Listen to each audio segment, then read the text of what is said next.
So Pure So Flirtatious Chapter 1674 to Chapter 1748. Yang Ming pulled out the phone book and dialed Bao Sanli's number. "Brother Yang, what's the matter?" Bao Sanli was about to sleep when he heard the phone ring. He was complaining about who was calling so late at night. When he saw that it was Yang Ming, he suddenly became energetic. After Bao Sanli knew that Yang Ming was going to perform a dangerous mission, his attitude toward Yang Ming didn't become cold. Instead, he became more respectful and enthusiastic. Since he had recognized Yang Ming as his boss, he would be loyal to him for the rest of his life. "Baozi, who is in charge of our company in Jiduan City?" asked Yang Ming. After Jiduan City's Guojinbiao was eliminated by Yang Ming, the territory was taken over by Bao Sanli. Although Yang Ming later asked Bao Sanli to end the previous gray industries, his control over the underground forces was still there even though he changed his career. He just didn't do those illegal businesses anymore. He invested in nightclubs, hotels, KTV, and other industries. Jiduan City is Zhang Penbai's kid. He was originally from Jiduan City. "I sent him over again," said Bao Sanli. "Zhang Penbai? It can't be, right? It's him." Yang Ming immediately laughed when he heard it. "Okay, let him send me 100,000 yuan to Immortal Resort, Villa Building, room 307. "Okay, I will tell him to do it." Bao Sanli didn't ask what Yang Ming was going to do with the money and agreed directly. After following Yang Ming for a long time, he also knew Yang Ming's habits. If Yang Ming wanted to say something, he would naturally tell him. If he didn't want to say it, it was useless to ask. After Sui Yuemin heard the name Zhang Penbai, his face immediately became gloomy. He was naturally not unfamiliar with Zhang Penbai. This person used to work under him, but because of his involvement in Sui Guangqi's matter, it led to a conflict with Yang Ming. After that, he was fired by Sui Yuemin. It was said that he sought refuge with a very powerful big brother in Songjiang City, and then there was no news of him. Coincidentally, the boss of Jiduan City, Guojinbiao, happened to be killed by the boss of Songjiang City, so Zhang Penbai was sent to guard the territory. This was great. Zhang Penbai had a lot of opinions about Sui Yuemin. After taking over the territory of Jiduan City, he came to trouble Sui Yuemin every 2 or 3 days. Sui Yuemin naturally dared not to say anything. How could he dare to offend the boss of Jiduan City? Sui Yuemin regretted it. Why didn't I treat Zhang Penbai better in the beginning? But who would have thought that Zhang Penbai's life would be full of ups and downs, and now, he was on the rise. Later, Sui Yuemin had no choice but to ask his big brother, Sui Yuejin, to intercede and accompany Zhang Penbai for a meal. He also agreed to pay a certain amount of benefits to Zhang Penbai every month. Only then did Zhang Penbai let Sui Yuemin go because Sui Yuejin was from the Sui family of Mount Jing. He didn't treat Sui Yuemin as a member of the Sui family at all. At this time, Sui Yuemin was stunned when he suddenly heard that Yang Ming called a person named Baozi and mentioned Zhang Penbai. He even asked him to send 100,000 yuan. It can't be, right? Yang Ming knows Zhang Penbai? He asked Zhang Penbai to send money?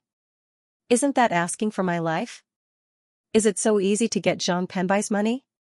I send money to Zhang Penbai every month, but he doesn't want it. Yet, I still have to smile and give it to him. This time, Zhang Penbai took the initiative to send money. If I accept this money, can this resort still continue to operate in the future?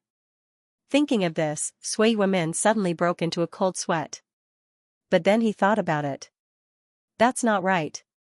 He was confused because of his concern.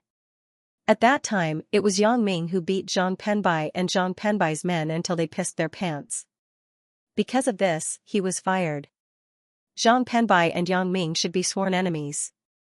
It was impossible for the two people to have any relationship. Yes. It is definitely not the same person. There are too many people with the same name. How can it be so coincidental?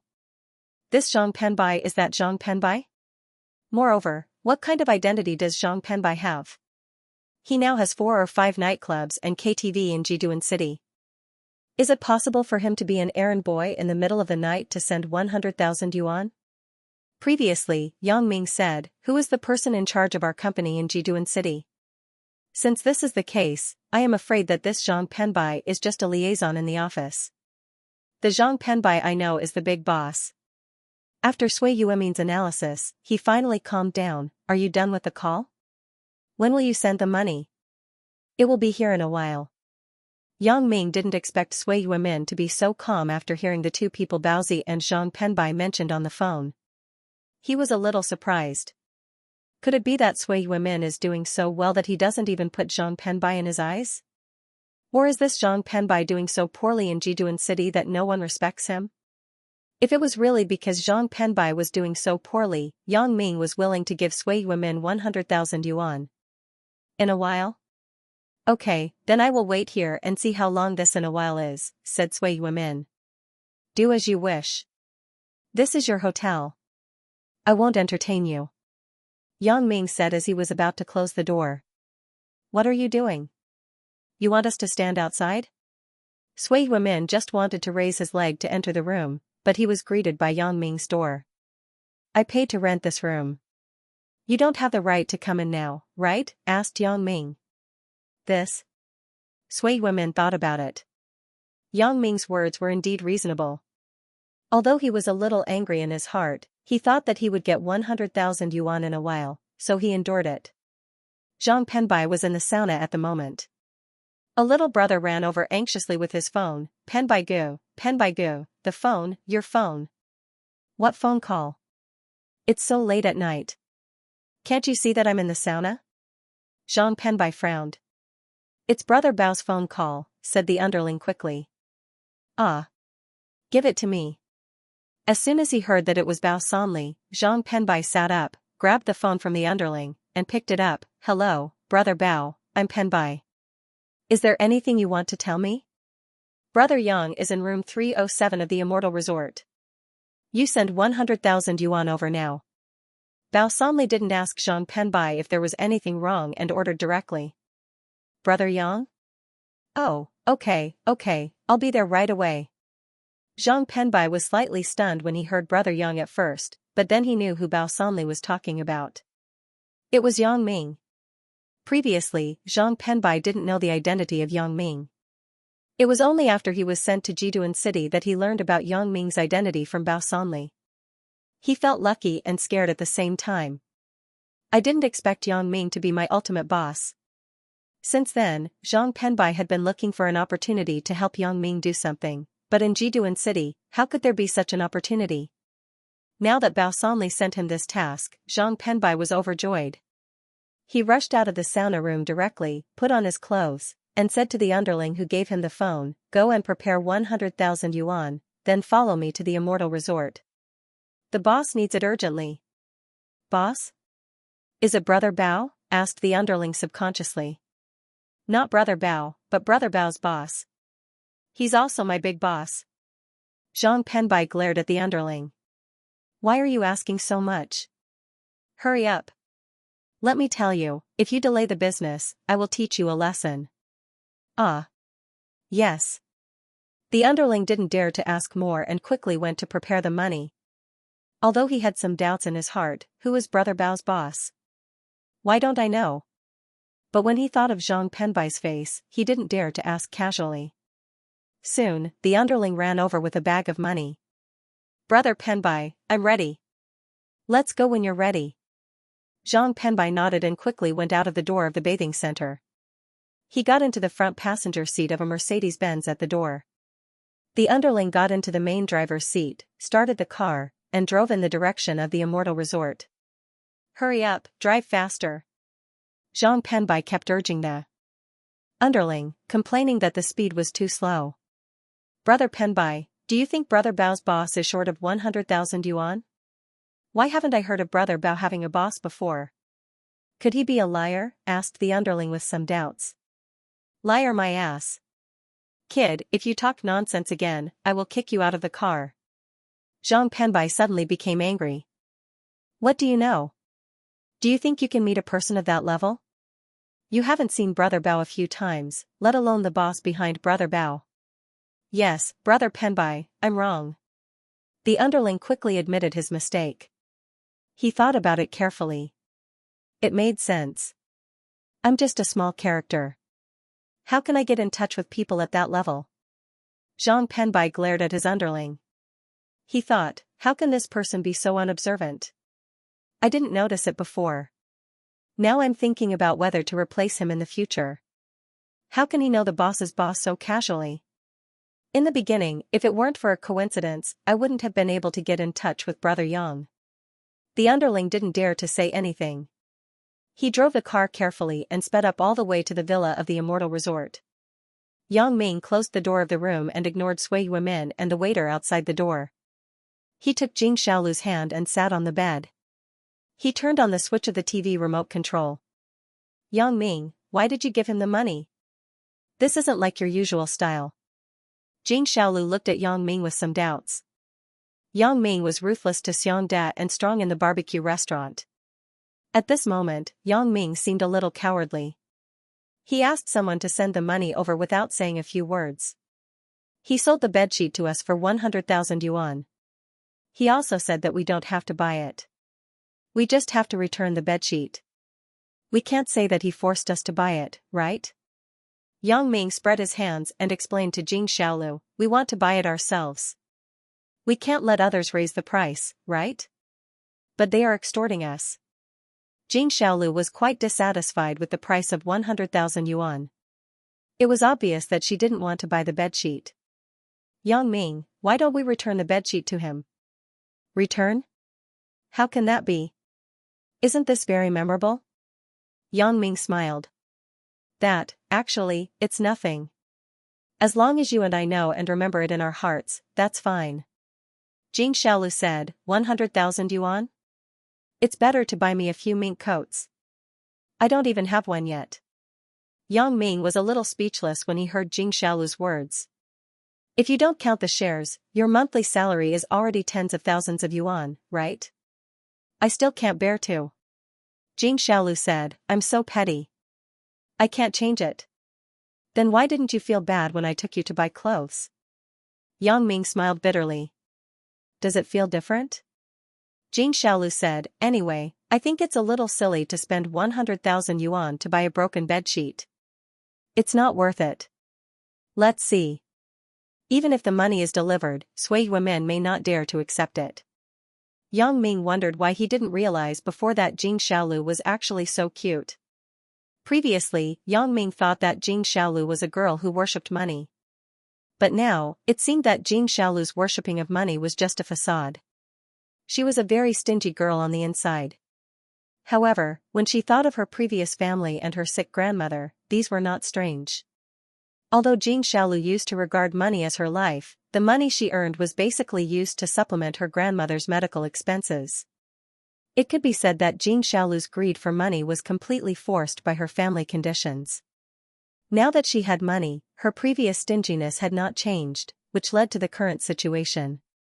The complex family environment, as well as Jing Xiaolu's early bearing of the burden of the family and her early experience in society, created this girl's complex personality. She was vain and stingy. It seemed very contradictory, but after thinking it through, it didn't feel anything. Don't dare to accept it? What do you mean? Jing Xiaolu was a little stunned after listening to Yang Ming's explanation. Looking at Sui Yuemin's appearance just now, he won't stop until he gets the money today. How can he not accept it? It's hard to say. We'll know in a while. Yang Ming smiled. As they were talking, Yang Ming's phone rang. Yang Ming took out the phone and glanced at it. It was an unfamiliar phone number. Maybe Zhang Penbai had arrived. Yang Ming picked up the phone. Hello. Brother Yang, I'm Zhang Penbai. I've arrived at the bottom of the Immortal Resort Villa. Zhang Penbai knew that Yang Ming didn't like people who were wishy-washy, so he said what he wanted to and was very brief. Oh, it's you. Come up. I'm in room 307, said Yang Ming. Okay, I'll go up immediately.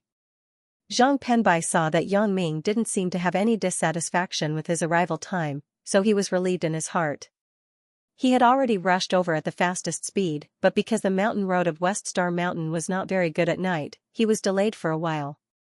He was afraid that Yang Ming would be impatient, so he took the initiative to call and test Yang Ming's attitude. When he saw that there was nothing wrong, he was relieved. Zhang Penbai carried the bag of money and went upstairs with the underling. He took the elevator to the third floor. As soon as he came out, he saw Sui Yimin and a waiter standing not far away. Zhang Penbai was stunned. What is Sui Yimin doing here in the middle of the night? However, Zhang Penbai had important things to do today. How could he be willing to waste time on these trivial matters? So, he ignored him and went to room 307. Originally, Sui Yimin didn't notice Zhang Penbai because he was standing sideways. Zhang Penbai didn't care about this, but when Zhang Penbai walked to Sui Yimin, he suddenly realized that Sui Yimin was standing at the door of room 307. As the saying goes, a good dog doesn't block the way. Zhang Penbai was angry immediately, but because Yang Ming was in the room, he couldn't be too arrogant and leave a bad impression on Yang Ming. He just patted Sui Yimin's back and said coldly, "Move aside." Sui Yimin was annoyed that Yang Ming didn't give him face and locked him outside the door. He was already angry at Sui Guangqi. He didn't know what Yang Ming was relying on, but in Sui Yimin's opinion, it seemed that he was so arrogant because he was Sui Guangqi's classmate. At this moment, someone actually patted his shoulder and asked him to move aside. This was his territory. This was the immortal resort. Who was so bold to ask him, the general manager, to move aside? Move aside? What's wrong with moving aside? Does this road belong to you? So, Sui Yimin was angry at that time. In fact, Sui Yimin's question was very artistic. If this person said that this road belonged to him, he could take out his business card and tell the other party that he was the owner of this resort. Zhang Penbai was a little stunned by Sui Yimin's answer. He had something to do today, so he didn't want to bother with Sui Yimin. He didn't care that Sui Yimin didn't see him and greet him. This Sui Yimin actually dared to act in front of him. He actually dared to ask who this road belongs to. Did he eat the wrong medicine? However, before Zhang Penbai could get angry, the underling who came with Zhang Penbai was unwilling. He and Zhang Penbai had come to trouble Sui Yimin many times before, so he was very unhappy with Sui Yimin's insensitivity.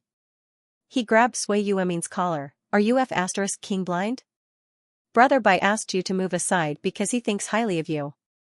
You actually asked who this road belongs to?" Ah. Sui Yimin was pulled by Zhang Penbai's underling. He was about to get angry, but he was shocked when he heard Brother Bai's name. He turned his head and saw that it wasn't Zhang Penbai. There was also Zhang Penbai's underling, the person who used to come here to trouble him. Sui Yimin was immediately a little dumbfounded. Why did Zhang Penbai bring his underling here in the middle of the night? Wait. Zhang Penbai. Sui Yimin suddenly thought of something. When Yang Ming called before, he also mentioned a person named Zhang Penbai to deliver the money. Could it be that Zhang Penbai is really this Zhang Penbai? At this moment, even if Sui Yimin was stupid, he probably understood that this Zhang Penbai was indeed that Zhang Penbai. The Zhang Penbai who once did things here, the Zhang Penbai that he dared not offend at this moment. "Brother Bai, why are you here?" Sui Yimin asked subconsciously while trembling. Although he had roughly guessed the purpose of Sui Yimin's visit, he still maintained a certain wishful thinking. He prayed that Zhang Penbai coming here was just a coincidence, and not the Zhang Penbai that Yang Ming called. "I'm here to deliver the money to my big boss. I don't have time to deal with you this time, but you have to remember that this matter won't end here." Zhang Penbai glared at Sui Yimin and said to his underling, "Let him go first. Don't let Brother Yang hear us arguing at the door. It won't be good if Brother Yang hears it." Yes. The underling listened to Zhang Penbai's order and quickly let go of his hand. However, he still warned, "We have a big matter to do this time. I will let you go first. Get lost, kid." This. Sui Yimin really didn't dare to leave at this moment. Now, he could basically confirm the purpose of Zhang Penbai's visit. Zhang Penbai had already said that he was here to deliver money to some big boss. The money was delivered to the door of room 307, and he was also called Zhang Penbai. Then, it was self-evident who this big boss was. Why am I so unlucky? Sui Yimin knew that even if he ran away now, he couldn't hide forever. If Zhang Penbai knew that he was here to extort Yang Ming, would he let him go? Thinking of this, Sui Wenmin might as well stay and wait for the storm to come. It was better than running away. Now, if he admitted his mistake in front of Yang Ming, it might be better. If he only listened to Yang Ming's side of the story, Zhang Penbai might not think much of it. Then, his resort would not be peaceful. Sui Wenmin regretted it. Why did I have such a bad mouth? Why did I have to ask the service staff to extort this 100,000 yuan? Do I only lack this 100,000 yuan? When a person is unlucky, even drinking cold water would cause them to choke. These few days, misfortune never came alone. What's wrong? You still don't want to get lost? Zhang Penbai saw Sui Wenmin still standing at the door and hesitating. It seemed that he didn't want to leave, so he was a little angry. Is this person in a hurry to die? No, no. I also came to this room to look for someone. Sui Wenmin quickly explained. He didn't want Zhang Penbai to misunderstand anything. Oh? You also came to look for Brother Yang? Zhang Penbai was stunned. Yes, yes. Sui Wenmin quickly nodded and responded. Ah. Zhang Penbai was shocked. He didn't expect Sui Wenmin to actually come to look for Yang Ming. Could it be that he was also invited by Yang Ming and knew Yang Ming? Thinking of this, Zhang Penbai's heart suddenly became nervous. He couldn't figure out the relationship between Sui Wenmin and Yang Ming. If the two of them had a good relationship, wouldn't he be finished if Yang Ming knew that his previous attitude was so bad? Brother Sui, haha. Haha, my underling Xianxia was not sensible and offended you. Zhang Penbai said as he patted the back of his underling's head. Say. But. Since. You. Zhang Penbai immediately became anxious. He once again slapped the back of his little brother's head and scolded, Do you not have a brain? Yes, yes, President Sui, the underling said respectfully. What the hell is going on? However, Sui Wenmin was not stupid. He could get so much money under Sui Yuejin's nose for so many years. He naturally had his ways. He pondered for a while and understood why Zhang Penbai was like this. The reason was actually very simple. He just said that he wanted to find the person in the room. Zhang Penbai obviously mistakenly thought that he had some kind of relationship with Yang Ming in the room. Zhang Penbai wasn't sure if he was Yang Ming's guest, so he had a 180-degree change in attitude. However, although Zhang Penbai misunderstood, Sui Wenmin didn't dare to accept it. He couldn't explain it, so he had to say with a bitter face, You're too polite. Just call me Old Sui. How can that be? Zhang Penbai said with a smile, Then let's go in together? Zhang Penbai was afraid that Yang Ming would be anxious. It wouldn't be good to waste time with Sui Wenmin at the door, so he quickly proposed to enter the room. Okay. Sui Wenmin nodded awkwardly. He was still very uncomfortable with Zhang Penbai being so polite, but there was no other way. He couldn't explain it at this moment. He could only take one step at a time. Zhang Penbai knocked on the door, and Yang Ming's voice came from the room, Please come in. Zhang Penbai carefully opened the door and walked in with a smile, Brother Yang, I'm here. Brother Bao asked me to give you 100,000 yuan. Oh, Penbai, you're here. Yang Ming glanced at the door and nodded, but he saw Sui Wenmin who followed in. He suddenly frowned and said, Did I let you in? Ah? Zhang Penbai was stunned by Yang Ming's sudden words, Brother Yang. Didn't you let me in? I'm not talking about you, but the one behind you. Yang Ming was also stunned after hearing Zhang Penbai's words. He knew that Zhang Penbai had misunderstood, so he explained. Little Chang, I'm talking about you. Why did you follow in? Get out of here. Zhang Penbai turned and yelled at the underling. The underling was also shocked. He thought that he shouldn't have come in, so he quickly retreated outside. Yang Ming saw this scene and was a little dumbfounded. At this time, only Sui Wenmin knew who Yang Ming was referring to. Brother Bai, he was talking about me, not Brother Chang, said Zhang Penbai awkwardly. Ah? Zhang Penbai listened to Sui Wenmin's explanation and was somewhat inexplicable, he was talking about you. Sui Wenmin couldn't explain it, so he had to say to Yang Ming, Brother Yang, I was just joking before. Look, why did you call Brother Bai here? How is that sheet worth 100,000 yuan? I was just joking. Oh, I lost your things, so I naturally have to compensate you according to the price. Yang Ming said faintly, it's Australian wool. It's worth this price. It's not a big deal. I was really joking. Sui Wemin was about to cry, Brother Yang, don't tease me. How can I take your money? Penbai, did you bring the money? Yang Ming no longer cared about Sui Wemin. Instead, he turned to Zhang Penbai and said, give the money to Sui Wemin. I brought it. Oh, okay. Zhang Penbai also heard Yang Ming's words. He knew that Zhang Penbai extorted 100,000 yuan from Yang Ming. However, he also knew that it was not his turn to speak now.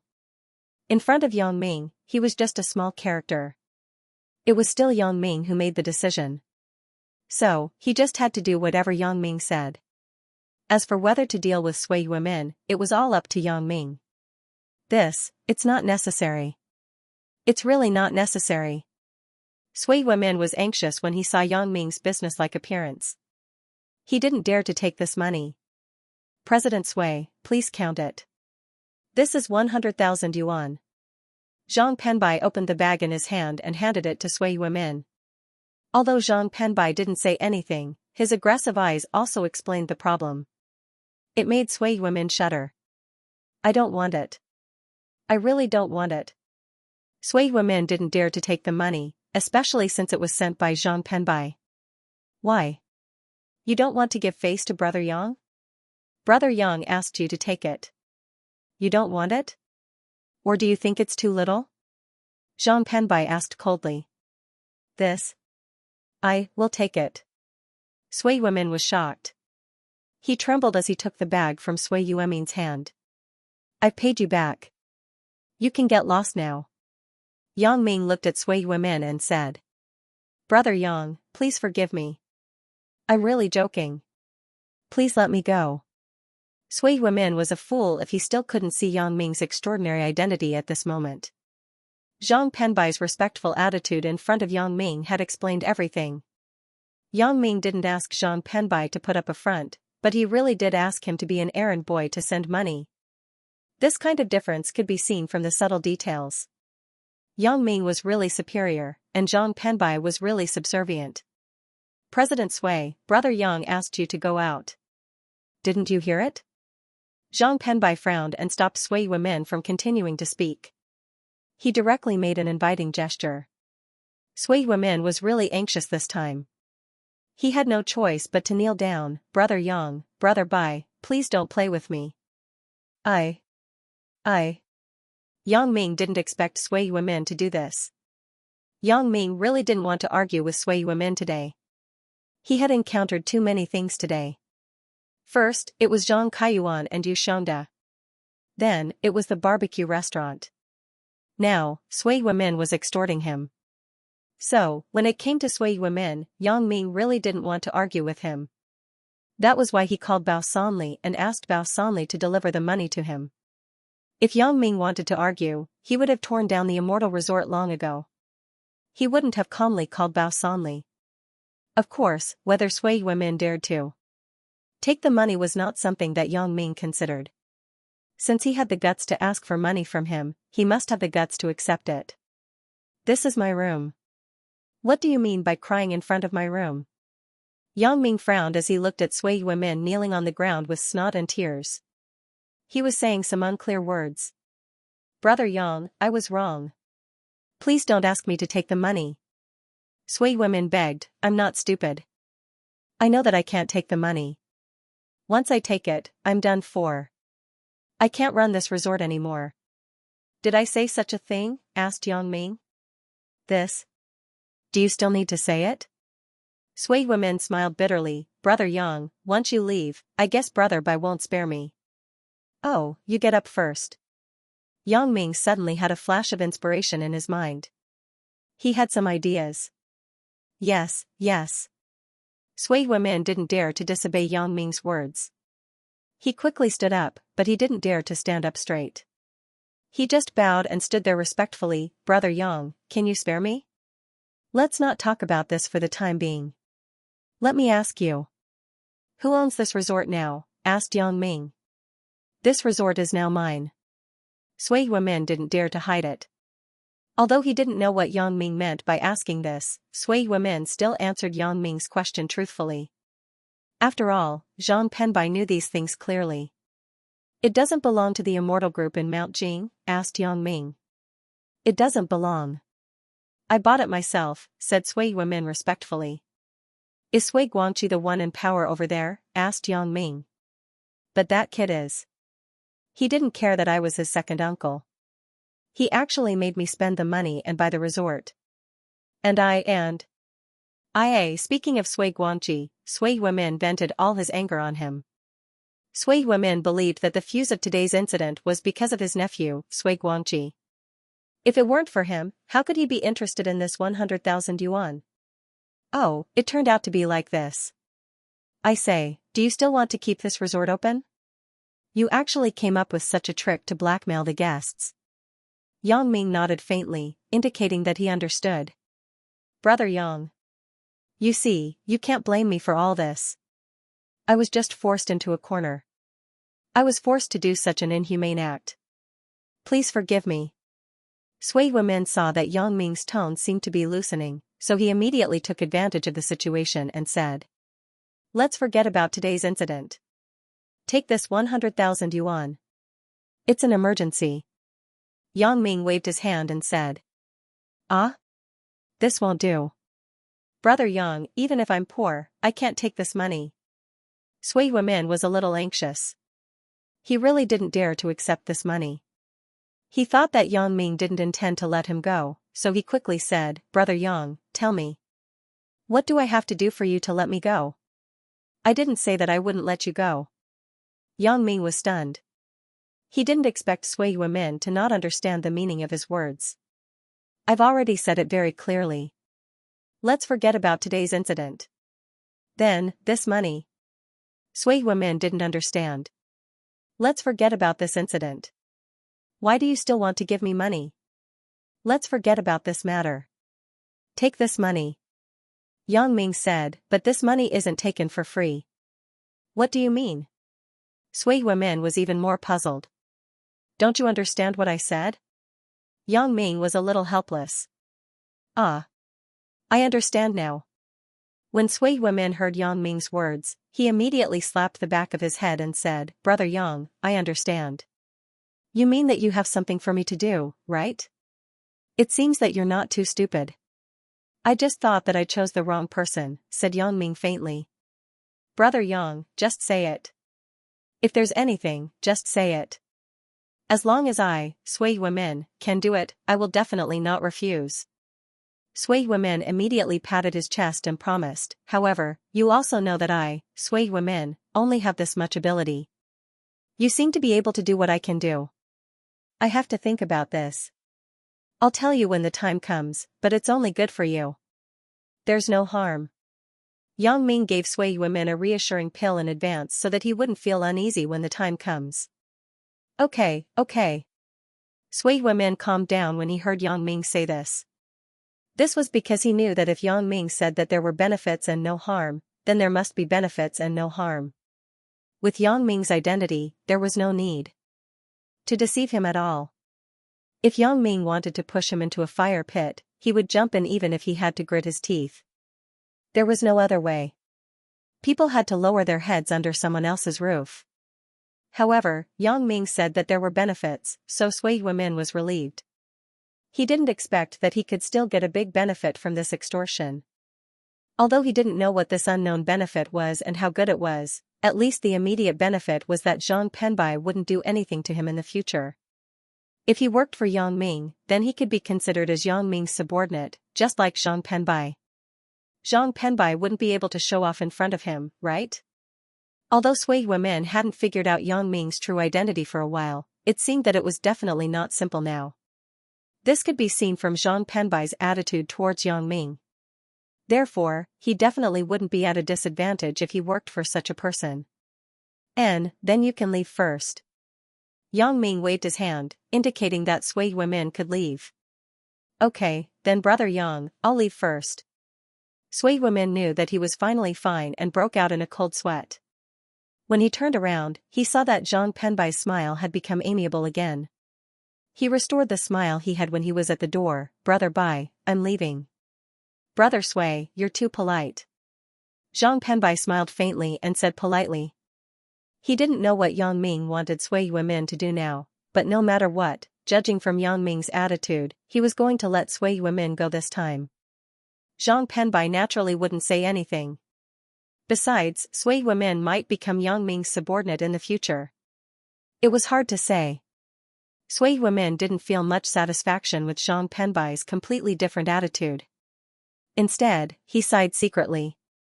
Life's fate is decided by a single thought in many situations. If I didn't kneel down and beg for mercy, and refuse to leave with snot and tears, Yang Ming might not have said those words to me. My fate could be imagined. But now, it had miraculously changed. The opportunities in life were really wonderful. The reason why Yang Ming suddenly decided to let Sui Yuemin go was that Yang Ming thought of Sui Guanqi, the guy who liked Zhou Jiejiu a lot. Strictly speaking, Yang Ming and Sui Guanqi's hatred had been established. It was just that one of them was in Mount Jing, and the other was in Songjiang. There were not many opportunities for them to cross paths. Sui Guanqi was just a rich second generation before, so he didn't have much ability. But now it was different. Sui Huijin was dead, and Sui Guanqi took over his father's position as the chairman of the Immortal Group. Of course, this was nothing. Who was the chairman of the Immortal Group actually had nothing to do with Yang Ming. What made Yang Ming change his mind was that he suddenly thought of what Sui Yuemin said to him before. He said that this resort was already his, and it had nothing to do with Sui Guanqi. It was useless for him to rely on his identity as Sui Guanqi's classmate. From this sentence, it could be seen that there seemed to be a strong hatred between Sui Yuemin and Sui Guanqi. So when Yang Ming thought of this, he began to simply ask about the ownership of this resort. He wanted to beat around the bush and see Sui Guanqi's character. However, he didn't expect Sui Yuemin to start talking about Sui Guanqi's evil deeds without waiting for him to ask. Although he didn't say it in detail, from his current words, this Sui Guanqi was a strong person who would seek revenge for the smallest grievance. This caused Yang Ming to be vigilant. Wouldn't leaving this kind of opponent here be looking for trouble for himself? Especially when his trip to Yunnan was approaching, it was still uncertain whether he could come back safely. If he left, what would Sui Guanqi do if he came to pester Zhou Jiejiu? Yang Ming's character used to be kind, but now he had the idea of going all the way. Well, since this person is a threat to me, I will take the initiative before I leave. Of course, although Yang Ming could mess with Sui Guanqi without any scruples, and Xiao Bingbao wouldn't say anything even if he knew about it, Yang Ming wasn't an arrogant and domineering person. Doing so would be criticized by others. The best way was to find a fuse. When Yang Ming saw Sui Yuemin, he knew that he had found the fuse. Sui Yuemin was also a member of the Sui family. If Sui Guanqi was squeezed out of the Immortal Group and he monopolized the power, no one would say anything. Yang Ming didn't have any special thoughts about the Immortal Group's industry. His money was enough for his woman. It was useless to have more money. This kind of decentralized industry was difficult to control and operate. What he had to do was to help Sui Yuemin when he and Sui Guanqi were fighting for power. As long as Sui Guanqi had no capital in his hands, this enemy was no longer a threat. As for whether Sui Yuemin would betray him after taking control of the Immortal Group, Yang Ming wasn't worried. First, Yang Ming didn't have the idea of letting Sui Yuemin be his subordinate. It was useless for him to have him as a subordinate. Second, it could be seen from Sui Yuemin's performance today that this person was as timid as a mouse. He wouldn't dare to offend people who were more powerful than him. He would only kneel and beg for mercy, unlike Sui Guanqi who dared to take risks. Therefore, Sui Yuemin would only be grateful to Yang Ming after taking power. Even if Yang Ming was gone, he couldn't afford to provoke Zhang Penbai and Bao Sanli. "Penbai, you can go out now. Thank you for your hard work tonight." Yang Ming waited for Sui Yuemin to go out and said to Zhang Penbai. "What's the trouble? Otherwise, there's nothing to do at night." Zhang Penbai scratched his head and smiled, then, "Brother Yang, I'll leave first. I won't disturb your rest." Yang Ming nodded, indicating that Zhang Penbai could leave. After Zhang Penbai left, Jing Xiaolu asked with some doubts, Yang Ming, why did you change your mind in the end and give the money to Sui Weimin? I know his nephew. His name is Sui Guangji. He is Zhou Jiejia's pursuer. Yang Ming didn't hide it from Jing Xiaolu. Since he had already told Jing Xiaolu that he would leave in a while, there was no need to hide these things from her. Yang Ming started from the time he accompanied Zhou Jiejia to attend a class reunion at the Immortal Resort. He talked about Sui Guangji, introduced Sui Guangji's character and his worries after he left. Finally, he talked about what he planned to let Sui Weimin do. It turns out to be like this. You are still the one with foresight. Jing Xiaolu naturally nodded after listening. After listening to what you said, this person is quite a person who knows how to endure and hold grudges. If we don't solve it, it will really be troublesome. Let me think about it again and see if there are any problems that haven't been solved. Before I leave, I have to solve all your problems. Yang Ming rubbed his temples and smiled bitterly. Otherwise, I won't feel at ease when I leave. Oh, yes. Jing Xiaolu suddenly exclaimed, there is still one more person who needs to be solved together. Who? Yang Ming was stunned and asked. Lu Jifei. If you leave, what should I do if this guy finds trouble with me again? Jing Xiaolu said, you can't treat him differently. Now, he is also one of your people. Sweat. Yang Ming broke into a sweat and said, I have already planned to solve this person. Even if you weren't involved, I wouldn't let him be so arrogant. Yang Ming didn't have a good impression of this Lu Jifei. Not only did he frame his company, but he also created a bank cash truck robbery case. He kept causing trouble for himself. Yang Ming naturally wouldn't let him stay. Yang Ming was going to let Xia Bingbao collect evidence and submit it directly to Xia Shui or the Jiangyan police. Lu Jifei would be sentenced to 10 to 20 years if he was arrested. I see. I thought you forgot. Jing Xiaolu was delighted when she heard Yang Ming's words. Even without this relationship tonight, I can't care about your matters. Yang Ming smiled bitterly. However, now it seems that giving you the shares is a bit unnecessary. Why is it unnecessary? Why? You don't want to give it to me? Jing Xiaolu was a little unhappy after hearing it and asked with some grievance. Originally, I gave you the shares to let you start a new life and run the company yourself. Yang Ming explained, but now, it's better to give you a lot of money and let you wait for me at home with peace of mind. Then I still want the company. I will wait for you to come back in the company. I don't want to be a rich lady at home every day. I will be laughed at. Jing Xiaolu shook her head. Also, I am the chairman now. How cool is it? So many people grovel to me every day. I don't want to lose this feeling. After Yang Ming listened to Jing Xiaolu's words, he smiled and didn't say anything more. He just said, do as you wish.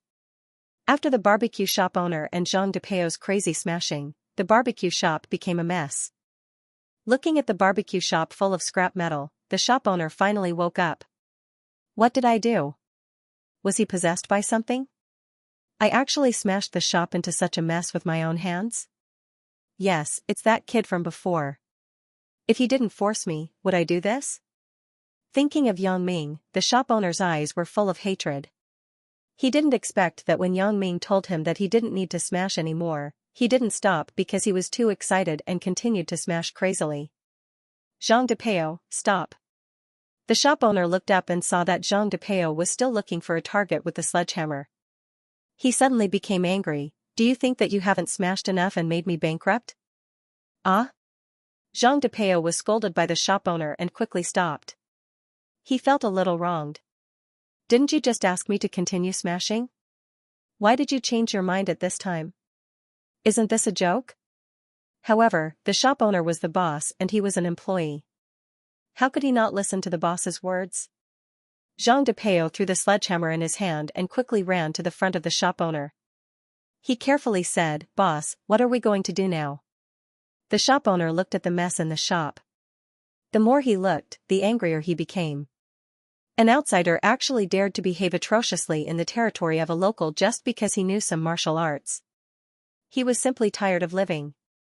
It was fine if this thought didn't arise. Once it arose, it couldn't be suppressed. The more the shop owner thought about it, the more he couldn't bear it. He was a local tyrant. Now that he was bullied like this, how could he hold his head up high in the future? Thinking of this, the shop owner finally couldn't help but say, "DePeo, come here." "Boss, I'm here. Do you have any orders?"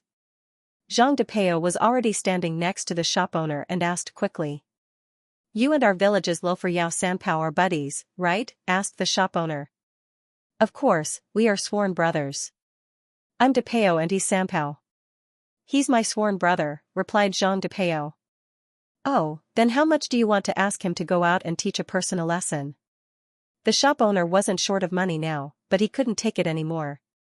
"Teach who a lesson?" asked Zhang DePeo. "Is it that brat just now?" "Yes, it's him. It doesn't matter how much it costs." "I must let that brat know who is the strongest here," said the shop owner fiercely. "That kid is a little tricky." Zhang DePeo was a little scared when he heard Yang Ming's name. Thinking of Yang Ming's powerful kung fu and his injured brothers, Zhang DePeo was a little scared. "I already said that money doesn't matter. We must teach that kid a lesson," said the shop owner. "Boss, this isn't a problem of money. The problem is that the kid is too difficult to deal with." Zhang DePeo said with some difficulty, "If I ask Sanpao, Sanpao definitely won't ask for money, but the problem is who to ask. So it's like this." The shop owner was a little disappointed when he heard Zhang DePeo's analysis, but it was no wonder. Zhang DePeo was telling the truth. The shop owner had seen how powerful Yang Ming was with his own eyes. He also knew that although Yao Sanpao was a village tyrant near West Star Mountain, he wasn't a martial arts master. "Why don't I call Sanpao and ask him first?" Seeing the shop owner's disappointment, Zhang DePeo thought about it and suggested. The shop owner treated him well, so when the shop owner was in trouble, Zhang DePeo had to do his best. "Okay, then you make a call and see." The shop owner's face suddenly showed a look of expectation. "I'll call now." Zhang DePeo could basically predict the result of this call, which was that it wouldn't have any results. Zhang DePeo was very clear about the strength of Yao Sanpao and his subordinates. They were only slightly stronger than him. How could they be Yang Ming's opponent? The call was made to Yao Sanpao. Yao Sanpao quickly picked up the phone. "Big brother? Where are you?" Yao Sanpao and Zhang DePeo were sworn brothers. In the past, there was another one called Yu Second Generation, but later on, he went to write web novels, so only the two of them were left. "Third brother, where are you?" "I have something to talk to you about," said Zhang DePeo. "What's the matter?" "Why don't you come over and I'll introduce you to my fourth brother," said Yao Sanpao. "Fourth brother? What fourth brother? Where did this fourth brother come from?" Zhang DePeo was stunned and asked in confusion. There were only 3 sworn brothers. Where did this fourth brother come from? Was Yao Sanpao drunk too much and muddle-headed? "Fourth brother is a sworn brother I met in the south in my early years. He is very powerful. You will know when you come." Yao Sanpao said, "My brother, isn't he your fourth brother?" "Aya, Sanbao, I don't have time to drink with you now. I have something important to tell you." Zhang DePeo finally figured out the origin of the fourth brother that Yao Sanpao had mentioned. It turned out that he was Yao Sanpao's sworn brother. It wasn't an exaggeration to call him his sworn brother. If it was any other time, Zhang DePeo would really be willing to get to know this brother of his. After all, they were all brothers. Especially someone like him who liked to make friends, but he really wasn't in the mood today. "What happened? Why are you acting like this?" Yao Sanpao asked curiously. "My boss's shop was challenged by a martial arts expert. Now that the shop has been destroyed, our boss wants to take revenge." Zhang DePeo said briefly. "Oh, that's easy. Who did it?" "I will beat him up for you." Yao Sanpao said indifferently. "I say, Sanpao, your skills are about the same as mine. I am talking about a martial arts expert. He is very powerful. He can fight against 4 or 5 people. Do you have anyone who can fight?" Zhang DePeo smiled bitterly. He thought that Yao Sanpao must have drunk too much. Otherwise, he wouldn't have said such big words. "What martial arts expert?" Why should I be afraid of him? He is a martial arts expert. We still have the king of fighters here. Yao Sanpao said, this matter, let your fourth brother settle it for you. King of fighters? Fourth brother? What do you mean? Zhang Depeo was even more confused when he heard Yao Sanpao's words. When I met your fourth brother, he was a gold medal fighter in the underground boxing arena in the south. Let me tell you, even the world boxing champion wasn't his opponent. Yao Sanpao drank too much and naturally started to boast. Underground boxing arena? So powerful? Zhang Depeo was dumbfounded by Yao Sanpao's words. How can there be such a coincidence? I was worried about how to explain it to my boss, and now I have a gold medal fighter in the underground boxing arena. God is too kind to me, right? That's right. Yao Sanpao continued to boast, my fourth brother is awesome. He can kill an elephant with one punch. Don't talk about a martial arts expert. Even if a world champion came, it wouldn't be a problem for him. That's great. This matter will be handed over to fourth brother. After we deal with that kid, I will treat you and fourth brother to a big meal. Zhang Depeo believed Yao Sanpao's words. This kind of thing couldn't be joked about. If this fourth brother really didn't have any skills, Yao Sanpao wouldn't have praised him so much. No problem. What, drinking wine? We are your brothers. Naturally, we will help you. Your matter is our matter. Yao Sanpao said, as for you treating us to a drink, you are my big brother. It is natural for you to find us to drink. There is no need to say so much. Okay, I know you are loyal. Zhang Depeo said, then, when are you and fourth brother coming over? Now, right now. We will be there immediately. You wait for us. Yao Sanpao said. That's great. We will wait for you at the barbecue shop. Zhang Depeo responded. In fact, the shop owner asked Zhang Depeo to call Yao Sanpao just to give it a try. In fact, he knew Yao Sanpao's strength very well. In terms of skills and martial arts, he was on par with Zhang Depeo. He wasn't Yang Ming's opponent at all. It was just that he didn't give up and wanted to confirm it again. That was why he urged Zhang Depeo to make this call. However, he didn't expect that this call actually had an unexpected gain. When Zhang Depeo and Yao Sanpao were talking on the phone, the shop owner heard it clearly. He didn't expect an underground boxing champion to come. This was really a surprise. Depeo, your third brother is really a capable person. He actually has an underground boxing champion as a sworn brother. The shop owner said excitedly, this way, we don't have to be afraid of that kid. That's right. My third brother doesn't have many things, but he has a lot of friends. This call seems to be the right call. Zhang Depeo was also very happy because this time, he wouldn't let the boss down. Zhang Depeo's family used to be very poor. The boss was a distant uncle of his who had always helped his family. Later, his parents died. Zhang Depeo mixed in the underworld and also got a position in this barbecue shop. The boss took care of him very much, so Zhang Depeo would always remember this kindness. Not long after, an old ordinary Santana car with transparent tape on the broken glass stopped at the entrance of the barbecue shop. After the car stopped, two people jumped out of the car. One of them was Yao Sanpao. This person had a big waist. At first glance, he was a ruthless character. However, the so-called fourth brother was ordinary. His body was very ordinary. There was no one else beside Yao Sanpao. If there was an underground boxing champion, it could only be the person beside Yao Sanpao. This made Zhang Depeo and the shop owner slightly disappointed. Is this person really the boxing champion? Or is Yao Sanpao just bragging? Sanpao. This is the fourth brother you were talking about, right? Although Zhang Depeo had doubts in his heart, he didn't say anything. There was a saying that one couldn't judge a book by its cover. Otherwise, he and the boss wouldn't have found trouble with Yang Ming. Looking at his appearance, he was ordinary. How could they tell that he was a martial arts master? Depeo, Uncle Bo, this is my fourth brother, Feng Xibiao. Let me introduce him to you. Yao Sanpao introduced the person beside him to Zhang Depeo and the shop owner. Hello. Zhang Depeo reached out his hand and shook Feng Xibiao's hand.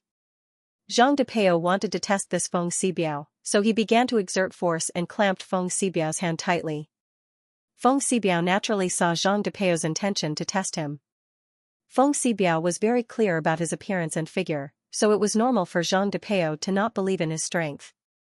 Feng Xibiao smiled slightly. Then, he began to exert strength in his hand. He held Zhang Depeo's hand and squeezed it hard. The cold sweat on Zhang Depeo's forehead instantly flowed down. Even Yao Sanpao wasn't as strong as his hand strength. Zhang Depeo didn't expect himself to be so easily squeezed by Feng Xibiao to the point that he couldn't fight back. Admiration rose in his heart. This person has real strength. Big brother, nice to meet you. I heard from third brother that you are also a loyal person. Feng Xibiao didn't care about Zhang Depeo's probing. After exerting strength in his hand, he let go and didn't press on. Sorry for offending you before. Fourth brother, you are a person with real skills. Zhang Depeo said with admiration. Hehe, I'm just making a living. Feng Xibiao smiled. Right, I heard third brother say that he wants me to deal with some martial arts master. What happened? The shop owner was also a careful person.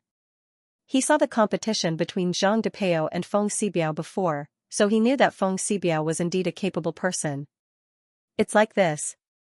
The shop owner told him about how Yang Ming came to the shop to cause trouble.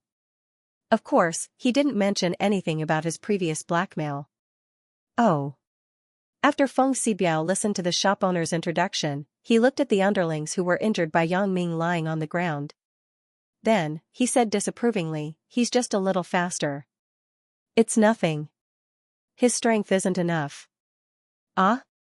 That's a little faster? Whether it was the shop owner, Zhang Depeo, or Yao Sanpao, they all showed a frightened expression. Of course. When you are boxing, if you are slow, you will lose the initiative. Naturally, you can only be beaten. Therefore, speed is very important for a boxer. Feng Xibiao explained, there is also strength. This person's strength is obviously lacking. Although his speed increased, he sacrificed his strength. He is still immature. Ah? The shop owner and the others were stunned again. Such a powerful person in their eyes was still immature in Feng Xibiao's eyes? Hehe, if it were me, these guys wouldn't just have a dislocated leg bone. Feng Xibiao laughed and said, if I were to make a move, they would already have a comminuted fracture. Ah. The shop owner and the others still opened their mouths wide in shock. Hehe. Feng Xibiao was still smiling. Then, he threw a heavy punch at one of the steel pillars that supported the food stall. Suddenly, with a bang, a huge fist mark appeared on the steel pillar. Ah. The shop owner and the others were still surprised, but they believed Feng Xibiao's words. It would be strange if such a fist didn't shatter the bones of the human body. Fourth brother, don't force yourself. You just recovered from your injury. Why are you hitting the steel pillar for no reason? Yao Sanpao saw Feng Xibiao's behavior and frowned. It's okay. Although he said so, Feng Xibiao's face still changed. Thinking of his injury half a year ago, it was the first time in his life that he had suffered such a serious injury. He had to lie in the hospital bed for more than half a year to recover, but he was getting farther and farther away from his peak condition. Feng Xibiao found it hard to imagine that there was such a powerful person in this world. Was he too short-sighted before, or did he meet someone too powerful? Anyway, Feng Xibiao was not willing to think about the past. After his injury was healed, Feng Xibiao took refuge with one of his former sworn brothers, Yao Sanpao. He knew that in his current situation, he could no longer return to the underground boxing arena. Although he had recovered from his injury, he could not return to his peak strength. In this way, he could not survive in the underground boxing arena. Sooner or later, he would be beaten to death. Therefore, Feng Xibiao had no choice but to give up the life of a boxer. Fortunately, Yao Sanpao was not bad. After Feng Xibiao arrived here, he also urgently needed an opportunity to show his strength. Today's incident was a good opportunity. In fact, after Feng Xibiao was injured, he became a lot more cautious. If the opponent was weaker than him, he would take action. If the opponent was stronger than him, he would not be stubborn. After carefully examining the injuries of several people, Feng Xibiao concluded that Yang Ming's strength was not very good. He did not know that Yang Ming was completely merciful at that time. Otherwise, these guys would not have been injured and would have gone to the Western Paradise to learn the scriptures. Hearing Feng Xibiao say that there was no problem, Yao Sanpao nodded. Since Feng Xibiao was confident, then there was no need to say more. He turned to the shop owner and asked, "Uncle Bo, where is that martial arts master? He must be staying here at the Immortal Resort. I know his license plate number." "I will take you to find him," said the shop owner. "Okay, I will call the brothers now." "Fourth brother and I will go with you to find him," said Yao Sanpao. "There is no need for so many people. I can handle it alone." When Feng Xibiao heard that Yao Sanpao was looking for someone, he waved his hand indifferently and refused. "Hee, actually, I want to let the brothers see fourth brother's heroism," said Yao Sanpao. "Hee, that's fine. Let them see what is called a duel between masters. What is the perfect combination of speed and strength?" Feng Xibiao heard Yao Sanpao's words and nodded. He said mysteriously, "Yeah, how can we miss such a fight between masters? This is a good opportunity to learn."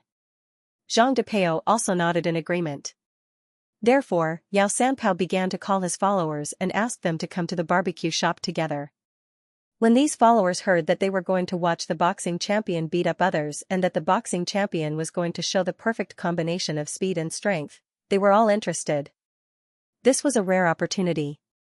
This underground boxing competition was impossible to appear in this small village. Therefore, when everyone received Yao Sanpao's call, they all rushed over. When everyone arrived, the group went in the direction of the Immortal Resort. On the way, Feng Xibiao was not stingy.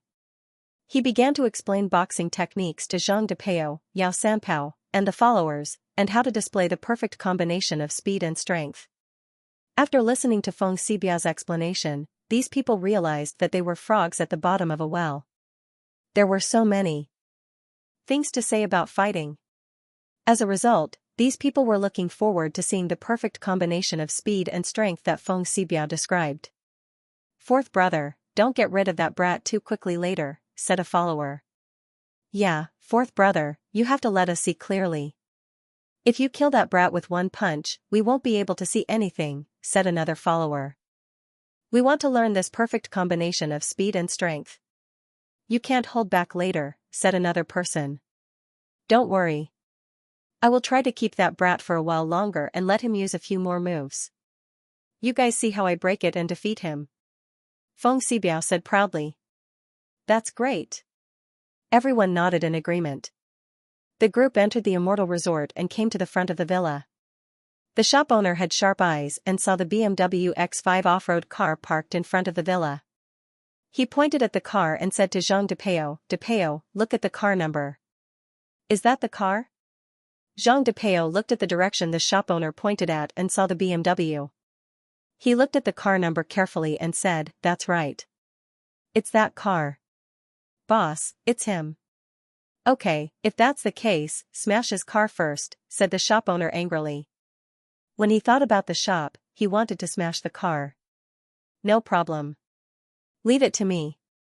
Zhang Depeo didn't have enough fun smashing the shop just now. Now that there was such a good job, of course, he wouldn't reject it. He rolled up his arms and went to work. As soon as Sui Women left the villa building, he saw a group of people surrounding a BMW and walking over. He remembered that this car belonged to Yang Ming. This was what the attendant told him before. Sui Women couldn't let anything happen to this car here. He quickly walked over and asked, "Hey, what are you guys doing? What do you want? What do you do?" Zhang Depeo glanced at Sui Women and asked, "I'm the general manager of this resort. What do you think I do?" Sui Women was as obedient as a kitten in front of Yang Ming, but he turned into a lion and a tiger in the blink of an eye. "Oh, general manager, you can get lost. There's nothing for you to do here." Yao Sanpao walked over and patted Sui Yuemin's shoulder. Sui Yuemin didn't know Zhang Depeo and the store owner, but he knew Yao Sanpao. He was a tyrant in the nearby village. Although he wasn't as badass as Zhang Penbai didn't do these underworld fights after all. He also ran a hotel and security company business. Therefore, Yao Sanpao had become famous in the past 6 months. He had become a rising star. Usually, Sui Yuemin and Yao Sanpao minded their own business. Yao Sanpao knew that Sui Yuemin's backer was the Sui family of Mount Jing.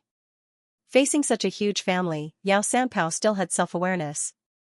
Although he was a local tyrant, the other party was like a fierce dragon crossing the river. However, Yao Sanpao still came here often to take advantage of the situation. Sui Yuemin had no choice but to give him money to avoid disaster. He just sent him away.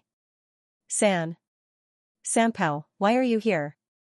Sui Yuemin was obviously stunned when he saw Yao Sanpao. Sui Yuemin, we are here to do business. If you know what's good for you, don't be a hindrance here. Yao Sanpao said threateningly. Yao Sanpao, we usually mind our own business. Today, you want to cause trouble in my territory. What do you mean? Do you not put me in your eyes? Sui Yuemin didn't back down at all and said sternly. If this car belonged to another guest, Sui Yuemin naturally wouldn't care about it. The hotel parking lot was just for convenience. There was no obligation to look after the car. If the car was smashed, it wouldn't be the hotel's fault. However, this car belonged to Yang Ming, his new boss. He couldn't just ignore it. He had just escaped from Yang Ming's hands. It was time for him to show off. If he saw someone smashing Yang Ming's car and turned a blind eye to it, what would Yang Ming think when he found out? I say, Sui Yuemin, do you really think of yourself as someone important? I gave you face in the past because your elder brother is Sui Yuejin, the head of the Sui family in Mount Jing. I don't want to make enemies with you. Yao Sanpao said indifferently, now your nephew is in charge. I heard that you were kicked out of the Immortal Group a few days ago. You bought this resort yourself. Don't think I don't know. If you leave today, nothing will happen between us. In the future, we will stay on our own side and not interfere with each other. If you meddle in other people's business, Yao Sanpao was actually not very willing to be associated with Sui Yuemin, the local resort manager. After all, only when the resort existed here could his own grey industries exist. Otherwise, how could a village have so many people go out to have fun? How could there be so many people to open a shop? Where was he going to collect protection fees? However, if Sui Yuemin forcibly stopped him from doing things, then he could only shed all pretense of cordiality. Anyway, Yao Sanpao was not afraid that Sui Yuemin could move the resort away. The resort was built here, so it could not be torn down just like that. Yao Sanpao, I advise you to leave quickly if you know what's good for you. Otherwise, don't blame me for not reminding you that the big shot who will come out later is not someone you can provoke. Sui Yuemin was full of confidence because he knew that Zhang Penbai was behind him and would come out soon. With Zhang Penbai here, Sui Yuemin would not be afraid of Yao Sanpao. Big shot? What big shot? Do you, Sui Yuemin, have a big shot backing you? It can't be your dead brother, right? Yao Sanpao laughed after listening to Sui Yuemin's words. If your dead brother were here, maybe I would really give him some face. However, don't mention your nephew, that little brat. I don't even put that kid in my eyes. I was wondering who was so arrogant. It turned out to be Yao Sanpao. Why? Are you tired of being a bully in your own village, so you want to come out for a walk? Zhang Penbai's voice sounded. Although he did not see how Sui Yuemin had a conflict with Yao Sanpao before, since Sui Yuemin was chosen by Yang Ming, Zhang Penbai naturally had to protect him. What's more, Zhang Penbai had long disliked this Yao Sanpao. This guy was too arrogant. When Wu Jinbiao was here, this kid was honest. He took over the territory of Jiduan City, stopped playing the underworld, and started doing legitimate business. This Yao Sanpao thought that Zhang Penbai was easy to bully, so he started to act arrogantly. I thought it was some big shot. It turns out to be Zhang Penbai. Yao Sanpao saw Zhang Penbai coming over and said with some contempt. Zhang Penbai disliked Yao Sanpao, but didn't Yao Sanpao also dislike Zhang Penbai? Zhang Penbai in Jiduan City was like a mountain pressing on Yao Sanpao's head, making him unable to turn over. Although he was already the boss in name in this mountain village, Zhang Penbai was the boss of Jiduan City. His village was just a village in Jiduan City. The difference between them was like heaven and earth. Yao Sanpao had long wanted to replace Zhang Penbai. You said that you were already in a legitimate business.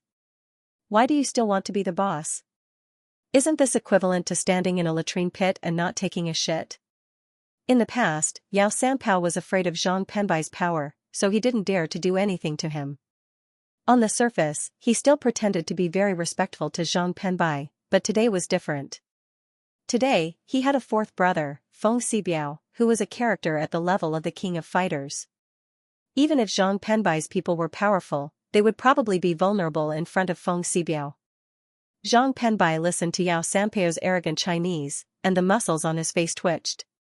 He didn't expect Yao Sanpao to be so bold. He dared to call his name with a face of disdain. Previously, although Zhang Penbai knew that Yao Sanpao was not very respectful to him, he still had a respectful appearance on the surface. This made Zhang Penbai not think of doing anything to Yao Sanpao. Yao Sanpao, are you a little tired of living recently? Zhang Penbai frowned and glanced at Yao Sanpao. Yao Sanpao smiled strangely and patted Feng Xibiao's shoulder. Fourth brother, this person will be handed over to you. Feng Xibiao nodded and took a step forward. He looked at Zhang Penbai and asked, Third brother, is this the martial arts master? No, he's just a pretentious person. He opened a few places in Jiduan City and didn't know what to do. He came to our West Star village to show off. Yao Sanpao said, Fourth brother, teach him a lesson. No problem. Feng Xibiao nodded. Since he is not a martial arts master, there is no need for me to waste time with you. With that said, Feng Xibiao rushed to Zhang Penbai. Zhang Penbai was also a fighting master. When he saw that Feng Xibiao came with ill intentions, his face suddenly changed. He didn't expect Yao Sanpao to dare to fight with him today. Did this Yao Sanpao eat a leopard's gall, or did he have someone to rely on? Who is this fourth brother? However, before Zhang Penbai had time to think about it, Feng Xibiao threw a punch. Zhang Penbai just wanted to avoid it, but he was shocked to find that the speed of the other party's punch was so fast. Before he could react, the punch hit Zhang Penbai's nose bridge. Blood suddenly flowed out. Zhang Penbai was also knocked to the ground and fainted. No matter how good Zhang Penbai was at fighting, after all, he hadn't fought for a long time. Moreover, how could he be the opponent of a professional boxer? Zhang Penbai's underling, Chang Zi, just wanted to see how Zhang Penbai was doing, but he suddenly found a punch coming quickly. This was his last trace of consciousness before he fainted. The underlings brought by Yao Sanpao all looked at Feng Xibiao with admiration. This was an instant kill. It was a real instant kill. When they usually fought, it was often a group fight. Several people fought against one person. After a long time, they still might not be able to take down the person. This Feng Xibiao was good. He killed Zhang Penbai and the underling with one punch. Suddenly, Feng Xibiao's image immediately became a godlike existence. This was Zhang Penbai, a person they were very afraid of. Feng Xibiao actually did not hesitate to beat him down. Fourth brother, you are so powerful. Is this the perfect combination of speed and strength? Asked one of the underlings excitedly. This is naturally nothing. Feng Xibiao waved his hand mysteriously. They are just small fries. I only used less than 10% of my strength. Ah. You are so powerful with less than 10% of your strength, exclaimed the underlings. In a moment, when that martial arts master comes, I will use more than 50% of my power. At that time, you can take a closer look. That is the perfect combination of strength and speed. Feng Xibiao said. Sui Wemin didn't expect Yao Sanpao to be so arrogant that he didn't even put Zhang Penbai in his eyes. Although Sui Wemin was eager to show his loyalty to Yang Ming, he couldn't risk his life. After Feng Xibiao knocked down Zhang Penbai, he quickly ran in the direction of the villa. Third brother, that kid ran away. Feng Xibiao looked at Sui Yuemin's back and said to Yao Sanpao. Let him go. He is going to inform that martial arts master. I can see that Zhang Penbai and Sui Yuemin are probably in cahoots with that kid. Yao Sanpao wasn't stupid. He had already inferred the relationship between these people from the fact that Sui Yuemin stopped him from smashing the car. However, Yao Sanpao wasn't worried about anything. He might as well go all the way today. Since he had already knocked down Zhang Penbai, he didn't need anyone else. When the martial arts master came, he would let Feng Xibiao knock him down and teach him a lesson. Then, he would establish his position in Jiduan City in one fell swoop. Not good. Brother Yang, something happened. Sui Huimin ran to the door of Yang Ming's room. He was relieved when he saw that no one was chasing after him. He didn't expect Yao Sanpao to come here to cause trouble today. He didn't even put Zhang Penbai in his eyes. Obviously, he was prepared. Yang Ming heard the loud banging on the door and Sui Huimin's yelling. He opened the door of the room in surprise. He looked at the panicked Sui Huimin and asked, "What happened to you?" "Brother Yang, not good." "Something big happened," said Sui Huimin. "Yao Sanpao brought a group of people to cause trouble." "Yao Sanpao? Who is Yao Sanpao?" Yang Ming had never heard of this name before. Yao Sanpao is a bully in the West Star village in the West Star Mountain. He has a few subordinates and is very arrogant in this area. However, he has never caused me any trouble before. Sui Huimin said in one breath, "But I don't know what happened today. He brought a few people to the resort and went straight to your BMW. He wanted to smash the car. I happened to see it when I went downstairs. I quickly stopped him, but Yao Sanpao didn't give me face. Then, Brother Bai went out. In the end, Yao Sanpao ordered a person called Fourth Brother to punch Zhang Penbai and his men to the ground. I quickly went upstairs to report to you." Although Sui Huimin was panicking, his words were concise and concise. Yang Ming easily understood what he meant. Generally speaking, a person named Yao Sanpao came to cause trouble, and the reason was that he wanted to smash his car. Yao Sanpao. But I don't remember knowing such a person. Yao Sanpao. What is his relationship with Zhang Depeo? Yang Ming suddenly thought of Zhang Depeo from the barbecue shop. The only person he knew with the word Pao in his name was Zhang Depeo. There was no one else. Zhang Depeo? He is Yao Sanpao's sworn brother. Yao Sanpao is his third brother. Sui Huimin knew Zhang Depeo, so he blurted it out. Oh? Sworn brother? Yang Ming nodded. That's it. I know why they are here. Yang Ming didn't expect that the owner of the barbecue shop didn't give up. Zhang Depeo used his so-called sworn brother, Yao Sanpao, to get back at him, so he wanted to smash his car first. Unfortunately, Sui Huimin and Zhang Penbai saw it. As a result, Zhang Penbai was unlucky, and Sui Huimin ran up to inform him. Most likely, Yao Sanpao deliberately let Sui Huimin come up to inform him to go downstairs. Let's go. I'll go down with you and take a look. Yang Ming stood up and said. Yang Ming. I want to go too. When Jing Xiaolu heard that the matter was caused by Yang Ming, she wanted to join in the fun. Then let's go together. Yang Ming simply didn't care about Zhang Depeo and Yao Sanpao, so when Jing Xiaolu proposed to go together, Yang Ming easily agreed. Brother Yang, there is a guy on the other side who is very powerful. He knocked Brother Bai and his follower to the ground with one punch. They also brought a large group of people with them. Do you think? Sui Huimin asked with some worry. No need. Let's go down directly. Yang Ming stopped Sui Huimin from continuing. Sui Huimin probably meant that Yang Ming shouldn't go downstairs first. He should call someone and wait for a while before going down. Sui Huimin saw that Yang Ming insisted, so he didn't say anything more. He went downstairs with Yang Ming and Jing Xiaolu. When Yang Ming appeared at the door of the villa, he saw a BMW with the front and back windows smashed. Naturally, it was Jing Xiaolu's car. It was probably because the car's sheet metal structure was relatively strong. Only the glass was broken. In such a short time, it didn't cause any more serious damage. Third brother, fourth brother, it's him. Zhang Depeo recognized Yang Ming and Jing Xiaolu at a glance. It's that kid. Fourth brother, I'll leave it to you. Yao Sanpao knew that the main character was here, so he patted Feng Xibiao's shoulder and said to him. Feng Xibiao nodded and took a few steps in the direction of Yang Ming. I heard that you are very powerful. Are you a martial arts master? Can one person fight several people? Hee, kid, I will show you today what is the perfect combination of speed and power. Yang Ming looked at Feng Xibiao's appearance and frowned. This person is so familiar. I must have seen him before. Wait. Your name is Feng Xibiao, right? Yang Ming did not answer Feng Xibiao's question but asked directly. Feng Xibiao didn't expect this kid in front of him to be able to call out his name. He was stunned. How do you know?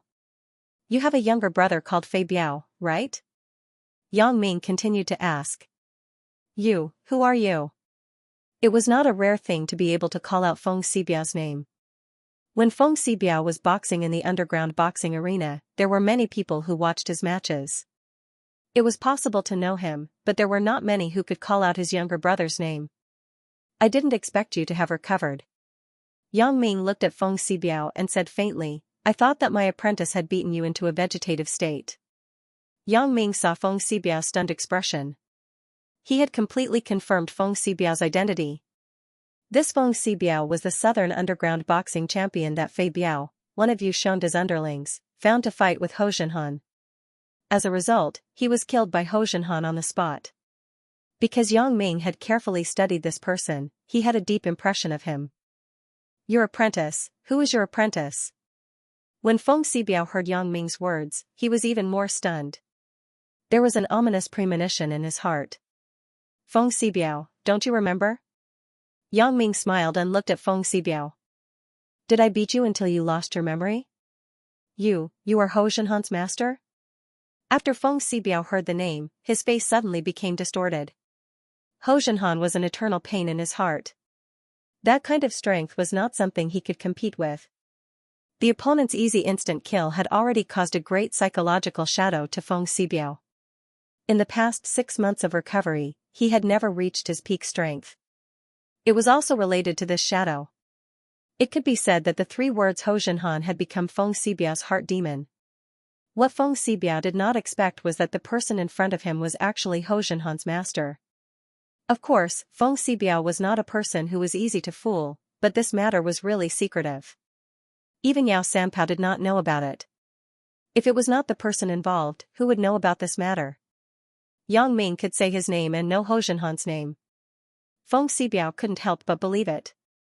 Although he had doubts in his heart, he didn't dare to gamble. If this person was really Ho Zhenhan's master, then wouldn't he be dead this time? Thinking of this, Feng Xibiao felt that it was not good to stay here for a long time. He had experienced Ho Zhenhan's speed. He couldn't give Yang Ming a chance to make a move. Therefore, Feng Xibiao pretended to be careless. He suddenly turned around and ran. His 2 legs seemed to be equipped with wind and fire wheels. His speed was simply beyond imagination. A man like the wind rushed out 100 or 200 meters with a whoosh. It could be said that Ho Zhenhan's name had become a curse for him. It had become a demon in his heart. He couldn't jump out of this vicious circle. Even in the middle of the night, he often woke up from his dreams. Ho Zhenhan's incredible speed and power woke him up from his sleep again and again. This had become a nightmare. Even if Feng Xibiao heard any of the 3 words Ho Zhenhan in his life, he would feel uncomfortable and even tremble. Once bitten, twice shy.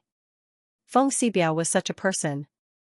So at this time, the only thing he could do was to escape. The farther the better. In his opinion, even if the person in front of him wasn't really Ho Zhenhan's master, at least he must be related to Ho Zhenhan. Otherwise, it was impossible to know such a secret thing. At that time, he was invited by Yu Shonda's subordinate, Fei Biao. Not many people knew about this matter. After he was injured, he went into hiding for a long time. It was only recently that he recovered from his injury that he reappeared in Jianghu. How did this brat know about such a secretive matter? Therefore, Feng Xibiao would rather believe it than not. Therefore, out of the 36 stratagems, escape was the best stratagem. That was why he ran so fast. Yang Ming saw Feng Xibiao's arrogant appearance before and thought that he had some tricks. He didn't expect that in the blink of an eye, Feng Xibiao ran faster than a rocket. He was stunned. At the same time, Zhang Depeo, Yao Sanpao, and Yao Sanpao's underlings were stunned. Everyone looked at each other. What is Feng Xibiao doing? Could it be that this is a battle between experts? A perfect combination of speed and strength? One of the subordinates exclaimed in amazement, his speed is really fast. But, where is the power? Nonsense? How could he run so fast if he didn't have strength? Another subordinate pretended to understand and said. Oh, so that's how it is. So this is the perfect combination of speed and power. The first subordinate who asked the question suddenly realized. Yeah, it's very fast. The others also sighed. But why isn't he attacking? Why are you running in the opposite direction? We don't know about that. Experts are always unpredictable, right? Maybe his moves are too awesome, so before he uses them, he needs a certain amount of buffer distance, so he's preparing for his moves? One of the subordinates said, thinking that he was smart. That makes sense. After the other subordinates heard this, they nodded in agreement. That should be the case. An expert is indeed an expert. But why is he running further and further away? This should be enough distance, right? He hasn't stopped yet? Seeing that Feng Xibiao was running further and further away, one of the subordinates asked in confusion. Ugh. When everyone heard this, they felt that it was indeed the case. Isn't this too far? What does this Feng Xibiao mean? In the beginning, Zhang Depeo and Yao Sanpao had the same idea as those stupid subordinates. They were watching Feng Xibiao's perfect combination of speed and power performance. Previously, Feng Xibiao's method and speed of killing Zhang Penbai and Xianxia had deeply shocked everyone's heart, so everyone was very confident in Feng Xibiao. But now, Feng Xibiao was running further and further away, and he didn't even look back. No matter how stupid Yao Sanpao was, he could tell that there was an accident. If there was a need for a buffer to use a big move, only his stupid subordinates could think of it. This wasn't a TV series, so what was the need for a buffer? Moreover, it wasn't like Yao Sanpao didn't know the size of the underground boxing arena. The boxing arena was only so big, so why would he use a big move? Was there a need for such a long distance? Wouldn't he be running to the audience? It was simply impossible. Therefore, it could be concluded that Feng Xibiao wasn't showing the perfect combination of speed and power at all, nor was he preparing to use a big move. He was simply running away. After Yang Ming said a sentence, Feng Xibiao was so scared that he ran away. Although Yao Sanpao was unwilling to believe this fact, the fact was in front of him. All of you, shut up. Yao Sanpao was very impatient with his underlings' chatter. After glaring at them, he was a little overwhelmed. Feng Xibiao ran away without saying anything. What were the few of them still standing here for? Feng Xibiao didn't dare to offend someone. What ability did they have to offend the person in front of them? The few underlings didn't know why Yao Sanpao was angry, but they could see that the situation was not good, so they quickly closed their mouths. Yang Ming naturally wouldn't let Feng Xibiao run away so easily. He hadn't settled the matter of his car being smashed. Also, weren't Zhang Penbai and his underling also defeated by Feng Xibiao? Are you going to leave just like that? We haven't settled our accounts yet.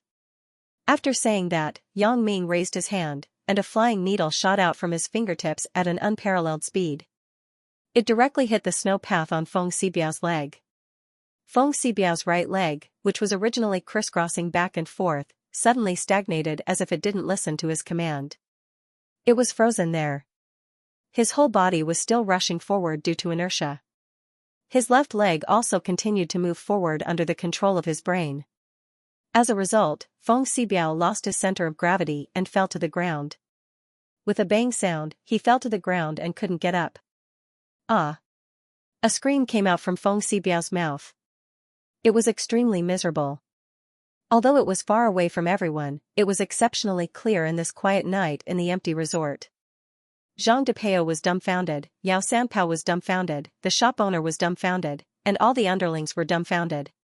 Even Sui Yuemin stood there with his mouth wide open in disbelief. Only Jing Xiaolu was sober and proudly standing beside Yang Ming. She thought in her heart, you don't even look at your own strength. How dare you act cool in front of my husband? You're really courting death. Yang Ming's seemingly casual move actually knocked down Feng Xibiao, who ran for more than 200 meters. What kind of terrifying kung fu is this? Could it be the legendary acupuncture point through the air? Although they didn't want to believe it, there was no other explanation that could prove this. A casual wave of his hand and a person fell to the ground. This was the legendary martial arts master. You, bring him back. Yang Ming pointed at Yao Sanpao and ordered him. Me? Yao Sanpao pointed at himself and asked in astonishment. It's you. You can also escape with him, but you have to bear the consequences yourself. Yang Ming said faintly. I don't dare, I don't dare. Yao Sanpao was already dumbfounded after seeing Yang Ming's means.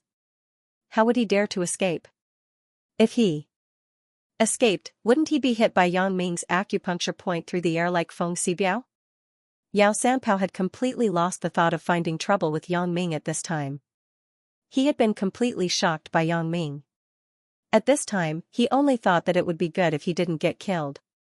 Yao Sanpao turned around and ran in the direction of Feng Xibiao. Until he ran to Feng Xibiao's side, Feng Xibiao still couldn't stand up. His entire right leg seemed to be crippled as if it was no longer his own. Half a year ago, the heartfelt fear and horror of Hou Zhenhan surged into Feng Xibiao's heart again. When Yang Ming said, "Are you going to leave just like that? We haven't settled our accounts yet." When this sentence was said, Feng Xibiao thought it was funny at that time. Of course, I have to run. If I don't run, why would I stay here? Even if I run away, what can you do to me? Feng Xibiao was still very confident in his escape speed. Moreover, Yang Ming's car had been smashed, so Feng Xibiao was not afraid that Yang Ming could catch up. However, this was just his wishful thinking at the beginning. Before this thought was confirmed, Feng Xibiao felt his right leg suddenly go numb. He couldn't control it anymore, and his whole body fell heavily to the ground. Feng Xibiao tried to stand up, but he was horrified to find that his right leg really couldn't move. It couldn't move at all. It was like this leg didn't grow on his body. It was not under his control at all. At this moment, Feng Xibiao knew that Yang Ming's sentence was not said casually, but it was put into action. Feng Xibiao now had no doubt that Yang Ming was Hou Zhenhan's master. Only that person's master could do this. Feng Xibiao knew that he had fallen, completely fallen. After figuring out the truth, Feng Xibiao was not in a hurry to escape because he knew that he couldn't escape anyway. Even if he struggled, it was just futile. He had misjudged the injuries of the four underlings. It wasn't that Yang Ming's strength wasn't enough, but that he didn't want to kill them. When Yao Sanpao ran to him, Feng Xibiao stood up with his help and limped in the direction of Yang Ming. He couldn't run away, so he could only admit defeat. Although he didn't know what was waiting for him, Feng Xibiao still braced himself and went forward. I was thinking at the time. I didn't offend anyone here. Why are there so many people looking for trouble with me? After Yang Ming waited for Yao Sanpao to leave, he looked at Zhang Depeo and the shop owner with a smile. It turns out that you two guys are playing tricks. This, misunderstanding. The shop owner was really dumbfounded this time. Even the bad *SS Feng Xibiao turned around and ran when he saw Yang Ming. How could he be Yang Ming's opponent? The shop owner regretted it. He regretted being so stingy. Why couldn't he learn a lesson after suffering a loss and still think about revenge? If he had swallowed the insult, wouldn't there be no later matter? Therefore, the shop owner's face once again showed an expression of embarrassment and fear. He said the same words as he said to Yang Ming in the barbecue shop before, which was a misunderstanding. Misunderstanding? Yang Ming couldn't help but laugh after listening to the shop owner's words. You told me before that it was a misunderstanding. Why did you come to me again? This? The shop owner was speechless for a while. His face was flushed. He didn't know how to explain it, but he was scared. He was afraid that Yang Ming would deal with him like how he dealt with Feng Xibiao. He clenched his teeth and said, I was wrong. Yes, I was angry before and I wanted to take revenge. But now, I don't want to and I don't dare to. Please spare me. The shop owner's honesty made Yang Ming stunned. You admit it? I'm going all out. The shop owner seemed to have really thrown caution to the wind. Knowing that he couldn't escape now, he didn't care anymore. Yang Ming really didn't think about how to deal with the shop owner. There were too many such people. If Yang Ming dealt with every one of them, Yang Ming couldn't deal with them all. If he killed the shop owner because of this, Yang Ming couldn't do it. For a while, Yang Ming was also a little embarrassed. He didn't know what to do, so he turned to look at Jing Xiaolu. Xiaolu, what do you think? Let him pay for the car. My car was smashed. How can I let him go so easily? Jing Xiaolu was looking at money. She didn't lose anything, but her car was smashed. Naturally, she wanted to blackmail the shop owner for a sum of money. Yang Ming understood Jing Xiaolu's meaning as soon as he heard it. He couldn't help but laugh at her greed. However, he had to say that this was the best solution. It was fine to extort a sum of money from the shop owner. It was enough to let him learn a lesson. Pay for the car, I will pay. I will pay however much it is. The shop owner was now afraid that Yang Ming would put him in the hospital for a year and a half. When he heard Jing Xiaolu's words, it seemed that he could pay to avoid disaster. How could he not agree? He immediately replied. When I bought this car, it was 1,030,000 yuan. The procedures are done. It's 1,200,000 yuan. How much do you want to pay? Asked Jing Xiaolu. Who? The shop owner breathed a sigh of relief. He knew the value of this car. It seemed that Jing Xiaolu didn't blackmail him too much. He could take out more than 1 million yuan. In the past few years, the shop owner had accumulated a savings of 5 million yuan from cheating and cheating. The shop owner didn't want to offend this kind of person who even Feng Xibiao ran away when he saw her. He would just give them some money and be done with it. Can I pay 500,000 yuan? The shop owner thought about it. A car worth more than 1 million yuan. I smashed it like this. 500,000 yuan should be enough for you to repair the car, right? 500,000 yuan? This is my new car. I just bought it. Jing Xiaolu looked at her broken car with distress. How about this? You take 500,000 yuan. Then Yang Ming turned his head and looked at Yao Sanpao, who just came back with Feng Xibiao. Both of you are involved, right? Both of you take another 500,000 yuan. It's a total of 1 million yuan. Let's forget about this. Yang Ming could see that Feng Xibiao was the kind of person who was as timid as a mouse, so Yang Ming didn't need to kill this kind of person. The next time Feng Xibiao heard his name, he would be so scared that his legs would cramp. He wouldn't have the thought of revenge at all. Okay. Without waiting for Yao Sanpao to answer, Feng Xibiao nodded and said, I will pay. Don't mention 500,000 yuan. I can even pay 1 million yuan. Feng Xibiao was a rich man. In his first few years of boxing, he earned a lot. Now, he had at least 10 million yuan in net worth. So, he was very happy that he could pay to avoid disaster. Yang Ming was already equivalent to the existence of the devil in his eyes. Oh, that's fine. I was going to let you take 500,000 yuan. Since you are willing, then 1 million yuan is fine. Yang Ming was very satisfied with Feng Xibiao's approach. NN. Feng Xibiao nodded quickly. I will take 1 million yuan. Big brother, you see that I took an extra 500,000 yuan. Can you cure my leg? Although Feng Xibiao didn't know what happened to his leg and why he couldn't feel it until now, he thought that it must be because Yang Ming used some high-grade kung fu to seal his acupoints. The one who started the trouble should end it. He estimated that if Yang Ming didn't care, even if he went to the hospital, he might not be able to be cured. It was possible that he would be disabled for life. So, he felt that it was worth it to spend an extra 500,000 yuan to buy health. Now, he was afraid of Yang Ming from the bottom of his heart. So, when Yang Ming made his right leg disabled, he believed that he would be like this for the rest of his life. Oh, seeing that you have a good attitude in admitting your mistake and actively compensating the loss of the victim, then I will treat you. Yang Ming nodded and said with a smile, I originally planned to sell you a pair of crutches for the rest of your life. Feng Xibiao was so shocked that he broke out in a cold sweat. He thought that it was a close call. Luckily, he said that. Otherwise, he would be disabled for the rest of his life. Feng Xibiao thought that he was lucky. This 1 million yuan was worth it. Yang Ming casually patted Feng Xibiao's waist twice. Suddenly, Feng Xibiao felt that his right leg was back.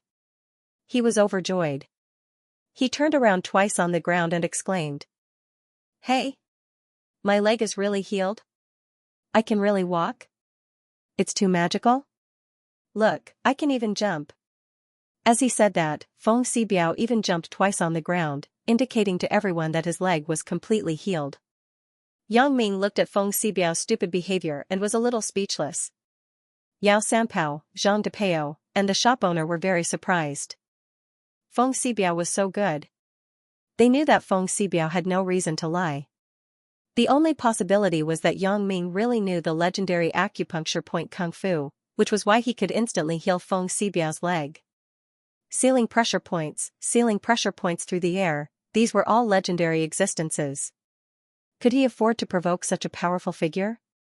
Originally, the shop owner thought that the 500,000 yuan he took out was a lot. Now, it seemed that it was not much. Yes, it was really not much. Feng Xibiao was very excited that his leg was healed, so he didn't hesitate. He immediately said, "Brother, give me your card number. I will call and transfer the money to you now."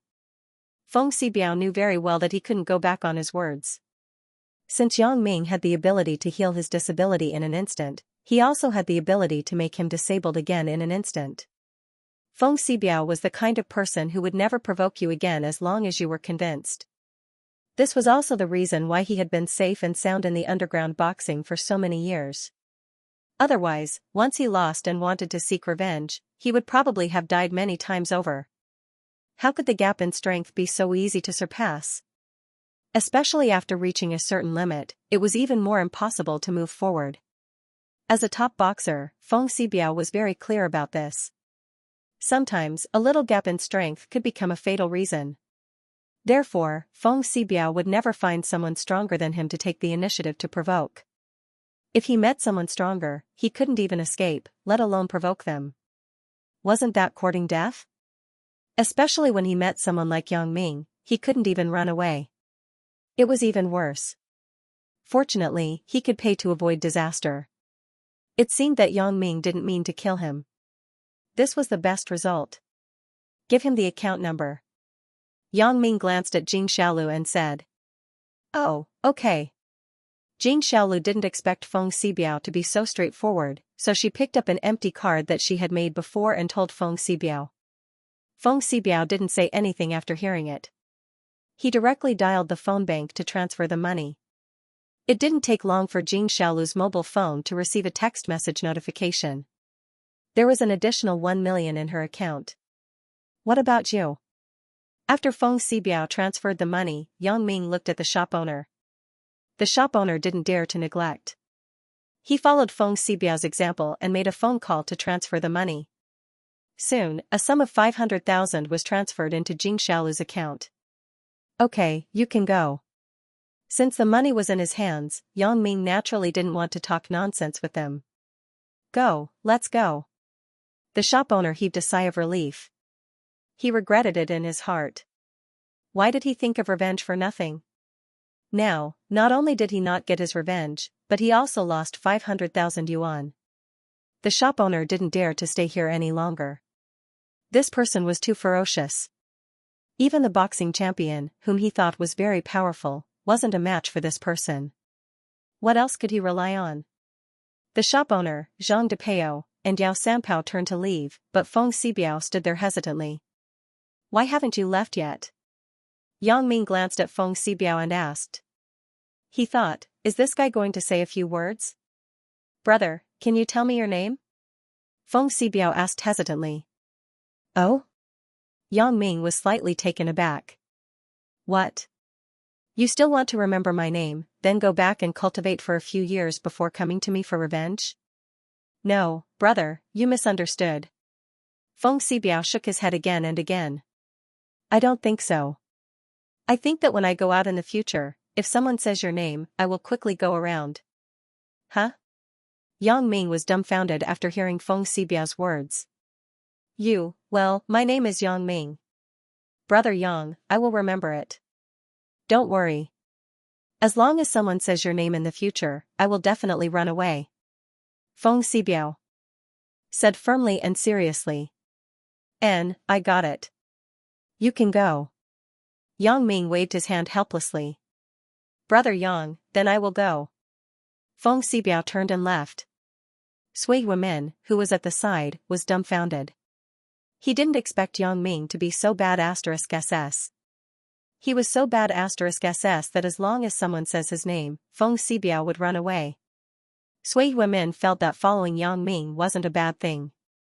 At least he could do whatever he wanted in West Star Mountain in the future. Whether it was Yao Sanpao or Zhang Depeo, they wouldn't dare to offend him. Brother Yang, look at this car. Should I find a repair shop to tow the car away? Sui Wemin waited for those people to leave and asked Yang Ming while rubbing his hands.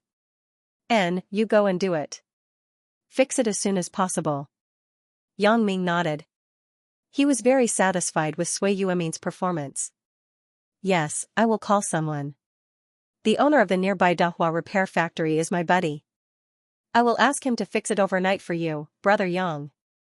I will try not to affect tomorrow's use, said Sui Wemin. Don't worry too much. We have other cars with us, said Yang Ming. It's okay, it's okay. Sui Wemin said confidently. As he was about to make a call, he suddenly saw Zhang Penbai and Zhang Penbai's subordinate, Xianxia, lying on the ground.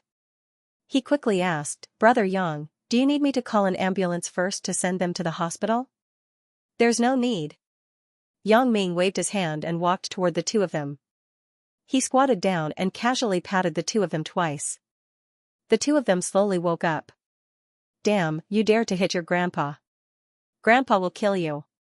Zhang Penbai's first sentence after waking up was to curse. Who did you kill? Yang Ming glanced at him coldly. Ah.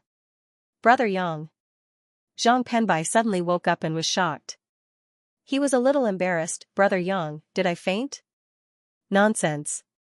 Yang Ming said in annoyance, kill him? He is much more powerful than you. Who did you kill? This. Zhang Penbai was a little embarrassed, I was just saying. Okay, this is not your fault. The other party is more powerful than you.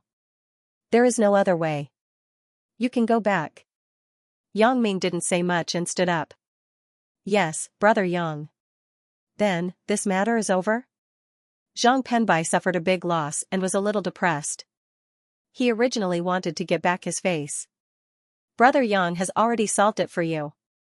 Sui Wemin quickly explained to Zhang Penbai, that guy named Feng Xibiao ran away after seeing Brother Yang. His speed made me feel ashamed. Ah? Brother Yang is too awesome, right? Zhang Penbai couldn't help but be shocked when he heard Sui Wemin's words. He didn't think that Sui Wemin would lie to him. He was just a little surprised. Isn't that so? And that Feng Xibiao said that as long as someone mentions Brother Yang's name in the future, he will definitely turn and run. Sui Wemin said proudly as if this Brother Yang was himself. D***MN, that's awesome. Zhang Penbai immediately trembled when he heard that Feng Xibiao was such a coward.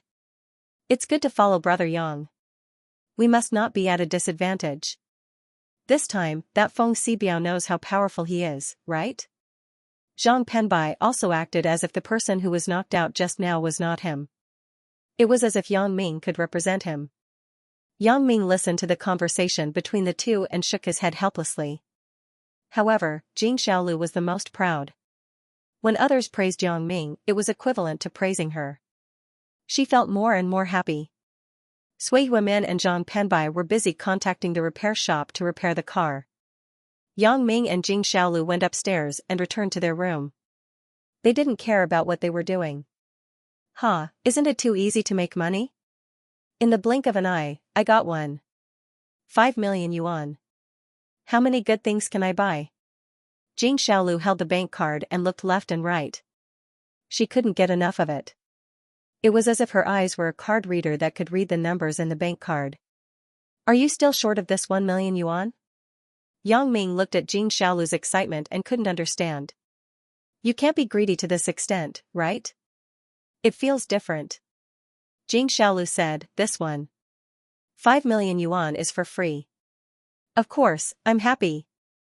Didn't your company's shares come for free? Asked Yang Ming. How does that count? The shares are yours. Now, what's yours is mine. It's all our family's. How can it be for free? Jing Xiaolu said, this one. 5 million yuan is different. It was sent by those fools. I'd rather these idiots not bother me for no reason. It's been a long night. I originally wanted to come out and have some fun, but I ended up encountering so many troubles. Yang Ming said as he lay on the bed. I think it's quite exciting. Jing Xiaolu disagreed. This feeling of being pretentious is really cool. Yang Ming was speechless. It had to be said that Sui Yuemin still had a lot of connections in West Star Mountain. The next morning, the car was parked downstairs with a brand new look. Yang Ming and Jing Xiaolu didn't dare to imagine that this was real. They thought that the car smashing incident last night was just a dream. However, the car was indeed repaired. They didn't know how Sui Yuemin did it. Yang Ming took the car keys from Sui Yuemin's hand and nodded to him, expressing his approval of everything he did. Yang Ming and Jing Xiaolu should go back. How to arrange for Jing Xiaolu became a problem for Yang Ming, but fortunately, he didn't have to think about this problem for the time being. Everything could wait until he returned safely from Yunnan. If he couldn't come back, it was meaningless to think about these things. After returning to Songjiang, Yang Ming's days were almost peaceful again, but there was one more Jing Xiaolu in his life. The two of them were more intimate than before.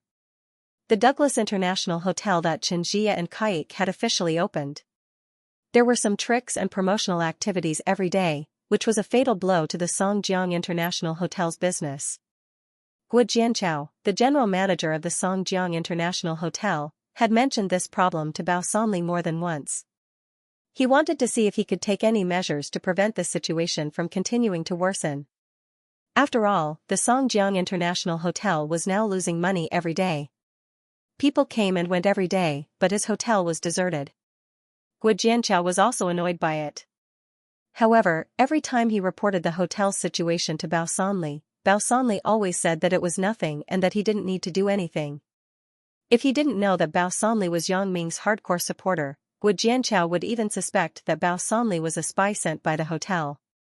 After many fruitless suggestions to Bao Sanli, Guo Jianchao had no choice but to call Yang Ming personally, intending to communicate with Yang Ming.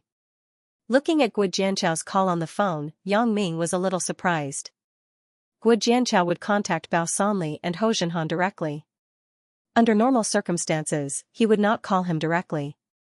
Hello? Guo Jianchao? Yang Ming picked up the phone. It's me, Brother Yang. Guo Jianchao said quickly, I have something to discuss with you. Are you free?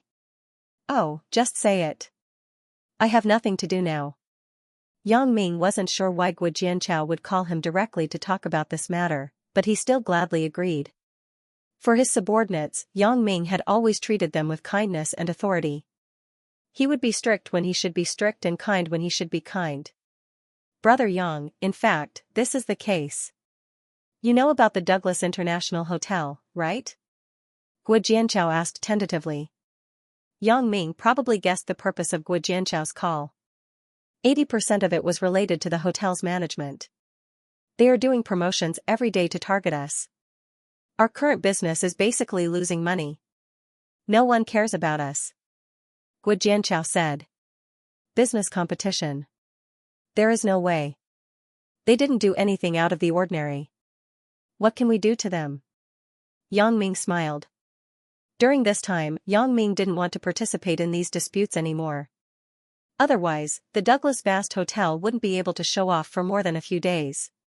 But, they are simply targeting us. Guo Jianchao said. His voice was a little indignant. Their every discount promotion strategy is targeted at us. Didn't I say it before? We can't do anything about business competition. Yang Ming said, I guess you talked to Bao Sanli about this matter first. Bao Sanli didn't say anything, so you came to me, right? Yes. Guo Jianchao admitted. It is true. I talked to President Bao, but President Bao didn't say anything. He asked me to ignore them. I don't think it can go on like this, so I called you personally. You won't blame me, right? How can I blame you? Yang Ming said with a smile, you are doing it for the good of the company. This is right. However, Bao Sanli's words are actually conveying my meaning. Don't worry about them first. Let them be. Anyway, this Songjiang International Hotel is not the main industry of our company. But we can't let them be like this, right? Shouldn't we take some action? Guo Jianchao didn't give up. If we take action, we will fall into their trap. They will still have some tricks waiting for us. As far as I know, this Douglas Vast Hotel is an international chain hotel. They have a lot of marketing talents who specialize in research in this area. We don't need to fight with a professional organization like them. Yang Ming said, let them be. It will calm down after a while. Oh, okay. Guo Jianchao couldn't help it. Since Yang Ming said so, then he could only bide his time. Hee, if there is a situation, call me at any time. Don't be too conflicted. Yang Ming smiled and comforted Guo Jianchao. I know, brother Yang. Although Guo Jianchao didn't figure it out, since it was Yang Ming's decision, he could only firmly implement it. As a result, the Songjiang International Hotel was defeated under the Douglas Vast Hotel's aggression, but they didn't take any action. This represented a different situation in the eyes of people with intentions. Songjiang's entertainment industry might change. Bao Sanli's era was over. Everyone was talking about how no matter how powerful Bao Sanli was, he only had a local relationship. The Douglas family had a deeper relationship, which was not comparable to a local rich family. As a result, more people befriended Xianxia and Kaik. Kaik didn't expect that Bao Sanli wouldn't fight back at all. After he snatched the guests away, Bao Sanli still didn't say anything. This made Kaik feel that Bao Sanli was too weak. Boss, that kid finally got a taste of his power this time. Xianxia proudly watched Yang Ming's industry gradually lose ground. This was his ultimate goal, and now he had basically achieved it. I know the hotel industry very well. He has no guests now, which is equivalent to losing money. He won't be able to support it for long. Kaik smiled. It won't take long for them to go bankrupt. Boss, what do you think if we buy his hotel? Xianxia's eyes turned, and evil ideas emerged again. At this time, he is losing money every day. How about we buy his hotel at a very low price, and then expand it into our branch? This is also possible, but is it necessary? After all, our hotel is already very big. We don't need any branches. Kaik hesitated and said. Of course, it is necessary. This can establish your position as the leader of the Songjiang hotel industry. Xianxia said, think about it. The Songjiang International Hotel was the original #1 hotel in the Songjiang hotel industry, and you are a latecomer. But if you don't swallow the previous #1, there will always be a thorn in your side. How unpleasant would that be? That's true. Kaik was also tempted when he heard Xianxia's explanation. The Douglas family often swallowed competitors in the same industry. This could make the family's hotel more famous. Then let's talk to the people at the Songjiang International Hotel, asked Xianxia. It's not the best time yet. We have to wait until they are in a mess before we make a move. Only then can we have an advantage in terms of price, said Kaik. Moreover, I want to use this annexation to build momentum for the Douglas Vast Hotel and make our hotel famous in the north. Okay. Although Xianxia wanted to do it as soon as possible, he still had to listen to Kaik's arrangement. When almost no guests came to the Songjiang International Hotel, just when everyone thought that the Songjiang International Hotel was on the verge of collapse, the Douglas Vast Hotel issued a message in front of the media that they wanted to acquire the Songjiang International Hotel. For a time, this shocking news was everywhere in newspapers, magazines, and the internet. The Douglas Vast Hotel wanted to swallow the former industry leader, the Songjiang International Hotel. Many people who knew the background of the Songjiang International Hotel sighed at the strength of the Douglas family. The sky of the Songjiang entertainment industry might really change and be occupied by the Douglas family in one fell swoop. This news was unilaterally released by the Douglas Vast Hotel. They had not contacted the Songjiang International Hotel beforehand, nor had they reached any consensus. However, this was the effect he wanted. When the news of this acquisition came out, it directly pushed the reputation of the Douglas Vast Hotel to the top. At the same time, it further damaged the prestige and reputation of the Songjiang International Hotel in the industry.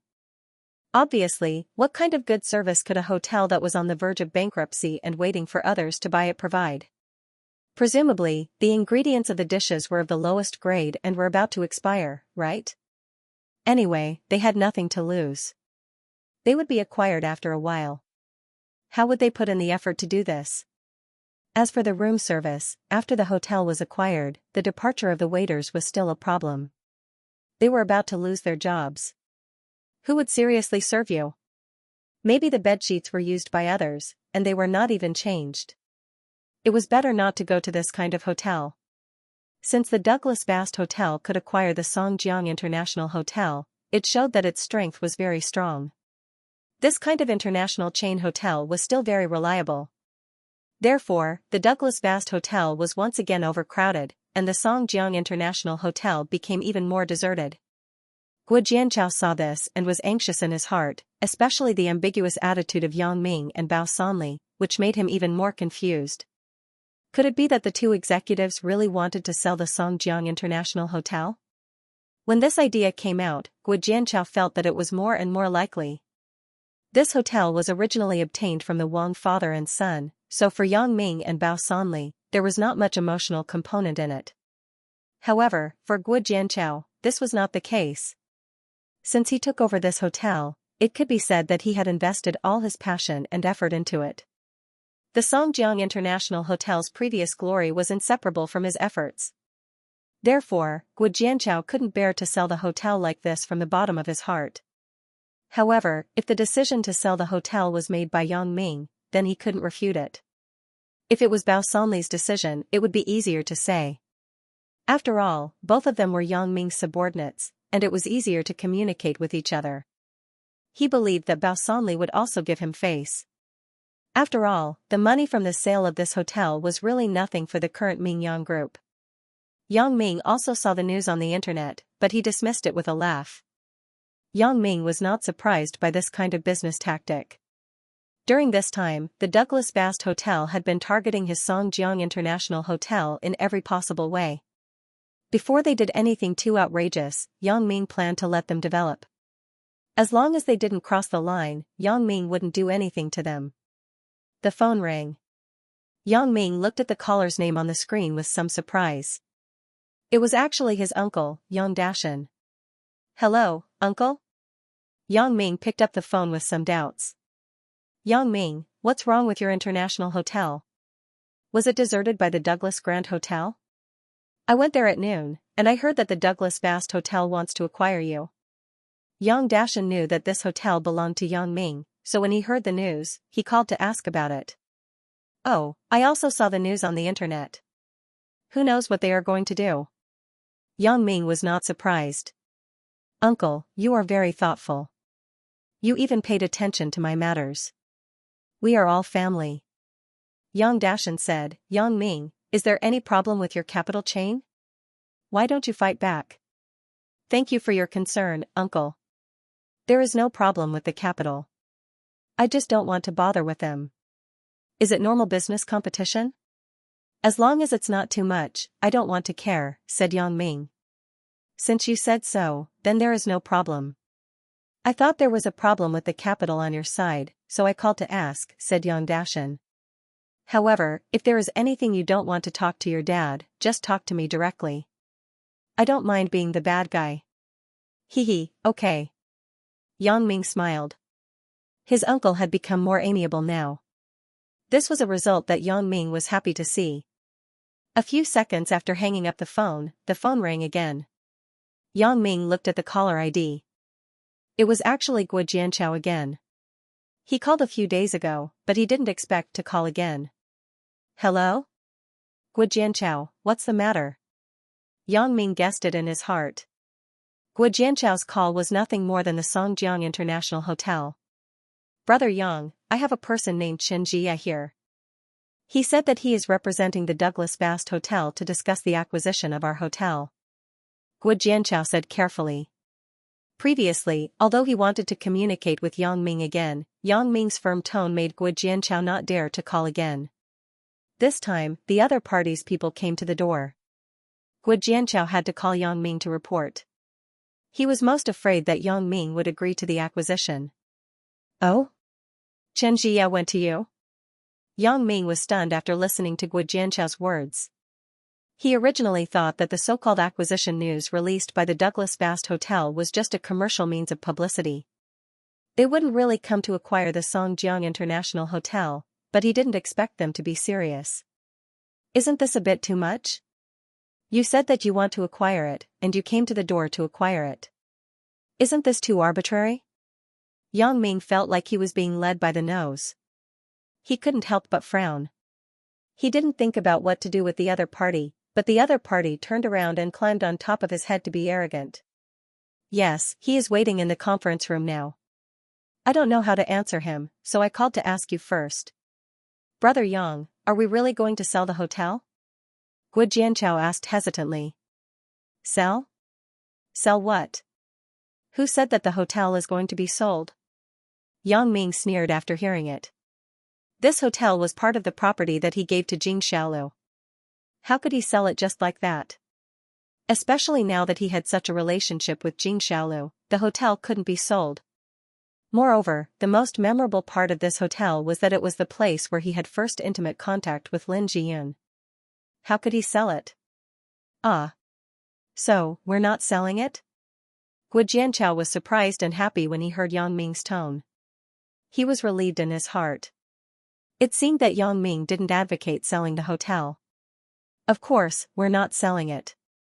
You tell that Xianxia to get lost as far as he can. Don't be so shameless.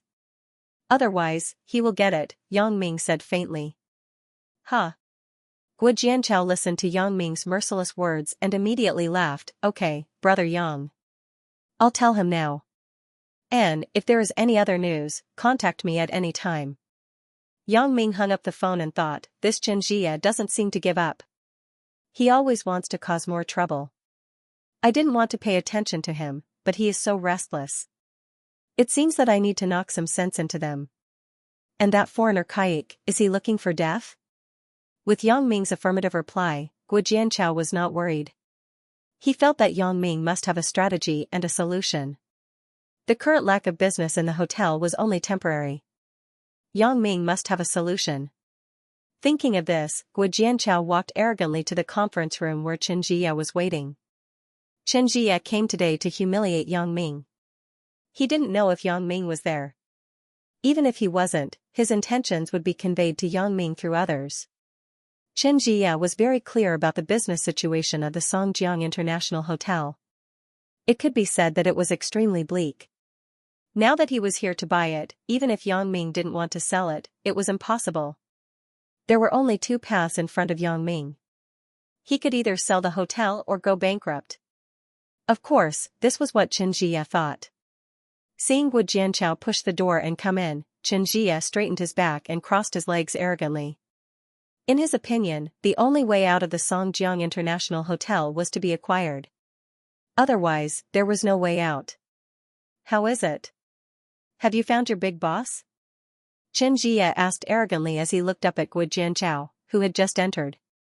Oh, I found him, Gu Jianchao glanced at Xianxia funnily and said faintly. Where is he? Is he here? Why hasn't he appeared yet? Don't be confused. I'm here to buy it and save you. Otherwise, you can just wait for bankruptcy. Xianxia glanced at Gu Jianchao and found that he still came in alone. There was no sign of Yang Ming, so he was a little unhappy. This time, it was supposed to be Kaik's men who came here, but Xianxia wanted to show off in front of Yang Ming, so he personally took on the task of coming to negotiate. He had prepared some sarcastic remarks about Yang Ming, but he didn't see Yang Ming. This made Xianxia feel like he had punched cotton and couldn't find a point to exert force on. It was very unpleasant. What is the boss doing here?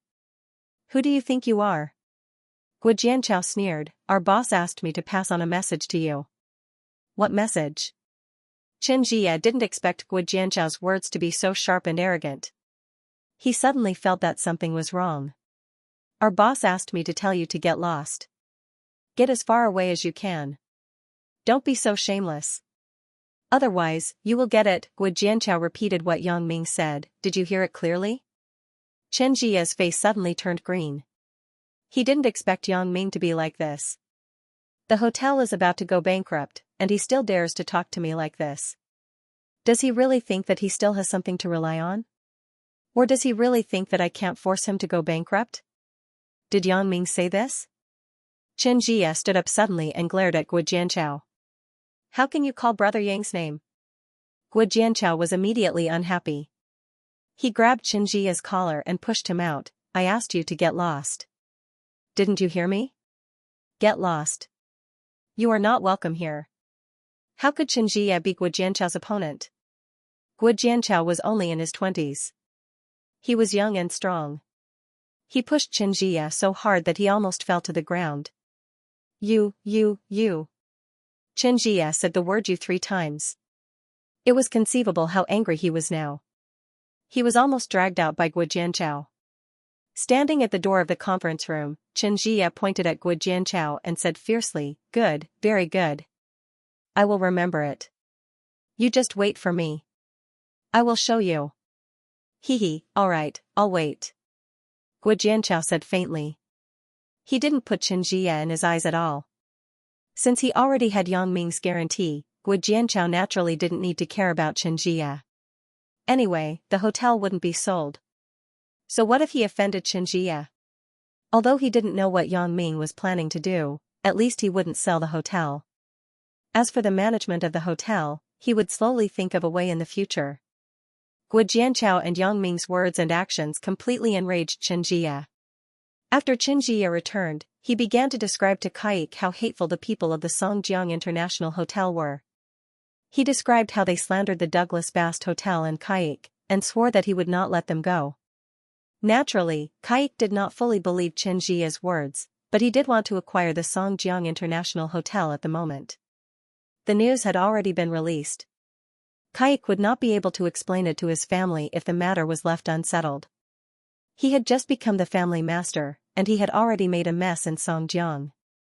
If he couldn't even settle a small local hotel, how could he still have the face to be the family master in the family? So this time, no matter what, Kaik was determined to win. Since the other party's attitude was tough, then he would increase his efforts. Because of the incident in the conference room last time, the Douglas Bast Hotel and the Songjiang International Hotel had completely fallen out. The two sides had already shed all pretense of cordiality. Xianxia even began to send people to the Songjiang International Hotel's parking lot to distribute flyers to bring the guests who went to the Songjiang International Hotel to the Douglas Bast Hotel. The Douglas Bast Hotel had also launched a series of preferential promotional activities, and TV advertisements bombarded them one after another. This time, Xianxia wanted to completely eliminate them. He didn't want any customers to go to the Songjiang International Hotel. He wanted to let Yang Ming taste the consequences of despising him. If they didn't agree to be acquired, they would have to fend for themselves. When the Songjiang International Hotel had no business at all, Xianxia went to the door again and found Gu Jianchao. Gu Jianchao didn't expect the Douglas Bast Hotel to be so ruthless. They even used such a wretched trick, which was despicable. However, Yang Ming didn't say a clear counterattack and method. Gu Jianchao naturally couldn't act rashly. Xianxia's second visit was actually within Gu Jianchao's expectations. Gu Jianchao didn't go to see him first, but called Yang Ming again. Although he wanted to throw Xianxia out again, Gu Jianchao wouldn't make a decision without consulting Yang Ming. Brother Yang, this is Gu Jianchao. Gu Jianchao dialed Yang Ming's phone again. Xianxia is here again. He still wants to talk about the acquisition. I didn't expect them to really not give up. Yang Ming heard Gu Jianchao's words and said with some contempt, they really don't know what's good for them. During this time, Yang Ming also knew a thing or two about the Douglas Bast Hotel's actions. Yang Ming despised the wretched and despicable tricks they used, but he didn't expect Xianxia to still not give up. He actually still wanted to acquire the Douglas Bast Hotel. Yang Ming naturally knew that Xianxia's actions were targeting him again and again. To put it bluntly, it was to take revenge for not giving him face that day. He wanted to use this opportunity to attack him. But it had to be said that Xianxia's idea was too simple. It was simply courting death. Brother Yang, should I drive him away? Asked Gu Jianchao. No need. Promise them that we will arrange a time to talk about the acquisition. Yang Ming couldn't bear it anymore. Xianxia and Kayik's actions had touched Yang Ming's bottom line. He didn't care about them before, but they were getting more and more excessive. They actually opened a dye house after giving him some face. In this case, Yang Ming would naturally do as they wished.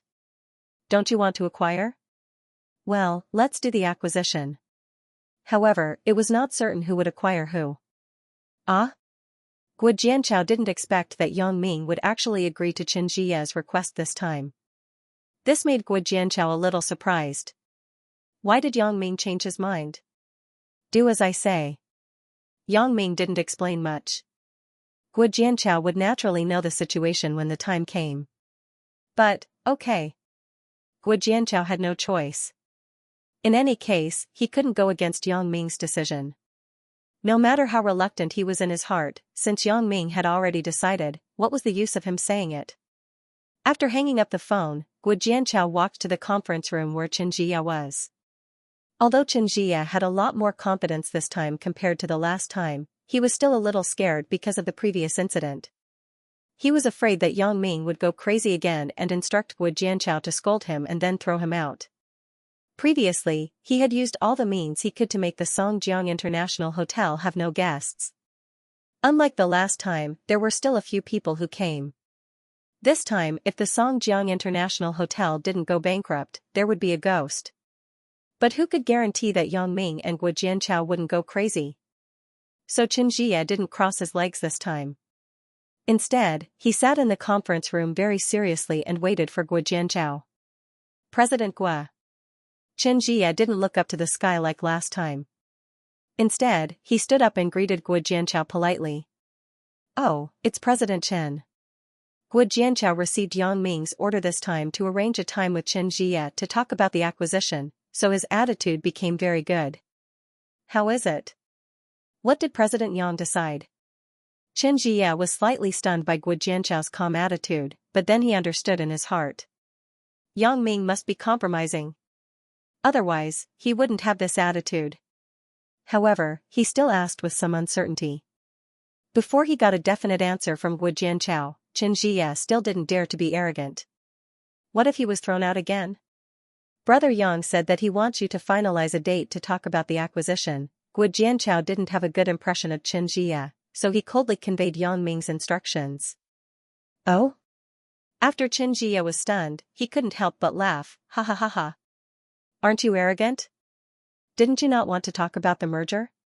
Didn't you tell me to get lost? Xianxia could finally hold his head high after listening to Gu Jianchao's words. He changed his previous cautiousness and suddenly became domineering. Humph, what's wrong? You can't stand it now? You finally agreed? I said it earlier. Sooner or later, you will beg us to talk about the acquisition. Mr. Chen, I'm just repeating Brother Yang's words. If you have this attitude, please leave. Gu Jianchao glanced at the clown-like Xianxia indifferently. He snorted at Xianxia's female behavior that changed faster than flipping a book. Attitude? What's wrong with my attitude? That's my attitude. Xianxia got a positive answer from Yang Ming at this moment, so he didn't care what Gu Jianchao said. After all, Gu Jianchao couldn't make the decision. He couldn't go against Yang Ming's wishes. So no matter how much he mocked, Gu Jianchao could only accept it. He couldn't change his mind. Mr. Chen, the merger is a bilateral cooperation, not a unilateral one. If you insist on this attitude, I think we can't talk about it even if Brother Yang comes in person. Gu Jianchao couldn't stand Xianxia's attitude and warned him faintly. What a joke. Can you represent Yang Ming's decision? Your boss has agreed to the merger. Who do you think you are? Xianxia sneered and stood up. Tomorrow morning, in the Douglas Bast Hotel's conference room, 9 o'clock. I'll be waiting for you on time. I won't wait for you if you're late. After speaking, Xianxia got up and left the conference room, leaving Gu Jianchao with his back. Gu Jianchao was furious with Xianxia. He thought, did I desperately advise Yang Ming not to sell the hotel? Xianxia is too much of a bully. Thinking of my time with Yang Ming, I guess Yang Ming should give me some face, right? Xianxiao decided to give it a try. He wouldn't regret it anyway, so he dialed Yang Ming's phone number. Brother Yang, Xianxia left, Xianxiao said. Oh? What did he say? Yang Ming asked. Xianxia has gone too far. He just said some very unpleasant words. Thinking of Xianxia's face before, Xianxiao was annoyed. Brother Yang, I dare to say something. Can we not sell our hotel? Sell? Who said anything about selling? When Yang Ming heard Xianxiao's excitement, he was somewhat amused and moved. He couldn't help but ask. Ah?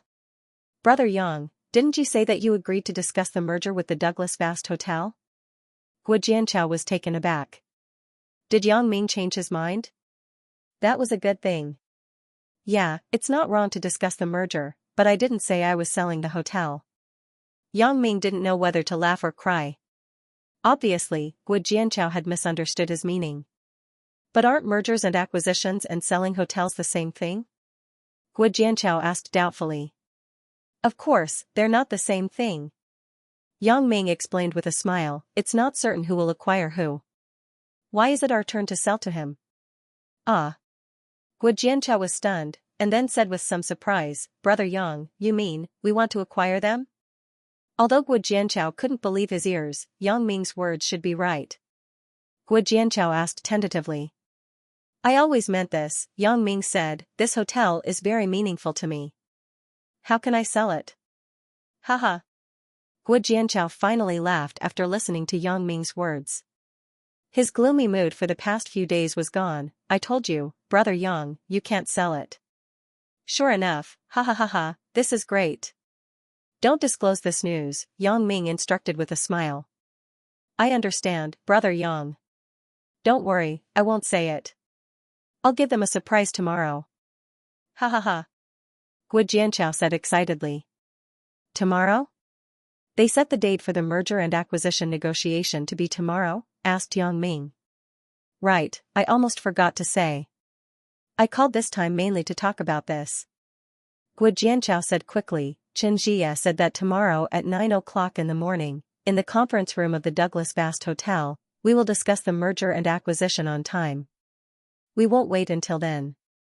Hee, then we'll go at 10 o'clock. Let them wait, Yang Ming smiled and said indifferently. That's what I thought before. Brother Yang, it's good that you said so. We'll wait for them to die. Xianxiao said straightforwardly. I'll find you at the International Hotel tomorrow. Let's go together, said Yang Ming. Okay, Brother Yang, see you tomorrow. Xianxiao hung up the phone happily. N. Yang Ming hung up the phone. It was a little funny. It seems that Xianxiao's feelings for the Songjiang International Hotel far exceed his own. He is even more unwilling to sell the hotel. Xianxia originally came with the intention of testing the waters. When he went back, he was full of vigor. Yang Ming agreed to discuss the merger and acquisition. Obviously, he couldn't hold it anymore. Xianxia walked proudly. How should I humiliate Yang Ming tomorrow? Haha, anyway, I can't let him go so easily. Absolutely not. Xianxia thought, I must press for a very low price tomorrow. Then, when Yang Ming begs me for a high price, I can take the opportunity to propose a condition for him to break up with Chen Mingyan. If he doesn't agree, I won't buy it and let him wait for his death. I believe that if I don't buy the Songjiang International Hotel, other forces and enterprises won't buy it. After all, no one is willing to get involved in this muddy water and go against the Douglas Vast Hotel. Whoever buys this hotel will inevitably end up like the Songjiang International Hotel now. They will be forced into a corner. Therefore, Xianxia believed that no one would buy the Songjiang International Hotel except for himself and Kaik. Yang Ming could only act according to his mood. Thinking of this, Xianxia became more and more happy. He directly called Chen Xiaolong. Dad? What's the matter? Chen Xiaolong was currently having a threesome with two ladies in a high-end suite at the Douglas International Hotel, so his voice sounded a little impatient. Xiaolong, are you busy? Then wait until I go back. Xianxia also heard Chen Xiaolong's impatience, so he said. Oh, that's fine. What's the matter? Asked Chen Xiaolong casually.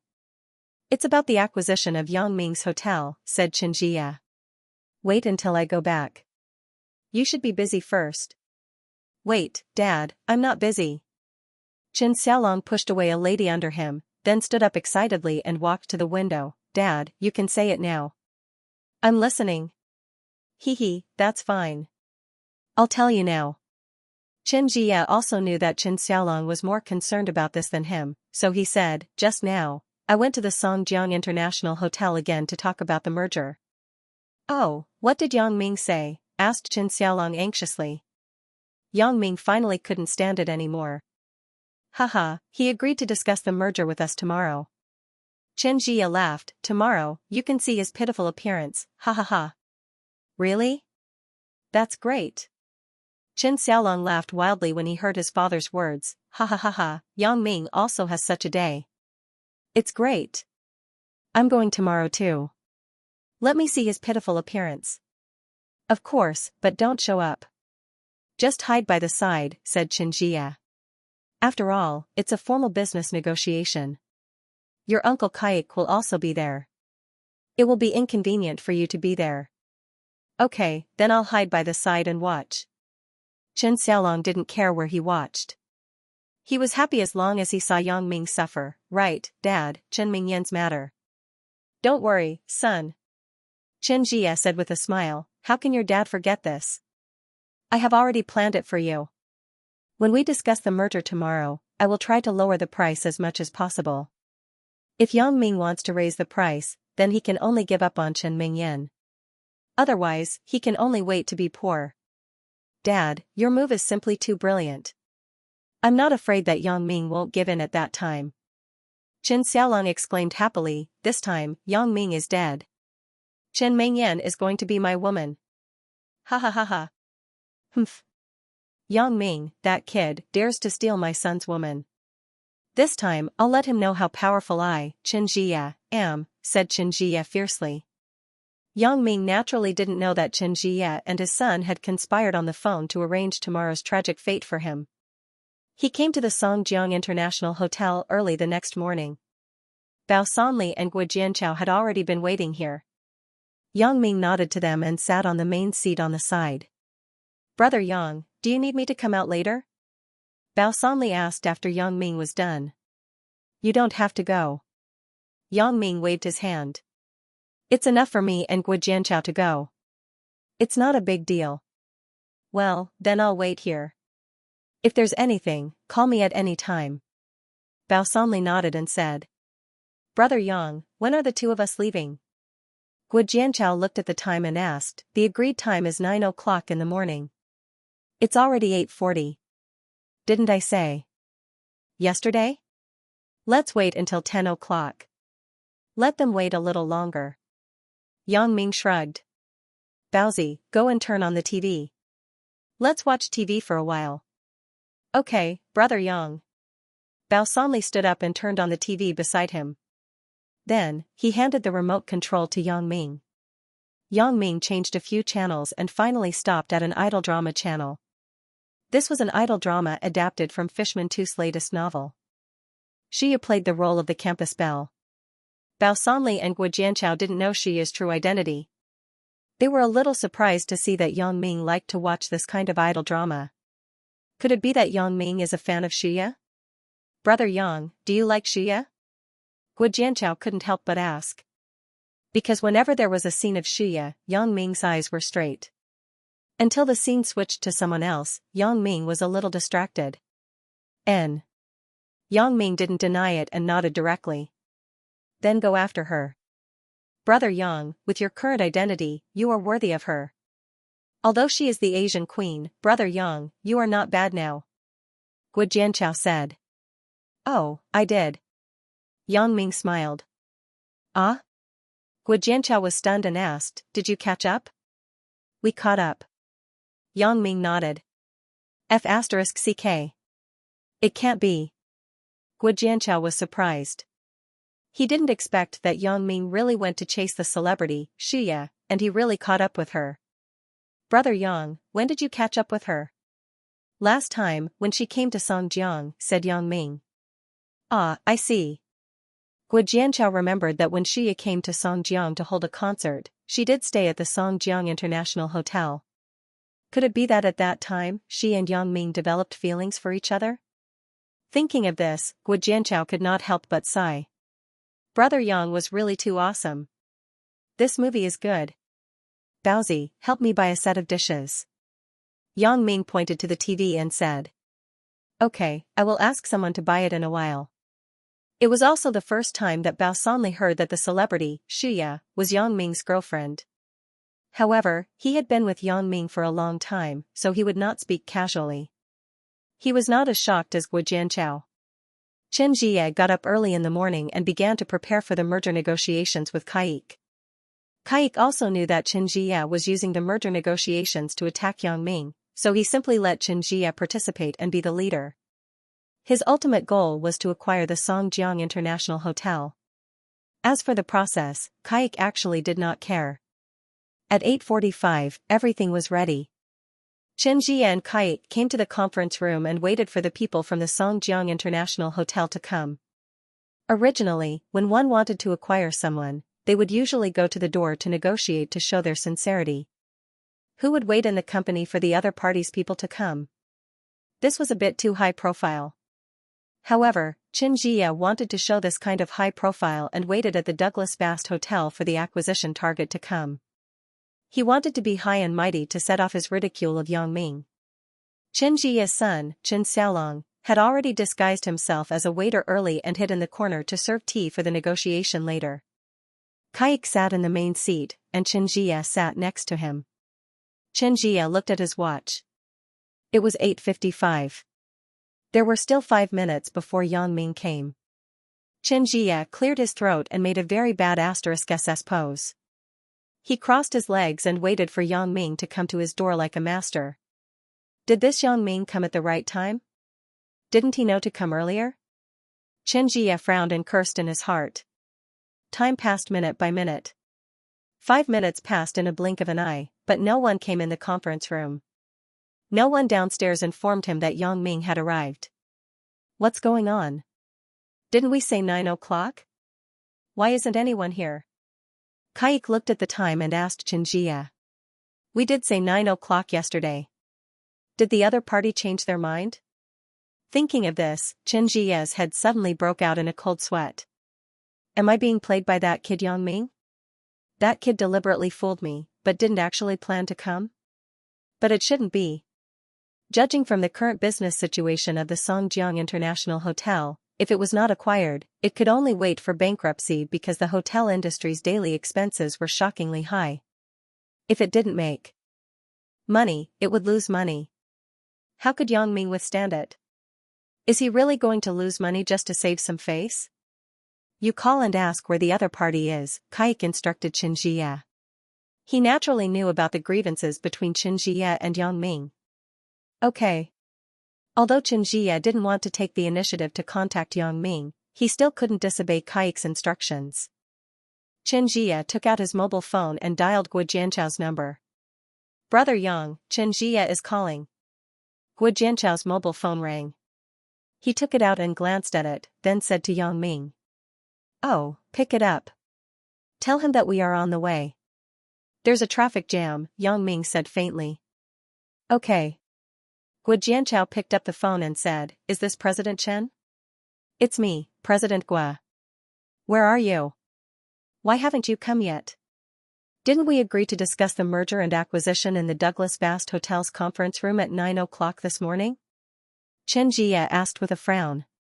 It's like this, President Chen. We came out a long time ago, but there was a traffic jam on the road. You also know that it's commuting time now, Xianxiao said in his heart. You said the 9 o'clock, not Brother Yang. Do you think it's 9 o'clock just because you said 9 o'clock? Brother Yang said 10 o'clock. Just wait and see. Ah? Traffic jam? Xianxia was stunned and scolded in his heart. The Songjiang International Hotel and the Douglas Bast Hotel are only separated by a street. The two hotels can look at each other from a distance. How can there be a traffic jam?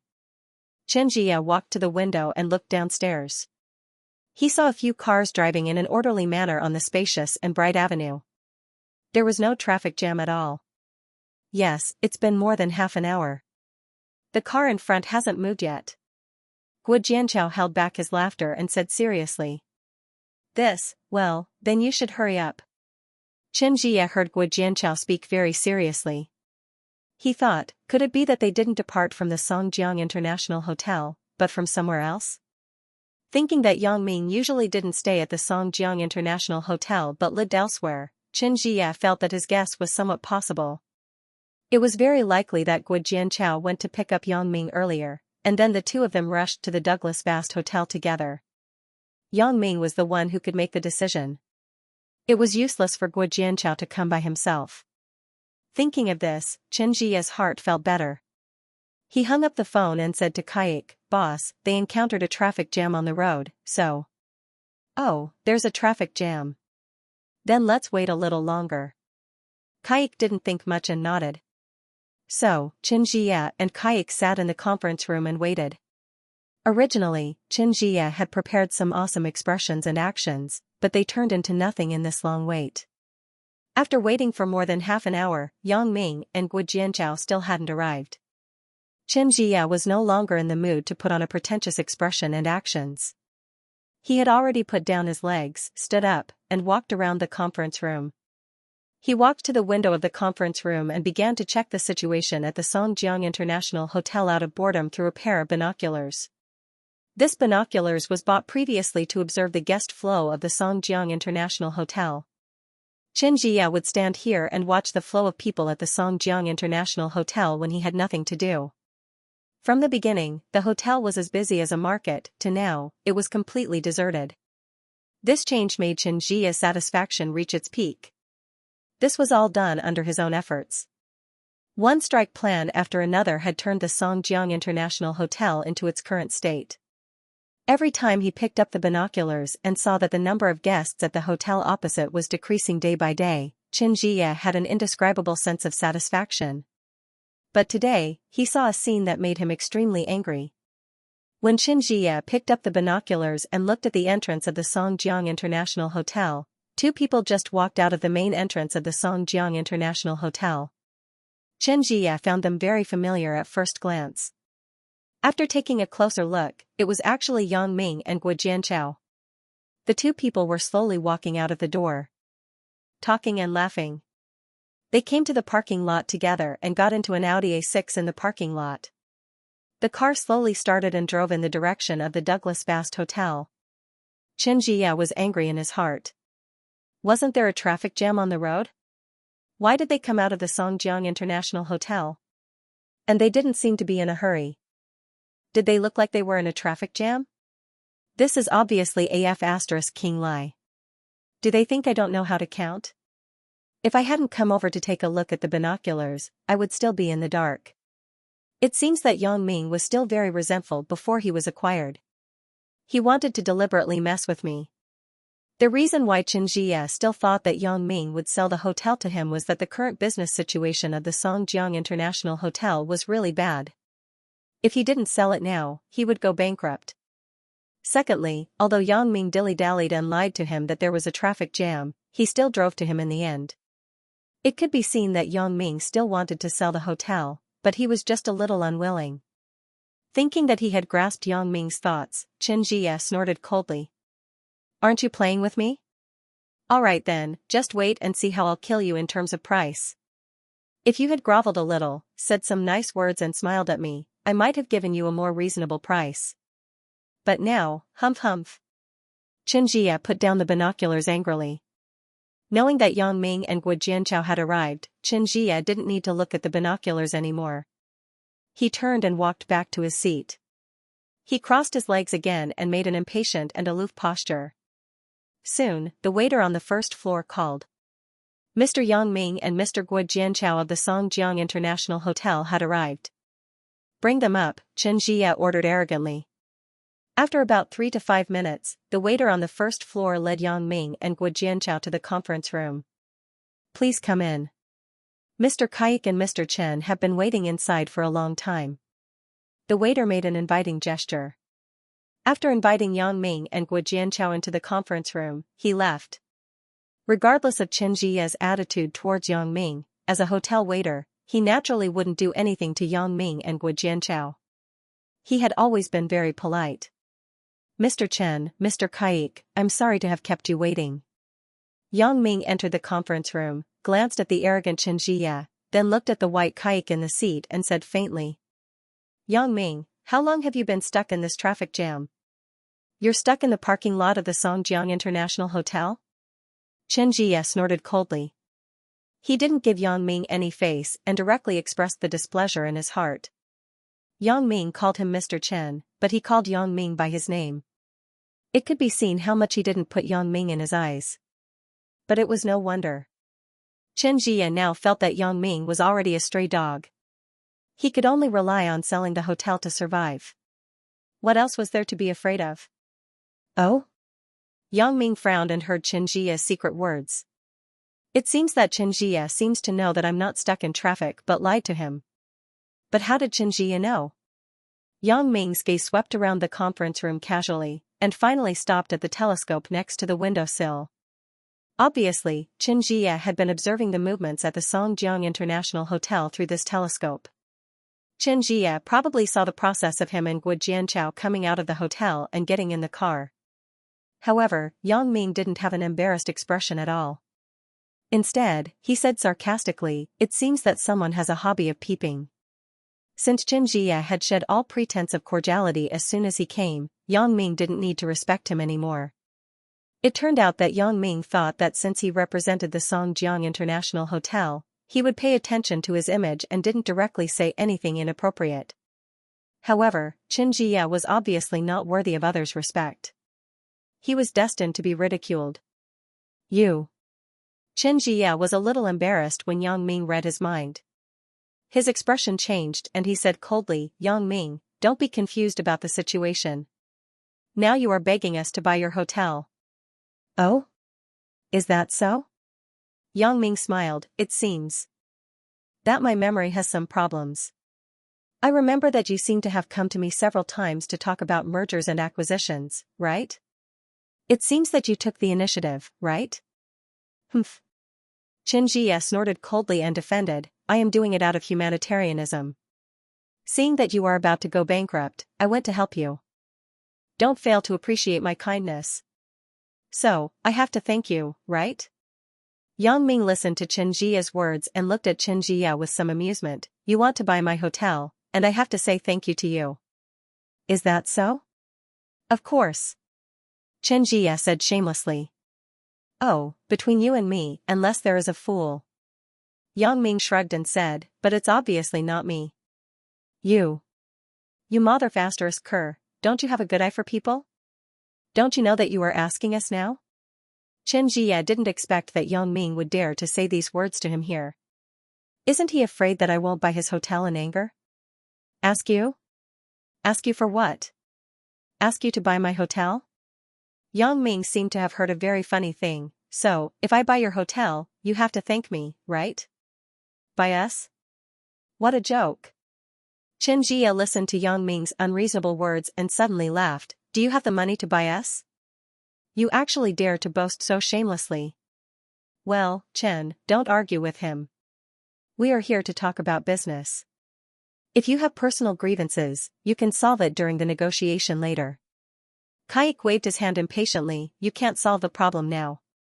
Xianxia listened to Kaik's words and thought, yes, I am here to buy Yang Ming's hotel, and force him to agree to the conditions of breaking up with Chen Mingyan. What is the use of saying these meaningless words to him? Really, I am so angry that I have lost my mind. There is no practical benefit in arguing with him.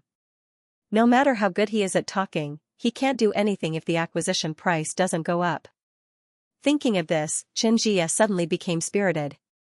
He cleared his throat and said, Yang Ming, I am too lazy to talk nonsense with you now, but if you want a good price, you better be honest.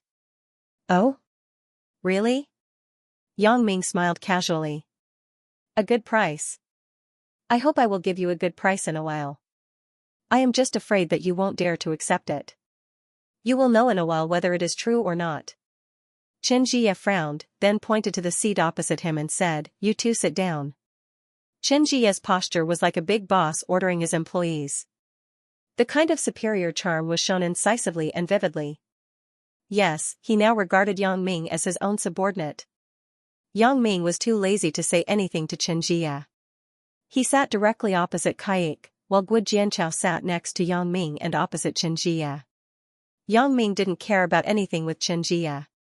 He would cry in a while. "Mr. Chen, can we start now?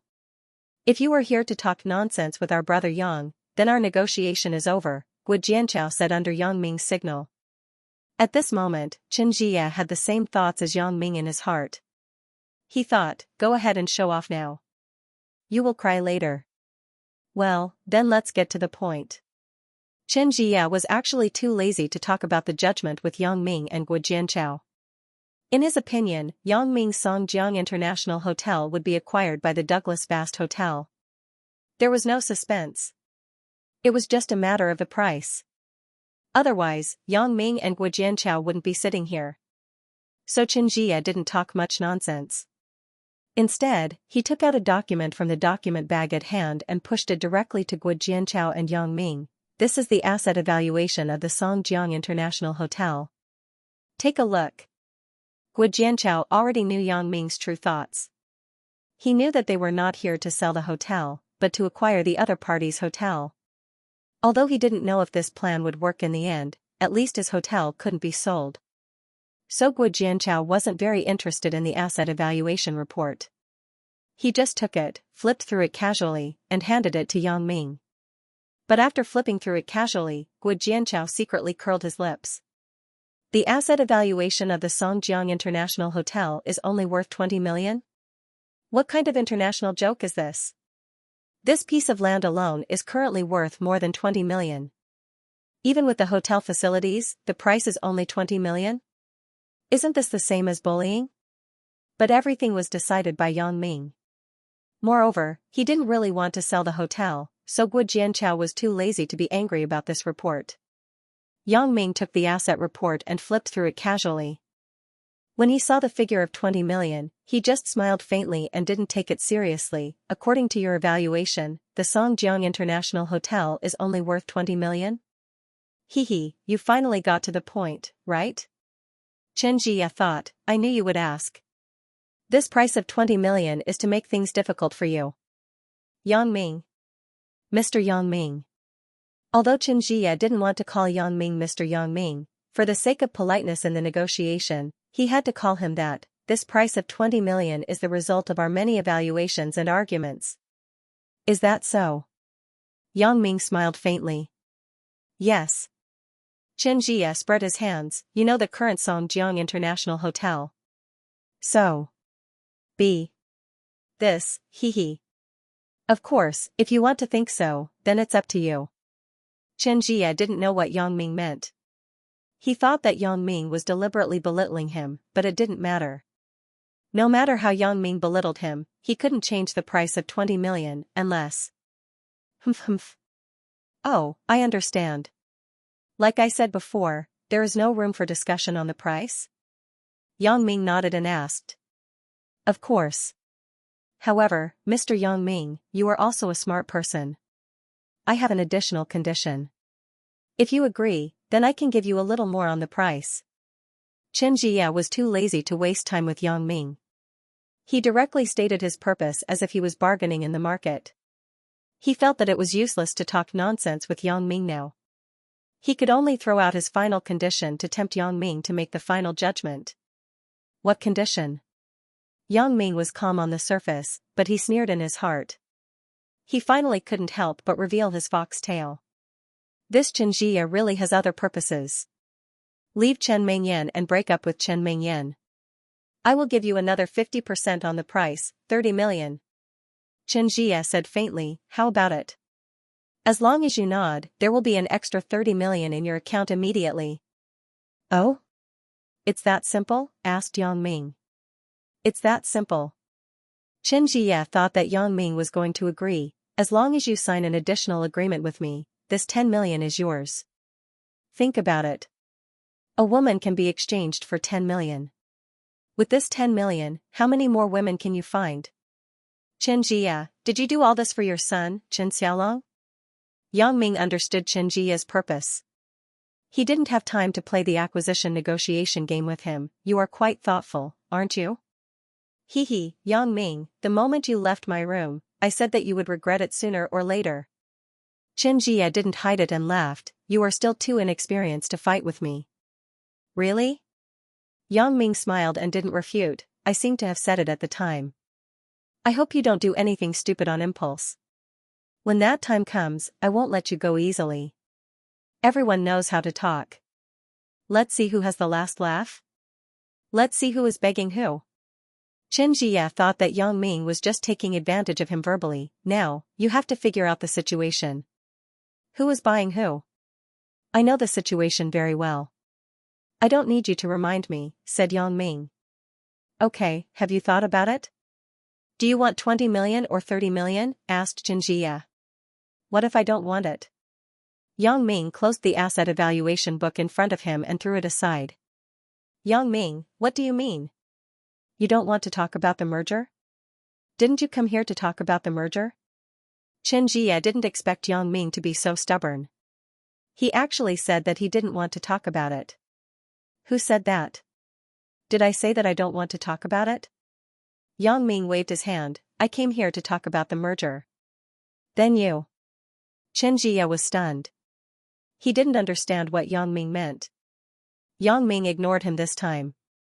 He turned to look at Kaik, who had been silent. Kaik, just one word. 20 million. I want the Douglas Fast Hotel. And? Kaik had been listening to the conversation between Xianxia and Yang Ming. He didn't intend to participate at all.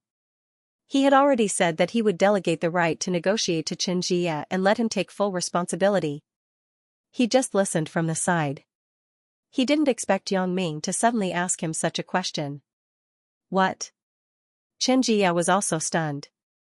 He didn't expect Yang Ming to suddenly change the topic and say such a sentence. Yang Ming, what do you mean? Is there something wrong with you? We are talking about the merger and acquisition of your hotel. Yeah, I have said it before. I did come here to discuss the merger and acquisition. However, it's not you who wants to acquire my hotel, but I want to acquire your hotel. Yang Ming shrugged. Sorry, I may not have made it clear to you before, or you were too self-righteous and misunderstood. You. What do you mean? Xianxia was a little confused by Yang Ming's words. I don't mean anything. I have made my meaning very clear. Yang Ming pointed to the asset evaluation report on the table and said, this report is a waste of your efforts, but it's not a waste. At least it can be used as a reference. Otherwise, I wouldn't have offered the price of 20 million. Yang Ming, is there something wrong with your head? You want to buy the Douglas Fast Hotel? Xianxia was stunned for a moment, then he laughed as if he had heard a big joke. Do you know what you are talking about? Let's not talk about whether you have 20 million. Even if you do, will the Douglas Fast Hotel be sold to you at such a low price? Are you stupid? The price of this land alone is more than 20 million. No. Yang Ming waved his hand. Xianxia, you are mistaken.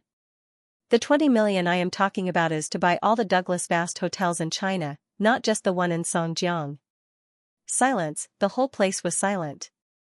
Xianxia opened his mouth wide in astonishment, but it was as if he had heard a fool's dream. From astonishment, his eyes were full of smiles, and the corner of his mouth was pulled into an unparalleled arc. Ha! Ka! Xianxia's mouth almost became crooked from laughing. Kaik looked at Yang Ming with a puzzled and incredulous expression. What qualifications does this guy have to say such big words?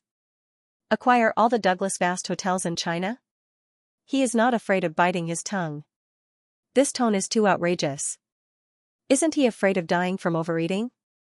20 million, even 200 million is only the tip of the iceberg of the total value of all the Douglas Fast hotels in China. 2 billion, it could barely be said to be the cost. Of course, that was the cost of construction a few years or even decades ago. It could not be compared with the current market value. A conservative estimate was that the market value of all the Douglas Fast hotels in China had exceeded 10 billion yuan. Yang Ming's words made even Guo Jianchao, who had already known the truth, feel extremely astonished. Although Yang Ming said that it was not certain who would acquire who, according to Guo Jianchao's understanding, Yang Ming would at most acquire the Douglas Fast hotels in Songjiang City. He did not expect Yang Ming to be so greedy and directly ask for all the Douglas Fast hotels in China from Good and Xianxia. Does Yang Ming want to ask for an exorbitant price and ask for an exorbitant price? It doesn't seem like it. How can a tycoon of his current level make such a low-level mistake? Pointing to the east and attacking the west? Wouldn't he be laughed at? But looking at Yang Ming's meaning, it didn't seem like he was joking. After all, Yang Ming said it seriously. But in any case, Guo Jianchao 100% supported Yang Ming's decision. He thought that whatever Yang Ming said was right, so although he was a little astonished at the moment, he still nodded firmly to express his support. Cough, cough, cough, cough. Xianxia opened his mouth wide and began to laugh. He suddenly coughed, tears came out, and the corners of his mouth twitched. However, he didn't feel any pain because he felt that Yang Ming was too funny. He was simply the king of laughing kings. To be able to say such childish words, he was simply invincible. Yang Ming, you. Ha ha ha ha, I'm dying of laughter. I can't take it anymore. Xianxia wanted to speak, but he couldn't help but laugh out loud. He laughed until his snot and tears flowed. Ah. I can't take it anymore. I'm done laughing. Yang Ming looked at Xianxia's laughing face and really didn't know what to say. He asked faintly, do you think this is so funny? Ha ha ha ha, funny, ha ha, it's more than funny. Xianxia laughed even more when he heard what Yang Ming said. He kept slapping the table, ha ha ha ha ha, ha ha ha ha.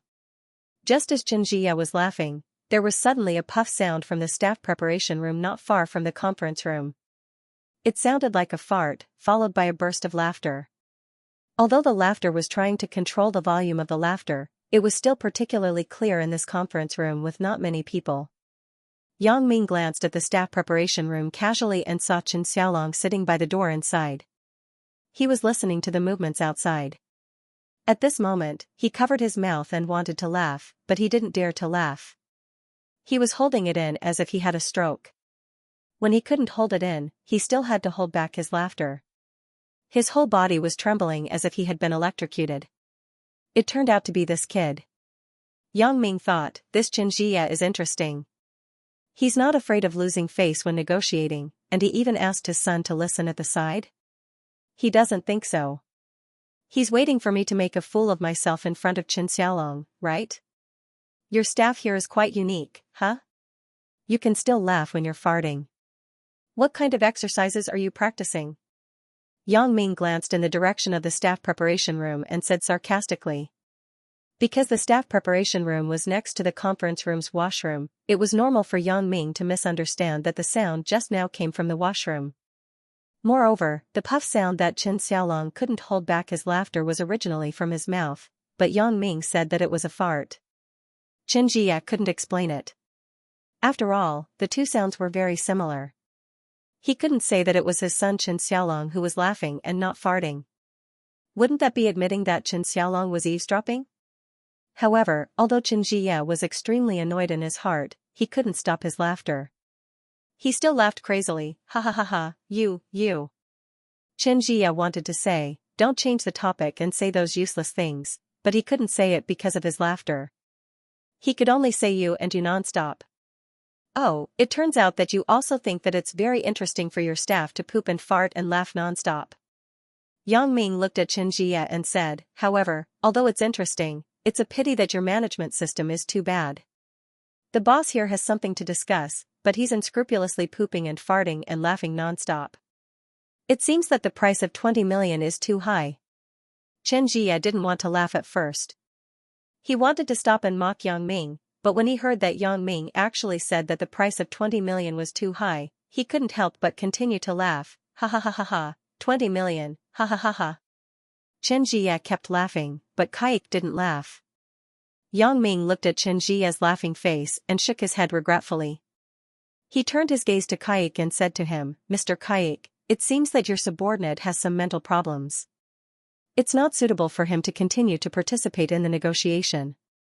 I don't think there's anything funny about this. None of us are laughing, but he's the only one laughing. Kaik was actually very angry at Yang Ming's sarcasm. People aren't afraid of being bold, but they are afraid of not knowing their own limits.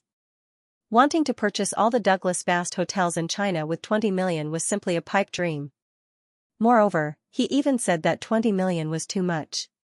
Kaik really didn't know what to say to such a person. He didn't laugh because he didn't think this was very funny.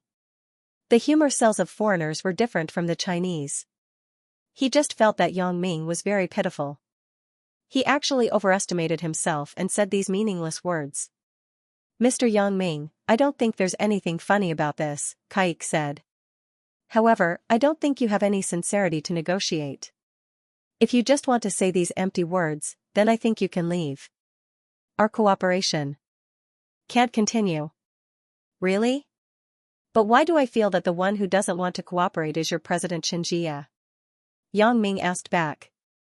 Mr. Yang Ming, please don't confuse right and wrong. We invited you here to talk about our acquisition of your hotel, but you want to acquire our hotel. With your attitude, can we still continue to talk? Kaik asked with a frown. I said, Kaik? Are you mistaken? Who told you that I came here to talk about your acquisition of my hotel? Yang Ming laughed after hearing it. When did I say that? Did you hear it personally? Isn't this what you conveyed through Mr. Xianxia when Chen personally came to your hotel yesterday, said Kaik. This is not wrong, but I said that I will come here today to discuss the acquisition with you, but I didn't say who will acquire who. Yang Ming shrugged innocently and looked at Kaik with a smile. If you don't believe me, you can ask Mr. Xianxia. Didn't President Gui say that yesterday? Xianxia also stopped laughing at this moment. He looked at Yang Ming with a gloomy face. Indeed, recalling Gui Jianchao's words yesterday, Gui Jianchao seemed to really say that he was here to discuss the acquisition, but he didn't say who would acquire who. Are you playing word games? Xianxia coughed and held back his laughter completely. He looked at Yang Ming coldly and asked. I don't think this is a word game. Yang Ming shook his head. I'm telling the truth. I am going to acquire the Douglas Bast Hotel, and all the Douglas Bast hotels in China. Yang Ming, if you're just here to talk, then you can leave, Xianxia said with a cold expression. Xianxia said coldly, but I can tell you that everyone is equal in front of opportunity. You only have one chance. Oh? How do you put it? Yang Ming deliberately teased. If you walk out of this conference room today, then our cooperation will end here. I'm happy to see how your Songjiang International Hotel goes bankrupt step by step, Xianxia sneered. If we talk about the acquisition again, the price won't be so favorable. Oh, Mr. Xianxia, is this Douglas Bast Hotel yours? Do you have the final say? Yang Ming suddenly looked at Kaik playfully. It turns out that the one who can make the decision here is Mr. Xianxia. Yang Ming, you don't have to sow discord. Xianxia thought that he had seen through Yang Ming's trick and snorted. Mr. Kaik has given me full authority for this negotiation. My decision is the final decision. If you don't believe me, you can ask Mr. Kaik yourself. There's no need to ask. Kaik also spoke at this moment. He was also very unhappy with Yang Ming's approach, so he said directly, Chen's meaning is my meaning. It seems that we don't need to continue talking. AI. After listening to Kaik's words, Yang Ming suddenly looked at him with a sympathetic look. Kaik, do you insist on being with Xianxia? Mr. Yang Ming, what do you mean? Kaik didn't expect Yang Ming to ask him so rudely. He was a little angry. What was his identity? He was the family master of the Douglas family. This time, he came here in person to support his former subordinate. However, he was too lazy to talk to a small character like Yang Ming personally. If it weren't for Xianxia, would he be sitting here? However, this Yang Ming didn't seem to understand the situation. He actually dared to talk nonsense with him. Who did he think he was? Nothing, I just don't want you to follow the example of your cousin. Yang Ming shrugged and said naturally. What do you mean by my cousin's example? Kaik frowned. What are you trying to say? How did Good die? Yang Ming suddenly asked. Good. Ah? Kaik was stunned when he heard the name Good. He looked at Yang Ming in front of him with some disbelief. Good was the first successor in line before him, but because he offended a powerful and ruthless person, he was killed. Then, he was able to take the position. But how did this young man know Good's name? Although this wasn't a secret in Europe's upper-class society, and many people knew Good's name, how could anyone in the distant China know about this? Even Xianxia didn't know about Kaik's family. Kaik had never talked about this before. Could it be that this kid is trying to scare me after seeing some gossip on the internet? Thinking of this, Kaik felt that it was very possible. Yang Ming probably found this news from a foreign gossip forum. Good's death has nothing to do with me, Kaik said coldly. I don't have a good relationship with him. You don't have to talk about him. Oh? Really? If Good didn't die, how did you get the position? Yang Ming asked. Moreover, I didn't say that his death has anything to do with you. I just want to remind you that you have to know how Good died. This Kaik in front of him was the current family master of the Douglas family in Elo Town, Europe. The second-in-line successor of the Douglas family. The first-in-line successor, young Master Good, was killed by Yang Ming. His backer, the Lancer family, was also destroyed by Yang Ming. His uncle Jetson had also turned into a wisp of smoke. After Yang Ming learned the name of the Douglas Vast Hotel, he checked the background of the Douglas Vast Hotel. He didn't expect that it was really an industry invested by the Douglas family in Elo Town. Yang Ming was speechless about Kaik's behavior of coming to his death one after another right after Good's death. Why are the people in this family a bit arrogant? In the beginning, Yang Ming didn't intend to do anything to him. To be exact, Yang Ming was too lazy to care about him. Yang Ming felt that the Douglas family had already suffered a tragic blow, so Yang Ming sympathized with him. He didn't want this newly appointed family master to be finished. But unexpectedly, this guy didn't know what was good for him.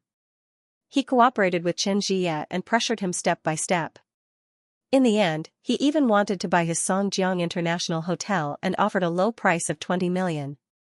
This made Yang Ming unable to bear it. Well, since you don't know what's good for you, how can I let you go? It's not Yang Ming's style to not take revenge. Originally, Yang Ming only planned to buy Songjiang's Douglas Vast Hotel as a slight punishment. But when he came here, he changed his mind. He directly asked for an exorbitant price and asked for all the Douglas Vast hotels in the entire Chinese region. What do you want to say? Kaik heard Yang Ming's seemingly meaningful words and suddenly became a little nervous. I don't know if you're really stupid, or have a memory problem. Yang Ming looked at Kaik with some regret. Your family's elders, those elders, didn't tell you who Good offended and was killed? Who offended? Kaik's face changed again. What does this have to do with you? Nonsense, of course, it has something to do with me. After you heard my name, you actually dared to do this kind of thing with Xianxia. I really admire your courage. Yang Ming shook his head. You can't use courage to describe this. You're simply a suicide squad. Because you're not afraid of death. Your name? Kaik's face became even more ugly. He faintly had a bad premonition. What do you want to say? Nothing. I'll give you some time. You can call your family's elders and ask them who killed Good. Yang Ming didn't explain anything and said directly to Kaik. This? Kaik hesitated. Although he was very unhappy to be ordered by Yang Ming's words gave him a very bad feeling. Could it be that Yang Ming has something to do with Good's death? Kaik finally picked up the phone and dialed the family's great elder's number. Great elder, I'm Kaik.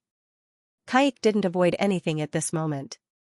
He was nervous and went straight to the topic. Great elder, I have something to ask. Who is the person Good offended? This matter was originally a taboo in the Douglas family, but Kaik had to ask clearly at this moment. Family Master Kaik, why are you asking this? The great elder was stunned. He didn't understand what Kaik meant. Tell me quickly. There's something very important. Kaik was a little anxious. Okay. Although the great elder didn't know what Kaik meant, he still said, his name is Yang Ming. He is the son-in-law of the butterfly family. He is someone we can never afford to offend. What? His name is Yang Ming? You said his name is Yang Ming? Kaik only felt that his hand that was holding the phone was trembling. At this moment, he was completely dumbfounded. He was somewhat at a loss. His whole person was sluggish as if his soul had left his body. Yes, family master. What's wrong with you? The great elder wondered why Kaik's reaction was like this, family master? Kaik was 100% sure that he had definitely heard the name Yang Ming in the family before, but he didn't remember it. When Xianxia mentioned this name before, Kaik felt that it was familiar, but he didn't remember anything. Chinese people's names were very difficult for foreigners to remember, just like how foreigners' names were difficult for Chinese people. So Kaik didn't think much about it. But at this moment, when he heard the great elder in the family mention the name Yang Ming again, Kaik knew that he had caused a huge disaster and provoked an existence. Looking at the young man opposite him who still had a faint smile, Kaik thought, how wonderful would it be if time could go back. However, time could not be turned back. If time could be turned back, Good would not have died, and Kaik would not have taken the family master's position. Therefore, everything was a beautiful wish, but it could not be realized. Kaik looked at the calm young man opposite him. It was difficult for him to associate him with the ruthless person who killed Good and destroyed the Lancer family. The only thing Kaik knew before was that the ruthless person was Chinese, but he never thought that the person was sitting in front of him. He had just recklessly indulged Xianxia and wanted to buy his hotel for 20 million yuan. It was said that Good's death was a tragedy because Good coveted Yang Ming's fiancée. Now, Xianxia's son, Chen Xiaolong, actually had ideas about Yang Ming's woman. Thinking of this, Kaik wanted to immediately cut ties with Xianxia and yell that he did not know this person. However, that required Yang Ming to believe it. Kaik felt that his help to Xianxia was like the help that Thomas of the Lancer family helped Good. The final result was that he, Xianxia, and Chen Xiaolong were finished together. Kaik's beautiful life 10 minutes ago suddenly turned dark. He looked at Yang Ming and wanted to cry, Mr. Yang Ming. I was wrong. Kaik stuttered for a long time. He could not find a suitable word to describe his thoughts at the moment. He did not know what to say to make Yang Ming forgive him. You were wrong? Yang Ming looked at Kaik with a smile. He knew that Kaik had confirmed his identity through the phone, so he did not hide anything. I think your Douglas family is in a hurry to die. I have returned here from Elo Town, but you still followed me. You are showing me that you are the new family master. Is it very bad *SS? This? No, Mr. Yang. I was confused before and was deceived by Xianxia. This matter has nothing to do with me. Kaik quickly distanced himself from Xianxia. Boss, what are you talking about? What's wrong with you? Xianxia didn't understand. He didn't know what was wrong with Kaik and why he suddenly said this. Xianxia, don't you understand? Your boss has abandoned you. Yang Ming glanced at Xianxia and said faintly. Yang Ming. Don't talk nonsense. Don't sow discord between me and the boss. Xianxia still didn't understand what Yang Ming meant. He sneered and said, I have followed the boss for so many years. You don't need to judge our relationship. Is that so? Well, in that case, I'm too lazy to say anything to you. Yang Ming glanced at Xianxia pitifully. Yang Ming didn't speak, so Kaik didn't dare to say anything. He sat there like a cicada in winter with his head lowered. Cold sweat dripped from his forehead.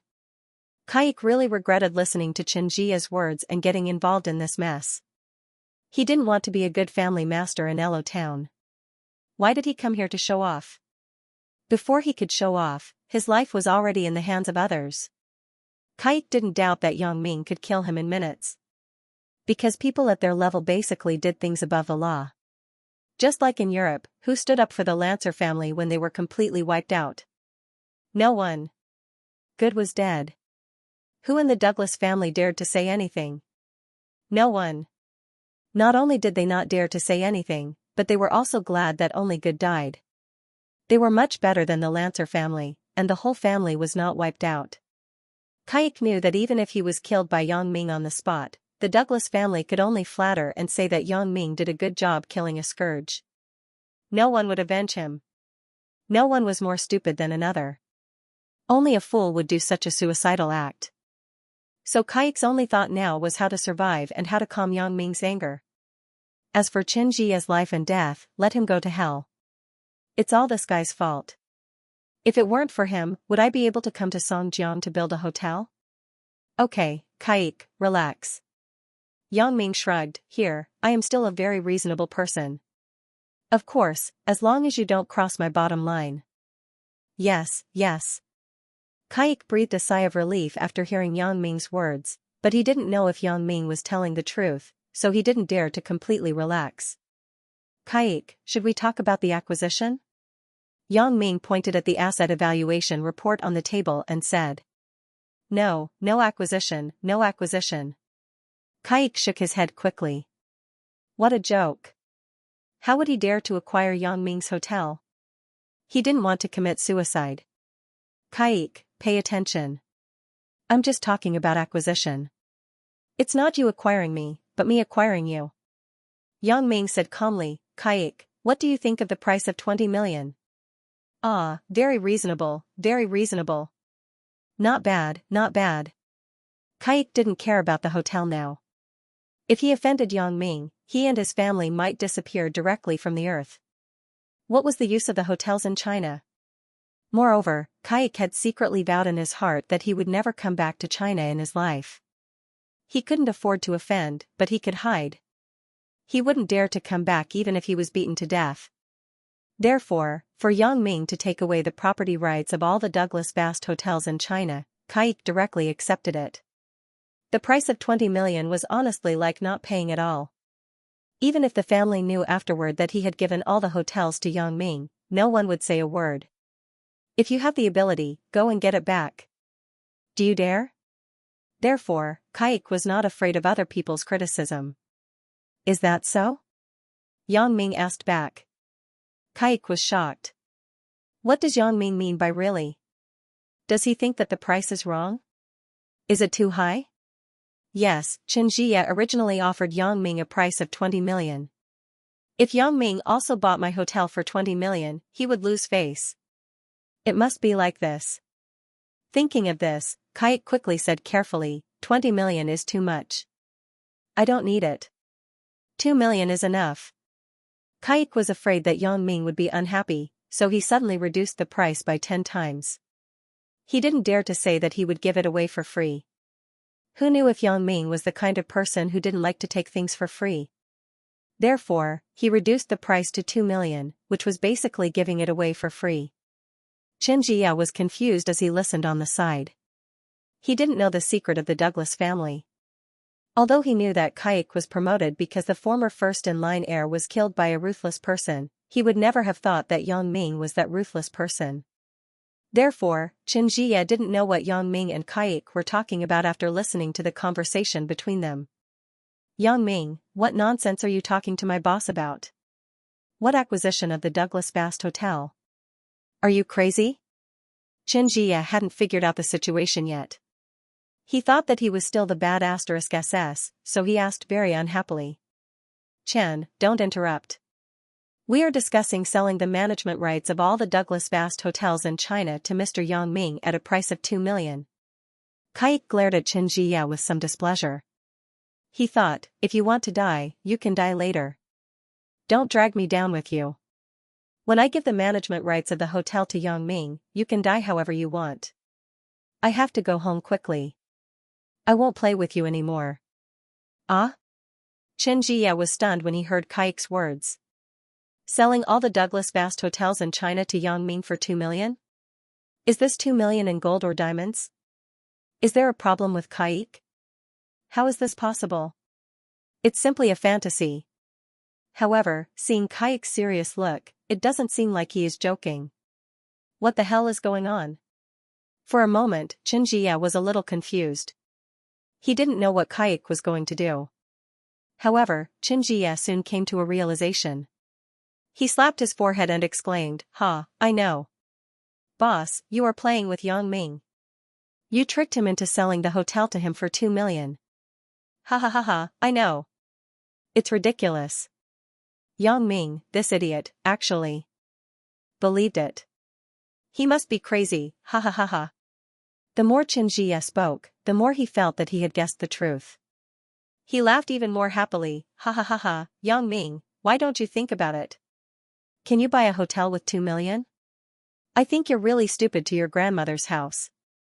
You actually believed him and pretended to be serious. Let me tell you, my boss is lying to you. Xianxia mocked Yang Ming while laughing.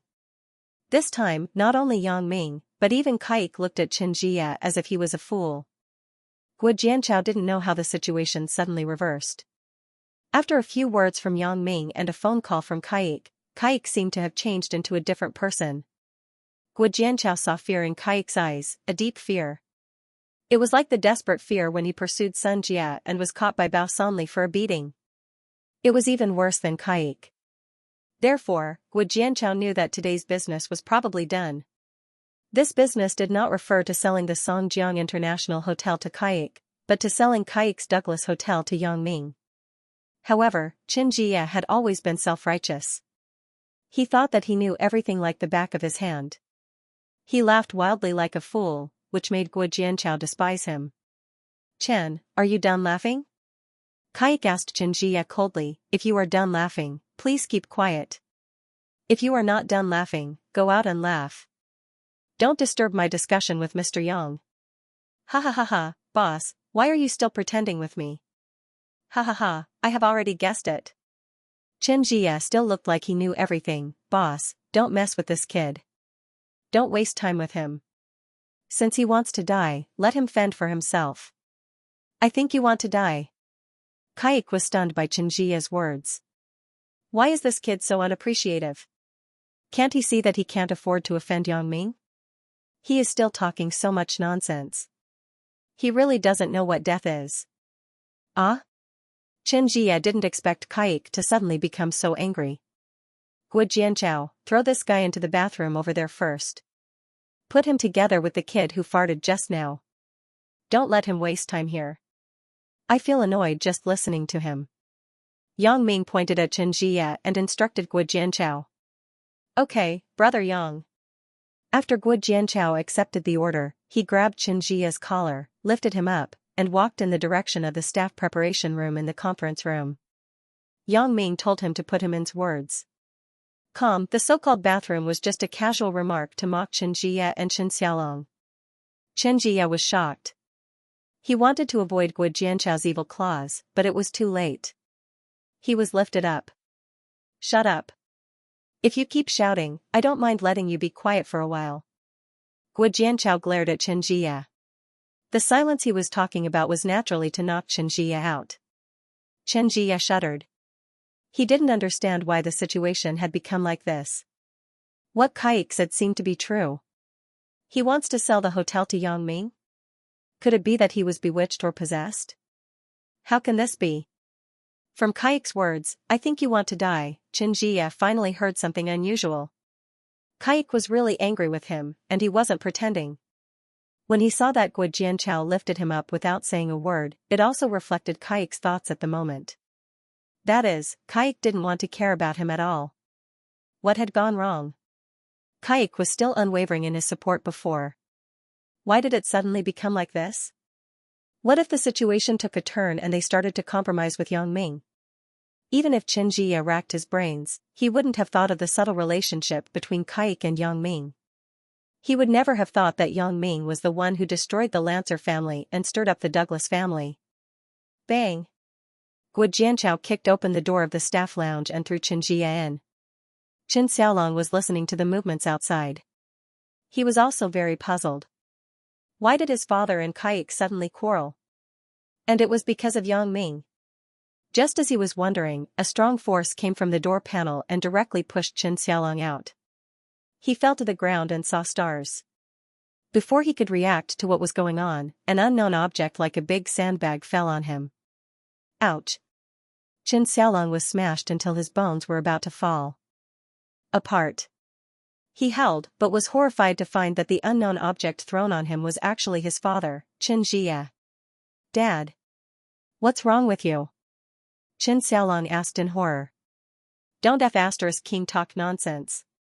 Guo Jianchao had long heard that Qin Xiaolong was a good-for-nothing. He actually dared to have thoughts about Brother Yang's woman, so he kicked Qin Xiaolong's crotch. Qin Xiaolong was in so much pain that his eyes almost popped out. He screamed miserably and fainted. This was still considered light. When he thought about how he had thoughts about Sun Jia, the punishment he received was so frightening. Guo Jianchao shuddered when he thought of the scene at that time. What are you doing? Qin Jia was shocked and quickly stood in front of Qin Xiaolong. His eyes were full of madness. You dare to hit my son? I will fight with you. After speaking, Qin Jia pounced on Guo Jianchao. Ck off. Guo Jianchao slapped Qin Jia's head and said coldly, stay here obediently. Wait for Brother Yang to deal with you later. Don't ask for trouble. After speaking, Guo Jianchao ignored them, turned around and left the staff preparation room. He closed the door with a bang. Jianchao, be careful. This hotel is going to be ours soon. Don't use so much force. You have to fix it yourself if it breaks. Yang Ming glanced at Guo Jianchao and said. Ah? Hee. Guo Jianchao scratched his head embarrassedly. However, Kaik was shocked. He thought that Yang Ming was deliberately messing with him. He quickly said, I will fix it, I will fix it. Mr. Yang, don't worry. I will let someone check all the hotels carefully before handing them over to you. I will give them to you when there are no problems. Oh, then I will trouble you. Yang Ming saw that Kaik knew how to behave, so he didn't want to make things difficult for him. No trouble, no trouble. What trouble? This is what I should do. Kaik said carefully. Give me your account number for the 2 million. I will find someone to transfer it to you when I go back. Yang Ming said, as for the contract, you don't have to sign it. After you finish the transfer procedures, send it directly to the Songjiang International Hotel and give it to President Gua. Yes, yes. Kaik nodded. And, you won't deny it, right? Yang Ming asked with a smile. Ah? No, how can I? Kaik quickly waved his hand and denied. How could he dare to deny it? He couldn't wait to give these hotels to Yang Ming and appease Yang Ming's anger. As for signing the contract or not, it didn't matter to Kaik. Why would Yang Ming need a contract? Even if he wanted all the Douglas Bast hotels in the world, Kaik couldn't refuse to give it to him. Kaik knew very well which was more important between extermination and money. Yang Ming nodded. He just asked casually. He wasn't afraid that Kaik would go back on his word unless Kaik was a fool. Let's end today's matter here. I don't want to see Qin Jia and his son again. Yang Ming stood up. Will you deal with this matter? Yes, Mr. Yang. You can rest assured. Kaik promised. Yang Ming didn't say anything more, but waved to Guo Jianchao, indicating that the two could leave. Guo Jianchao stood up and followed Yang Ming out of the conference room. Kaik let out a sigh of relief. Finally, the matter was resolved satisfactorily. Yang Ming, the great god, was sent away. Humph, it's Qin Jia, this bastard. Even if Yang Ming didn't say anything, Kaik didn't intend to let Qin Jia go. This guy almost put me and my family in danger. He can't be forgiven. Thinking of this, Kaik picked up the phone and called his bodyguard. Guo Jianchao had broadened his horizons today. He had long heard from Bao Sanli and Ho Zhenhan how powerful Yang Ming was and how powerful he was. But today's incident really shocked Guo Jianchao. He knew what it meant to be powerful. This was a world of difference from doing well in the general sense. With just a few words, Yang Ming could make the world-class hotel chain family, the Douglas family, give up the management rights of all the Douglas Bast hotels in China. Was this something an ordinary person could do? Although Guo Jianchao didn't know how Yang Ming did it, Yang Ming did do it. The facts were in front of Guo Jianchao, so he had to believe it. The original awesome Qin Jia was abandoned by Kaik in an instant. Brother Yang, you were so awesome just now. Kaik directly turned from a master to a grandson. Guo Jianchao said very comfortably. The attacks from the Douglas Bast hotels in the past few days made Guo Jianchao very angry.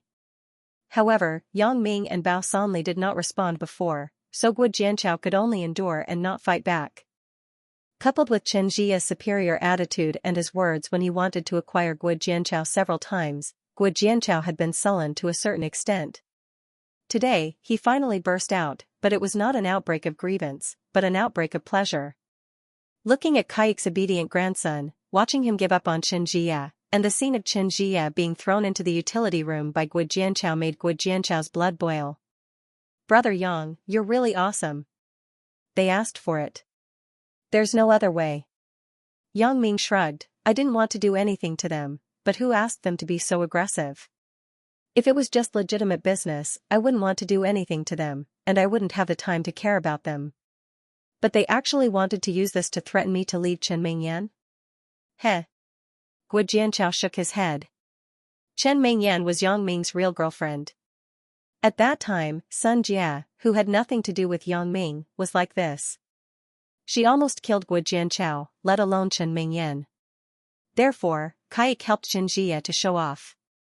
As a result, all the Douglas Fast hotels in China were included. This generosity was simply too awesome. If Kaik knew that he had to pay such a high price to act tough, and that he didn't succeed in the end, he wouldn't have acted tough no matter what. Unfortunately, he didn't know this before. "Brother Yang, why did Kaik suddenly change his mind?" Guo Jianchao was very curious about this matter. He had hesitated several times to ask Yang Ming, but it was not easy to do so. Now, after thinking for a long time, he finally could not help but ask. "Hee, you mean Kaik?" "His family is called the Douglas family," Yang Ming said with a smile. "I know this, but what does this Douglas family have to do with this matter?" asked Guo Jianchao. "The first heir of the Douglas family was killed by me because he harassed my woman." Yang Ming did not hide it from Guo Jianchao. Guo Jianchao was also his loyal subordinate. He had been with him for a long time, his grandfather helped him to act tough, and then his family was exterminated by me. "Ah." Guo Jianchao heard Yang Ming's words and suddenly opened his mouth in surprise. Guo Jianchao had done a long investigation on what kind of family the Douglas family was. Yang Ming and Bao Sanli did not respond, but Guo Jianchao himself had already regarded the Douglas family as an opponent. So he was very clear about the Douglas family's property and nature. What a behemoth this was. However, when he was collecting information, he also saw the gossip on some foreign forums. It said that the first heir of the Douglas family, Good Douglas, was killed because he had offended a ruthless person. Good's grandfather's family, the Lancer family, was also exterminated. At that time, Guo Jianchao thought that this ruthless person was simply too ruthless. It would be great if he could have a relationship with this ruthless person. As long as he warned Kaik, he believed that Kaik would definitely stop and not target his Songjiang International Hotel. However, Guo Jianchao felt that this was just his beautiful wish. He could only fantasize about it when he had nothing to do. It was simply impossible to realize. However, after seeing the gossip, Guo Jianchao also searched for the Lancer family. Originally, Guo Jianchao thought that the Lancer family was just an ordinary small family, so it was exterminated. If it was a behemoth like the Douglas family, it was impossible for that ruthless person to exterminate the family directly no matter how powerful he was. After just one search, Guo Jianchao fainted. "This Lancer family, how is it a small family? This is one of the top families in European upper society. It is many times stronger than the Douglas family. Moreover, the Lancer family is an arms dealer. This kind of terrifying family was actually exterminated by one person?" Guo Jianchao sighed at the time, but at the same time, he didn't quite believe the authenticity of this gossip. How is it possible that such a big family was exterminated? Is it a joke? After all, gossip was just gossip. No one knew whether it was true or not. Guo Jianchao searched for the official news again and found that the Lancer family really disappeared. It was just that they were all burned to death because of a fire. This kind of thing could be a cover-up or the truth of the matter. As for the gossip on the forum, it could also be the truth. It could also be that some bored people association based on this fire. In short, the people involved were all dead. Who knew whether this matter was true or not? When Guo Jianchao heard Yang Ming mention this matter, Gu Jianchao was dumbfounded. The gossip I saw on the internet is all true? Moreover, that ruthless person is Brother Yang? Is it the Lancer family? Gu Jianchao asked stutteringly. Oh? How do you know? Yang Ming was stunned by Gu Jianchao's answer. I haven't told anyone about this. Ugh. Gu Jianchao only felt that his blood was boiling. His worship of Yang Ming could no longer be described with words. He simply prostrated himself. Brother Yang, you are too powerful. Previously, I saw gossip about this matter on the internet. It said that a ruthless person killed the first successor of the Douglas family, Good Douglas, and exterminated his grandfather's Lancer family. At that time, I thought that this ruthless person was too awesome. If only I knew this ruthless person and let him warn Kaik. Let's see if he still dares to mess around. I didn't expect. Oh? This matter became gossip? Yang Ming shook his head and thought that it was probably the news released by the Butterfly family to deter those big families who have ulterior motives towards the Butterfly family. Yes. I understand. Brother Yang, you just told Kaik how his brother died. I was still a little puzzled at that time, so I didn't connect the dots for a while. Gu Jianchao suddenly said, now that I have connected you with that ruthless person, it can be explained. He did a bit too much. If not, I wouldn't want to mention this matter, Yang Ming said. In fact, Kaik and Xianxia are really nothing in my eyes. Of course. Gu Jianchao said happily, I was wondering why Brother Yang didn't care before. It turns out that you just regarded them as clowns and didn't put them in your eyes at all. Instead, I was anxious. Brother Yang had already devised a strategy. After the hotel deed and land deed are obtained, it will probably be a long process to change the name and replan. Yang Ming pondered, at that time I probably won't be in Songjiang. Jianchao, you should assist Xiaolu to take care of this matter. I think you have some talent in hotel management. Ah. Brother Yang, you mean, so many hotels are handed over to me to take care of? Gu Jianchao was surprised and happy after hearing Yang Ming's words. Nonsense, do you think I have time to manage these things? Yang Ming scolded with a smile, just don't mess it up. Don't worry, Brother Yang. You can rest assured with me handling things. Gu Jianchao promised. You brat, keep boasting.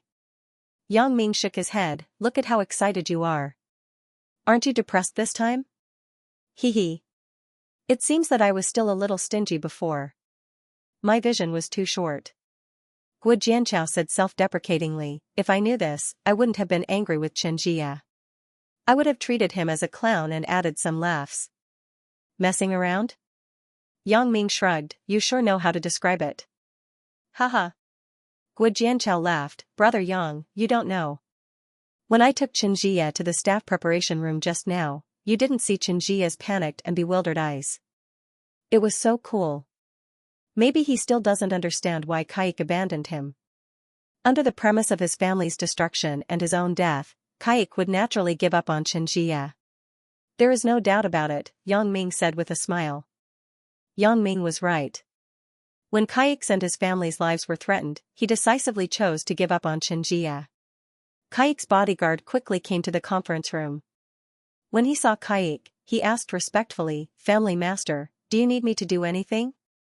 I don't want to see the two people in the preparation room in the future. You know what to do, right? Kaik pointed to the staff preparation room not far behind him. Understood, Family Master. Don't worry. Just leave it to me. The bodyguard nodded solemnly. This was the first major task the Family Master had given him since he took office. The bodyguard would naturally do his best. Only in this way could he get the Family Master's approval. The bodyguard didn't want to be fired soon. After all, although it was dangerous to follow the Family Master, the benefits were great. He also received a lot of money every month. There were many people eyeing this position. The bodyguard didn't dare to mess up. Kaik nodded, stood up, and turned out of the conference room. He believed that the bodyguard had already understood his meaning. Kaik meant to let the bodyguard kill Xianxia and Chen Xiaolong, and make them disappear from this world forever. Kaik didn't feel that there was anything wrong with this matter, because the Douglas family was originally from the underworld in Elo town. Killing a few people was a very normal thing for the family. Although this was not Elo town, Kaik was not worried about anything. He was still very confident in the means and methods of his bodyguards. They wouldn't leave any traces. After Kaik left, the bodyguard walked to the staff preparation room and kicked the door open. He looked at the frightened Xianxia and Xiaolong inside and said, "Come out. I will take you to a good place." "No. You can't do that. I want to see Kaik." "Where is Kaik?" Xianxia had also heard the conversation between Kaik and the bodyguard in the conference room outside the room. He didn't believe that Kaik would just give up on him. He was unwilling. He knew that if this bodyguard asked him to go out, he probably wouldn't be able to return. Therefore, he wanted to find Kaik and talk to him face to face. "The patriarch won't see you," the bodyguard said coldly. "Don't force me to make a move." "No. I followed the patriarch through life and death for so many years. I've been at his beck and call. He can't just abandon me like this." Xianxia roared, "No, I must see Kaik. I want to ask him if he still has a conscience." Kaik actually did not go far. He stood not far from the conference room. He heard Xianxia's roar clearly, but he did not go in. He was very clear about his choice. Although Kaik was reluctant to send Xianxia to his death, he was also in a dilemma. After all, this was the person who had started his career with him. Giving up on him like this. However, in front of the family's interests, everything that hindered the family's interests had to be eliminated. What's more, if Xianxia didn't die, he would die. Kaik was not that stupid. If you hadn't encouraged me to go against Yang Ming for your son, would I have come to Songjiang? Would I have fallen to such a state? If it weren't for you, would I have lost all the Douglas vast hotels in China? Kaik thought secretly. He no longer felt uncomfortable in his heart. All of this was the result of Xianxia's own actions. If it weren't for him, he wouldn't be like this. He would still be sitting in the position of the patriarch in Europe, calling the wind and calling the rain every day. Thinking of this, Kaik strode out of the conference room and went downstairs. He still had a lot of things to do. For example, he had to count the number and assets of all the Douglas vast hotels in China. Although he was the patriarch, it was necessary to communicate with several elders inside the family first. Xianxia dialed the number of the great elder again. "Patriarch Kaik, why are you calling again? Is there anything else?" The great elder was a little puzzled by Kaik's consecutive calls. "Great elder, please get someone to count the location and asset structure of all the Douglas vast hotels in China," said Kaik. "Oh? Why do you suddenly want to count this?"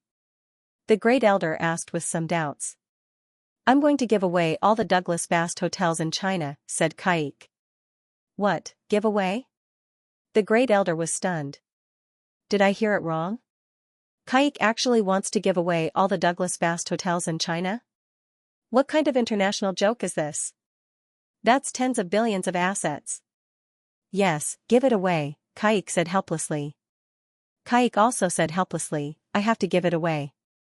I've symbolically received 2 million, but I might not be able to get it." "Kaik, are you out of your mind? You want to give away the family's assets? What are you thinking? Why are you, the patriarch, helping others?" The great elder was a little angry. According to seniority, he was Kaik's uncle, so he could scold Kaik directly. "Great elder, I have no choice. If I don't give it away, I'm probably done for. Our Douglas family is also done for." Kaik wasn't going to say that he was supporting Xianxia. He just said it vaguely. Otherwise, he would have to take responsibility for this matter. He didn't want to be dismissed as the new patriarch. "Done for? Kaik, what are you talking about? Who are you going to give it away to? Who dares to say such big words that our Douglas family is done for?" The great elder was angry when he heard it. What kind of family is the Douglas family? Who has such a big tone? "Yang Ming." Kaik sighed and said. On the side of the great elder, after hearing the name Yang Ming, he suddenly became silent. Kaik didn't urge him, but let him digest it. Wasn't I shocked for a long time when I just found out that Yang Ming was that ruthless person? Kaik, you mean, Yang Ming wants our family's hotel in China? The great elder finally spoke. He changed his previous arrogant tone into a cautious way of speaking. Yes, it's him. This is why I called you to confirm before. Kaik directly said that Yang Ming wanted it, but he didn't say the cause and effect. Anyway, the people he brought this time were his confidants, so he wasn't afraid that the family would know when he returned. Okay, I'll find someone to calculate the location and assets of all the Douglas Vast hotels in China. I'll give you an answer as soon as possible. The great elder agreed without hesitation when he heard that Yang Ming wanted it. The great elder knew what kind of person Yang Ming was. He believed that if Yang Ming wanted the Douglas family to be finished, it would only take a few minutes. Wasn't the Lancer family a good example? Okay, call me as soon as possible, said Kaik. After hanging up the phone, Kaik also breathed a sigh of relief. Fortunately, the great elder didn't ask why Yang Ming wanted the hotel. Otherwise, it would be troublesome for him to explain. How could he know that the great elder didn't want to ask at all? Did Yang Ming need a reason to want all the Douglas Vast hotels in China? It could be a sudden idea, or it could be premeditated. Anyway, he wanted it. You have to give it even if you don't want to. Kaik hadn't experienced it personally, so he didn't know how terrifying Yang Ming was. However, the great elder knew how powerful and unscrupulous Yang Ming was. Kaik turned around and went into the elevator. He couldn't hear Xianxia's shouts anymore. This was also his own trouble, so he should bear it himself. You don't have to call him. The family master has already left. The bodyguard glanced at Xianxia without the slightest emotion and said coldly. No. Impossible, Kaik will not give up on me. I am his loyal subordinate. I have gone through life and death with him. I have been busy for him. He will not give up on me. You are lying. Find Kaik for me. Xianxia roared at the top of his voice. The bodyguard found Xianxia's words a little funny. He thought, you are his loyal subordinate? It seems that I am the one, right? I am his bodyguard. I have gone through life and death with him. I have been busy for him. Aren't you saying the opposite? You don't have to look for him. If the family master wanted to see you, he would have seen you long ago. Now that he doesn't want to see you, he naturally won't see you again, said the bodyguard. Don't talk nonsense. Do you want to go by yourself, or do you want me to knock you out and take you away? I am still myself. As Xianxia spoke, he suddenly stood up and hugged the bodyguard. He hugged him tightly, not letting him move at all. Then he shouted, Little Long, run. Dad, you. Qin Xiaolong was scared before, but it was not his turn to speak, so Qin Xiaolong had been hiding behind his father. At this time, when he saw his father hugging Kaik's bodyguard and telling him to run, Qin Xiaolong was a little overwhelmed. Although he was a little stupid, he was not too stupid. At this moment, he understood that his father was risking his life to let him run away. His father definitely couldn't run away. At this time, if he ran away. Don't waste time. Run. Xianxia was anxious and shouted, What are you still doing? Run. Ah, yes. Qin Xiaolong knew that it was useless for him to stay here with his father. He didn't know martial arts, and he didn't have any means to protect himself, let alone save his father. If he ran away, his father would be able to smile in the afterlife. Thinking of this, Qin Xiaolong responded and ran away. Kaik's bodyguard looked disdainfully at Qin Xiaolong, who ran to the door of the conference room. He shook his head disdainfully and punched Xianxia's lower abdomen. Xianxia snorted, but he still held on to the bodyguard tightly. A person's potential was limitless when it erupted. Xianxia only had one thought now, and that was to hold on to the bodyguard even if he had to die.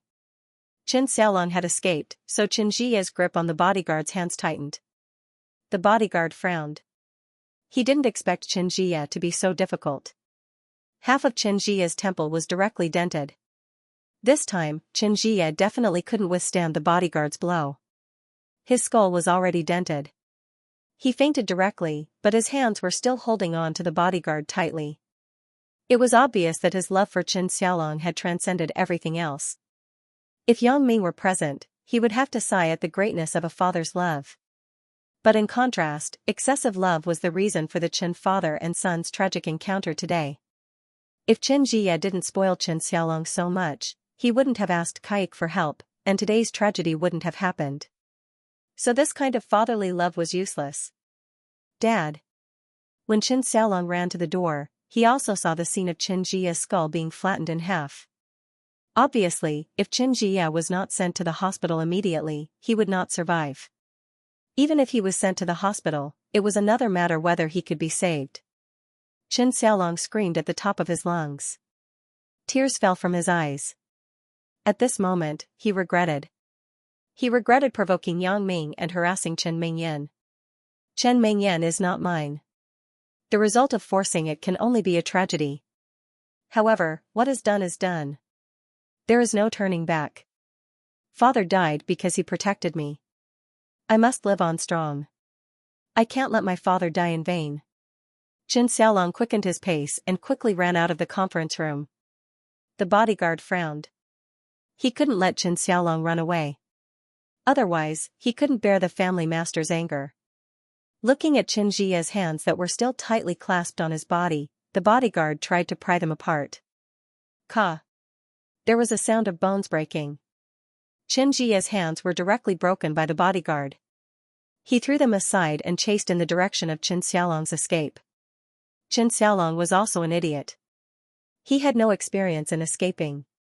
He ran out of the conference room, went straight into the elevator, and pressed the button for the first floor.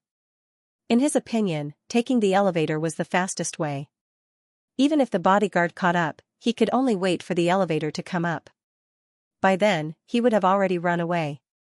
However, he forgot that there was something called an emergency exit in this world. Every hotel had stairs in addition to the elevator. The bodyguard chased to the elevator, glanced at the falling elevator, then turned and ran directly into the emergency exit and down the stairs. He was professionally trained. He didn't need to take the stairs at all. He sat directly on the handrail of the stairs and slid down. After a few ups and downs, he had already reached the first floor and blocked the elevator on the first floor. At this time, the elevator had not come down yet. With a ding sound, the elevator reached the first floor.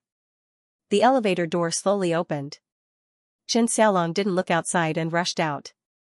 He wanted to escape from here as quickly as possible. Bang! As soon as Qin Xiaolong ran out of the elevator, he felt that he had bumped into something. He almost stumbled directly. Damn, don't block the way. Qin Xiaolong found that it was a person, so he cursed. He wanted to go around him and continue to escape. But he didn't expect his collar to be lifted up by someone. Go back, kid. You can't run away, said the bodyguard coldly. He thought in his heart that this kid was still young. Otherwise, he would have to spend a lot of effort to catch him. Qin Xiaolong just wanted to call for help, but the bodyguard covered his mouth and held him back. The bodyguard grabbed him into the elevator and closed the elevator door. Then, he pressed the button for the floor where the conference room was located. The elevator slowly began to rise. In the elevator, the bodyguard let go of the hand covering Qin Xiaolong's mouth. The surveillance video in the elevator was the hotel's own. There was no need to be afraid of Qin Xiaolong calling for help. Kid, don't think about running away. No one can run away from the people that the family master wants to kill. The bodyguard still said coldly without the slightest expression. Of course, this could only be said to Qin Xiaolong and Xianxia. The previous family master of the Douglas family, Good's father, didn't want to let go of Yang Ming. What happened in the end? Qin Xiaolong was now shocked and angry. He didn't expect this bodyguard to block the elevator door faster than him. If he was caught, how could it be good? However, if he wanted to run now, he definitely couldn't. How could he be the opponent of this burly man? Right, play dead. Qin Xiaolong consciously thought of a brilliant plan, which was to play dead. If he died, then this bodyguard would let him go, right? It had to be said that Qin Xiaolong's idea was really stupid and naive. I'm dead. Qin Xiaolong thought of this, rolled his eyes, and fell to the ground. With a thump-thump, Qin Xiaolong lay straight in the elevator. Huh? The bodyguard was a little dumbfounded. Dead? Before he died, he said that he was going to die? Is there such a stupid person? Is there? Is there? Is there really such a person? The bodyguard didn't know what to say. He couldn't use words to describe his mood at the moment. He had encountered the world's most stupid person. He didn't expect that there was such a stupid person in the world. He had reached a certain level. Does he think that he is a god? Can he predict before he dies? Looking at Xianxia, who rolled his eyes and lay motionless on the ground, the bodyguard was really speechless. He didn't know what to say. Hey! The bodyguard kicked Xianxia. Xianxia didn't move. Pretending to be dead was also a very painful thing. Xianxia's eyes were sore. I hope this bodyguard can believe it. I heard that after people die, they will stretch out their right leg and say oh no. The bodyguard wanted to tease Xianxia. This kid didn't say it. Could it be that he is faking his death? The bodyguard was able to follow Kaikir, so he was naturally proficient in Chinese. Therefore, there was no obstacle in communicating with Xianxia. Ah? After a person dies, do they have to stretch out their right leg and say whimper? When Xianxia heard the bodyguard's words, he suddenly hesitated in his heart. Is this true or false? Why have I never heard of it? However, I have never seen a dead person before. Who knows if a dead person will say whimper? However, hearing the bodyguard's serious tone, it doesn't seem like he's lying. Yes, I've heard an idiom called one life to die. This is probably the meaning of whimper. Otherwise, why would it be called one life to die instead of one life to be amazing or one life to be tortoise? Thinking of this, Xianxia became more and more certain that this must be the case. This bodyguard didn't lie to him. Whimper. Xianxia quickly stretched out his right leg and cried out. Then, he continued to lie on the ground and play dead. The bodyguard didn't know what to say anymore. He kicked Xianxia's ass and said, damn it, stop pretending. Get up quickly. I've never seen someone as stupid as you. 2F** King stupid. Ouch. Xianxia was in so much pain that he jumped on the ground with a whoosh. He couldn't pretend anymore and directly cried out. Xianxia saw that he couldn't pretend anymore, so he could only get up from the ground. He covered his butt with both hands and couldn't even stand properly.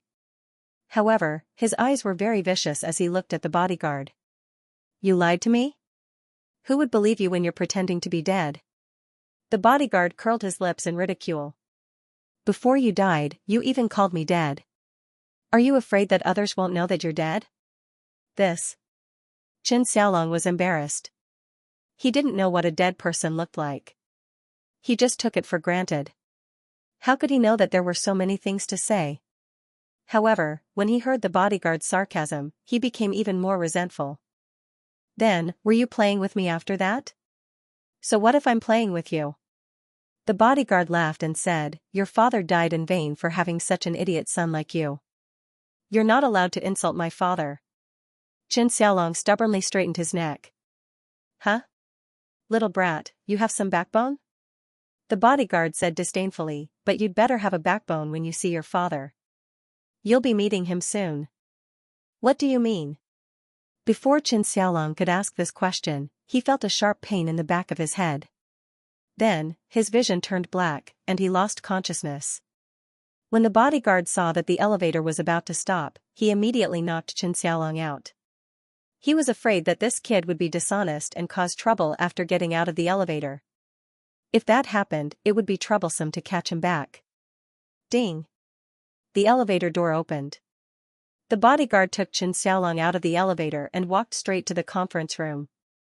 This floor belonged to the management of the hotel, so there were no outsiders, and the bodyguards weren't worried that their behavior would be seen by others.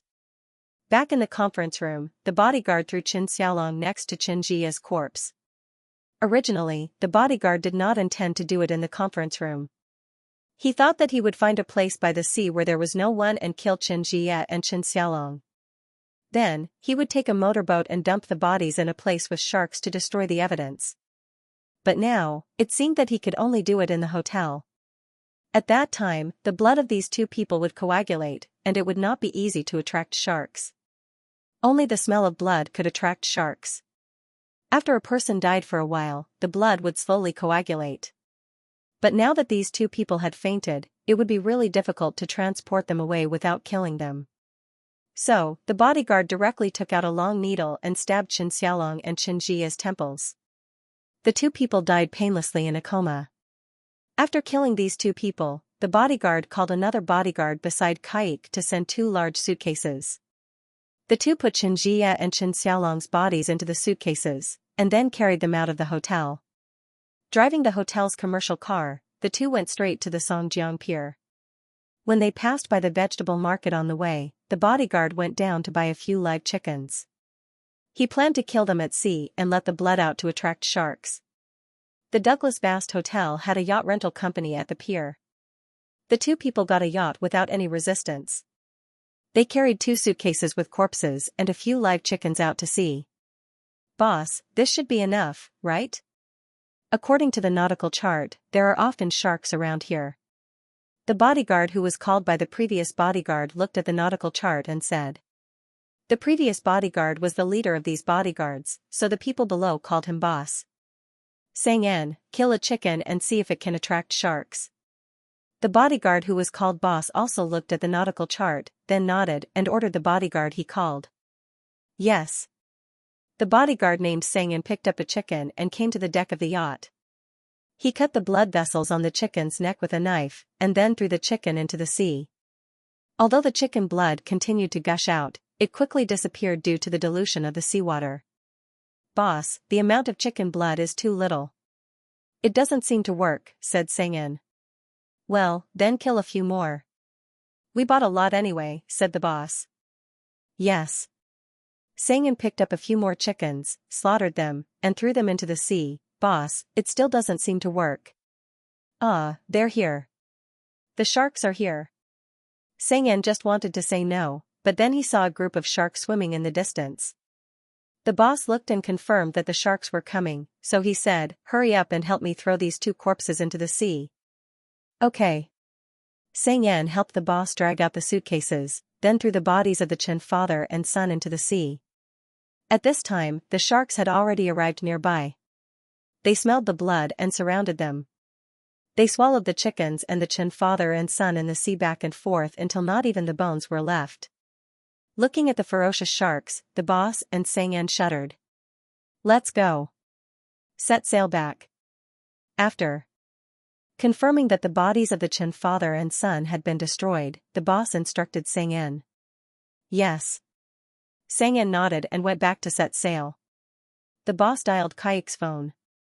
"How is it?" Kaik picked up the phone and asked directly. There was a caller ID on his phone, so he knew that this call was from the bodyguard boss. "Family master, we have killed the Chen father and son and threw them into the sea to feed the sharks. Sang-en and I watched the sharks eat their bodies before returning." The boss reported. "Very good, you did a good job." Kaik heard that the boss had killed the Chen father and son, so he nodded with praise. "I will remember this matter. Do a good job, and I will not treat you badly." "Yes, boss." The boss was very happy. "After this incident, I am afraid that the family master will treat me as a loyal confidant. As for the unlucky Chen father and son, it was fine if they died." Kaik hung up the call with the bodyguard boss and quickly dialed the phone number that Yang Ming left for him. He had to report this matter to Yang Ming quickly. He had firmly carried out his decision. Shortly after Yang Ming returned to the Songjiang International Hotel, the phone rang. He picked it up and saw that it was an unfamiliar number. "Hello?" Yang Ming picked up the phone. "Who are you looking for?" "Mr. Yang?" "I am Kaik." Kaik said carefully. "Oh, Kaik, what's the matter?" Yang Ming also heard Kaik's voice. However, he didn't know what Kaik was calling when he just left. "Mr. Yang, I have done as you instructed.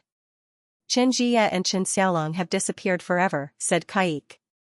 "Disappeared forever? What do you mean?" Yang Ming was stunned. "I have asked my bodyguards to kill them and throw them into the sea to feed the sharks." Kaik was afraid that Yang Ming didn't understand, so he quickly explained. Ah? You killed them? Yang Ming asked in amazement. Yeah, don't you want to kill them? Kaik was also stunned. Yang Ming's tone made him a little nervous. Did I misunderstand Yang Ming's meaning? Oh, just kill them. Yang Ming was a little speechless. Kaik really misunderstood his meaning. Previously, Yang Ming said that he didn't want the Chen father and son to appear in front of him in the future. He meant that when Kaik returned to China, he would also take the two of them away. However, he didn't expect that Kaik would order someone to kill the two of them. At that time, Yang Ming thought that since Xianxia and Chen Fei were old friends, he would let them go in the end. But if they died, they died. These two people deserved to die, so they didn't deserve sympathy. The unlucky Chen father and son. You did a good job. Very good, said Yang Ming. That's good, that's good. Hee, I thought I did something wrong. Kaik breathed a sigh of relief. I have asked the family to count the number, location, and asset composition of all the Douglas Fast hotels in China. I believe there will be results soon. And you can contact Gu Jianchao directly about this, said Yang Ming. Okay, then I won't bother Mr. Yang. Kaik thought, it's better to contact Gu Jianchao. I don't have to be on tenterhooks when contacting Yang Ming directly. At least Gu Jianchao won't do anything to me if he doesn't have Yang Ming's intention. Okay, goodbye. Yang Ming really didn't know what to say. Chen Jia and Chen Xiaolong were killed just like that? Brother Yang, what's wrong? Gu Jianchao was beside Yang Ming. He didn't understand what was going on the phone, so he felt a little strange and asked. Kaik asked someone to kill Chen Jia and Chen Xiaolong and throw them into the sea to feed the sharks. Yang Ming shrugged and said helplessly, I originally meant to let Kaik take them to Europe and disappear from my sight. I don't want to see them anymore, but I didn't expect. Ha ha ha. When Gu Jianchao heard Yang Ming's explanation, he suddenly laughed. Brother Yang, the Chen father and son are too unlucky, right? Ha ha ha. That's what I thought as well. But if they die, then so be it. It doesn't matter anyway. Although Yang Ming also felt that the Chen father and son were unlucky, he didn't pity them. This Kaik is even more ruthless. Gu Jianchao sighed. Although I also want to kill Chen Jia, I don't have the guts. Gu Jianchao had always been doing business, so naturally, he wouldn't be involved in these aspects. Yang Ming wouldn't let him do these things either. I'll let Kaik sort out the hotel's information and negotiate with you. You just need to follow up on it. Yang Ming handed the whole thing over to Gu Jianchao. He himself didn't have much time to deal with these things. In the eyes of others, the property rights of all the Douglas Fast hotels in China seemed to be an astronomical amount of wealth, but in Yang Ming's eyes, it was nothing. The acquisition of the Douglas Fast Hotel that had originally caused a sensation in the entire Songjiang business community ended up making everyone's jaws drop.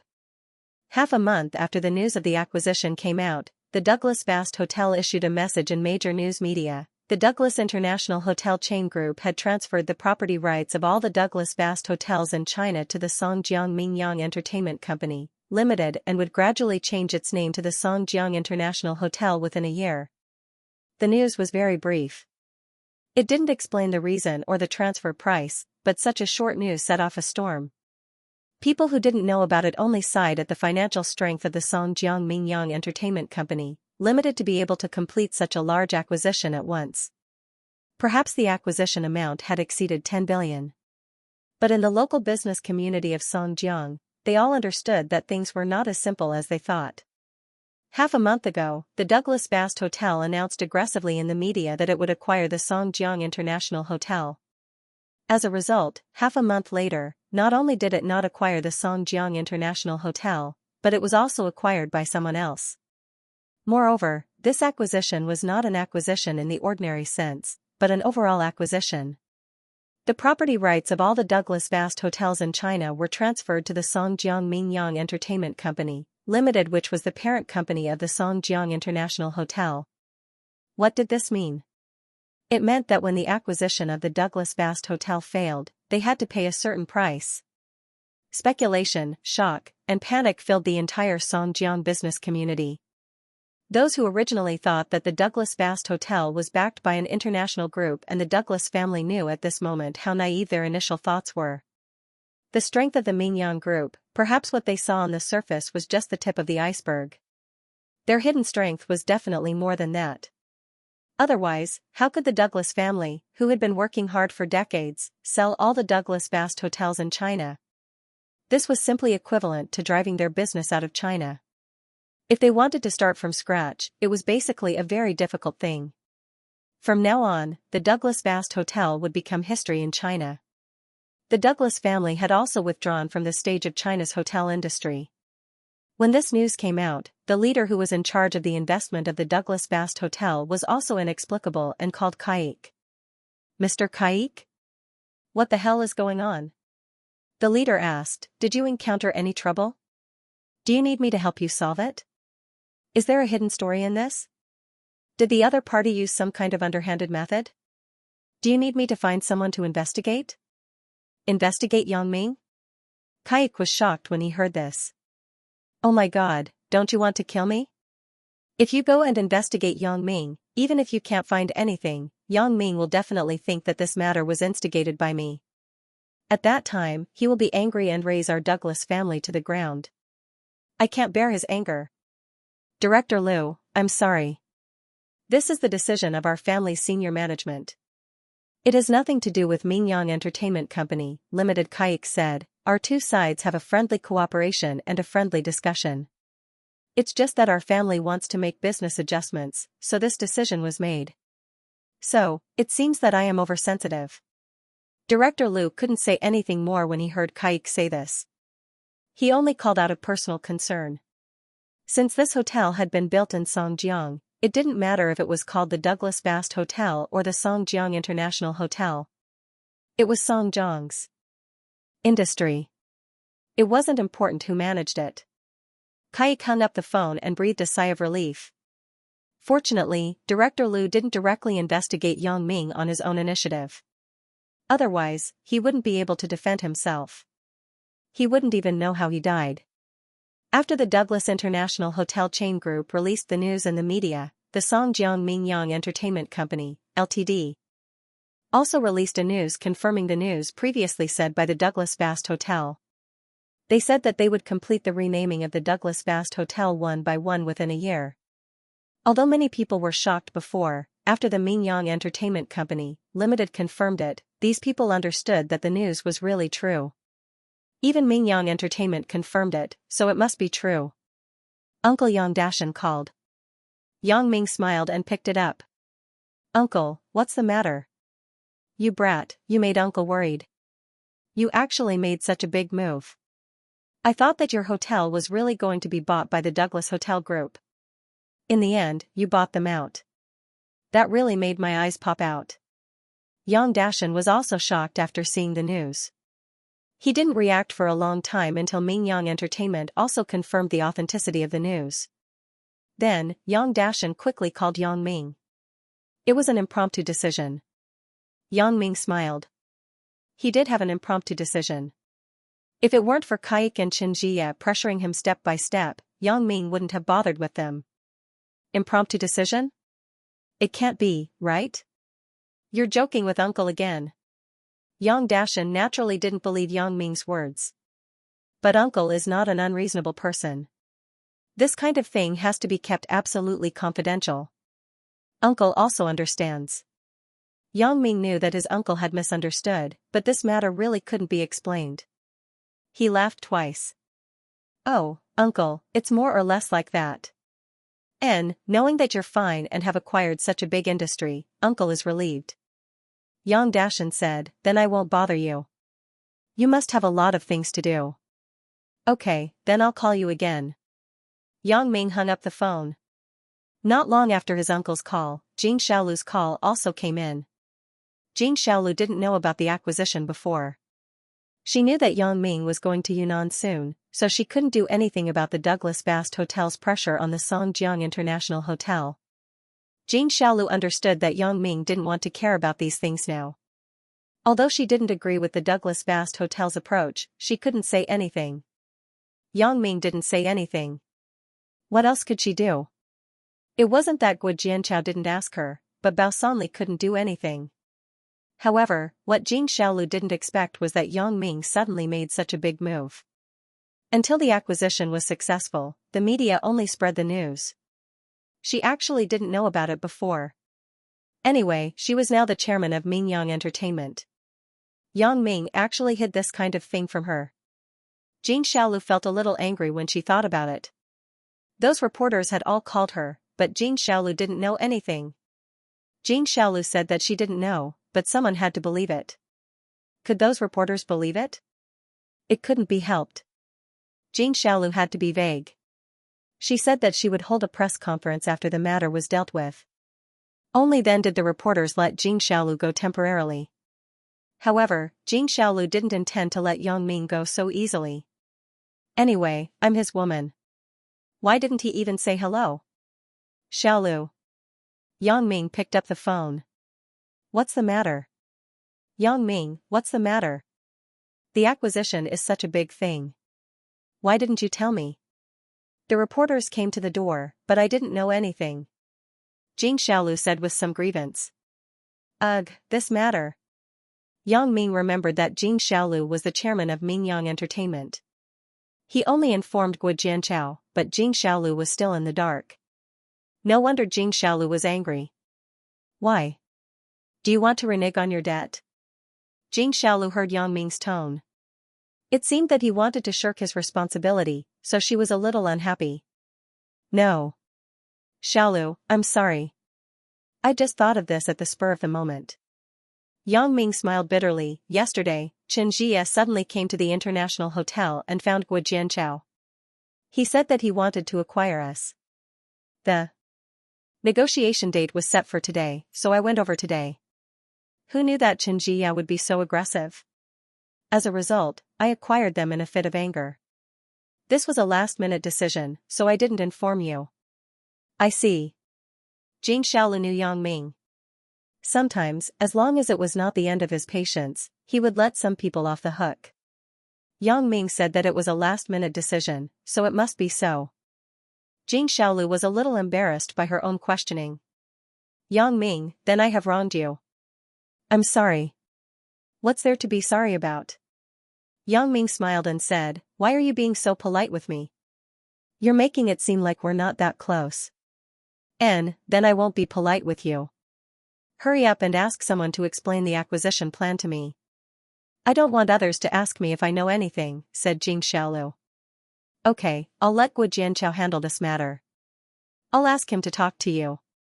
Yang Ming said until here and suggested, in the future, Mingyang Entertainment can set up a separate hotel business management department to manage these hotels. I think Guo Jianchao should be in charge of this. And I'll listen to you.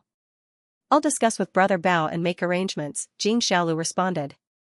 Guo Jianchao also heard Yang Ming's words, and his face suddenly showed an excited expression.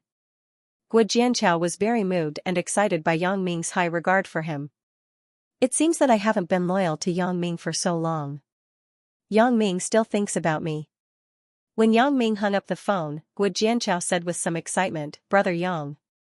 I'm afraid that I can't do it. Damn.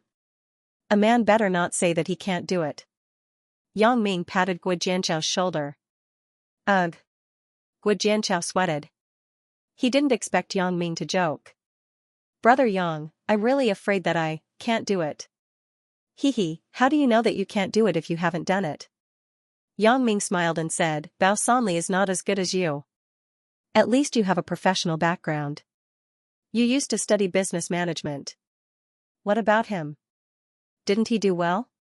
Then I will try. Guo Jianchao nodded. Don't try. You must do it well, said Yang Ming. Okay, Brother Yang, you can rest assured. I will do it well. Guo Jianchao nodded heavily. The acquisition storm caused by the Douglas Vast Hotel ended here. Although this matter became a topic of conversation for some people for a long time, Yang Ming had already returned to a peaceful life again. For Zhao Ying's matter, Yang Ming had not found a suitable way to deal with it. He could not let it go, but he did not know if he should go further, or how to go further. Come to think of it, my feelings for Xiaoying should be at the same time as Chen Mingyan. If it were not for Xiaoying's hesitation, the one who would be with me first would be Xiaoying. However, Xiaoying also had her own scruples at the beginning. The relationship between a teacher and a student was always a topic to be criticized and a taboo. Xiaoying resigned and became a student again. The two did not have this obstacle, but because of a series of misunderstandings, the gap between the two people became deeper and deeper. Yang Ming tentatively sent a chat emoji to Xiaoying, but he did not expect to get a quick reply. What? The relationship between Yang Ming and Xiaoying on the internet was more and more ambiguous. Yang Ming could always find a suitable topic for Xiaoying. After all, Yang Ming knew Xiaoying in reality very well. Why are you online at this time? Yang Ming felt a little strange. It was the afternoon. Xiaoying should be in class. Haven't you heard that you can hang up on QQ on the phone? Xiaoying sent a very speechless emoji. I don't know. I only know that you can read novels on the phone. Yang Ming replied. Xiaoying was also very irritated recently, especially after seeing Yang Ming with Xianxia that night. She was even more so. She didn't expect that her good friend Xianxia was actually Yang Ming's woman. Although Xiaoying had no other thoughts about Xianxia, she felt a little annoyed in her heart. Why are all my friends related to Yang Ming, but I don't have the slightest progress? Xiaoying felt that her relationship with Yang Ming was gradually drifting apart. They were no longer as close as they were in Songjiang No. 4 high school. That spring moonlit night could no longer be reproduced. As Yang Ming gradually matured, there were more and more girls around him. Xiaoying felt that she had no advantage at all. Of course, this was only one of the reasons why Xiaoying was irritated. The other reason was what made Xiaoying feel most overwhelmed. Xiaoying felt that she really seemed to have feelings for there's no true love in this world. As the content of the two people's chat became more ambiguous, the number of times there's no true love in this world called her wife and dear increased. Xiaoying wasn't as disgusted as she was at the beginning. Instead, it sounded very comfortable. In order to be able to chat with there's no true love in this world often, Xiaoying even installed QQ on her mobile phone. She was online wherever she went. Xiaoying consciously felt that she wasn't a fickle person. On the contrary, she was very dedicated and persistent. Otherwise, she wouldn't quit her job in school and go to the same university as Yang Ming. However, Xiaoying's feelings for there's no true love in this world were similar to Yang Ming's feelings. Just like when she just liked Yang Ming, she wasn't very sure. This was the most annoying thing for Xiaoying. How can I be like this? Obviously, I have decided to like Yang Ming for a lifetime, but how can I be tempted by other people? However, it had to be said that sometimes, there's no true love in this world gave her the same feeling as Yang Ming. Sometimes, Xiaoying even regarded him as a substitute for Yang Ming. Although Xiaoying knew that this was wrong, sometimes she couldn't help but treat the person she was chatting with as Yang Ming. When she woke up, Xiaoying felt that she should calm down. Do I really like there's no true love in this world, or just treat him as a substitute for Yang Ming's feelings? This is a crucial question. If I just treat him as a substitute for Yang Ming's feelings, then it can't be considered that I'm fickle in love. I just have a psychological and emotional illusion. However, what if I like there's no true love in this world? Was he being suspected of having a foot in two boats? Xiaoying didn't know who to tell her troubles to. Tell Xianxia? Of course not. Once she finished talking to Xianxia, Yang Ming would probably know about it immediately. Xiaoying didn't think that Xianxia would hide things from Yang Ming for her. But to tell Wang Xiaoyan? That's even worse. The effect of telling Xianxia and Wang Xiaoyan was basically the same. She had only two good friends in Songjiang, but she couldn't confide in them. Xiaoying could only keep these things in her heart. Just as she was worried, there's no true love in this world found her again. Sometimes, Xiaoying would think, if I just treat there's no true love in this world as a substitute for Yang Ming's feelings, then why do I have to hang out with QQ all the time? Xiaoying was very clear in her heart that there's no true love in this world wasn't Yang Ming. It wasn't from the beginning. The two people had known each other for a long time, but Xiaoying didn't want to admit that she liked this netizen whom she had never met. Xiaoying felt very embarrassed. Am I falling in love with someone else? But thinking about it carefully, the distance between him and Yang Ming was getting farther and farther, while the distance between him and there's no true love in this world was getting closer and closer. If this continued, how would he choose? What's the matter? Zhao Ying replied with a message. It's nothing. I haven't seen you for a few days. I miss you. Yang Ming sent a kissing emoji. How many days? It was only yesterday that you didn't come online, okay? Zhao Ying sent a pouting emoji. Yang Ming thought to himself, Zhao Ying remembers clearly? It seems that my plan to pick up girls online has some results. It seems that Xianxia is right. Online dating is a good way to get Zhao Ying. Really? However, don't people say that 1 day apart is like 3 years apart? Yang Ming said shamelessly. TSK, you don't think about your girlfriend. Why are you thinking about me? Zhao Ying's heart moved, but her hand still sent a message disdainfully. Aren't you my girlfriend? Yang Ming continued to say shamelessly. Me? When did this happen? Why didn't I know? Zhao Ying looked at the message sent by Yang Ming and was shocked. She looked up and looked around. She found that Xianxia didn't pay attention to her, and no one else was paying attention to her. Zhao Ying was relieved and returned a message to Yang Ming. You didn't object when I called you my wife. Naturally, you are my wife. Yang Ming still said shamelessly. That's because I'm too lazy to correct you every time. Zhao Ying was speechless. There's no true love in this world is really thick-skinned. He can compete with Yang Ming. Why do I always compare him with Yang Ming? What do I want to do? Zhao Ying's heart became more upset. Although Zhao Ying didn't want to admit it, in fact, she was already a little moved. After a drowsy class, Zhao Ying didn't understand anything. Looking at Xiaoqing, who was a little tired on the podium, Zhao Ying was a little ashamed. Her class was really wasted. Zhao Ying, let's eat together later? Xianxia packed the textbooks on the table and put them in her bag.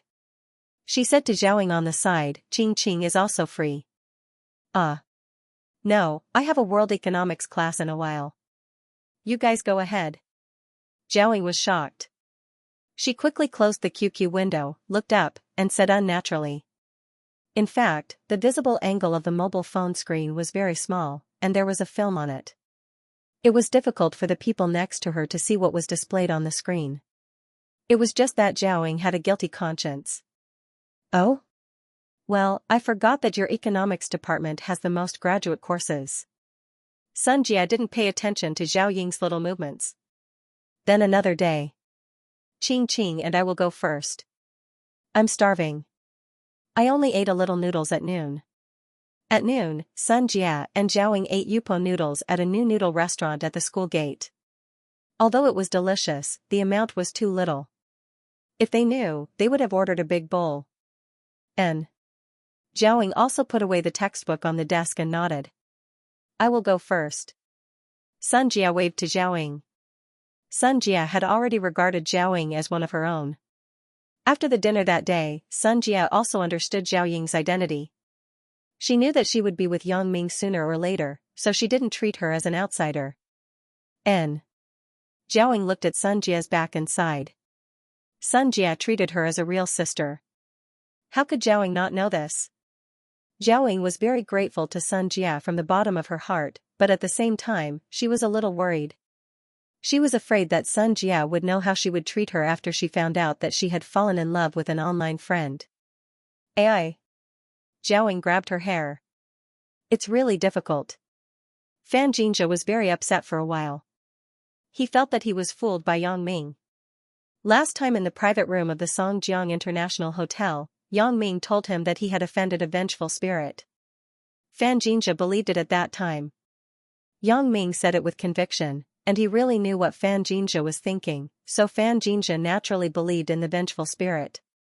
He didn't even bother to please Zhao Ying, and directly stumbled out of the private room. He wanted to hurry back to find a way to crack the vengeful spirit. As a result, when he went out to drive, he was in a trance and even knocked over someone else's car.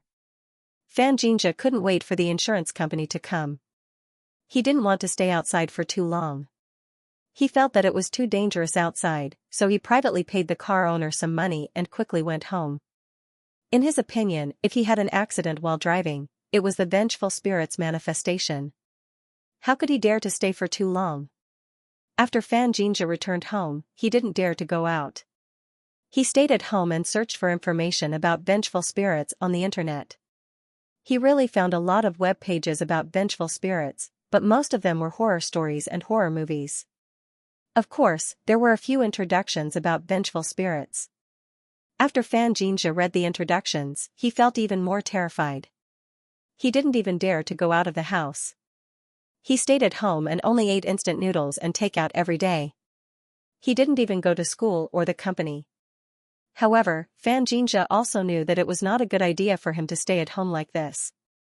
Yang Ming said that the manifestation of this resentful spirit was also different.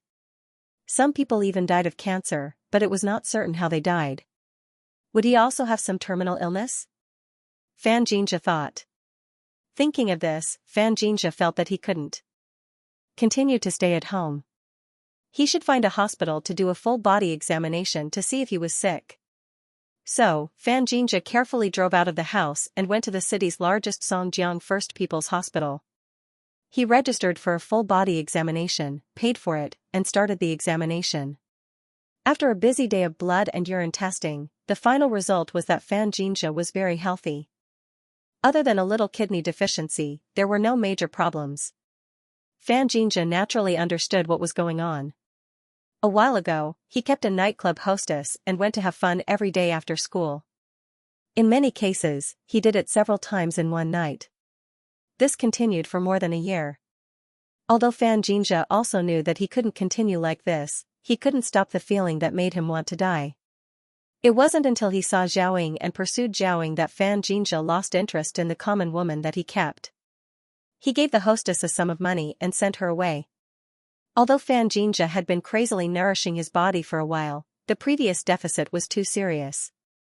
It couldn't be replenished just like that. Holding the examination report, Xianxia frowned. I am not sick. Could it be that the vengeful spirit hasn't manifested yet? But it has been so many days. It should be time for the vengeful spirit to manifest, right? However, even if his body was not sick, it did not mean that the resentful spirit would not take his life in other ways. Xianxia still did not dare to take it lightly. He used his connections to find a way and finally contacted a wizard from Mount Wutai, Master Xianxia. This Master Xianxia was said to be very powerful and had lived for more than 150 years. He could reach the heavens and the underworld. He could talk to the gods in the heavens and the evil spirits in the underworld. This Master Xianxia also had deep attainments in slaying demons. It was said that there was once a big boss named Lai Zhangyi who was haunted by a fox spirit, and this Master Xianxia solved it quickly. Otherwise, Lai Zhangyi would have died. All the major hospitals said that he could not be saved, but this Master Xianxia found the root cause at first glance. Xianxia heard that Master Xianxia was so powerful, so he quickly found his connections and invited Master Xianxia with a lot of money. Master. Xianxia stuffed a red packet into Master Xianxia's hand. Money is just a worldly possession. If you really need me to do it, I will naturally ask you for incense money after the matter is over. But before I do it, I will not accept money, Master Xianxia said calmly. What an expert. Master. When Xianxia saw Master Xianxia's sage-like appearance, he couldn't help but nod and praise him secretly. It was not that he didn't find these immortal masters before, but they all demanded a lot of money before they pretended to exorcise him. After a long time, he invited Taisheng Laojun and Tathagata Guanyin. In the end, he didn't feel any changes, so he just said that the resentful spirit in his body had been driven away. Xianxia didn't feel any changes. Xianxia felt that it was not reliable no matter how he thought about it. Especially when he went to another immortal master after exorcising the resentful spirit. That immortal master heard his story and said that the resentful spirit had returned. The previous immortal master was not powerful enough and needed him to do it again. Xianxia was hot-headed at that time and believed it. He spent a lot of money and gave it to that immortal master to help him get rid of the resentful spirit. In the end, that immortal master also invited gods and ghosts. In the end, he roared and said that he had helped him to send the resentful spirit to the 18th level of hell. Xianxia thought, since the first celestial master lied to me, wouldn't I have wasted my money? Therefore, he went back aggressively. In the end, the immortal master heard his intention and shouted that Xianxia was fooled. Xianxia was stunned. Why was I fooled again? So the first celestial master explained that he had already expelled the resentful spirit from Xianxia's body. However, Xianxia found another half-assed celestial master, and the resentful spirit was put back into Xianxia's body because the ritual went wrong. It was reasonable to say that Xianxia was a very smart person and would not be fooled by others. However, he was scared. Silly by Yang Ming. Xianxia foolishly believed the words of the first immortal master. Xianxia hurriedly asked the first immortal master, "What should we do if the resentful spirit comes back?" The immortal master said, "Forget it, I'll be a good person until the end. I'll help you until the end. Give me a sum of incense money. I'll risk losing my magical power to send the resentful spirit away." Therefore, Xianxia believed it again. He once again spent a large sum of incense money and gave it to the first celestial master.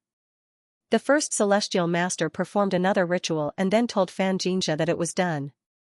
The resentful spirit was finally gone. Xianxia breathed a sigh of relief. At the same time, he felt indignant. He was annoyed that the second celestial master brought the resentful spirit back to him and made him spend a sum of money for nothing. Therefore, Xianxia went to the second celestial master to ask for an explanation. As a result, after Xianxia went to the second celestial master, the second celestial master saw that Xianxia had returned. Without waiting for Xianxia to speak, the second celestial master pointed at Xianxia and said, "Wait. Don't speak first. I know why you are here." Xianxia was stunned and thought, "You know why I am here? Do you know that your magical power is not enough and I came to find you when the truth was exposed?" However, Xianxia still asked, "Then tell me why I am here. Did you go back to the first celestial master again?" The second celestial master looked at Xianxia and asked, "Yeah, how do you know?" Xianxia was even more puzzled. Did this second celestial master have a similar experience before?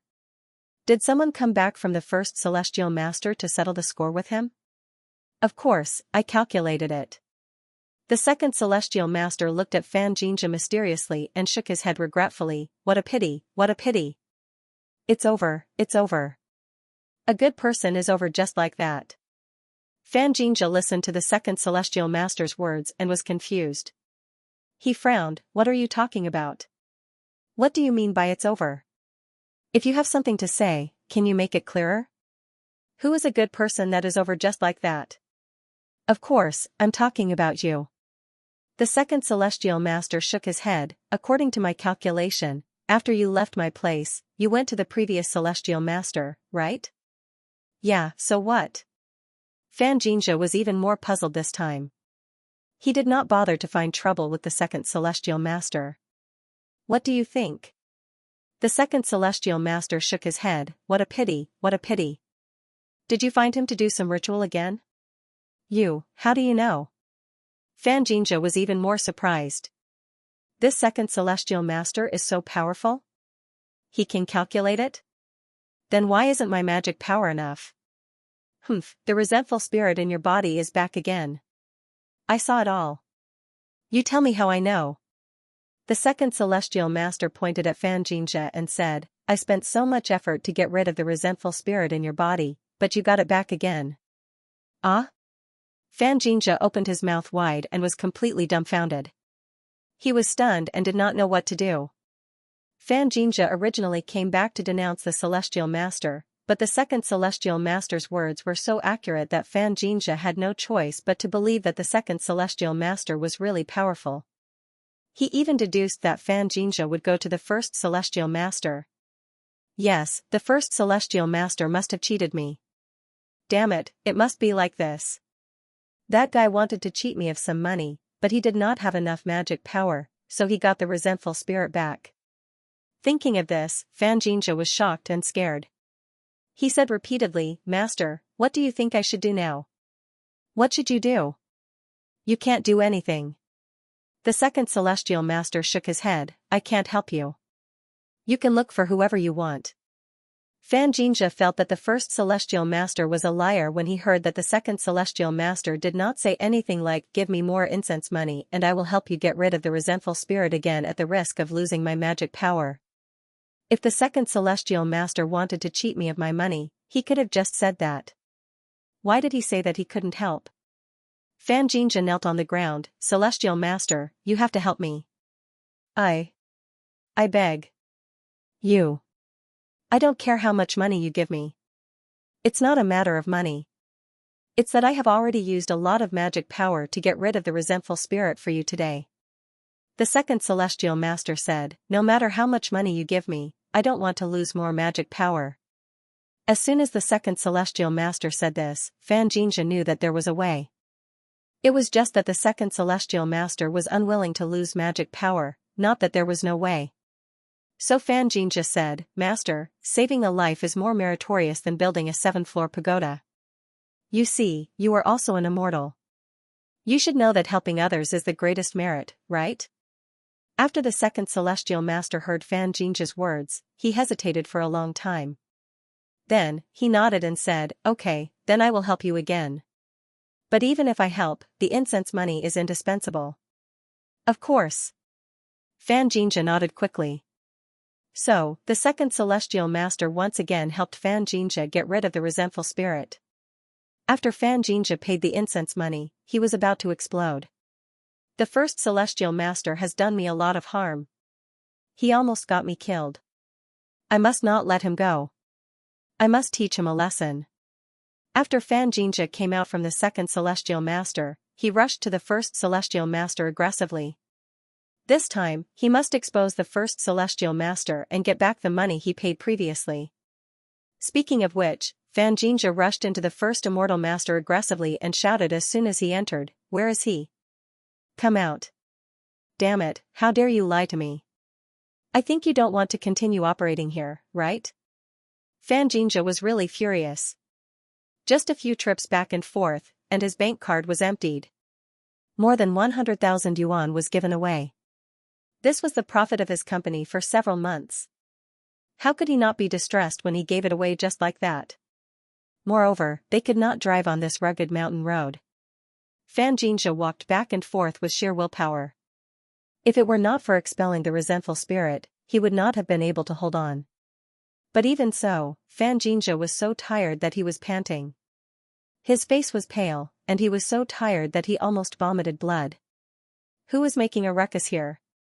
The first immortal master knew that Xianxia was back, but he still pretended not to know. He walked out mysteriously. When he saw Xianxia, he was suddenly shocked and shouted, Ah! You! Seeing the expression of the first immortal master, Xianxia was even more convinced. He felt that the first immortal master saw that he was back and was here to expose his lies and settle accounts with him. So, he snorted, Why? Are you surprised to see me? Yeah, very surprised.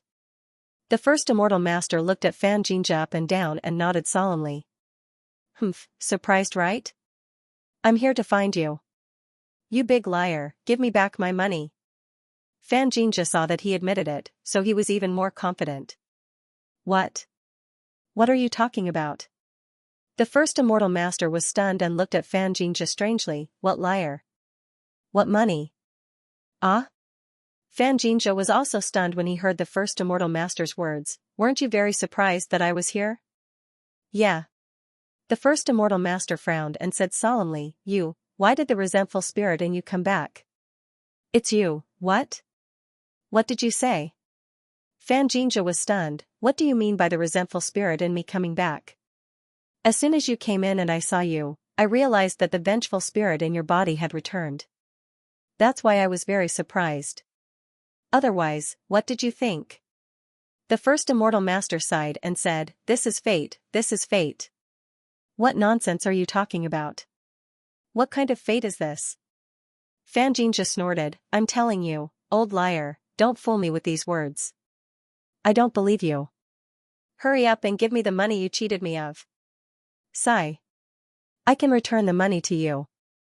After all, the vengeful spirit in your body hasn't been completely driven away yet. So, consider me a failure. The first immortal master said, however, don't speak first. Let me calculate how the vengeful spirit in your body came back. Huh? Xianxia was stunned. He saw the first immortal master begin to count with his fingers. After a while, the first immortal master raised his eyebrows and said, so that's how it is. Did you go to that celestial master again? Ah? How do you know? Xianxia was not angry this time, but asked curiously. Of course, I calculated it. The first immortal master said, it's my fault for not telling you clearly in advance. You were deceived by him again. His spiritual power is not good enough. The vengeful spirit in your body that I drove away was summoned back by him. You, don't lie to me. Xianxia was shocked, but he remembered that the first immortal master said the same thing, so he forced himself to calm down and said, impossible. If you say it's impossible, then it's impossible. I will return the incense money from before to you. It just so happens that your life and death has nothing to do with me. After you go back and get killed by the vengeful spirit, you can't ruin my reputation. The first immortal master said, I will go and get the money for you now. This? Xianxia hesitated when he heard the first immortal master say this. That's not right. Now, it seems that the first immortal master is not a liar. Otherwise, why would he return the money to me so easily? Could it be that what he said is true? The vengeful spirit in my body really came back? He is not willing to take responsibility, so he gave the money to me so easily? It must be like this. Thinking of this, Xianxia could no longer stay calm and shouted, Immortal Master, wait. Wait a minute. The first immortal master walked halfway and thought, I was waiting for you to say this. However, he still turned his head with a puzzled expression, is there anything else? Immortal Master, please save me. Help me get rid of the vengeful spirit. Xianxia said quickly, I don't want the money anymore. The first immortal master waved his hand and said, I'll return the money to you. Today, I've already made an exception and risked losing my Fali to perform the ritual for you twice. However, you just had to go and bring the resentful spirit back. I can't do anything about it.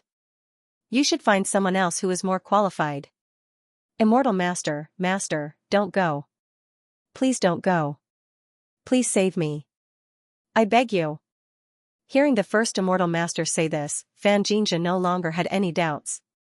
He quickly begged, it's my fault. It's my fault. It's not that I don't want to save you. It's just that casting the spell twice in one day is a very exhausting thing to do. The first immortal master shook his head and said, I can't cast the spell on you again. I'm not the kind of good person who saves all living things. I'm just a sorcerer who has some spiritual power to make a living. So sorry, I can't help you. As he said this, the first immortal master turned and walked into the room, ready to withdraw money for Xianxia. Wait. Master, please. How could Xianxia let the first immortal master go? So, he quickly caught up with him, grabbed the first immortal master's clothes and knelt on the ground, Master, I'm willing to pay. I'm willing to pay a lot of money. Please, save me. Only you can save me now. AI. The first immortal master looked at Xianxia and shook his head. Finally, he sighed and said, humans die for money and birds die for food. If you can take out 100,000 yuan, I'll reluctantly help you perform the spell again. 100,000 yuan. Xianxia hesitated. Although the number was a lot, he still gritted his teeth. I have 100,000 yuan, I have. I'll prepare it for you now. Can I pay by card? I don't have that much cash on me. The first immortal master nodded and said, of course, you can pay by card. Xianxia did not say anything. He swiped the card according to the first immortal master's instructions, and then smoothly accepted the first immortal master's spell. After the spell was cast, the first immortal master was so tired that he was sweating. After sending Xianxia away, he closed the door and refused to see anyone else. Xianxia came out of the first immortal master's room and immediately breathed a sigh of relief. I was almost done for. Luckily, I convinced the first immortal master to cast the spell again. However, Fan Xianxia was very unhappy that he had to spend so much money because of this. He did not want to find the second immortal master to reason with him, but halfway through, he could not help but return to the second immortal master. He wanted to find the second immortal master to reason with him. At the very least, he wanted to ask for an explanation. He could not just let it go like this. Until now, Fan Xianxia still did not understand that the first immortal master and the second immortal master were actually in cahoots.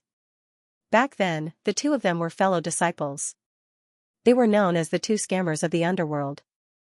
Many people were tricked by them, but most people were alert after being tricked once and would not be tricked again. It was rare in the world to be tricked repeatedly like Fan Xianxia. He was simply a rare animal. When the second immortal master saw that Fan Xianxia actually came back again, he was stunned. Did I see wrongly? Why is this kid back again? Could it be that he has not been tricked enough? In this world, there is no one more stupid than him. But no matter why he came back, the second immortal master was overjoyed. Another business had come to him. He just called the eldest senior brother and said that this kid threw out 100,000 yuan at once. He is a rich person. This time, the second immortal master was ready to rip him off. Thinking of this, the second immortal master's eyes turned. He came up with a plan to deceive people in the blink of an eye.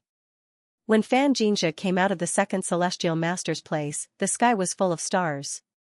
The second celestial master squeezed another 50,000 yuan from Fan Xianxia. Fan Xianxia's current savings in his bank account were all squeezed out. After the second celestial master sent Fan Xianxia away, he closed his door and refused to see anyone else because he knew that Fan Xianxia had no more money. It was useless to wait for him to come back, so he might as well close his door and sleep. Fan Xianxia was also exhausted. He wanted to continue looking for the first celestial master to judge, but when he passed by the first celestial master's door, he found that the first celestial master's door was already closed. Fan Xianxia had to go down the mountain and go home first. After returning home, Fan Xianxia carefully thought about what happened today. The more he thought about it, the more he felt that something was wrong. He suddenly realized that he was fooled.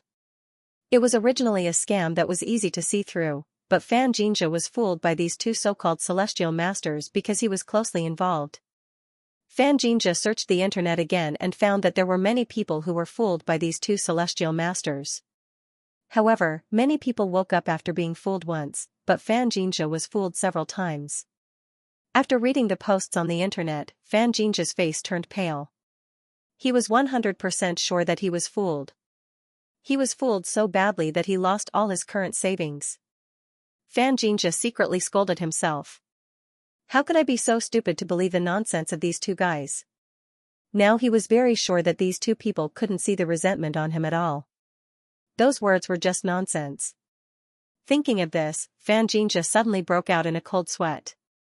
The resentment on my body must still be there. I worked for nothing today. Now Fan Xianxia didn't care about money, but the resentment on his body. He decided that this time, he must find a powerful real celestial master for him to take a look. He couldn't just look for one casually anymore. Fan Xianxia learned his lesson this time and began to search the internet. After a careful selection, Fan Xianxia locked his target on a person called Master Xianxia. Some people on the internet were possessed by evil things, and then looked for Master Xianxia to exorcise them.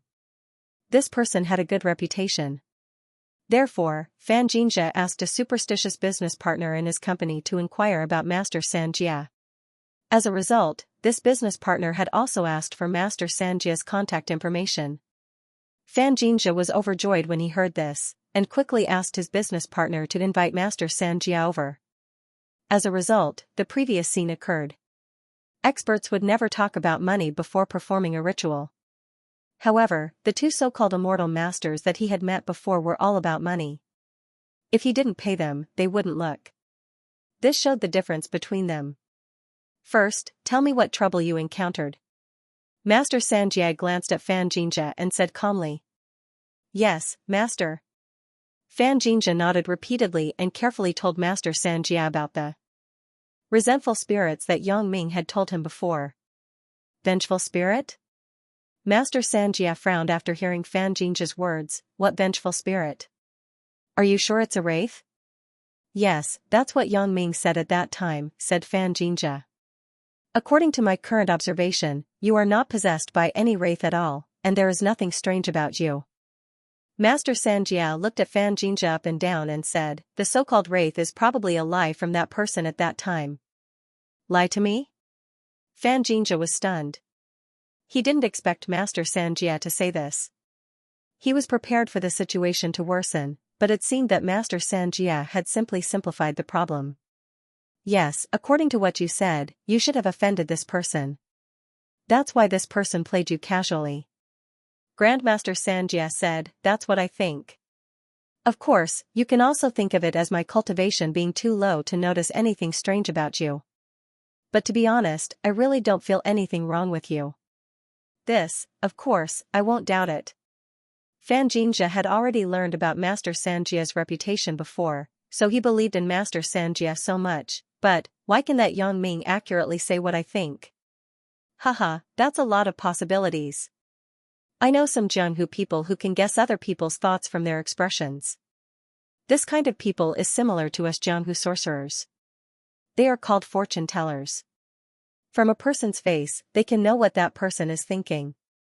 Master Xianxia said, there are many fortune tellers in the underworld. The reason why they are so accurate is not because they can calculate, but because they can see what people are thinking from their faces. They can use this to deceive people. Ah? Master, you mean that Yang Ming knows fortune telling? Fan Jinja felt that what Master Xianxia said made sense. I can't be sure about that. Maybe he knows, or maybe he only knows a little about it. I don't know where he learned it from to deceive people. Of course, this is the most likely possibility. Grandmaster Xianxia said, because this is the only reason I can use to explain your situation. Master, then I'm not possessed by a resentful spirit? Fan Jinja naturally believed in the master. When he heard the master say so, he was relieved. I don't think so. Master Xianxia nodded affirmatively. That's great. Thank you, master. Fan Jinja thought, this is a master. He doesn't talk nonsense and doesn't play tricks. He just means it and doesn't take the opportunity to ask for more money. If Master Xianxia lied to him and said that he was possessed by a resentful spirit and asked for a large sum of money after a ritual, he would believe it. However, he didn't do so now. Although he would thank him, he didn't perform the ritual after all, so it was impossible for him to ask for more. You're welcome. It's nothing.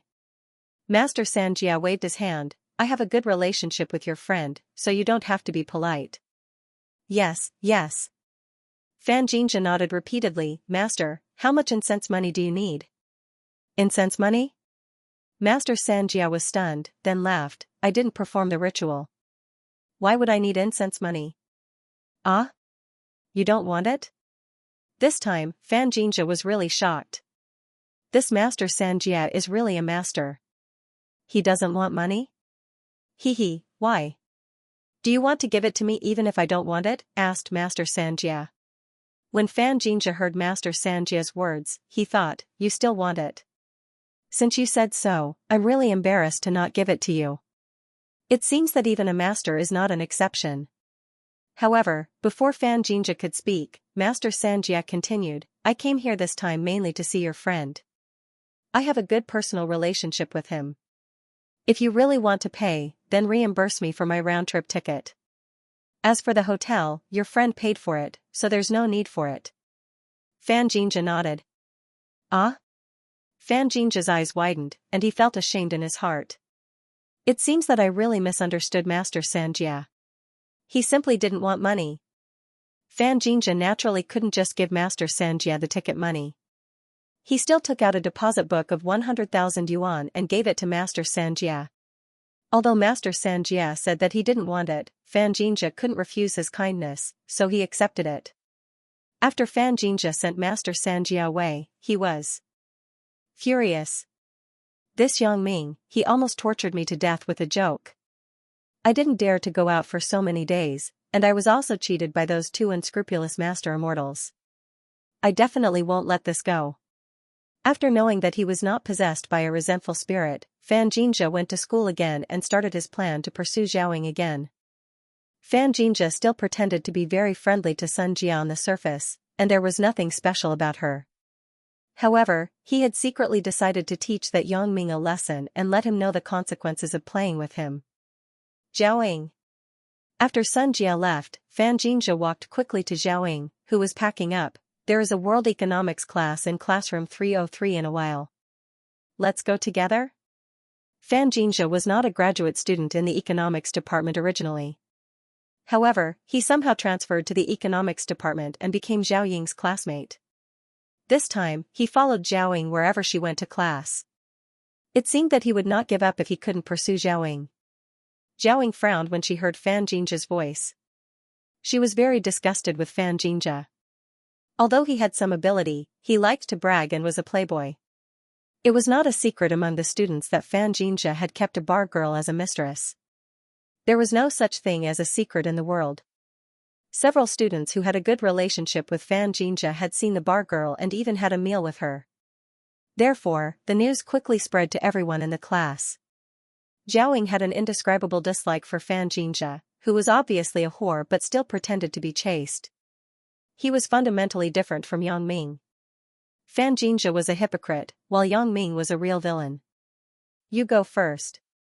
I still have something to do. Xiaoying slowed down her packing speed and said faintly. Hee, it's okay. I happen to have nothing to do. If you have something to do, I'll wait for you. I can accompany you. Fan Jinja was very thick-skinned. He sat on a chair not far from Xiaoying as he spoke. Xiaoying was a little speechless. Can't Fan Jinja see my dislike for him? Fan Jinja could naturally see that Xiaoying didn't like him very much, but in his opinion, it didn't matter.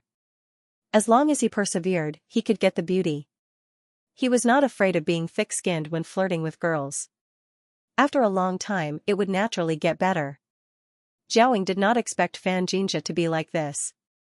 She had to pack up her things and walk to the classroom door gloomily. A faint smile flashed across Fan Jinja's lips.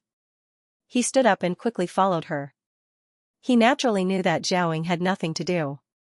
The reason why she said that before was to avoid him. But Fan Jinja didn't mind. Isn't Xiaoying fine now? Xiaoying naturally didn't want to do anything else with Fan Jinja following behind her. It would be even more annoying. It was better to go directly to classroom 303 and wait for the next class. Although there was still half an hour left, Xiaoying decided to read in the classroom for a while. Xiaoying quickened her pace and walked towards the elevator. She wanted to get rid of Fan Jinja, but when she was fast, Fan Jinja was fast too. When she was slow, Fan Jinja was slow too. When the elevator arrived, Fan Jinja naturally went in. This elevator was a public facility, and it was not Zhao Ying's own home. So, Xiaoying had no reason to drive Fan Jinja out. At this time, many classes had ended. Of course. So. Zhao. After the elevator door closed, the man and woman in the elevator began to talk. Hee. Is that so? The elevator woman lowered her head shyly after hearing the elevator man's words. Yeah. You are 100 times prettier than the arrogant girl I pursued in reality. If I knew you were so beautiful, I would have pursued you long ago. Why would I pursue that arrogant girl and be ridiculed by her for no reason? The elevator man sighed. You still dare to say that? Didn't I persuade you on the internet a long time ago? Don't be stubborn. You didn't listen to me at that time. Why did you change your mind now? The elevator woman rolled her eyes at the elevator man and said charmingly. He had to admit that the elevator woman was more or less good-looking. Although she was not as good as Xiaoying, the elevator woman was considered to be above average in this science and engineering school where there were not many beautiful women. By the way, how is the boyfriend you told me about? The elevator man suddenly remembered that the elevator woman had a boyfriend in reality. He felt a little awkward. He is still the same. Didn't I tell you? I always feel like there is something between us. He is also cold and hot to me. There is no big progress. The elevator woman sighed and shook her head. Then, what do you plan to do? Do you still want to continue like this? When the elevator man heard the elevator woman's words, he suddenly felt that there was a way and quickly asked. I don't know. The elevator woman shook her head. Oh. The elevator man hesitated for a moment. Finally, he gathered his courage and said, You and I are lovers in the online game. Why don't we try reality? This? The elevator woman was obviously a little hesitant before. She was a little moved by the elevator man's words. However, as a girl, she still said, The internet is the internet. Reality is reality, right? We have met. Aren't we friends in reality? The elevator man said, not to be outdone. This? It was obvious that the elevator woman had feelings for the elevator man. It was just that things were too sudden. He couldn't accept it. I know I'm saying this out of the blue, but I like you. That's how it is on the internet. After meeting you today, this feeling has extended to real life. I believe you have the same feeling as me, right? The elevator man said affectionately, Why don't we go eat something first? You can think about this slowly. You don't have to rush to promise me. How about it? N. The elevator woman nodded with a blush. However, anyone could see that the elevator woman had agreed. Otherwise, she wouldn't have accepted the elevator man's invitation. Damn, it can't be, right? He got her just like that? Isn't this too amazing? Xianxia naturally heard the conversation between the two people. He looked at the aloof Zhaoying beside him, and then looked at the intimate elevator man and woman next to him. He felt very unbalanced in his heart.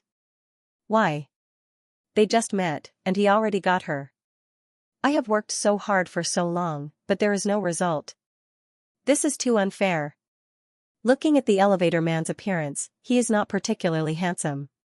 He doesn't have a single branded item on him. How can he get a girl like this?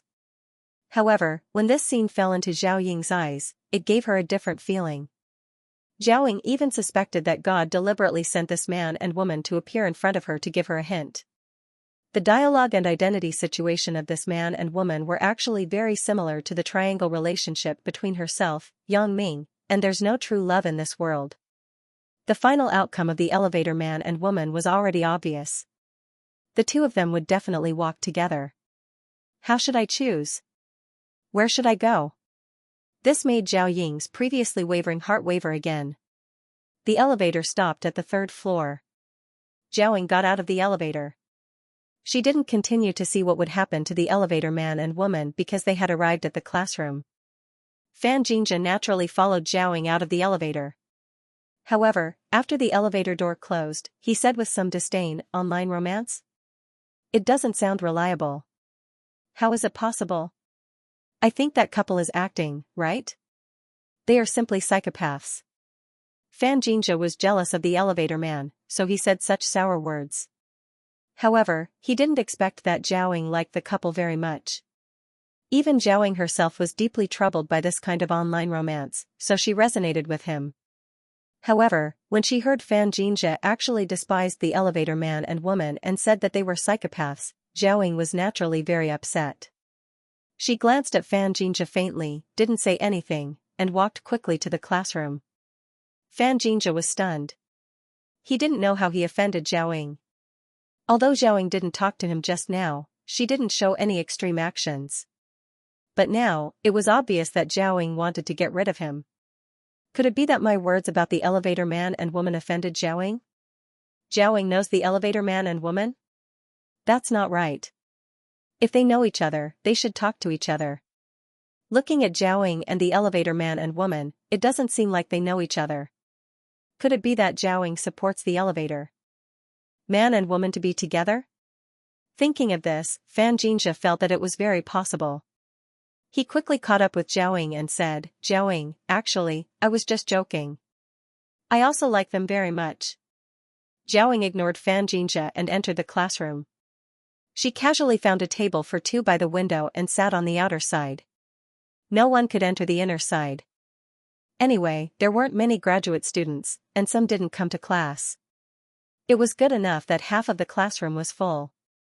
The management of graduate students was even more lax than undergraduate students. They didn't have to go to class as long as they had fixed internships and group activities.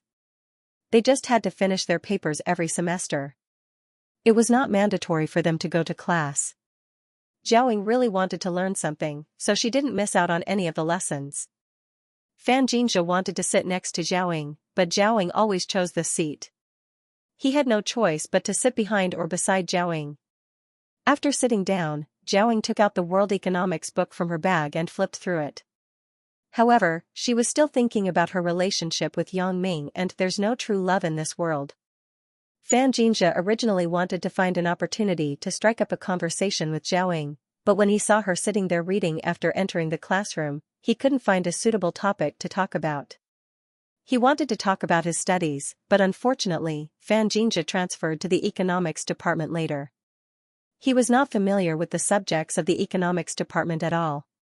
These days, he was troubled by the matter of the resentment spirit, so he didn't have the heart to study. Hence, he didn't understand the world economics at all. Yang Ming, how dare you trick me? I won't let you go. Xianxia said in his heart with hatred. However, he also knew that since Yang Ming could treat Sun Jia and Xiaoying to a meal at the Songjiang International Hotel, he was definitely not an ordinary person. His family conditions must be very good. Xianxia didn't necessarily have the ability to find trouble with him. Hence, he couldn't be reckless in this matter. He had to consider it at length. Of course, he had to find out who Yang Ming was first. His first suspicion was that Yang Ming was also a student of Songjiang Industry University, which was why he knew Sun Jia. However, after thinking about it, Yang Ming didn't leave with Sun Jia that day. If Yang Ming was also a student of his university, why didn't he go to the Songjiang International Hotel together? Therefore, Xianxia didn't have much hope. He just asked a junior who worked in the student union to inquire about a person. However, the junior was a little busy a few days ago and said that he would call him when he was free. Xianxia was not in a hurry because he didn't think that Yang Ming could be a student of Songjiang Industry University. Hence, it didn't matter much if it was a day earlier or later. Xianxia's phone rang while he was thinking about how to strike up a conversation with Xiaoying. It was particularly abrupt in the quiet classroom. Students who were graduate students and could still come to class on time were naturally the kind of students who liked to study very much. Everyone was reading quietly. When they entered the classroom, they would set their phones to vibrate. Hence, Xianxia's ringtone was very annoying. Many people looked up and saw the source of the ringtone. They glared at Xianxia. Xianxia was a little embarrassed. He naturally knew that he had angered the public. He was not the kind of student who liked to study. The reason why he went to the elective class before was to see if he could meet a beauty. He did not expect to meet Xiaoying. He also knew that it was very impolite to answer the phone in the classroom, but when he entered the classroom, he didn't have the consciousness to turn off his phone, which led to the current situation. Xianxia could only make an apologetic gesture, grabbed the phone, and ran out of the classroom. Only then did the people in the classroom lower their heads again and get busy with their own things. After leaving the classroom and walking far away, Xianxia looked at the caller ID on his phone. It was actually the junior from the student union that he had asked for help. Hello? Xiaobiao, Xianxia picked up the phone. Brother Xia? It's me. When you called me a few days ago, the student union was in a meeting, so I couldn't tell you in detail. I have been busy with this matter for the past few days, so I didn't call you back. You don't mind, right? Xiaobiao said with a smile. Xiaobiao obviously valued Xianxia very much. There was a lot of pressure to find a job now, especially for someone like Xiaobiao who had no family background. Although he was an official in the student union, he was not very useful in society. Seeing that his junior year was almost over, and he had to start looking for a job in his senior year, Xiaobiao also paid attention to it. He got to know Xianxia through his buddy's introduction. He knew that Xianxia had a company outside the school. Although the scale was not big, the benefits were good, and the employees earned a lot. Therefore, he thought that if he could not find a job in the future, he could transition to Xianxia's company first. At this time, it was necessary to have a good relationship with him. It's okay.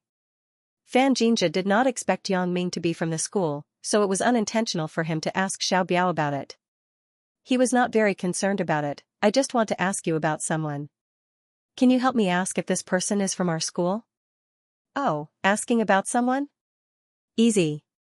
What's his name? Is it a man or a woman? Just tell me. I will ask the person in charge of the student union's discipline inspection to check the file.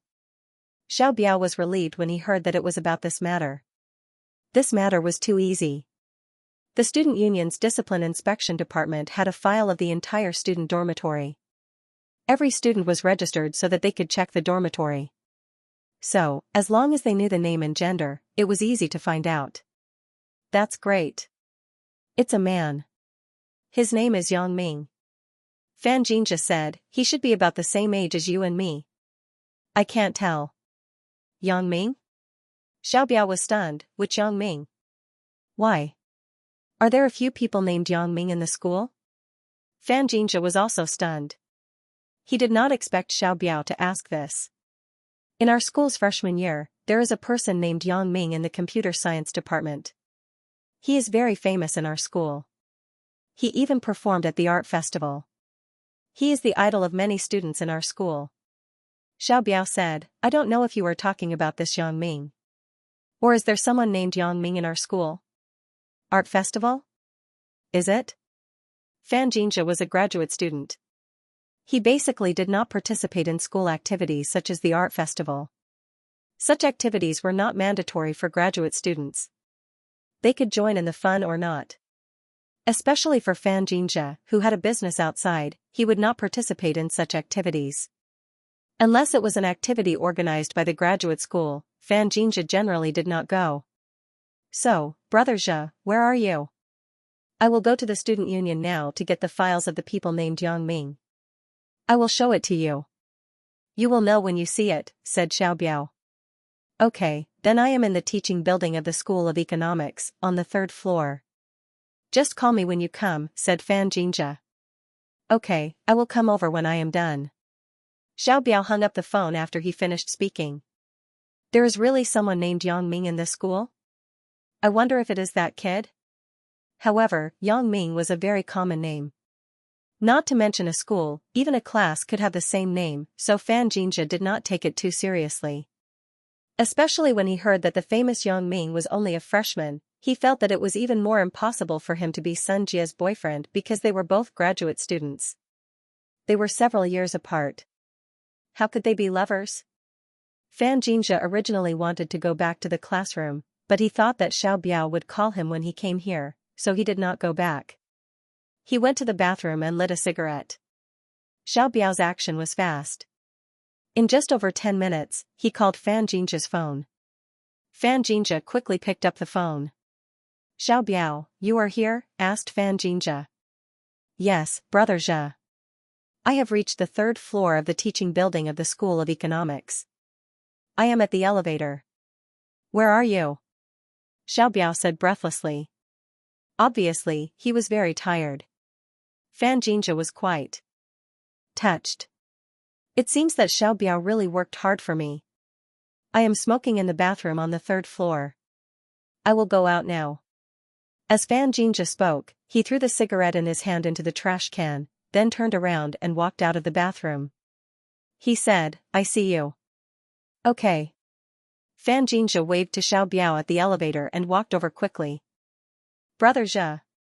Xiao Biao also walked over quickly, then handed a stack of printed information to Fan Xianxia. This is the file of the person named Yang Ming in our school. There is one called Yang Ming, the person I was talking about. There is another one who has graduated, and the other one is a postgraduate student who is studying by correspondence. He is not in school at all. Oh, let me see. Fan Xianxia was interested in the postgraduate student who was studying by correspondence. Although Xiao Biao said that he was not in school, didn't this coincide with the reason why he did not leave with Sun Jia that day?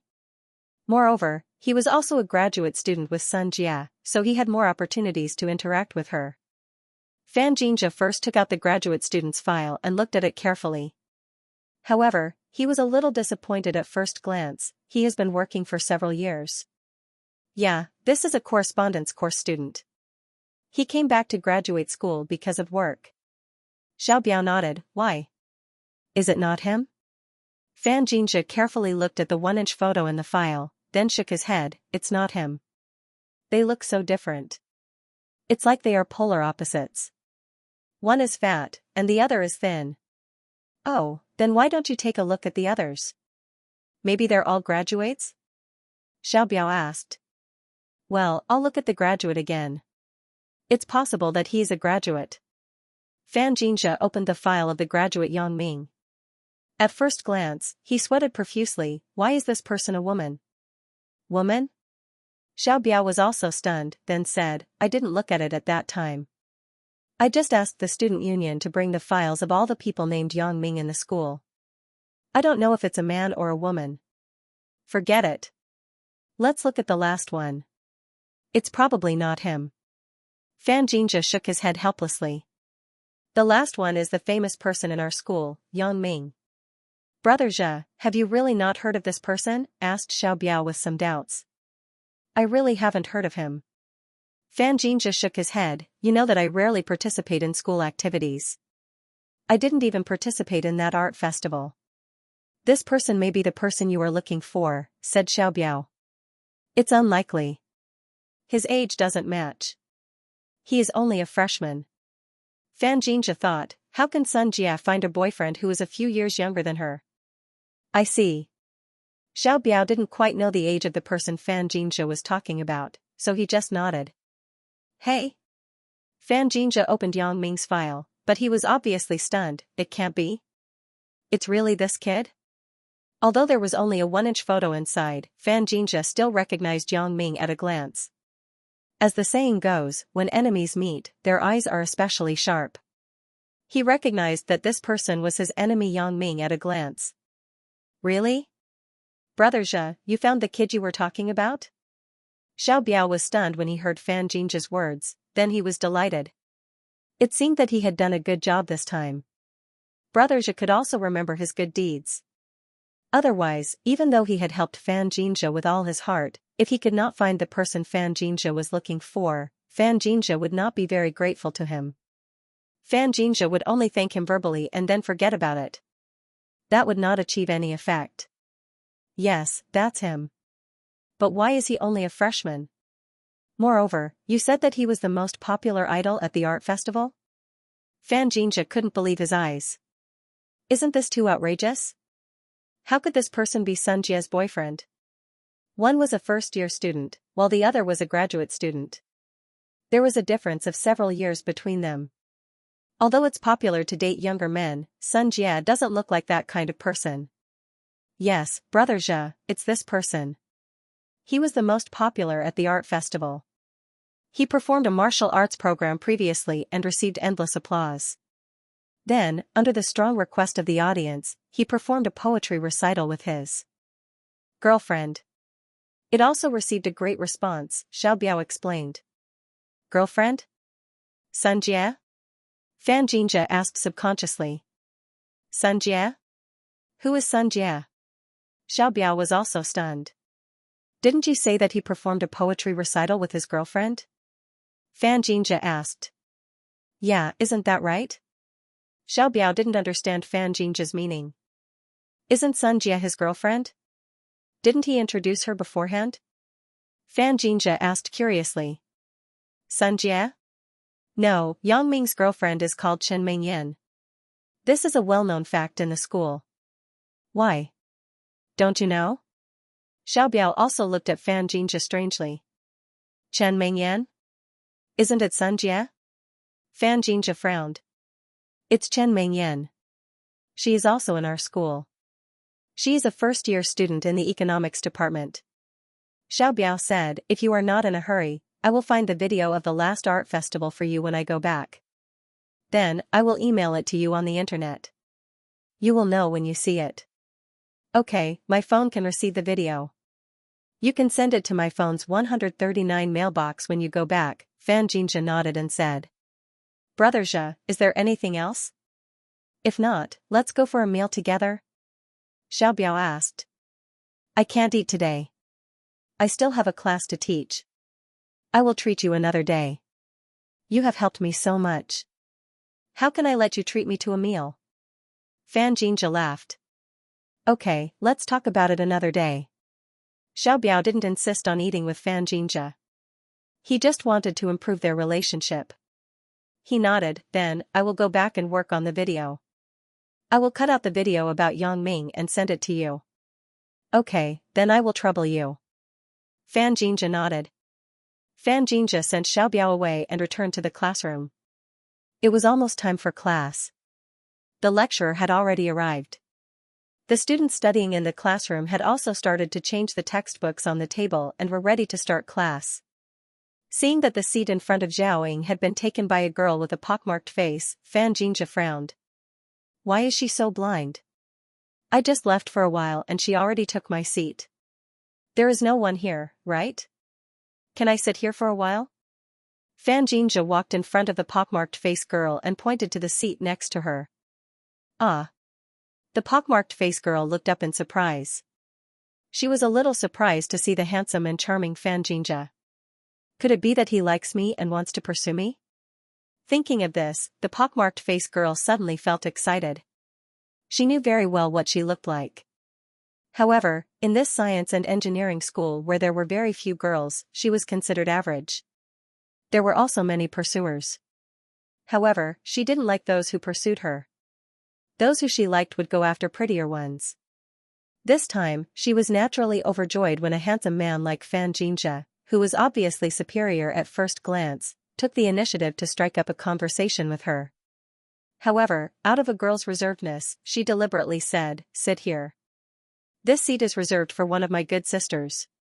Fan Jinja heard the girl's coquettish voice and felt a chill. He thought, Motherf asterisk Kerr, who wants to sit at the same table with you? If it weren't for the pursuit of taking care of each other, would I be sitting here? He frowned. Just as he was about to change to the empty seat closest to Zhaoying, he heard the pockmarked face girl say, however, she doesn't seem to be coming today. Then, you can sit here. Fan Jinja saw that the girl was very coquettish, so he didn't really want to sit here. However, he didn't expect the girl to stand up first before he answered, indicating that he could go in and sit. Fan Jinja was in a dilemma for a while. If I sit, I will hate this girl a little. If I don't sit, she has already stood up. If I don't sit, it will be a little inappropriate. After all, I asked for it first. Fan Jinja hesitated and had to sit down. The girl was waiting for Fan Jinja to talk to her after he sat down. However, after waiting for a long time, the professor in front had already started the lecture, but Fan Jinja was still indifferent. The pockmarked face girl finally couldn't wait any longer. As the saying goes, fight for your own happiness. This is a rare opportunity, so I have to cherish it. Looking at the boy, he seems to be very shy. He may have exhausted all his strength to take the initiative to ask to sit here. He is too embarrassed to talk to me if he sits here. I have to be considerate of him. So, she pretended to be very generous and said, "Are you a graduate student in the economics department? Why haven't I seen you before?" "Oh. I just transferred here not long ago." Fan Jinja saw that the pockmarked face girl was talking to him, so he was a little reluctant to answer. However, he thought that they were all classmates, and they were sitting together. It wouldn't be good if he ignored her. It would make him seem too arrogant. Zhaoying was sitting behind and looking at him. It wouldn't be good if she had negative thoughts. So, he still answered. "I see. I was wondering. My name is Li Xiaomei. What about you?" The pockmark-faced girl introduced herself shyly. "Fan Jinja." Fan Jinja replied faintly. He thought, pretty? I think you are more like Li Xiaoma. Your face is full of pockmarks, and you look like a steamed bun. It affects my visual nerves. Wow, your name sounds like a Korean star. The pockmark-faced girl, Li Xiaomei, said infatuatedly, "Are you Korean?" "No." Fan Jinja thought, why are you so talkative? Then are you Korean? Li Xiaomei continued to ask. No. Fan Jinja was a little angry. It's class time now. We should pay attention in class, right? Oh, that's right. When Li Xiaomei heard Fan Jinjia's words, she thought that Fan Jinjia was a good student who excelled in both moral and academic performance, so she stopped talking. Instead, she smiled and said, "Okay, let's listen to the class first. What's there to talk about?" Fan Jinjia frowned secretly. Not long after, Fan Jinjia's mobile phone vibrated twice. When he entered the classroom, he deliberately turned his mobile phone to vibrate mode to avoid being despised by others. Fan Jinjia took out his mobile phone and glanced at it. It was an email from Xiao Biao. Fan Jinjia opened the inbox and found that it was a video file. It had been compressed into a small MP4 format. Xiao Biao was more considerate. He was afraid that the mobile phone would not support a file that was too big. Fan Jinjia plugged in the mobile phone's headphones, put on one ear, and clicked the play button. The video began to play. The recording wasn't very clear. After all, the student union wasn't a professional camera organization. The equipment they used was also an ordinary digital camera, so the angle wasn't very good. However, they could still clearly see Yang Ming's face. Motherf **Ker, it's this kid. If the 1-inch photo was not very clear, Fan Jinjia was completely sure in this video. The person in this video was exactly the same person he saw in the Songjiang International Hotel's private room that day. Furthermore, the way he spoke and the way he teased others was exactly the same as that day.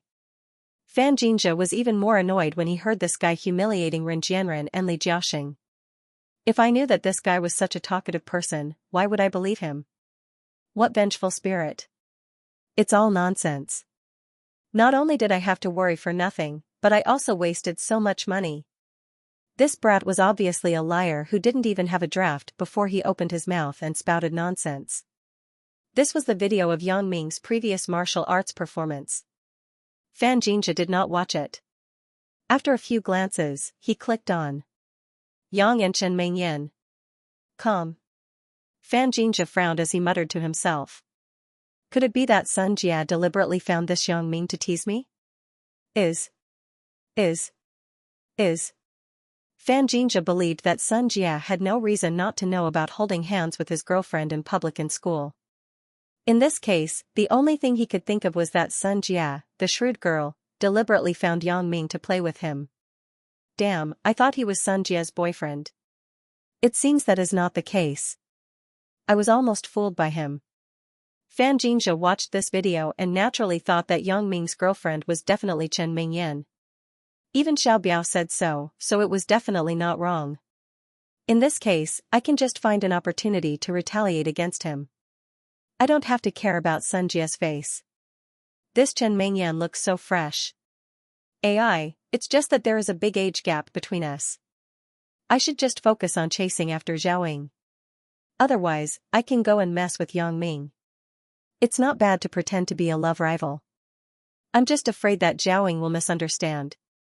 That would be disadvantageous to me. Yang Ming sent a message to Zhaoying. He waited for a long time, but Zhaoying did not reply.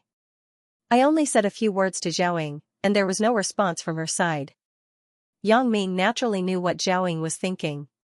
He knew that she was struggling in her heart and that it was difficult for her to make a choice. It was no wonder.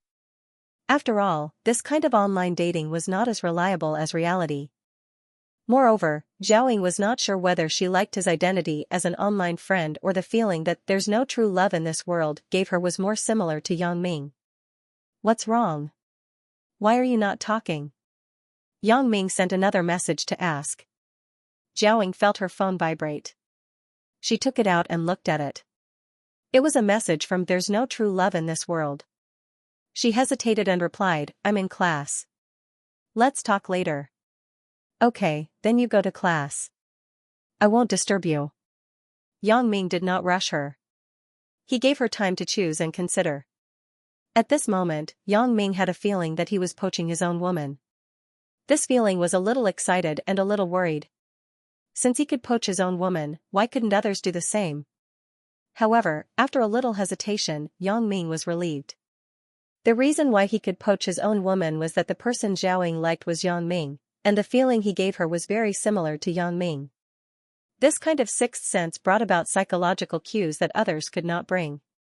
Therefore, Yang Ming was not worried about being poached by others. No matter how one pretended, it was impossible to pretend to be another person. There would always be a subtle difference.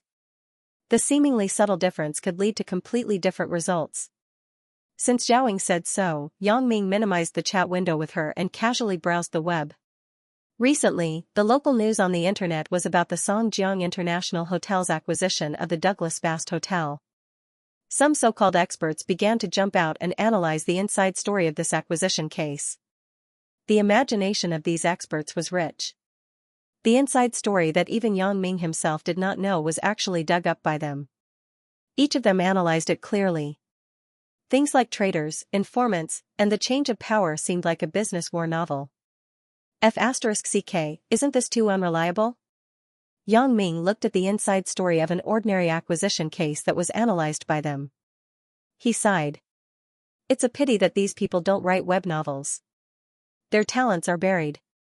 Yang Ming dared to guarantee that if these people were to write web novels, Jidian City's boss would definitely be picked by them. What Brother Guanwen, Brother Rebirth, and Brother Ambiguous would all step aside. In the future, it would be Brother Merchant's world. But fortunately, no one guessed the real reason for this acquisition case. That was, Yang Ming temporarily scared Kaik. As a result, this acquisition case was completed. It was just that even if someone knew the truth and said it, no one would believe it. This was the case now. The truth that was closest to the truth, but no one believed it. Those fabricated myths and unreliable truths were pursued as the truth. Yang Ming shook his head and closed the unreliable truth analysis on the web. However, let them make it up. Yang Ming didn't intend to refute the rumors. The more the news was hyped, the higher the popularity of the Songjiang International Hotel would be. It would save advertising money. The phone on the table rang. Yang Ming glanced at the phone number. It was an unfamiliar number.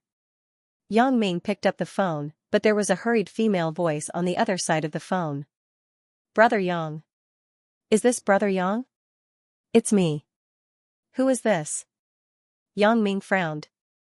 The voice on the other side of the phone was familiar, but it might have changed because of nervousness. It made it difficult for Yang Ming to distinguish. Brother Yang, this is Wang Mei. The female voice on the other side of the phone said. Wang Mei. Oh, it's you. Yang Ming was stunned. He immediately thought of who this Wang Mei was. She was Huang Leilei's good friend and Zhang Bin's lover. Brother Yang, is it convenient for you to talk? Wang Mei seemed very nervous. What's wrong? If you have something to say, just say it. Yang Ming frowned. Why did Wang Mei call me? I don't seem to have any contact with her, right? Brother Yang, something happened to Zhang Bin. As Wang Mei said this, her voice became more anxious. Brother Yang, you have to save him.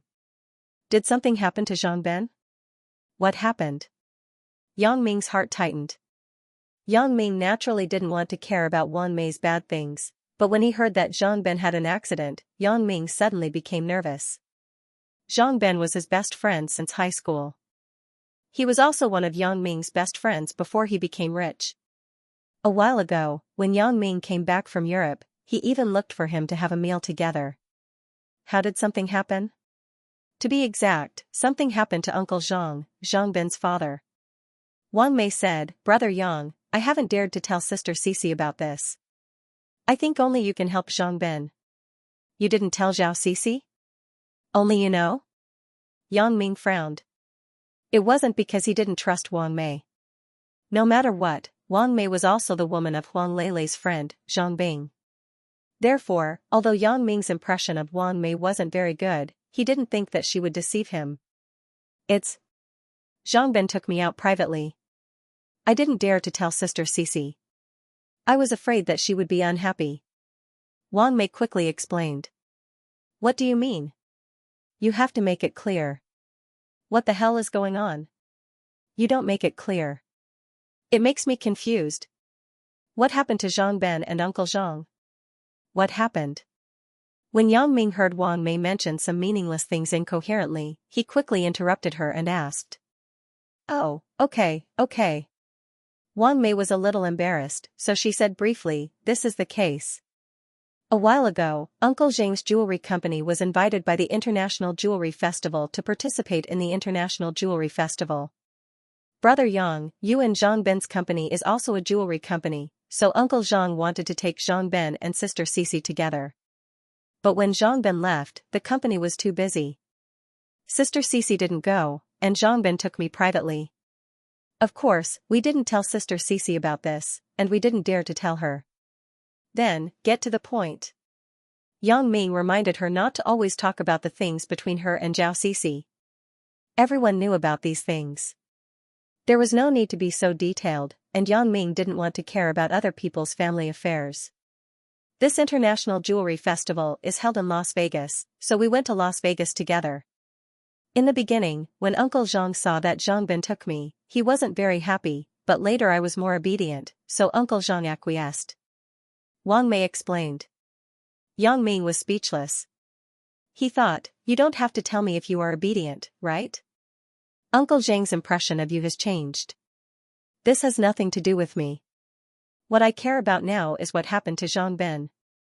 However, Yang Ming probably understood Wang Mei's character. He knew that it didn't make much sense to interrupt her, so he could only continue to listen to her, and then? The jewelry festival is only held during the day. It ends at 4 o'clock in the afternoon every day, so there is a lot of time in the evening to make your own arrangements.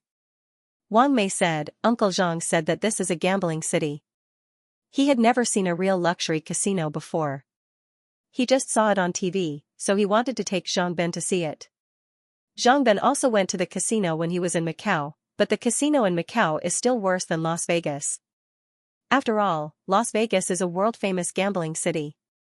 And then? Yang Ming continued to ask while holding back his temper. "Brother Yang, you know, in Macau, Lei and I are very good, so I have no interest in the casino. I also know that there are other services in addition to gambling. With me there, Uncle Zhang definitely can't play freely, so I didn't go and let the two of them go." Wang Mei said, "Now I really regret it. I shouldn't have thought so much. If I went with them, there wouldn't be so many things." What the hell happened? Yang Ming was really anxious. Could it be that Zhang Ben and Uncle Zhang had an accident on the way to the casino? The two of them went to gamble on the first day. They were fine when they came back, but the next day, they were a little dejected. I asked Zhang Ben what happened, but he didn't say. He just said that he lost some money. Wang Mei said, as a result, they called me on the third day, which was yesterday, saying that they had lost all their money, but they still owed a lot of money. The casino detained them there and didn't let them come back. They asked someone to send the money over. I didn't know who to tell. Thinking about it, only Brother Yang can help. Yang Ming frowned. I can help? When I showed my power in Huang Leilei's casino, Wang Mei didn't seem to know. Huang Leilei shouldn't have told her about this, right? Why is Wang Mei so sure that I can help? When she heard that Yang Ming didn't speak, Wang Mei thought that Yang Ming didn't want to care, so she quickly said, Brother Yang, I beg you. I beg you. Save Zhang Ben. I will lend you the money first. In the future, Zhang Ben and I will work hard to return it to you. Yang Ming, I beg you. Their people are very rude. They said that if you don't send the money over tomorrow, they will cut off both Zhang Ben and Uncle Zhang's hands.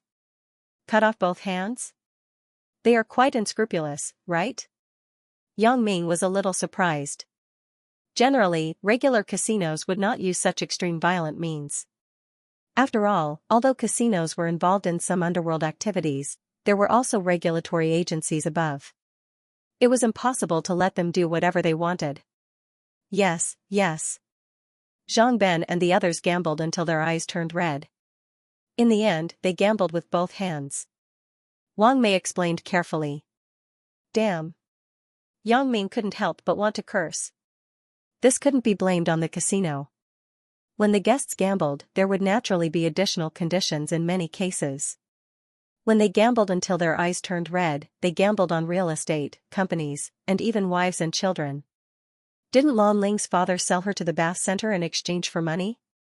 The gambler's heart was very strange. When they lost to a certain extent, they couldn't extricate themselves. They knew that what they were doing was wrong, but they couldn't help but continue to gamble. They hoped that the god of luck would come to them and they could make a comeback at once. However, the result of this was often to lose everything, and their wives and children would be separated. When they had nothing, it was possible to bet their hands, feet, and even their lives. Of course, this kind of gambling was also under the condition that both parties were willing. Some gamblers liked to play exciting games.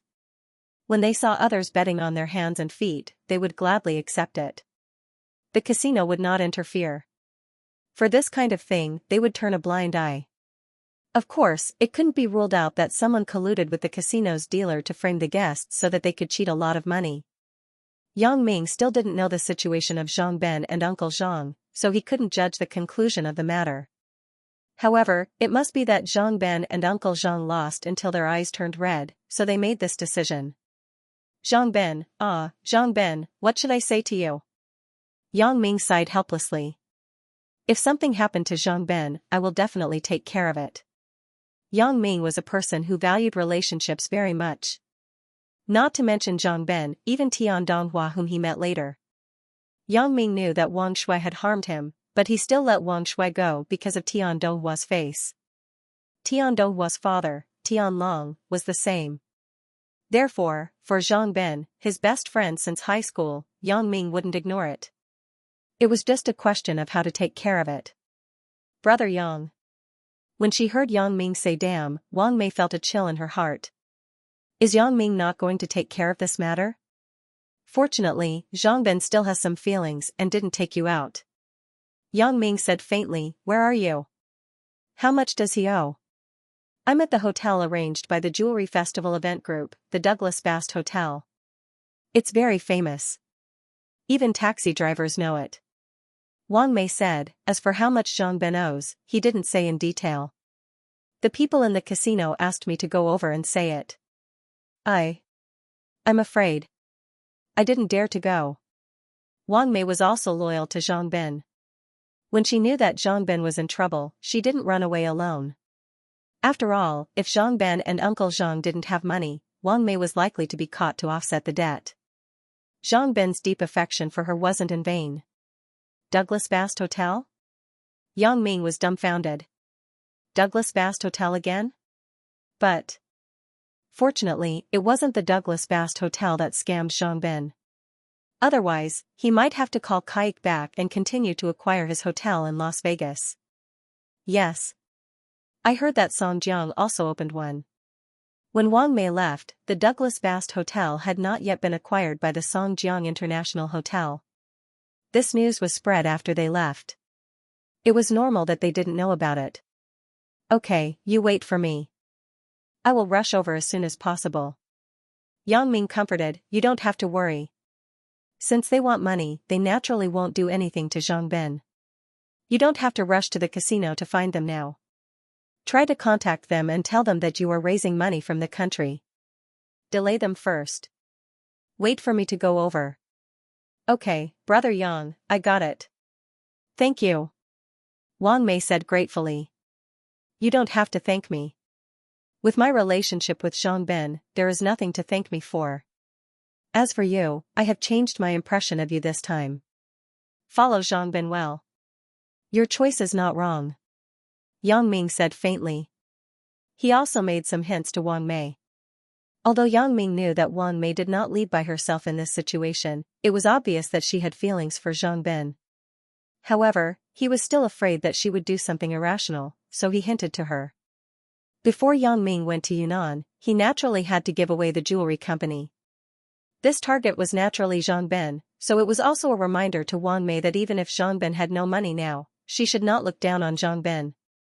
For a gold digger like Wang Mei, Yang Ming felt that it was still necessary to say a sentence. If there is something wrong, change it. If there is nothing wrong, continue it. After hanging up the phone call with Wang Mei, Yang Ming rubbed his temples. This Zhang Ben, when did he get addicted to gambling? Or was he suddenly pulled by Uncle Zhang, and the result was that he lost too much? If it was the first case, it would be difficult for him to stop gambling.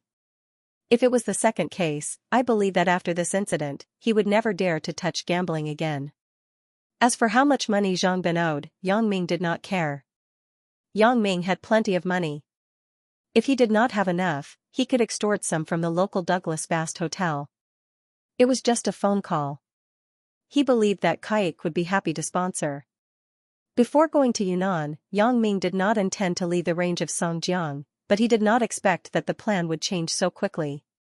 It happened so suddenly that Yang Ming had no other way. First, he called Bao Sanli and asked him to help him book the fastest ticket from Donghai to Las Vegas. Then, he sent a text message to Chen Mingyan, telling her that Zhang Ben had an accident in Las Vegas, and he had to rush there.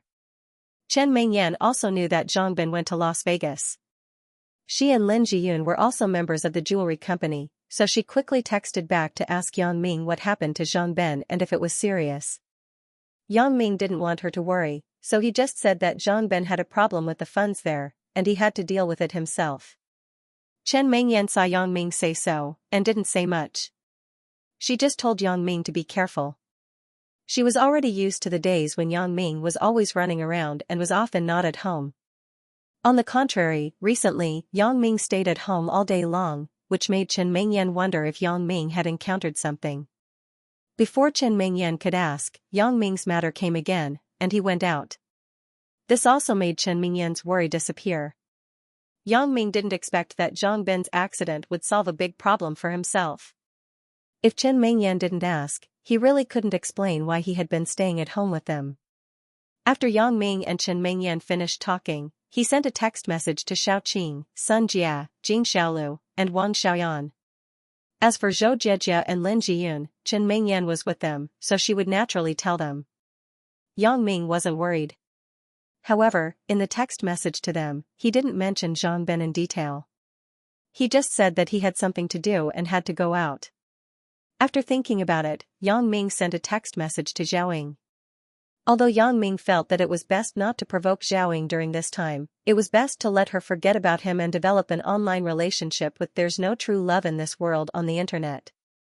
But when he thought that he was going out, even if it was a friend, it was still necessary to inform her.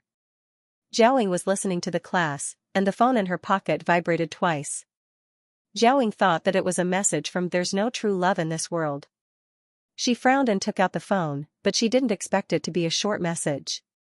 However, when she saw the sender of the message, Zhaoying was stunned. It was actually from Yang Ming. I haven't been in contact with Yang Ming for a while, right? Why did he suddenly send a text message at this time? Zhaoying quickly pressed the read button, but she only saw Yang Ming telling her in a very plain tone that he was going abroad, and he wouldn't turn on his phone recently. She didn't have to worry about it. What does this Yang Ming mean? I've been back for so long, but I just ate a meal, and he didn't contact me again.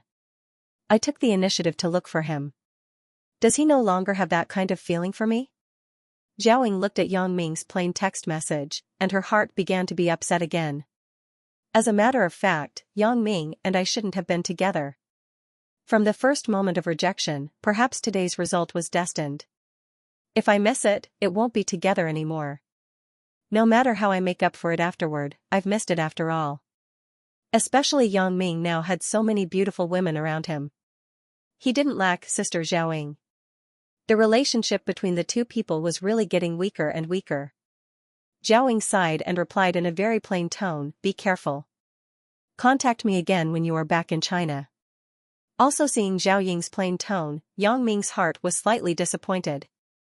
Could it be that Zhaoying has fallen in love with There's No True Love in This World? But then, Yang Ming secretly sighed that he was crazy. Isn't There's No True Love in This World also me? I just dug my own corner. What's there to be disappointed about? After contacting Zhaoying, Wang Xiaoyan called back. Yang Ming, what's the matter? Is the plan ahead of schedule? Wang Xiaoyan's tone sounded a little anxious and worried. No. When Yang Ming heard Wang Xiaoyan's question, he knew that Wang Xiaoyan misunderstood. She thought that he was going to implement the dangerous plan ahead of schedule. It's a friend of mine. He owed some gambling debts in Las Vegas and was detained. I'm going to deal with it. I see. Wang Xiaoyan was relieved when she heard that it wasn't a big deal. For this kind of thing, just send an underling to do it. There's no need for you to go personally. It's not easy for you to rest at home for a while, and you still want to go out.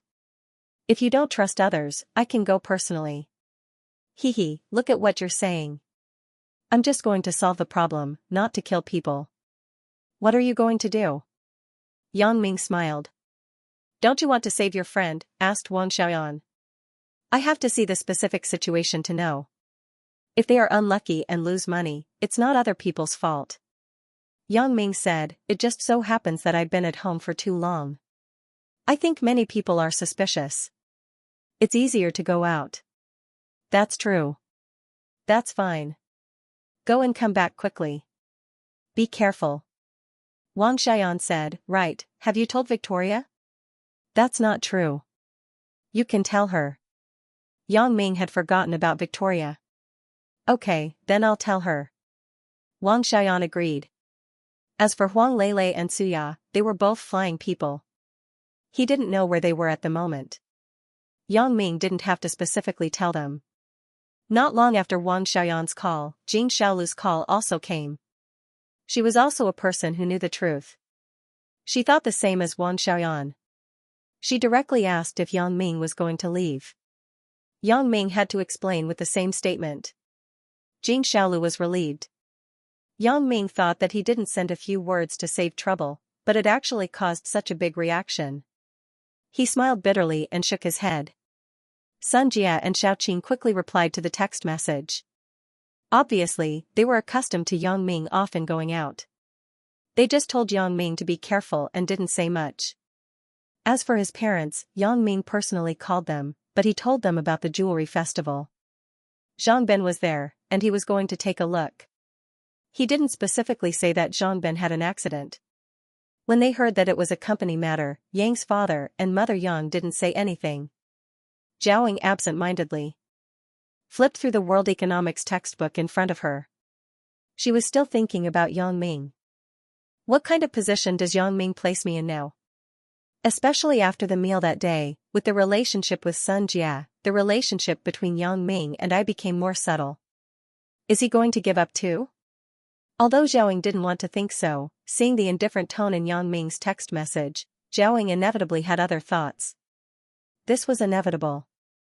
And once this kind of thought was born, it was difficult to eliminate it. Well, today's class will end early. The department secretary has something to tell everyone. The professor closed the notebook in front of him and then said to the students present.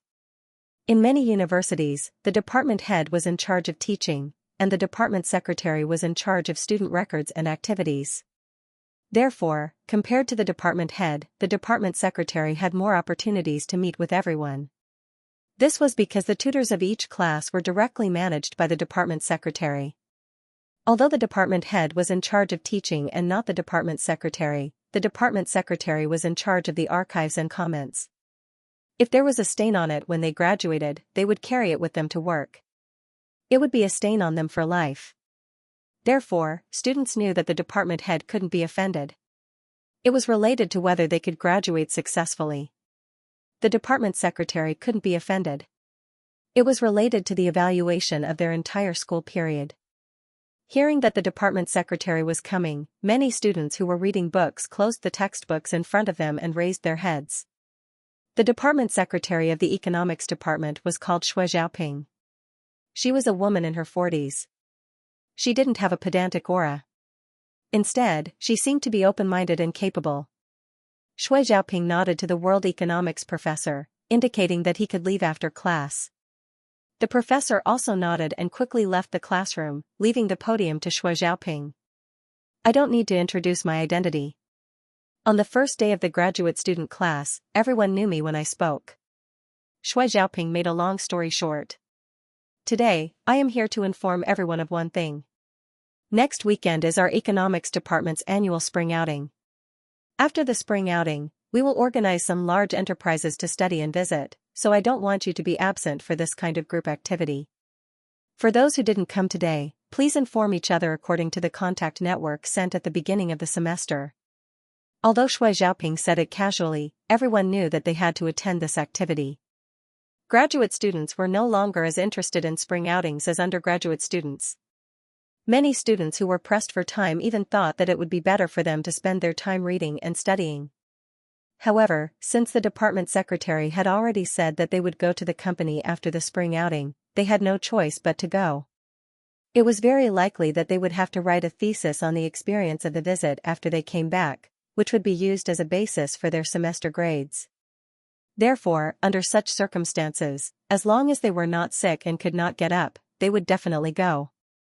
Knowing that the main point of this trip was to learn and visit after the spring outing, no one asked where they were going to go or how they were going to play. It didn't matter to them. They could go anywhere as long as they wanted to relax. Oh, by the way, there is one more thing. The undergraduate students have strict requirements. They are not allowed to bring their boyfriend and girlfriend. However, you are graduate students, so there is no such restriction. During the spring outing, you can bring your boyfriend and girlfriend. If you have children, you can also bring your children. Shui Xiaoping said with a smile. Shui Xiaoping's words caused the students below the stage to laugh. Although marriage was allowed in the university and graduate students were allowed to have children, very few people did so. If they had a child, how could they have the time to study? However, Shui Xiaoping's open-mindedness was supported by many students. While they laughed, they also applauded and approved. If it was just a group of graduate students going on a spring outing alone, many of them would naturally feel bored and a waste of time. However, if they could bring their boyfriends or girlfriends, they would not feel bored. Instead, they would feel that it was a rare opportunity to relax. Therefore, as soon as Shui Xiaoping's suggestion came out, everyone agreed. Some of the boys who had just caught up with their girlfriends began to fantasize. They wanted to see if they could turn this spring outing into a good opportunity to do it. Looking at the lewd expressions of some of the students below, Shui Xiaoping did not expose them. She was a more open-minded person. This additional suggestion was also thought of on the spur of the moment. After she finished speaking, she saw that everyone's interest was not high, so she had a perfunctory attitude. After all, the reason why the department organized this activity was to let everyone relax while studying intensely. However, they didn't want everyone to go and come back like they were just idling around. Therefore, this decision was made on the spur of the moment. Unexpectedly, this decision was really a wise move. The students' interest was suddenly raised. They were all graduate students. There was no need to look at them like they were children. They were already adults. Shui Xiaoping would not be so old-fashioned. Well, since it seems that everyone agrees, then I won't say more. Each person can bring 2 people, 1 adult and 1 child. You can't bring more. Those who don't have children can only bring 1. Shui Xiaoping added, the school bus can't fit more than 1 person, except for those who have their own car. Ha ha ha. The students below the stage laughed again. After all, they had not heard of anyone who had children in this class. In other words, the rule was that each person could only bring 1 person. Of course, those who had cars were an exception. However, such people were few and could be ignored. Jiaoying, in a few days, let's buy some food and supplies for the spring outing. I have a car, so it's okay for us to bring more. Fan Jinjia waited for Shui Xiaoping to finish speaking, then turned back and said excitedly to Jiaoying. He was worried that there would not be a good opportunity to get closer to Jiaoying. If he sat around Jiaoying in class every day, there would be no practical use. The 2 of them would still be the same, and there would be no progress at all. However, if he asked Jiaoying to go out for a meal and play, Jiaoying would definitely not go. This made Fan Jinjia feel a little helpless. However, he felt that his opportunity had come when the department secretary suggested the spring outing. If he grasped this opportunity well, he and Jiaoying might be able to go 1 step further. Especially when Shui Xiaoping added the suggestion that he could bring his boyfriend and girlfriend along. This made Fan Jinjia feel that his chances were greater. After all, the people around him were in pairs. If Jiaoying was alone, he would have more opportunities to accompany her. Jiaoying frowned. When she heard Shui Xiaoping say that she could bring a boyfriend or a girlfriend, the first thing that came to her mind was, who should I bring? Yang Ming. Jiaoying smiled bitterly. Since this activity was a unified activity of the economics department, Chen Mengyan would definitely participate. If Yang Ming wanted to go, he would accompany Chen Mingyan. Naturally, he would not accompany her. Moreover, Yang Ming had just sent a text message saying that he would be going out, so he would not be able to accompany anyone. I don't have to think about this problem at all. It seems that I still have to go alone. However, Fan Jinja's words made Zhao Ying a little uncomfortable. Zhao Ying was already tired of Fan Jinja. He would stick to her like bubble gum when he had nothing to do. No matter what she said, he would be shameless and not care. No need, I have someone to accompany me. Zhao Ying replied coldly to Fan Jinja. She must directly kill Fan Jinja's bad thoughts. Otherwise, this guy would definitely endlessly pester her. So in order to make Fan Jinja give up completely, the only way was to tell him that she had someone to accompany her and did not need him. Otherwise, no matter how much she refused, Fan Jinja would definitely follow her shamelessly. Someone to accompany you? Fan Jinja was slightly stunned, but then he said self-righteously, "Oh, you mean Sun Jia, right? It's okay, the three of us can go together. I am also very familiar with Sun Jia." "No, it's my boyfriend." Zhao Ying hesitated and said affirmatively. She felt that she had to give Fan Jinja some strong medicine. Sure enough, this guy is very difficult to deal with. He knows that I have someone to accompany me, but he still insists on following me. So Zhao Ying decided to fabricate a so-called boyfriend to make Fan Jinja give up completely. What? Fan Jinja did not expect Zhao Ying to say that her boyfriend was accompanying her. While he was stunned, he laughed. "Zhao Ying, are you kidding me? Do you think I don't know if you have a boyfriend? Don't talk nonsense, hee hee. We just met." Zhao Ying did not expect Fan Jinja to be so shameless. She already said that she had a boyfriend, but he was still pestering her. What does this mean? Just met? How is that possible? I see that you are in school all day long. How can there be a chance? Fan Jinja wanted to say that he was pestering her from morning till night. Who else could she be in contact with other than him? However, it was not nice to say it out loud. It seemed to be belittling himself, so Fan Jinja could only use a more tactful way of saying it. We met on the internet. Is there a problem? Zhao Ying said faintly. Internet? Impossible? Stop joking. Fan Jinja did not believe Zhao Ying's words at all. He felt that Zhao Ying was just brushing him off. She even came up with the internet? Isn't this too unreliable? Could it be that Zhao Ying made up a story about finding a boyfriend from the internet because she heard that the man and woman in the elevator knew each other on the internet? Thinking of this, Fan Jinja felt that it was very possible. He was a very self-righteous person. Once he was certain that it was the truth, he would not be scared half to death by Yang Ming. Otherwise, he would not have been fooled by the two so-called masters because he believed that there was a resentful spirit on him. Why? Do you want me to show you our chat records or something? Zhao Ying was a little angry. She had seen difficult people before. Jean Gang was difficult enough when she was in number 4 high school, but she did not expect Fan Jinja to be even more difficult. Okay. Fan Jinja was sure that Zhao Ying was talking nonsense, so he agreed shamelessly. Zhao Ying was a little speechless. Originally, this sentence was meant to let him back out, but she did not expect Fan Jinja to ask to see the chat records. Zhao Ying finally understood what it meant by the world was big and anything was possible. Take a look then. Zhao Ying was also very annoyed. She took out her phone from her pocket and opened the chat history between her and "There's no true love in this world." She showed the sentence "There's no true love in this world" called her wife in front of Fan Jinja. Look carefully, do you see it? This. Fan Jinja saw that the netizen "There's no true love in this world" really called Zhao Ying his wife. However, he still hoped that this was a suitor of Zhao Ying who deliberately called her that to take advantage of her.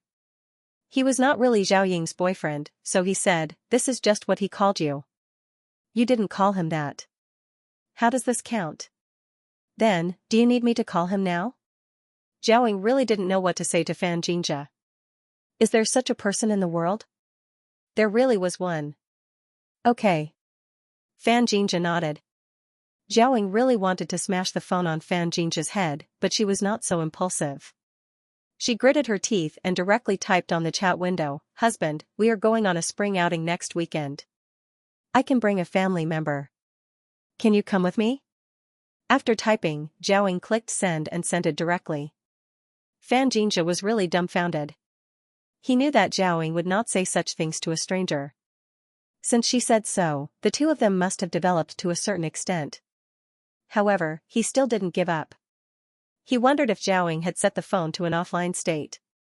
Or turned off the phone's internet function? So that the message could not be sent? Well, it's very possible. Xianxia thought. To himself, then I'll wait and see if your netizen can reply to you. If he doesn't reply, it can prove that your message was not sent at all. Xiaoying saw that Xianxia was still looking at her phone and did not turn back. She asked with some disgust, "You have seen it. Why are you still looking at it?" "I want to see what your boyfriend replied to you." "What if he doesn't have time?" Xianxia wanted to say what if it was a fake message? But he did not dare to say it. He was afraid that Xiaoying would be angry. So, he changed his words. Anyway, the purpose was the same. He just had to wait and see. Then you can wait and see. Xiaoying put the phone on the table, but she was a little nervous. There's no true love in this world. Is he not free? Is he not next to the computer? Will he reject me? I call him husband. Will he be stupid enough to reply and ask what is going on? If he replies and asks what is going on, then it will be embarrassing. If Xianxia sees it, he will definitely pester me even more. But, do I really want a netizen to accompany me to the spring outing? Then, if I meet him, won't we become friends in real life, just like the couple in the elevator? What if he wants to continue to develop a relationship with me after we meet? Xiaoying's mind was in a mess. Although Xiaoying was a little moved by "there's no true love in this world," she was only moved. She thought that it was a kind of substitute feeling similar to Yang Ming, but it had not developed to the point of meeting a netizen. Xiaoying sent this message and made this decision today because Xianxia was forced to do so. Xiaoying was a little regretful for her impulse, but she was also a little excited. She did something that she usually did not dare to do, meet a netizen. Under rational circumstances, Xiaoying would never do this, but she was too impulsive today. She was a little reckless. Xiaoying's thoughts were running wild, and the phone on the table vibrated twice. Apparently, she had received a reply from "there's no true love in this world." Yang Ming returned to the computer after calling his parents.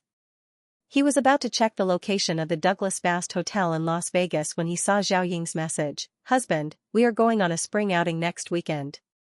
I can bring one family member. Can you come with me?" "Huh?" Yang Ming looked at the computer screen in surprise.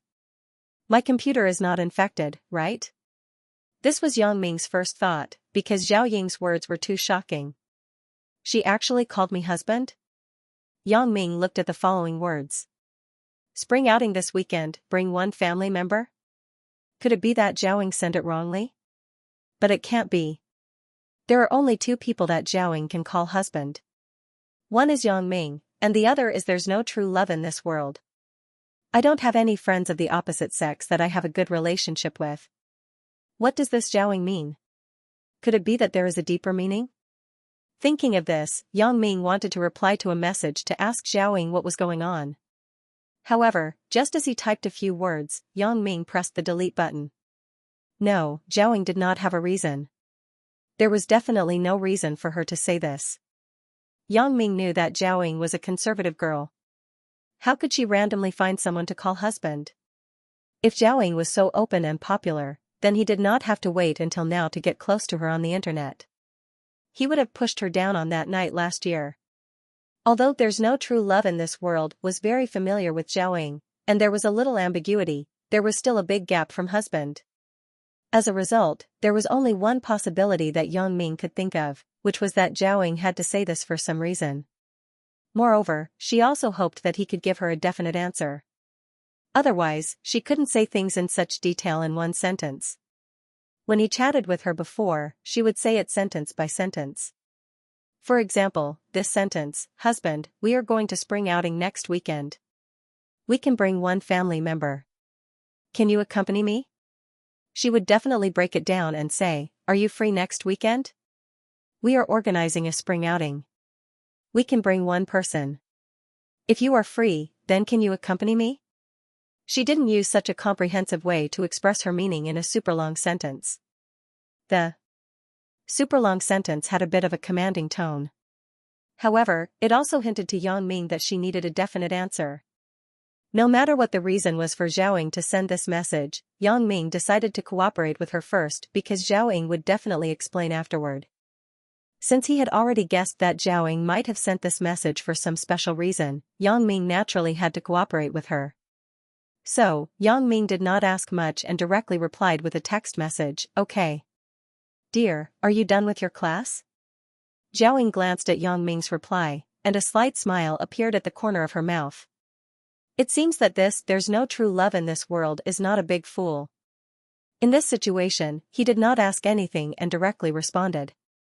Obviously, he should have guessed that I am in an awkward situation now. My boyfriend replied to the text message. "Do you want to see it?" Zhao Ying asked Xianxia, who was waiting with his eyes wide open. Let me see." Xianxia nodded solemnly. The phone vibrated. It might not be a reply from QQ. Maybe it was a text message. Zhao Ying was used to Xianxia's shamelessness, so she was too lazy to talk to him. She pushed the phone in front of him. "See it yourself." Xianxia saw that Zhao Ying was so quick to see it himself. He guessed that it was most likely a message from Zhao Ying's so-called online boyfriend. But even if he sent it, the content was not certain. Maybe he did not have time and would not go. So, Xianxia took Zhao Ying's phone without hesitation. He was dumbfounded at first glance. This online boyfriend agreed without even thinking about it. Obviously, the two people had already met in real life, and they might have met many times. Otherwise, it was impossible for the other party to agree without asking anything. Moreover, seeing how the other party addressed Zhao Ying, it was obvious that he was used to it. He even knew that Zhao Ying was in class now. Obviously, the two had a close relationship and knew what each other was doing. Damn. No wonder Zhao Ying was angry when I said that online dating was unreliable when I got off the elevator. It turns out that she is in an online relationship herself. Xianxia's face was pale. He didn't expect that a netizen would beat him to it after pursuing it for so long without any results.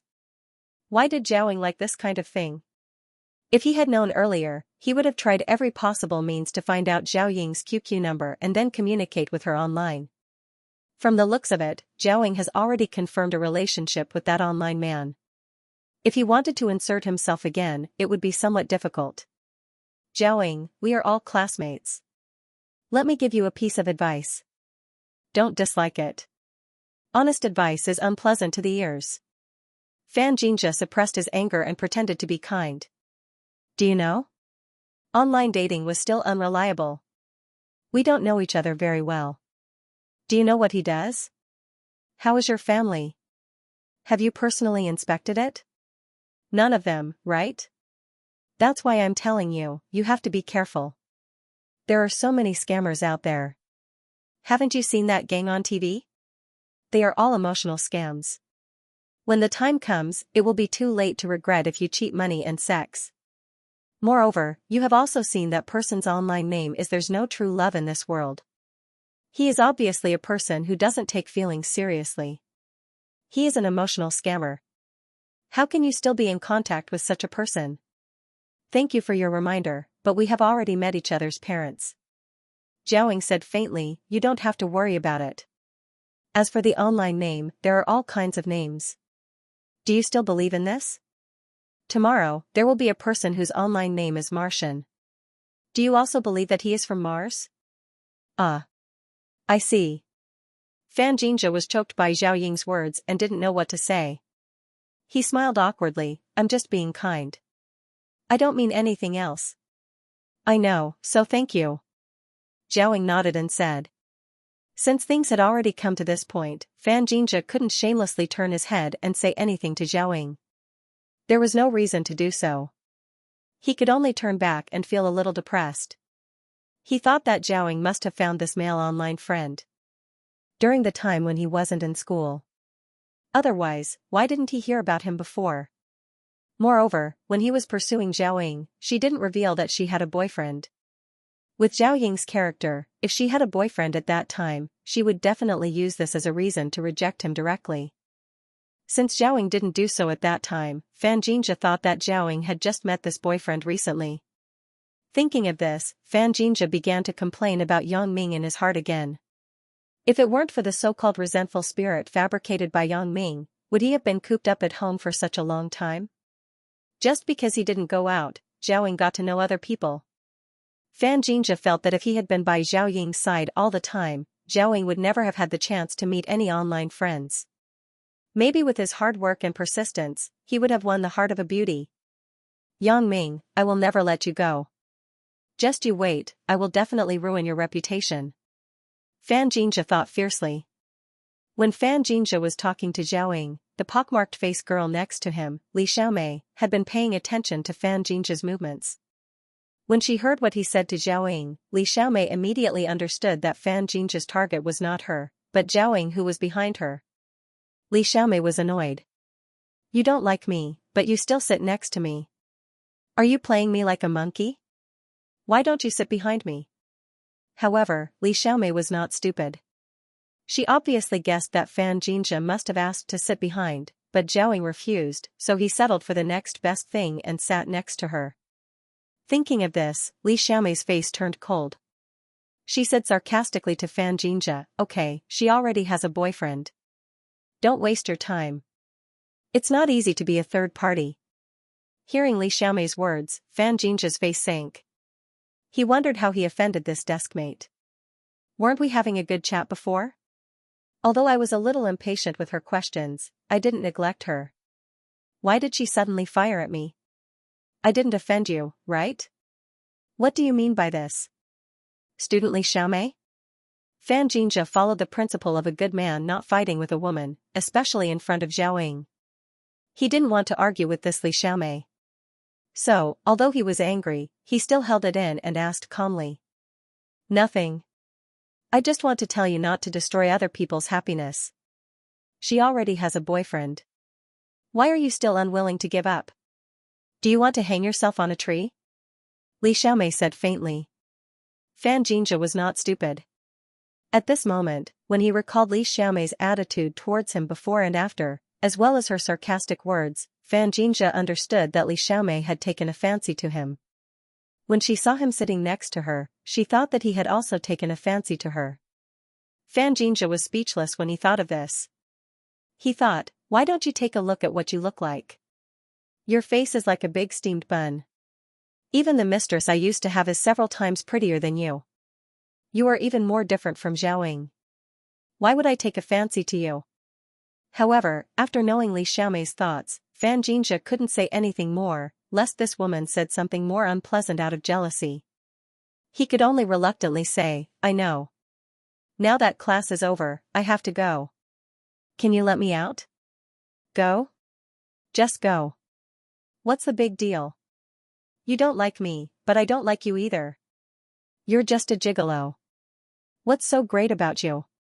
Li Xiaomei sneered, stood up, and made space for Fan Jinja to go out. Fan Jinja didn't wait for Zhao Ying. He knew that whatever he did now was meaningless. He would only have an opportunity to take advantage of it after Zhao Ying completely gave up on that internet guy. How can I make Zhao Ying give up on there's no true love in this world? Fan Jinja couldn't find a good way for a while, but now that he knew that there's no true love in this world would also participate in the spring outing next weekend, he would act according to the circumstances. It would be best if he could do something that Zhao Ying disliked and ruin his reputation. Then, Zhao Ying would naturally not be able to be with him anymore. With my high IQ, can't I deal with an internet guy?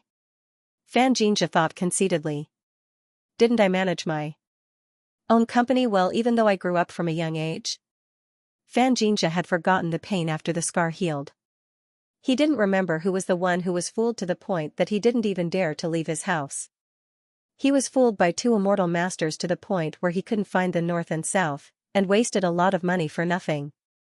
Zhao Ying, who returned home from school, looked at the house that Yang Ming bought for her and sighed slightly.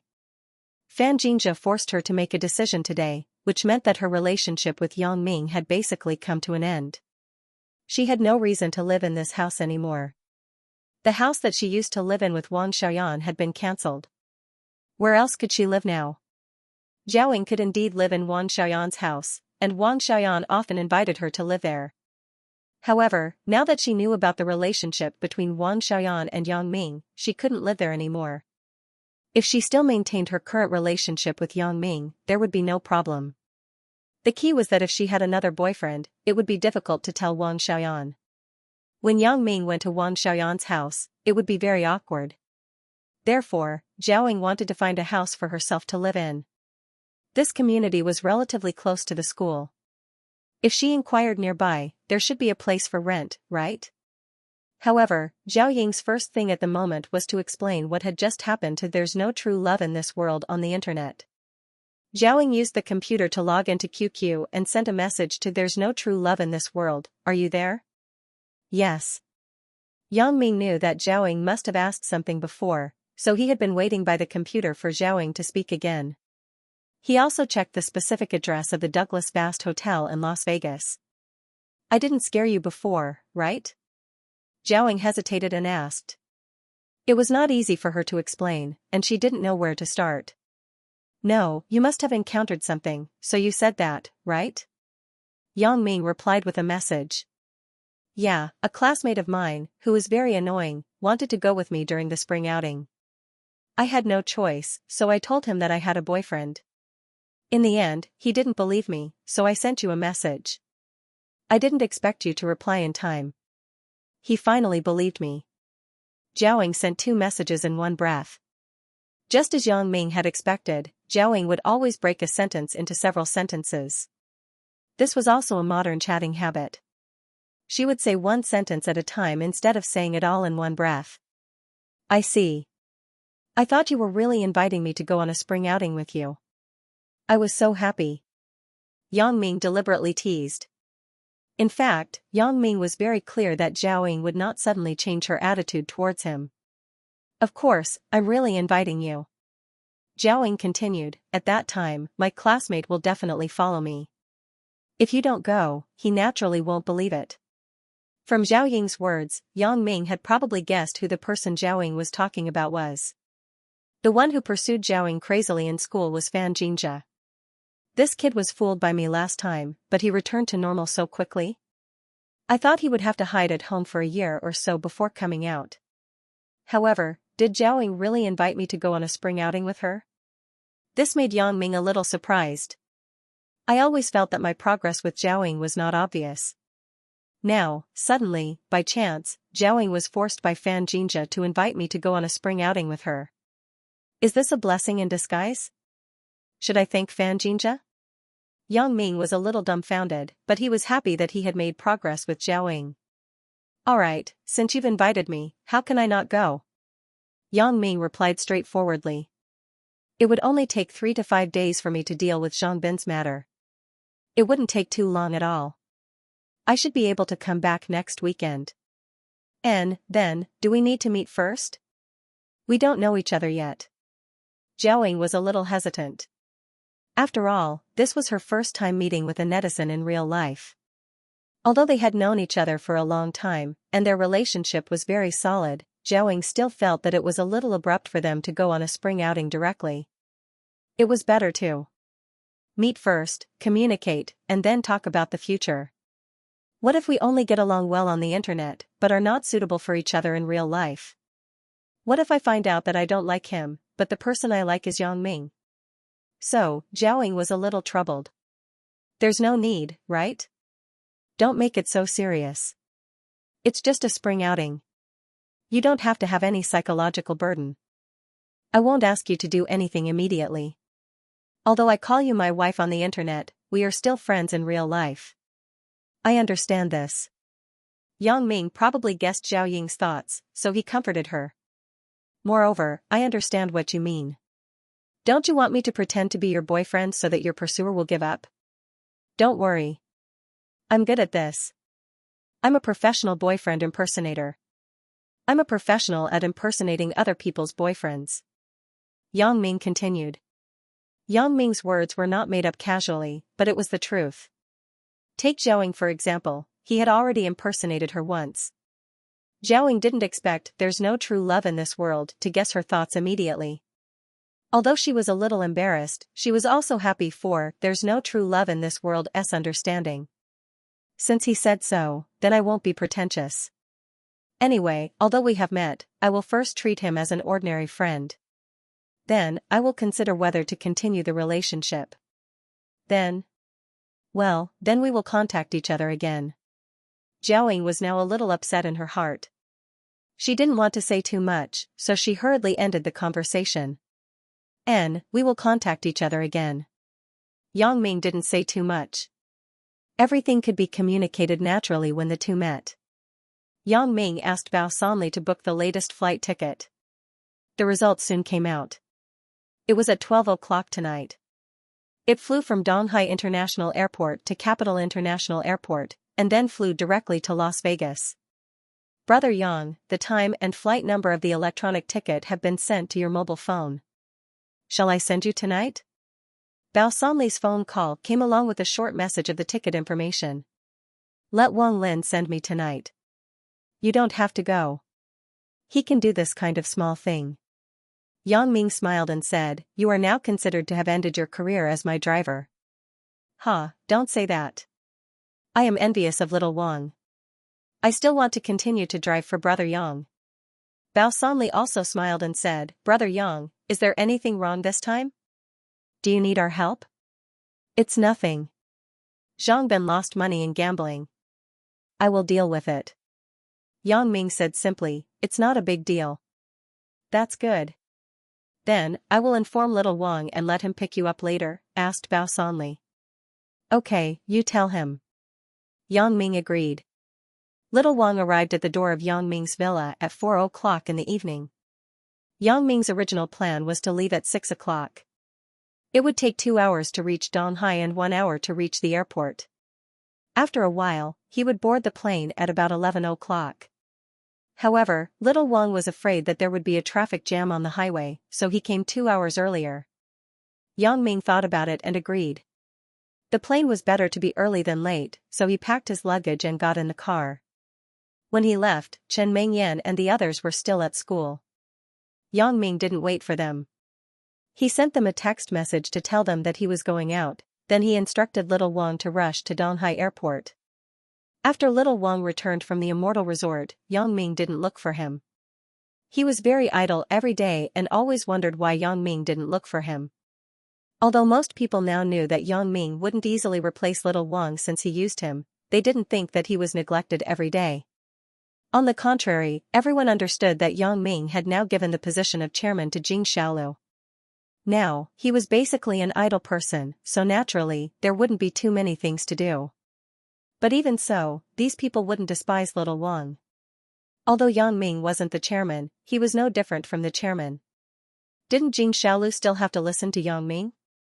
Today, Bao Sanli called and told little Wang to send Yang Ming to the airport at night. Little Wang hurriedly and excitedly went to buy a car first, then rushed to Yang Ming's villa. He even cancelled his appointment to eat with Little Ran's family. Of course, Little Ran's family and Little Ran wouldn't say anything. When they heard that little Wang was sending the boss to the airport, they all took the initiative to cancel the dinner. They also told little Wang that work was more important, and he could eat with his family every day. Although this was true, little Wang was deeply moved. It wasn't like this when he was in the security team. Not to mention that work delayed family dinners. Even if he worked overtime, Little Ran's parents would complain when they heard it. He was earning only 2.5 cents, yet he still had to work overtime. This difference between before and after made little Wang cherish his hard-earned job even more. Previously, he drove the company's car to the resort once. Although Yang Ming didn't say anything after seeing it, little Wang had made up his mind after he came back. He would never use the company's car for his personal matters again. Xiao Ran understood this very well. She told her parents, and they agreed. After all, with Xiao Wang's current monthly salary, taking a taxi was not a big deal. "Brother Yang, are we going directly to the airport now?" Little Wang helped Yang Ming put the luggage in the trunk of the car. After Yang Ming got in the car, he asked respectfully. Yang Ming's carry-on luggage was just a backpack. There were 2 sets of clothes and a laptop in it. For this trip, Yang Ming didn't need to bring too many things. He wasn't going out to play. He just needed to bring some necessities. Moreover, as long as he had money, he could buy whatever he lacked directly. On the highway, as little Wang expected, there was a long queue not long after. Little Wang got out of the car and inquired. It turned out that 3 large trucks were involved in a serial accident. Not only were the trucks seriously damaged, but the goods were also scattered all over the ground. It seemed that it would take a long time for the highway to be reopened. Yang Ming was rushing to catch a plane, so little Wang had no choice but to turn the car around and go back from the highway. Fortunately, the cars on this side of the highway were waiting in line, so it wasn't dangerous. Little Wang drove back from the emergency lane on the side. Of course, this was also the premise that they were just on the highway. If they went too far, it would be difficult to come back. Some drivers who were waiting looked at little Wang's car with some surprise. Although in the current situation, going back to the toll booth from the highway in the reverse direction was the best solution, this highway from Songjiang to Donghai was newly built this year. From here, they could still take another old road. Although the road was bumpy and rugged, there were relatively fewer trucks. After this road was opened, the old road was rarely blocked. However, going back in the reverse direction, could they get out of the toll station? Little Wang's license plate was not a special number, but Yang Ming let Bao Sanli choose a license plate randomly. He wanted to be low-key, like his own BMW, which was a bit too flashy. Most of these drivers also knew some special car numbers, but they didn't find any that matched Xiao Wang's car, so they were a little surprised. A taxi driver kindly reminded him, "Brother, you can't get out of the toll booth if you drive in the wrong direction. You might even get fined. You should line up." "I can't help it. My boss is in a hurry to catch a plane. I can only get off." Little Wang smiled and nodded to the driver. "Thank you." When the driver heard that they were in a hurry to catch a plane, he knew their anxious mood. Anyway, they could just get off at the highway intersection. They could leave the car here and be punished. They couldn't delay their business, right? Sure enough, when they arrived at the entrance of the toll station, little Wang's car was stopped. The toll station administrator also informed the traffic police on duty nearby to come over. Although little Wang's car number was nothing, there was a set of documents and a pass for the money transport car that Bao Sanli got for him. Little Wang thought that the traffic police would give him face when they saw it, but he didn't expect the traffic police to not buy it. This pass was issued by the city police station, but it was used on the money transport car. When the traffic police saw that little Wang's car was an Audi A8, he obviously thought that little Wang was the kind of person who got the pass privately through connections. After all, this car model couldn't be used to transport money. When little Wang returned to the car with a bitter face, he carefully complained to Yang Ming, "Brother Yang, I'm sorry. I thought it was fine. As a result, I messed up the important matter. The traffic police won't let me go." Yang Ming didn't know whether to laugh or cry. However, when little Wang wanted to go in the wrong direction, Yang Ming didn't stop him, so this matter couldn't be blamed on little Wang. Although little Wang might have wanted some privileges, his purpose was not to miss the plane. So Yang Ming just nodded. "We have reached the highway intersection. I will ask Xiaolu to send me. Then, do I need to ask Brother Bao to see if he can find someone?" Little Wang said embarrassedly. "No need. Just punish as you should. After all, you have violated the rules. It's not wrong for them to punish you. How much is the fine? Ask Xiaolu to report it for you." Yang Ming waved his hand. It wasn't worth it to look for little Wang because of this. "Okay. Thank you, Brother Yang." Little Wang knew that even if he apologized now, it would be useless. Yang Ming really didn't seem to blame him, so little Wang was relieved. "I really did a bad thing with good intentions." Little Wang took the driver's license from the car and got out to wait for the traffic police to issue a ticket. Going in the wrong direction here would probably cause the car to be impounded. Moreover, the traffic police suspected that his pass was fake, so they had to verify it with the police station. Yang Ming got out of the car and walked in the direction of the entrance of the highway with little Wang, Little Wang walked to the police car parked on the side, and Yang Ming called Jing Xiaolu while walking. Not long after the phone was dialed, Jing Xiaolu hung up. Yang Ming frowned. Jing Xiaolu rarely didn't answer his call. What happened this time? Just when Yang Ming was puzzled, Jing Xiaolu sent a text message, "I am in the company. I am holding a middle-level leadership meeting. I will call back to you later." Yang Ming was slightly stunned after reading the text message. He was a little dumbfounded. Jing Xiaolu was now the company's chairman, but he hadn't adjusted her position in his memory. He still thought that she was a student who had nothing to do. It was natural for him to want her to send him. Now, it seemed that Jing Xiaolu had become a busy person. Yang Ming shook his head and was about to call Bao Sanli to send him over, but his eyes casually watched little Wang go to the traffic police to accept the punishment. Yang Ming's eyes suddenly fell on a cheetah SUV parked next to the traffic police car. It was now starting up. Yang Ming stuffed the phone into his pocket, picked up his backpack, and chased after the cheetah SUV. The cheetah SUV had already started and was accelerating, but Yang Ming's motor nerves were so developed. He caught up with the cheetah SUV in a few steps. Yang Ming began to violently knock on the trunk door of the cheetah SUV. Little Wang was stunned, and the traffic police on duty was also stunned. Yang Ming was with little Wang, so the traffic police on duty naturally knew. When he saw Yang Ming coming over together, he didn't think much, but suddenly he saw Yang Ming frantically knocking on his leader's door. This person, what is he doing? Is it because I punished his driver, so he is going to find trouble with my leader in anger? But, how could anyone find trouble with his leader so easily? Although the traffic police on duty didn't personally experience it, the rumors of this leader were already well known.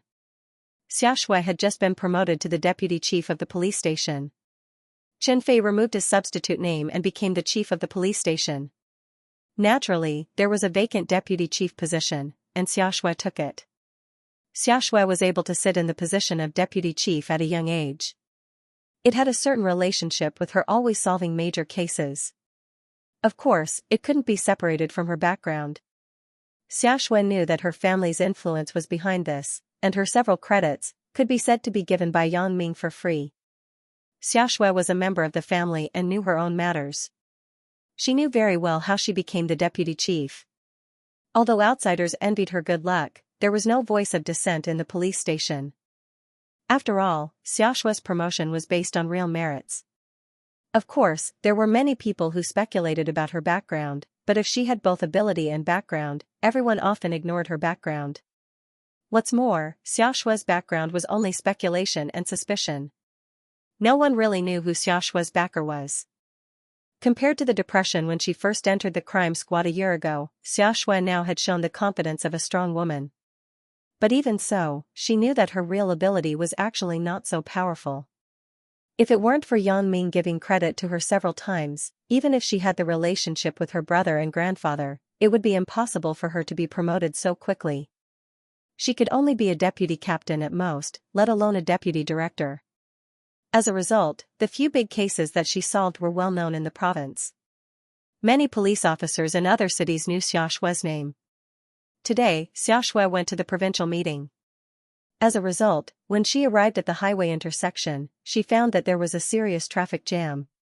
She just happened to see a traffic policeman on duty, so she drove the car to the side and asked. It turned out that there was a car accident on the highway. Xiaoxue had no choice but to change her route to Donghai. Although it was a longer detour and the road wasn't very good, she could still make it in time for the meeting in the evening.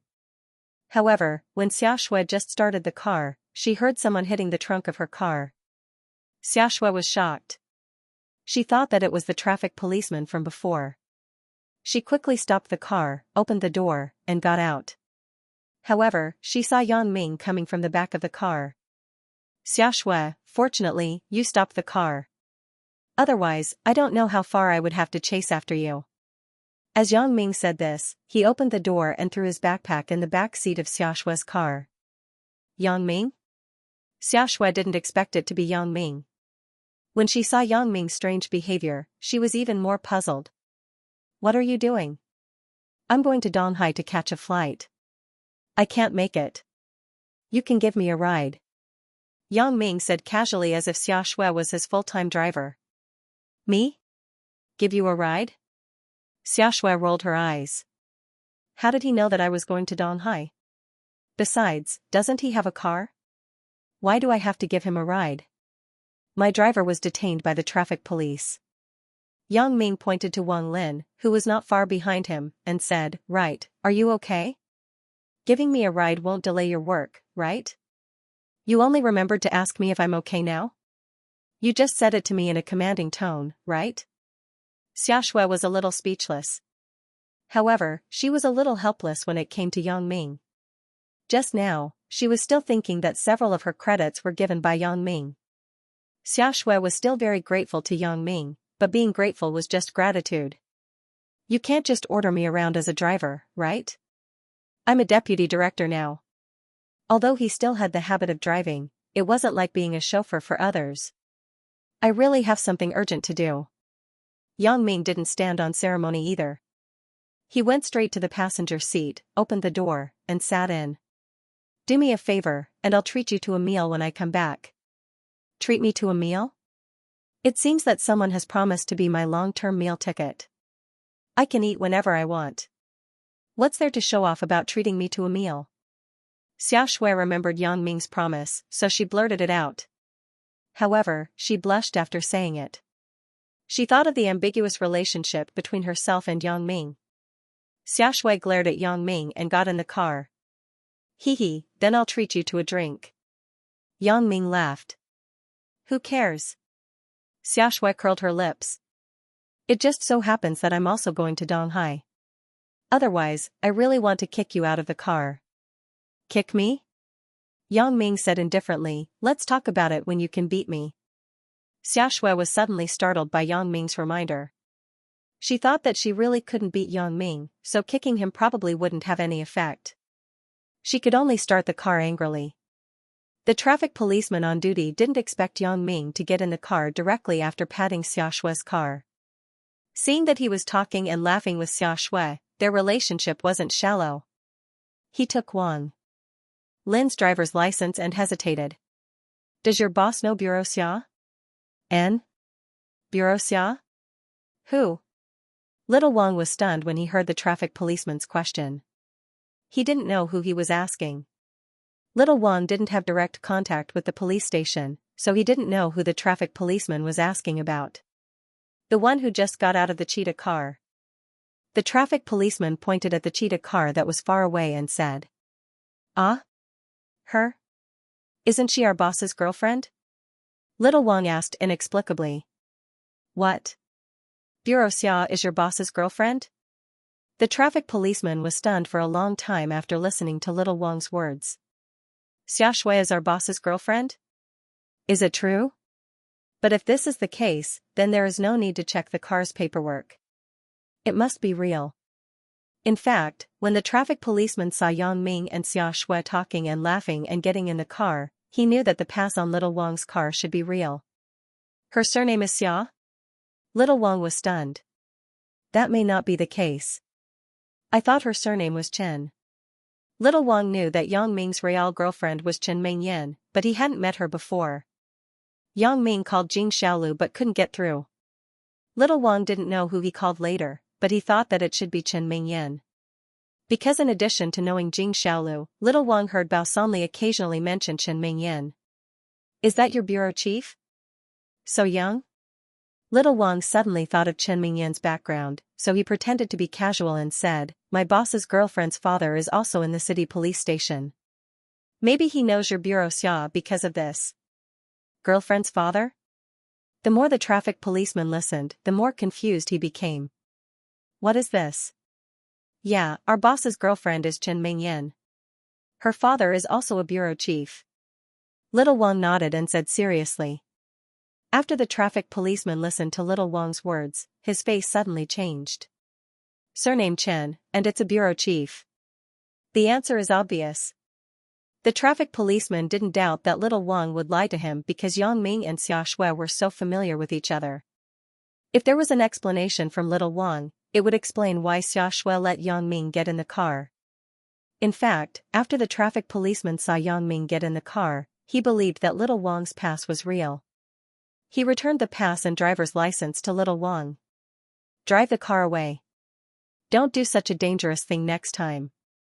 He didn't dare to care about this kind of thing. If the car was detained, wouldn't he offend 2 bureau chiefs at once? Besides, it wasn't against the rules to let little Wang go. After all, his pass was real. Little Wang didn't expect that he would be let go just because he mentioned a few words. He sighed in his heart. Brother Yang's face is still big. Little Wang quickly thanked him and drove away. However, when he saw that Yang Ming and Xiaxua's car had gone far away, little Wang had to call Yang Ming and ask if he still needed him to send him off. Little Wang? Have you settled it? Yang Ming glanced at the caller ID. It was a call from little Wang. The traffic policeman saw that you were familiar with that Bureau Xia, so he knew that the pass wasn't fake, so he let me go. Little Wang said with some embarrassment, Brother Yang, where are you? Do you need me to send you off? No need. It's the same for me to take Xiaxua's car. Since it's okay, you can go back. When Yang Ming heard that little Wang was let go, he didn't say anything. At that time, if Yang Ming got out of the car and took out his ID, he believed that it would have the same effect. However, Yang Ming didn't do that.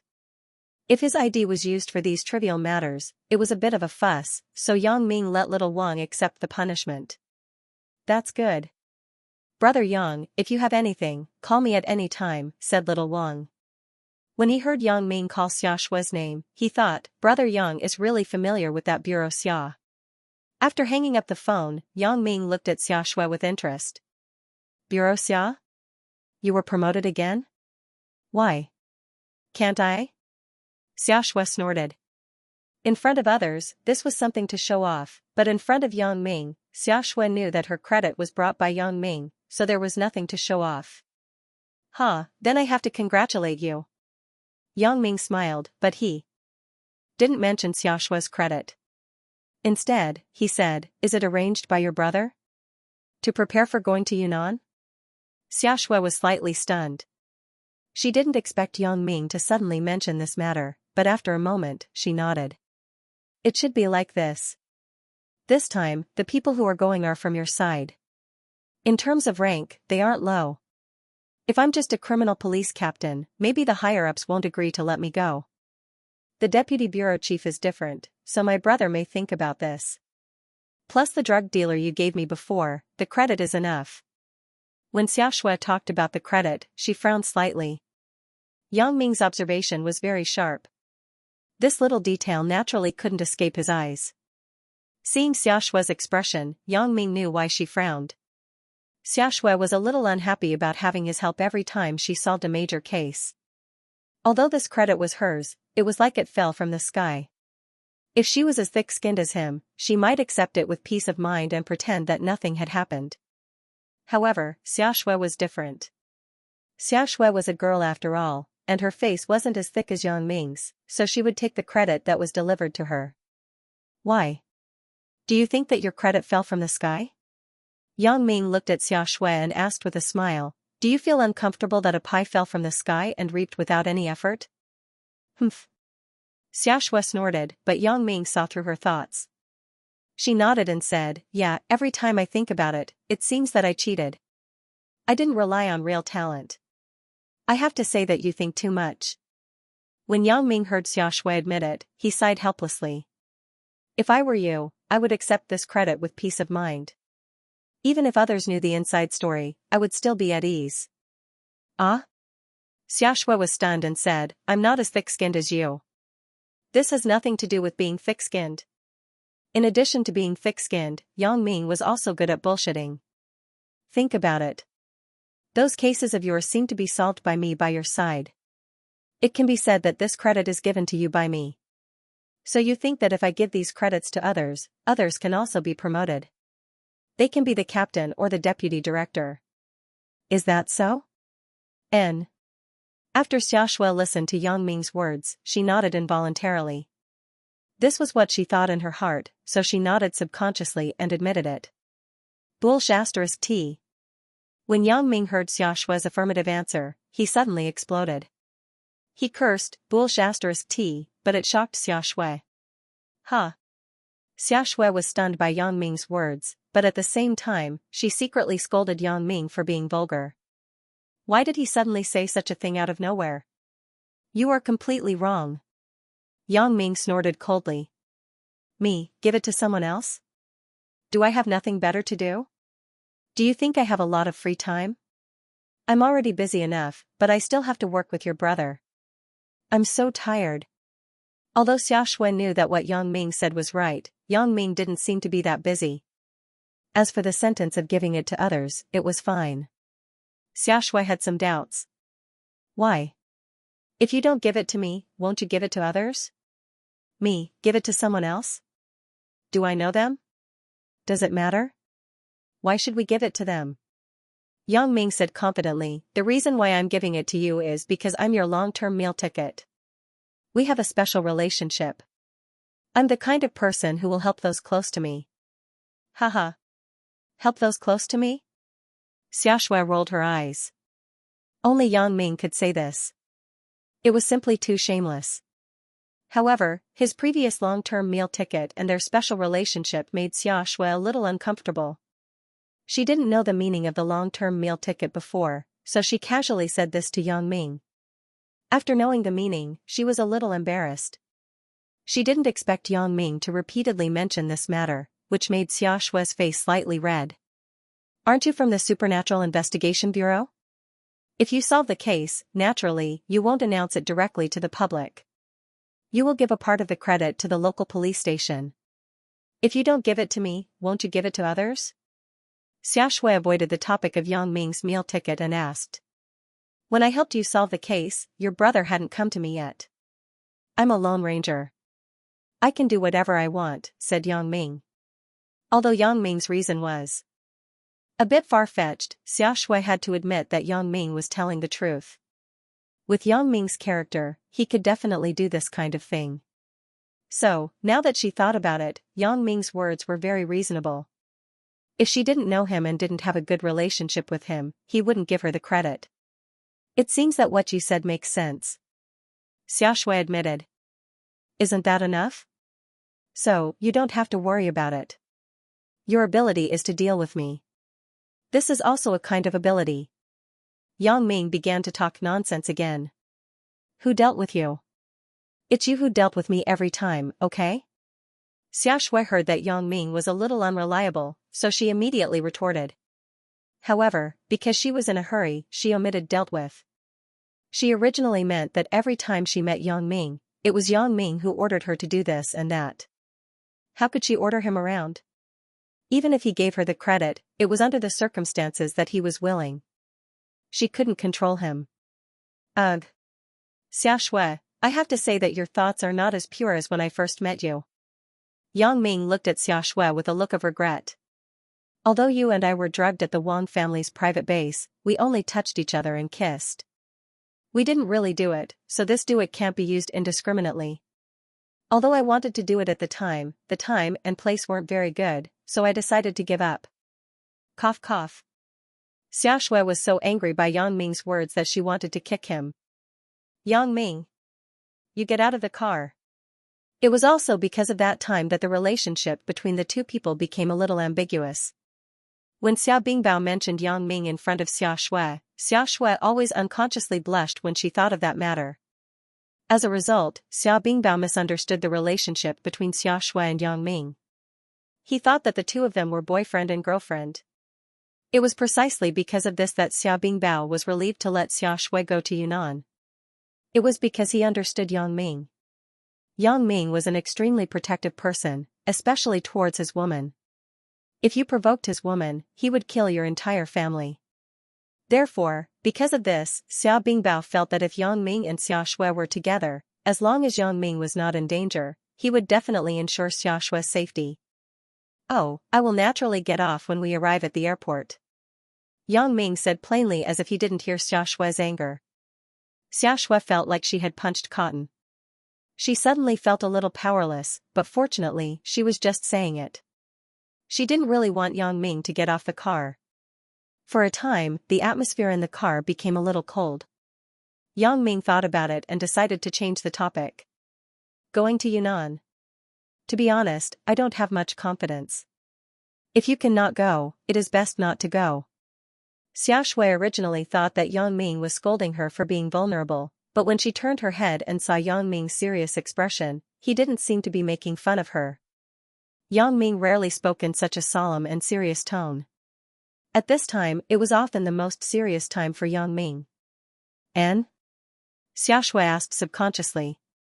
She didn't say much and waited for Yang Ming to continue. "You basically know some of my abilities. As a man, I am very strong. At least, I am much stronger than the average man. I believe you have a deep understanding of it." As Yang Ming spoke, he paid attention to Xiaxue's expression. When he saw Xiaxue's face sank again, he quickly added, "Haha, of course, don't misunderstand. I am talking about skills. Not doing." Xiaxue was speechless. She didn't know whether to laugh or cry as she looked at Yang Ming. "How can your words not be misunderstood? I know your abilities. As a man, you are very strong, stronger than the average man. I have a deep understanding of it. What do I have to understand? Isn't the ambiguity of your words too big?" However, when she heard Yang Ming's explanation, Xiaxue also knew that she had misunderstood. However, Xiaxue absolutely believed that Yang Ming was intentional. Otherwise, what did he mean by adding "not doing"? Xiaxue knew that if she continued to be entangled in this matter, Yang Ming wouldn't necessarily say anything else. So, Xiaxue could only pretend that she didn't understand. She snorted and continued, "Do you mean that this operation is very dangerous? You can say that." Yang Ming nodded. "I don't even have a little confidence." After listening to Yang Ming's words, Xiaxue couldn't help but fall into contemplation. Xiaxue was very clear about how powerful Yang Ming was. From her brother's words, she also heard that they valued Yang Ming. It could even be said that Yang Ming was one of the best in her brother's department. Especially after solving Wang Shifan's smuggling case with Yang Ming, Chen Afu's case of pretending to be a ghost and scaring people, and after that, Yang Ming gave her several credits. Xiaxue personally experienced Yang Ming's power. Moreover, Yang Ming seemed to be very calm in many cases, and the victory was in his hands. However, this time, he said that he had no confidence. As a result, Xiaxue also knew that if Yang Ming said so, then he really had no confidence. "I also know that this action is very dangerous, but can't you give me some confidence?" Xiaxue smiled bitterly. "Even you don't have confidence. What do you want me to do?" "So, I want you to give up. Don't get involved with me. At that time, I may not be able to take care of myself, let alone you." Yang Ming didn't hesitate to attack Xiaxue's self-esteem. The more he did so, the more effective it would be. Although Yang Ming's words were very sharp, Xiaxue understood that Yang Ming was telling the truth. She was far worse than him. If he couldn't protect himself, she would be in even more danger. "This is not something that I can give up. You don't understand our family. You don't know that no one can change grandfather's decision." Xiaxue sighed. "Of course, except for a legendary person." "Legendary person? What do you mean?" Yang Ming was slightly stunned. "He is a very powerful person, but I haven't seen him. He is my uncle. After marrying my aunt, he disappeared. Maybe grandfather knows where he is." Xiaxue shrugged. "If it were someone else, grandfather wouldn't easily marry my aunt to him. I heard that my uncle is very fickle and has several girlfriends." Speaking of this, Xiaxue couldn't help but look at Yang Ming. She thought, this kid isn't easy to deal with. Isn't he very similar to my legendary uncle? Xiaxue didn't know what happened today. Maybe she was a little sentimental when she mentioned the Yunnan action. In short, she talked a lot with Yang Ming. Can this kind of person change your grandfather's decision? Yang Ming was speechless. He just wanted to say, "Is your grandfather senile? I have several girlfriends." "Then, I will talk to your grandfather. Will he listen to me and ask you not to go?" After listening to Yang Ming's shameless words, Xiaxue was very speechless. How can this be compared? My uncle is already a legendary existence.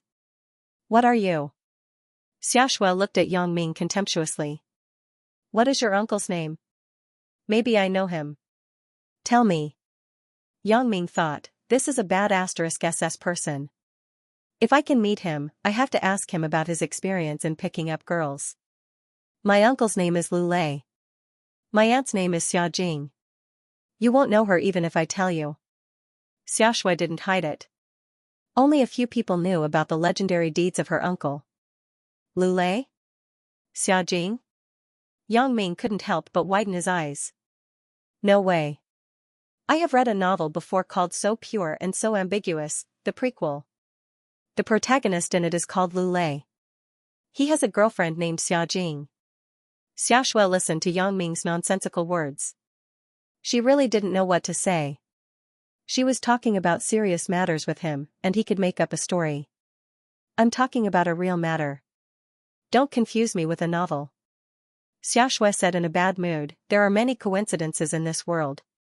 There are also many people with the same name. Yes, that Xia Jing's grandfather seems to be from a national security agency. Could it be your grandfather? Is your grandfather called Xia Dinghua? Yang Ming didn't care about Xiaxue's words but suddenly asked. N? Xiaxue was stunned. How do you know? No way? Yang Ming was a little speechless. Your grandfather is really called Xia Dinghua? Nonsense. Did my brother say it? Xiaxue looked at Yang Ming. Why did this kid call grandfather's name directly? If grandfather heard it, he would be in deep trouble. It was written in that novel. If you don't believe it, I will use my mobile phone to find it for you now. Yang Ming said and took out his mobile phone. Really? Xiaxue was a little suspicious. Why would I lie to you? Yang Ming said as he logged into the mobile libraries app with his mobile phone. He found the book, So Pure, So Ambiguous, the prequel. Then, he searched for the name of the relevant character and handed it to Xiaxue. Xiaxue glanced at Yang Ming's mobile phone with the corner of her eyes, but she found that Yang Ming really wasn't lying to her. She was also a little speechless. Could it be that the deeds of my mysterious uncle have been adapted into a novel? Well, when I have time, I will read this book. Xiaxue temporarily believed Yang Ming's words. And, it seems that this book is quite popular. When I become successful, I will contact the author of this book, Fishman too, and see if I can get him to write a new book and let me be the protagonist. Hee. Yang Ming started to fantasize in his heart. Xiaxue was already speechless about Yang Ming's arrogant behavior, so she didn't bother with him. When they arrived at Donghai Airport, it was already past 9 o'clock in the evening. Fortunately, there was still time. Xiaxue dropped Yang Ming at the airport and drove to the hotel's conference reception to report. Yang Ming returned a call to Jing Xiaolu. When Jing Xiaolu called him after the meeting, Yang Ming didn't say much because Xiaxue was on the side. Now, he returned the call to explain the reason for the previous call. Xiaolu, there was someone around me just now. It wasn't easy to talk. Yang Ming said after Jing Xiaolu answered. I know. Jing Xiaolu heard Xiaxue's voice when Yang Ming answered the phone, but she didn't ask much. Xiaxue of the city police station. You may have to contact her often in the future. After all, the security company and the escort company are managed by them. Yang Ming said. Bureau Xia, I have met her before. Jing Xiaolu didn't ask much. She wouldn't be jealous of Yang Ming, especially when she knew that Yang Ming would go to Yunnan in a while, so there was no need to fight for these things. I am going to Yunnan. She is going too. Yang Ming still explained. Ah. She is going too? Jing Xiaolu was stunned after hearing it. Aren't you in more danger? Yang Ming didn't expect Jing Xiaolu to say such a sentence. Obviously, Jing Xiaolu misunderstood his relationship with Xiaxue. However, in fact, even if Jing Xiaolu didn't misunderstand, what she said was not wrong. He had to protect Xiaxue's safety, but he said, what are you thinking? Xiaxue's skills are not bad. At least, she can protect herself. Liar. You are not sure yourself, but she can protect herself. Do you think I can believe it? Jing Xiaolu directly exposed Yang Ming's lie. Okay. Yang Ming, let's not talk about this. Why did you look for me just now? I went to the airport and asked little Wang to send me.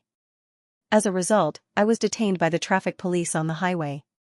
I just saw Xiaoxua's car, so I got in her car.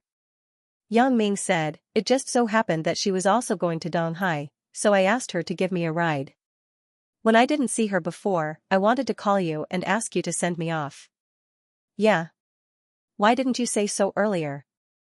If I knew, I wouldn't have the meeting and ran away directly. Jing Xiaolu regretted it. Yang Ming didn't know what to say after listening to Jing Xiaolu's words. You are the company's chairman. How can you run away without a meeting? Why would others have a meeting if you ran away? I called you before, but you didn't answer. Yang Ming smiled bitterly. Yeah. Jing Xiaolu remembered that she had hung up on Yang Ming's phone call. This time, he couldn't blame anyone but himself. Okay, I will be back soon. I will let you pick me up then. Is that okay? Yang Ming comforted her. That's a deal. Jing Xiaolu was happy again. That's it for now. I am going to the security check, and then I will find a place to eat something. Yang Ming didn't say much. He hung up the phone and got up to change his boarding pass. Donghai's airport added several self-service boarding pass printing machines compared to the last time. As long as the ID card was scanned, one could self-select a seat and print a ticket. Yang Ming found the airline company he belonged to.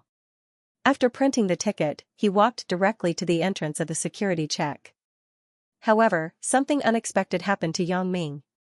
After passing the security check, Yang Ming subconsciously looked back. This was a kind of intuition. Yang Ming felt that there seemed to be someone behind him. When Yang Ming turned back, he suddenly saw a person who surprised him. Huang Yukai. Huang Yukai, who was next to Wang Shifan, and then mixed with the mysterious behind-the-scenes boss. This was what Yang Ming found out through Victoria's investigation. Huang Yukai was sitting in an electric wheelchair at the moment. Next to him was a tall white man. The two people were talking about something. The white man was speaking English. Huang Yukai obviously also knew ordinary English conversation. Yang Ming could read lips. He had also studied English before, so he could hear what the two of them were saying at this time. The white man was asking, where did Falcon go? How did he disappear in a blink of an eye? Huang Yaocai's answer was, maybe he went to the toilet? Toilet? Why didn't he say hello? He disappeared in a blink of an eye? The white man shook his head, but he didn't say much. They weren't two people, but three people. Yang Ming frowned. In other words, there was a person named Falcon with them before, and this Falcon obviously left suddenly for some reason. Of course, Huang Yaocai's so-called reason of going to the toilet was not valid at all. Even the white man didn't believe it. Yang Ming naturally didn't believe it. Yang Ming hesitated a little. He roughly guessed the reason why this Falcon suddenly left. He probably saw Yang Ming and was afraid that Yang Ming would see him, so he suddenly disappeared without saying hello. Of course, this was just Yang Ming's guess, but Yang Ming believed that his guess should be close. Yang Ming had always suspected that the behind-the-scenes boss had someone who was familiar with him as an undercover agent. Only in this way could some of his news and whereabouts be known by the behind-the-scenes boss in advance. Therefore, Yang Ming now had reason to believe that this Falcon should be someone familiar with him. At least, he should have met him before. That's why he chose to hide in a hurry after seeing me. He didn't even greet the white man and Huang Yukai. This white man looked like Huang Yukai and Falcon's guest. They should have welcomed him at the airport, but Falcon did not expect to meet him, so he left temporarily. Yang Ming's cold eyes stayed on Huang Yaocai's face. At this moment, Yang Ming didn't avoid anything. The relationship between him and these people would end sooner or later, so he wasn't afraid that they would find him. Especially when the date of the trip to Yunnan was approaching, Yang Ming didn't want to leave this hidden danger in Songjiang. Although he didn't know why these people were targeting him and whether they would give up after he went to Yunnan, he was afraid that they wouldn't give up and target the people around him. This was what Yang Ming didn't want to foresee the most. His family, women, and friends were still here. If he didn't figure out what these people wanted before he left, Yang Ming wouldn't feel at ease. It was just that time was tight. It was probably impossible to completely deal with them. He hoped that their purpose was only to target him and not involve others. If he couldn't come back from Yunnan, they would give up. If he came back from Yunnan alive, it wouldn't be too late to deal with them. A person's sixth sense was a very wonderful feeling.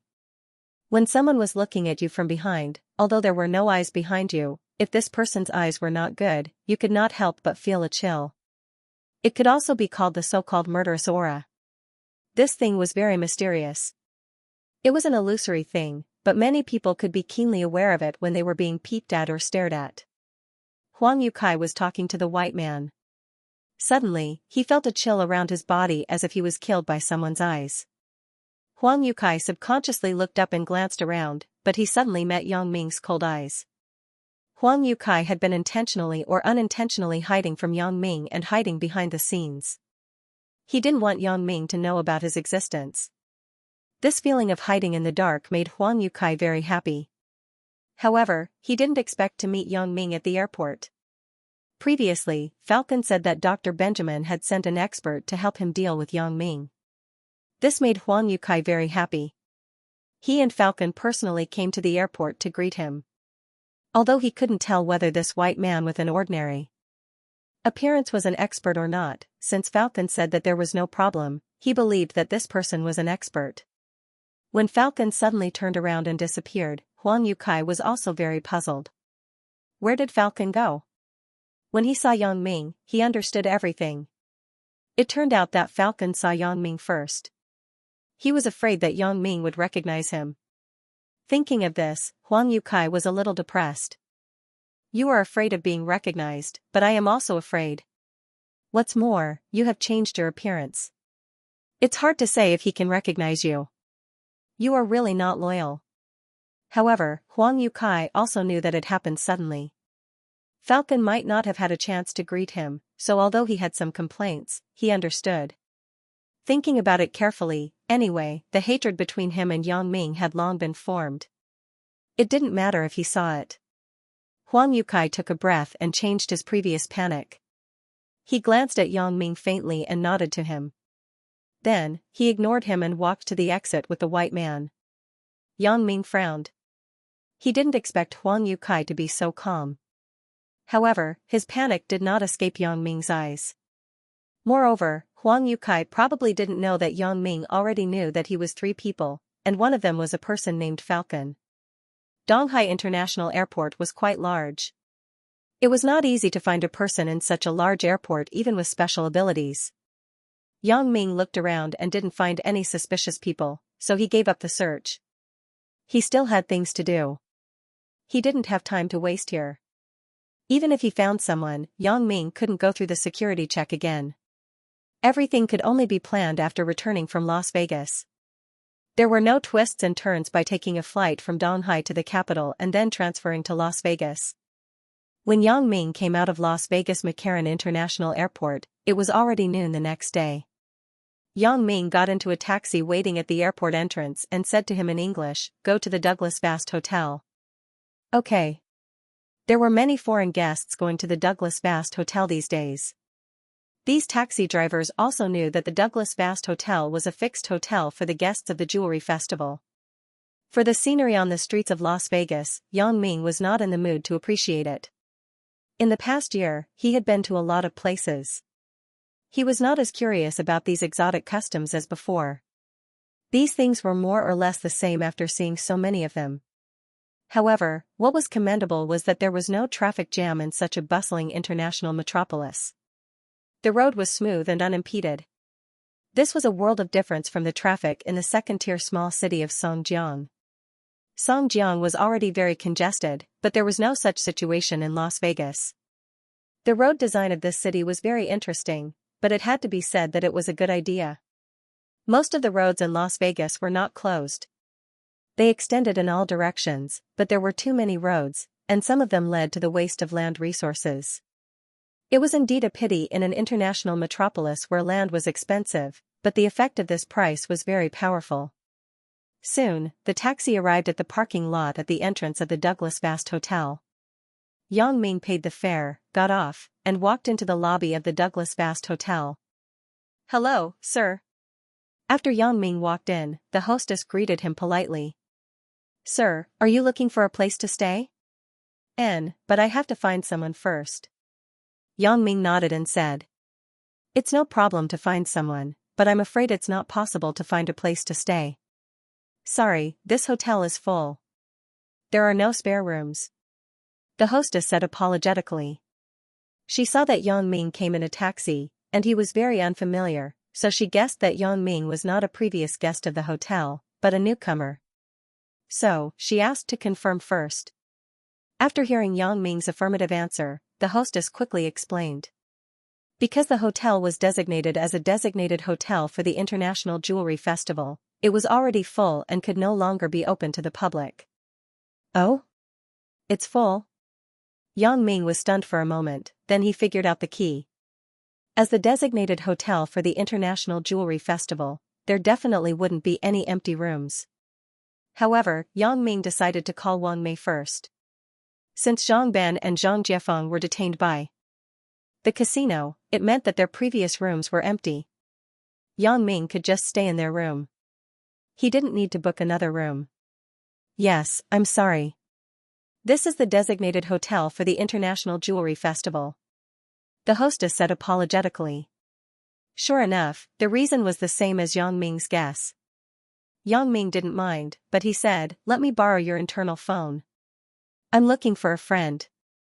Wang Mei's mobile phone didn't have international roaming. Previously, Wang Mei used the hotel's phone to call Yang Ming. Moreover, the IP number displayed was transferred from a domestic operator. Yang Ming couldn't see the specific number. Wang Mei said that he could just dial the internal phone in the room when he reached the hotel. "Okay." The hostess brought Yang Ming to the lobby reception and handed a phone to Yang Ming. Then, she smiled and asked, "Sir, do you need me to help you dial?" "Okay, room 617. Yang Ming said. The hostess skillfully dialed the internal phone of room 617. Then, she handed the phone to Yang Ming. "Sir, I have already dialed for you." Yang Ming took the phone and nodded to the hostess in a friendly manner. The phone was picked up not long after. Wang Mei's timid voice came through. "Hello?" Yang Ming was slightly stunned. However, he remembered that Wang Mei used to be a stewardess. It wasn't strange for her to know English, especially since she was born in an international city like Macau. "It's me, Wang Mei. I'm here," Yang Ming said. "Ah. Brother Yang, where are you?" "Oh, this is the hotel's internal line. You must be downstairs." "Wait a minute. I will go down now," Wang Mei said quickly. "Okay, I'll wait for you in the hotel lobby." After Yang Ming finished speaking, he hung up the phone and returned it to the receptionist. Yang Ming waited for a while in the hotel lobby. Wang Mei quickly ran out of the elevator. When she saw Yang Ming, it was like seeing a savior. "Brother Yang. You are here." Speaking of this, Wang Mei hesitated and said, "Let's go back to the room and talk." "Wait a minute, how many rooms have you booked?" Yang Ming wanted to confirm the accommodation for the night first. "One." Wang Mei said, "What's wrong? One room? How many of you live in one room?" Yang Ming was shocked when he heard Wang Mei's words. "Ugh, we want a suite. Zhang Ben and I live inside. Uncle Zhang lives outside." Wang Mei looked at Yang Ming's appearance and knew that he misunderstood. She quickly explained. Yang Ming breathed a sigh of relief and suddenly realized. He wondered if Zhang Ben and his son had any special hobbies. However, this suite was a bit inconvenient for Yang Ming to live in. After all, Wang Mei was Zhang Ben's lover. Although it was a suite, it was not convenient for him to live in it. For this kind of thing, it was best to avoid arousing suspicion. However, the hotel rooms were all full, which was a bit of a headache. On the way here, Yang Ming also looked around. This was the only big hotel nearby. The others were far away, and it was inconvenient to discuss things with Wang Mei. "Is there not a single room?" Yang Ming smiled bitterly and asked the hostess. "Sir, I'm sorry. There is really no room. The receptionist shook her head apologetically. Okay, I got it. Yang Ming nodded, but he didn't give up. Instead, he decided to call Kaik. Originally, Yang Ming didn't want to contact Kaik again, but the matter had come to this point. Only Kaik could solve the current urgent situation. Yang Ming's business also had hotels, so he also knew that after the general hotel was full, it would only be normal. There would still be reserved rooms in case of emergencies, such as the parent company's senior leader's inspection and so on, or the guests with connections came to the door. There must be a certain amount of flexible space. Yang Ming found Kaik's contact information and dialed it directly. At this moment, Kaik had left China and returned to the Douglas family in Elo Town. Although they lost the Chinese industry this time, no one in the family made a strange sound. Kaik saw those elders who swallowed their anger, and his heart was very refreshed. He thought, you guys are also guys who bully the weak and fear the strong. Knowing that you can't afford to offend this time, you all shut your mouths. It seems that everyone is afraid of death. If it were normal times, even if this matter was not caused by the family master would definitely be collectively impeached or even dismissed after such a big mess happened in the family. But this time everyone was silent as if nothing had happened. A burst of urgent phone ringing sounded. Kaik put down the document in his hand and picked up the phone. This was his private number. Few people knew it.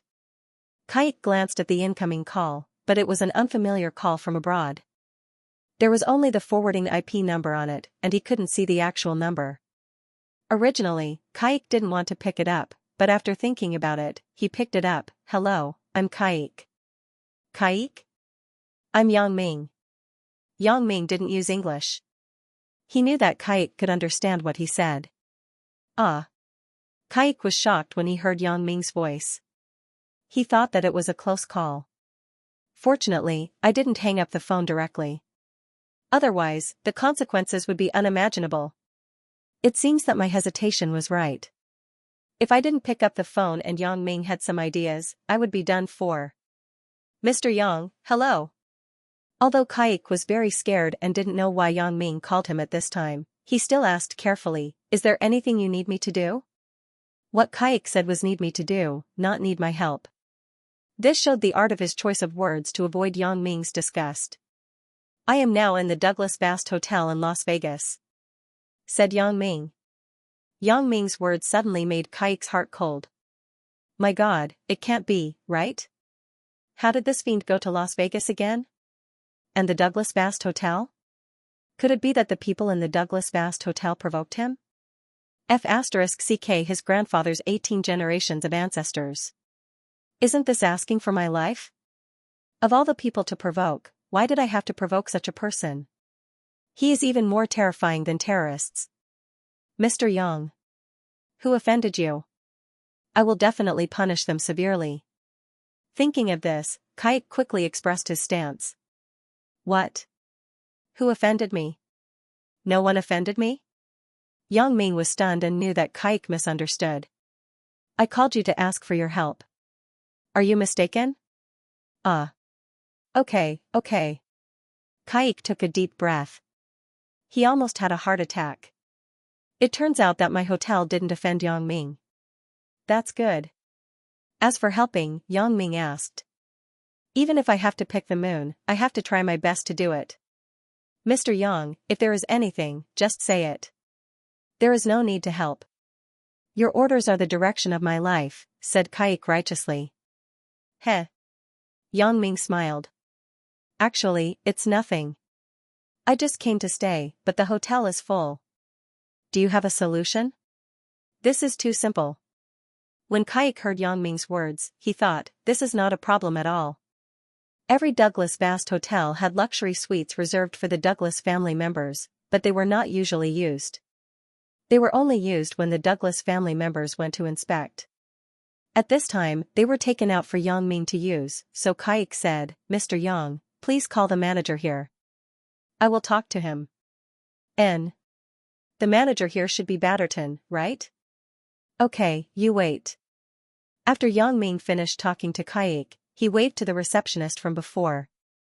The receptionist walked over quickly. Sir, what can I do for you? Please call your manager, Mr. Batterton, Yang Ming said to the receptionist. Ah. The receptionist was stunned. She didn't know why Yang Ming suddenly looked for the manager. Is he not satisfied with the service here? However, Yang Ming was able to call out the manager's name directly as if he knew him.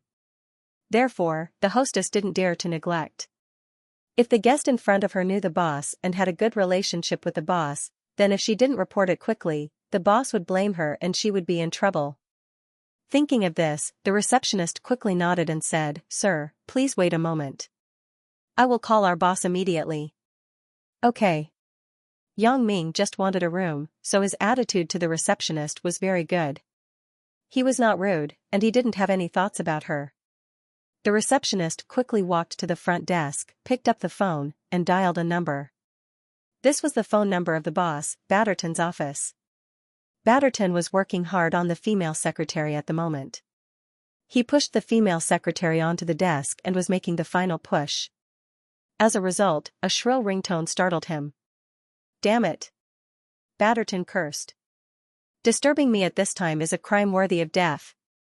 As a hotel manager in Las Vegas, compared to hotel managers in some poor cities, he was much more carefree and happy. Las Vegas was simply a paradise for the rich. He earned much more than others from the hotel's performance commission every year, so his life was very comfortable. Playing with women, drinking, and gambling in the office every day had become a common occurrence. Most of his men also knew that they wouldn't call him unless it was something important. Batterton heard the internal phone ring. He didn't want to answer it, but he was afraid that something bad had happened.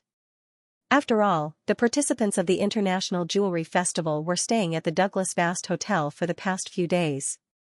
If something went wrong, it would have a great impact on the Douglas Vast Hotel's overall reputation. Hello? What's the matter? Batterton's voice was very rude because he was the boss in this hotel. The person who made the internal call was definitely his subordinate. So, even if his attitude was very barbaric, it didn't matter. The people below didn't dare to say anything. The receptionist was shocked by Batterton's voice. She didn't know why Batterton had such a bad attitude. She said carefully, "Mr. Batterton, a guest wants to see you." Guests? What guest? Batterton asked impatiently. There's a guest who just arrived at the hotel. He might want to stay in the hotel, but we don't have any empty rooms. His friend is in the hotel, so he's our guest. The receptionist explained. What nonsense are you talking about? Don't see him. Tell him I'm busy.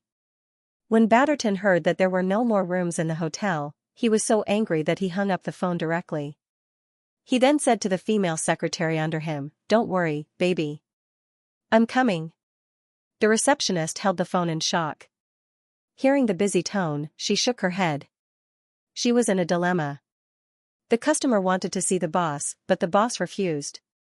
The customer would naturally be unhappy. At that time, the customer might vent his resentment on her. "Sir, I'm sorry. Our boss is very busy now. He doesn't have time. You see." The receptionist explained to Yang Ming helplessly. Very busy? What is he busy with? Yang Ming frowned, then said to the other side of the phone, "Kaik, did you hear that? That Batterton is very busy. He doesn't have time to see me." Kaik broke out in a cold sweat. He naturally heard the receptionist's words from the phone.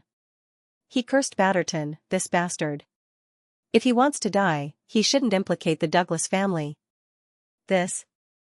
Mr. Yang, please don't be angry. This is Batterton's personal behavior. It has nothing to do with our Douglas family. Please believe me. Kaik quickly explained. He was afraid that Yang Ming would blame him, so he quickly attributed Batterton's behavior to his personal behavior. What he meant was that if Uncle Yang was angry, every injustice had its perpetrator and every debt had its debtor. Don't look for me, look for Batterton directly. Oh, you don't have to explain so much. I didn't want to trouble you. Yang Ming said faintly, "What do we do now?" This? Mr. Yang, please ask the waiter to call Batterton again and ask him what he is busy with. If there's nothing else, please come down quickly, said Kaik. Okay. Yang Ming nodded and said to the receptionist, please call your boss again and ask him what he is doing. If there's nothing else, please come down. Someone is looking for him. Yang Ming's words were polite because Yang Ming wouldn't embarrass a receptionist. After all, she was only a staff member at the bottom of the hotel. Why should Yang Ming be angry with her? Okay, sir. Please wait a moment. I will ask for you right away. The receptionist nodded and went to make the call. She didn't know what Yang Ming's background was, but hearing him call the boss's name directly, it seemed that he had a strong background. Not long after Batterton hung up the phone, the urgent ringtone rang again. Batterton just wanted to curse. Is this phone call going to end? Who is it? Damn, why do you keep calling? Don't you know that I'm F***ing a woman? Batterton didn't listen to what the other side said and hung up the phone directly. Anyway, it was an internal call. The caller was his subordinate, so Batterton didn't care. The receptionist was scolded by the boss. Her face was slightly red, and she didn't know what to do. The receptionist was helpless against the boss's vulgar words. Walking to Yang Ming, the receptionist shook her head. Sir, I just called, and the boss hung up angrily. He said that he was. Speaking of this, the receptionist was a little embarrassed and whispered, he said that he was doing that thing. What thing? Yang Ming was stunned. He was having sex. The receptionist couldn't directly describe it in the boss's words, so she could only use a more reserved word. Ugh. Okay, you can go. It's fine. Yang Ming waved his hand to let the receptionist leave, then said to Kaik on the other side of the phone, did you hear it? Mr. Yang, I heard it. Kaik was sweating. He already had the urge to strangle Batterton. Please allow me to make a call. I will call Batterton personally. Okay, go ahead. Yang Ming hung up the phone and shrugged. Brother Yang, who are you calling? Also, do you know the owner of this hotel? Wang Mei looked at Yang Ming with some surprise. I don't know their boss, but I know their boss's boss. It's the person who just called, said Yang Ming. Wang Mei had long known that Yang Ming was a powerful person, but she didn't expect that he would know friends in a foreign country. Moreover, they were not small fries. Kaik was about to explode in anger now. Isn't this Batterton too outrageous? Kaik didn't say anything when he arranged for Batterton to stay in Las Vegas because he was a distant cousin of one of the family elders. However, you can't go too far, right? You offended Yang Ming. Aren't you pushing the entire Douglas family into the fire pit? However, since Batterton was a relative of the third elder, Kaik decided to quickly inform the third elder first. After all, although he was the family master in the family, he couldn't underestimate the power of the elders. At the very least, he had to show some respect on the surface. He couldn't be too disrespectful.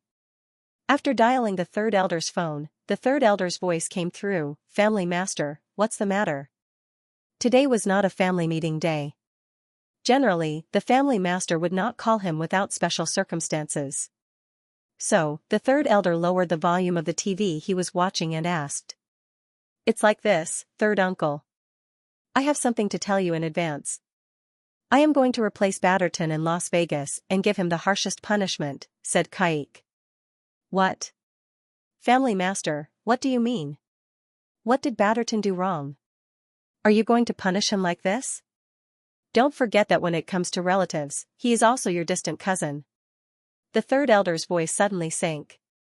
He thought that Kaik was going to replace this lucrative place with one of his own. He offended someone he shouldn't and can't offend, said Kaik faintly.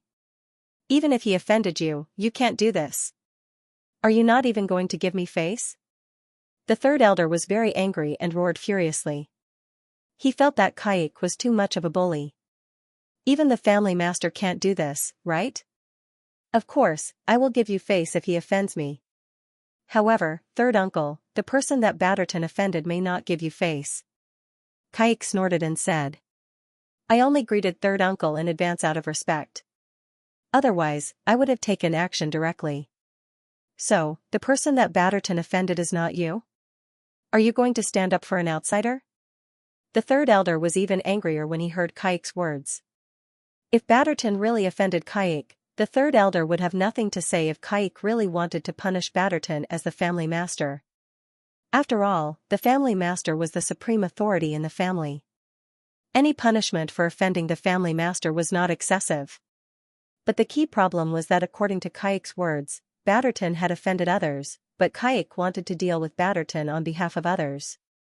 Isn't this not giving face to my third uncle? So what if it is? Kaik said coldly, well, I have to reply to Mr. Yang in a while. If he gets anxious, Batterton's life will probably be gone. Mr. Yang? The third elder was stunned. Yang Ming, Mr. Yang. Your distant relative offended Yang Ming. I don't want him to implicate our Douglas family. Kaik was very upset with his third uncle's previous questioning, so he deliberately said, Third uncle, if you insist on protecting Batterton, then I will speak to Mr. Yang. But I'm sorry, I can only say that it's your personal behavior. It has nothing to do with the family. You know, as the family master, I must consider the interests of the entire family. Kaik's meaning was obvious.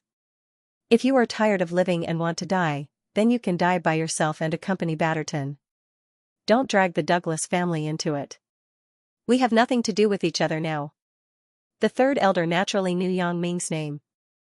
Not only did he know, but he was also very afraid of this name. Good's death and the destruction of the Lancer family were still vivid in his mind. He didn't expect Batterton to provoke Yang Ming. He must be tired of living. In that case, I can't get involved. What a fool. How can I protect someone who offended Yang Ming? He might even implicate the Douglas family, and that would be even worse. Thinking of this, the third elder quickly said, Family master, this Batterton is really outrageous. You can deal with him however you want. If I see him, I will also punish him severely. Kaik sneered in his heart. Weren't you very awesome before? You even yelled at me. Why are you so listless now? However, Kaik was pressed for time now. He was too lazy to talk nonsense with him. He just said, well, I'm going to call Batterton. The third elder hurriedly nodded in agreement. After calling the third elder, Kaik dialed the phone number of Batterton's office. Batterton was about to go crazy. Why is the phone ringing endless? Did my previous anger go to waste? It seems that these subordinates of mine are very insensible. I have to sort things out. What are they? Why are they disturbing my good fortune? No. Although he was annoyed in his heart, the phone still rang endlessly. It seemed that it would not stop until he answered. Batterton had no choice but to pick up the phone. The office's internal line and external line were placed side by side. They were very close to each other. Batterton was irritated at the moment, so he didn't look at it much. The previous two calls were made through the internal line, so he subconsciously thought that this call was an internal line call. Batterton picked up the phone directly and shouted, Are you in a hurry? Damn, didn't I tell you? I'm playing with a woman. What's the matter? Batterton couldn't be blamed for being angry. He was a little dazed after these few phone calls. Middle-aged people were most afraid of this, so Batterton became more and more annoyed each time.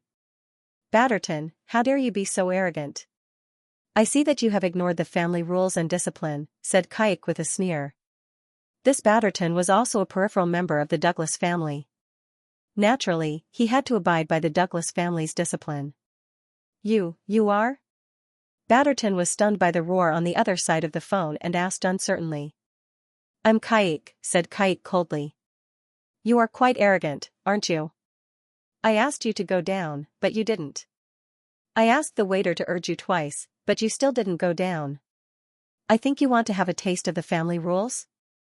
The Douglas family started out as an underworld family, so the family rules still retained some of the underworld traditions. For those who violated the family rules, the punishment was quite severe. The light punishment was a beating, and the heavy punishment was breaking their hands and feet.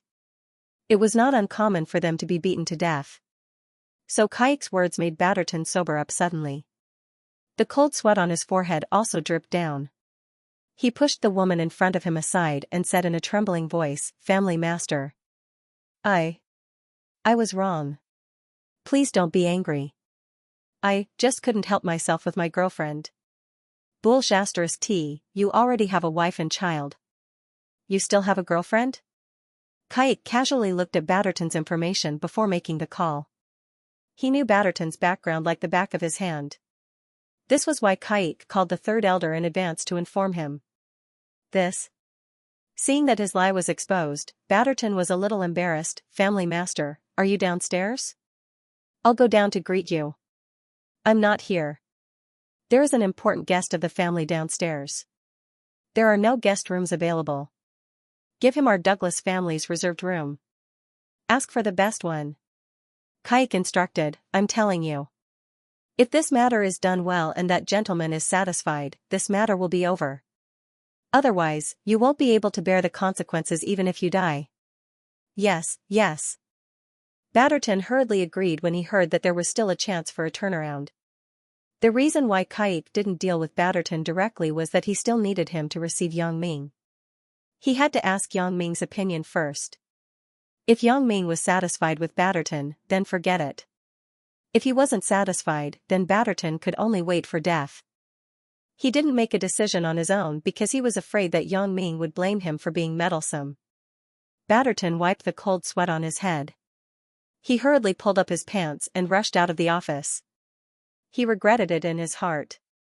It's really a femme fatale.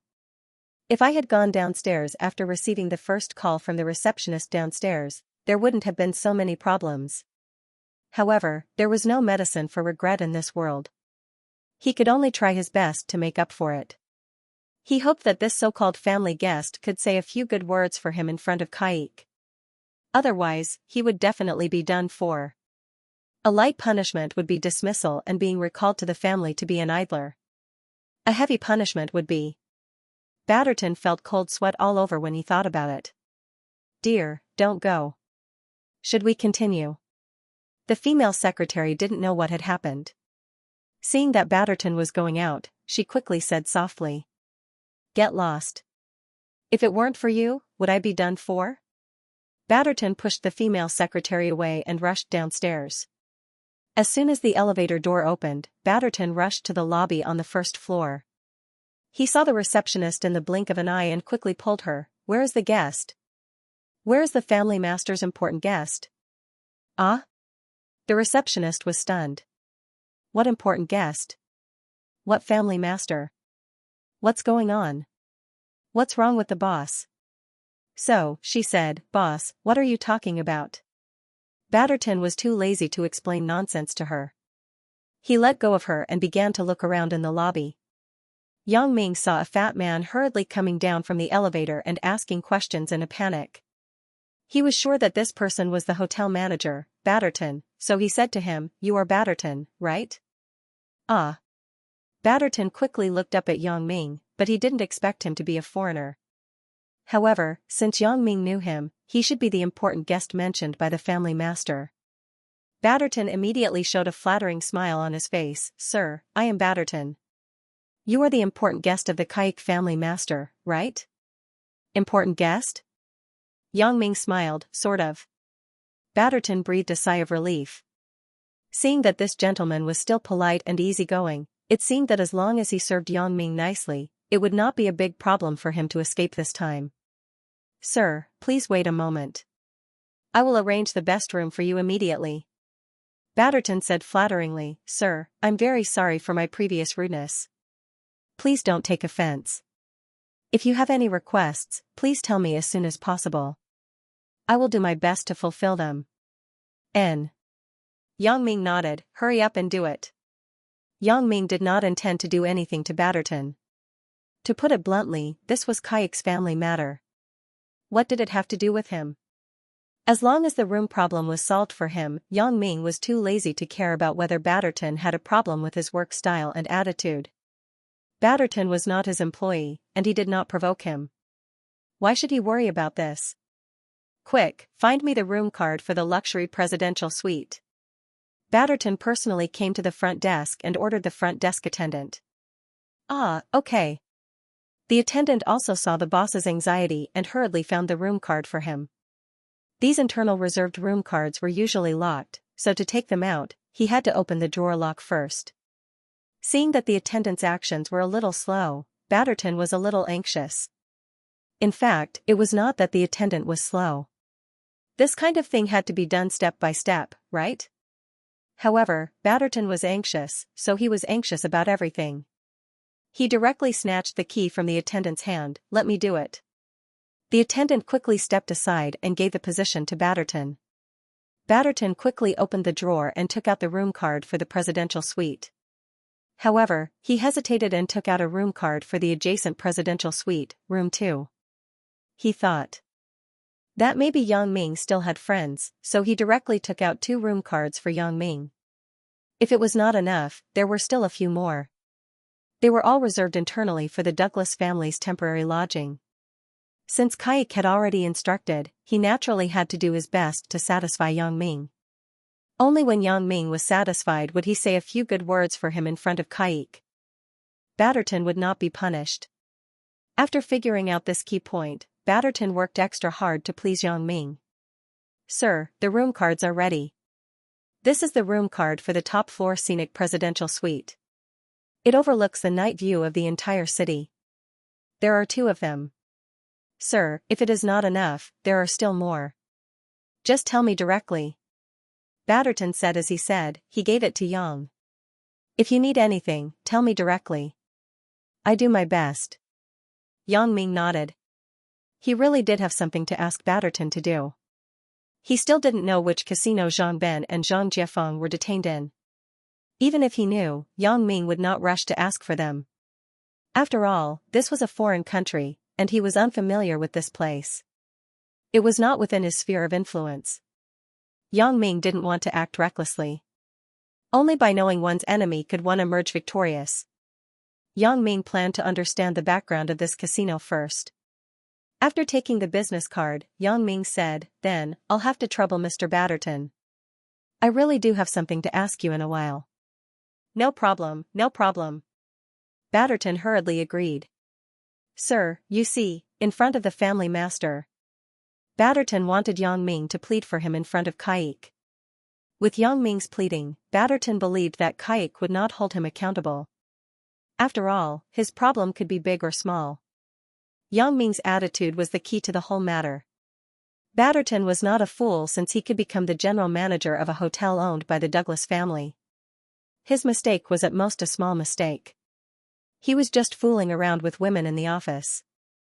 It was different from harming the hotel's interests. But the key problem was that when he was fooling around with women, he missed going downstairs to receive Yang Ming, which caused Kaik's anger. Therefore, if Yang Ming didn't intend to pursue it, Batterton believed that Kaik would not pester him.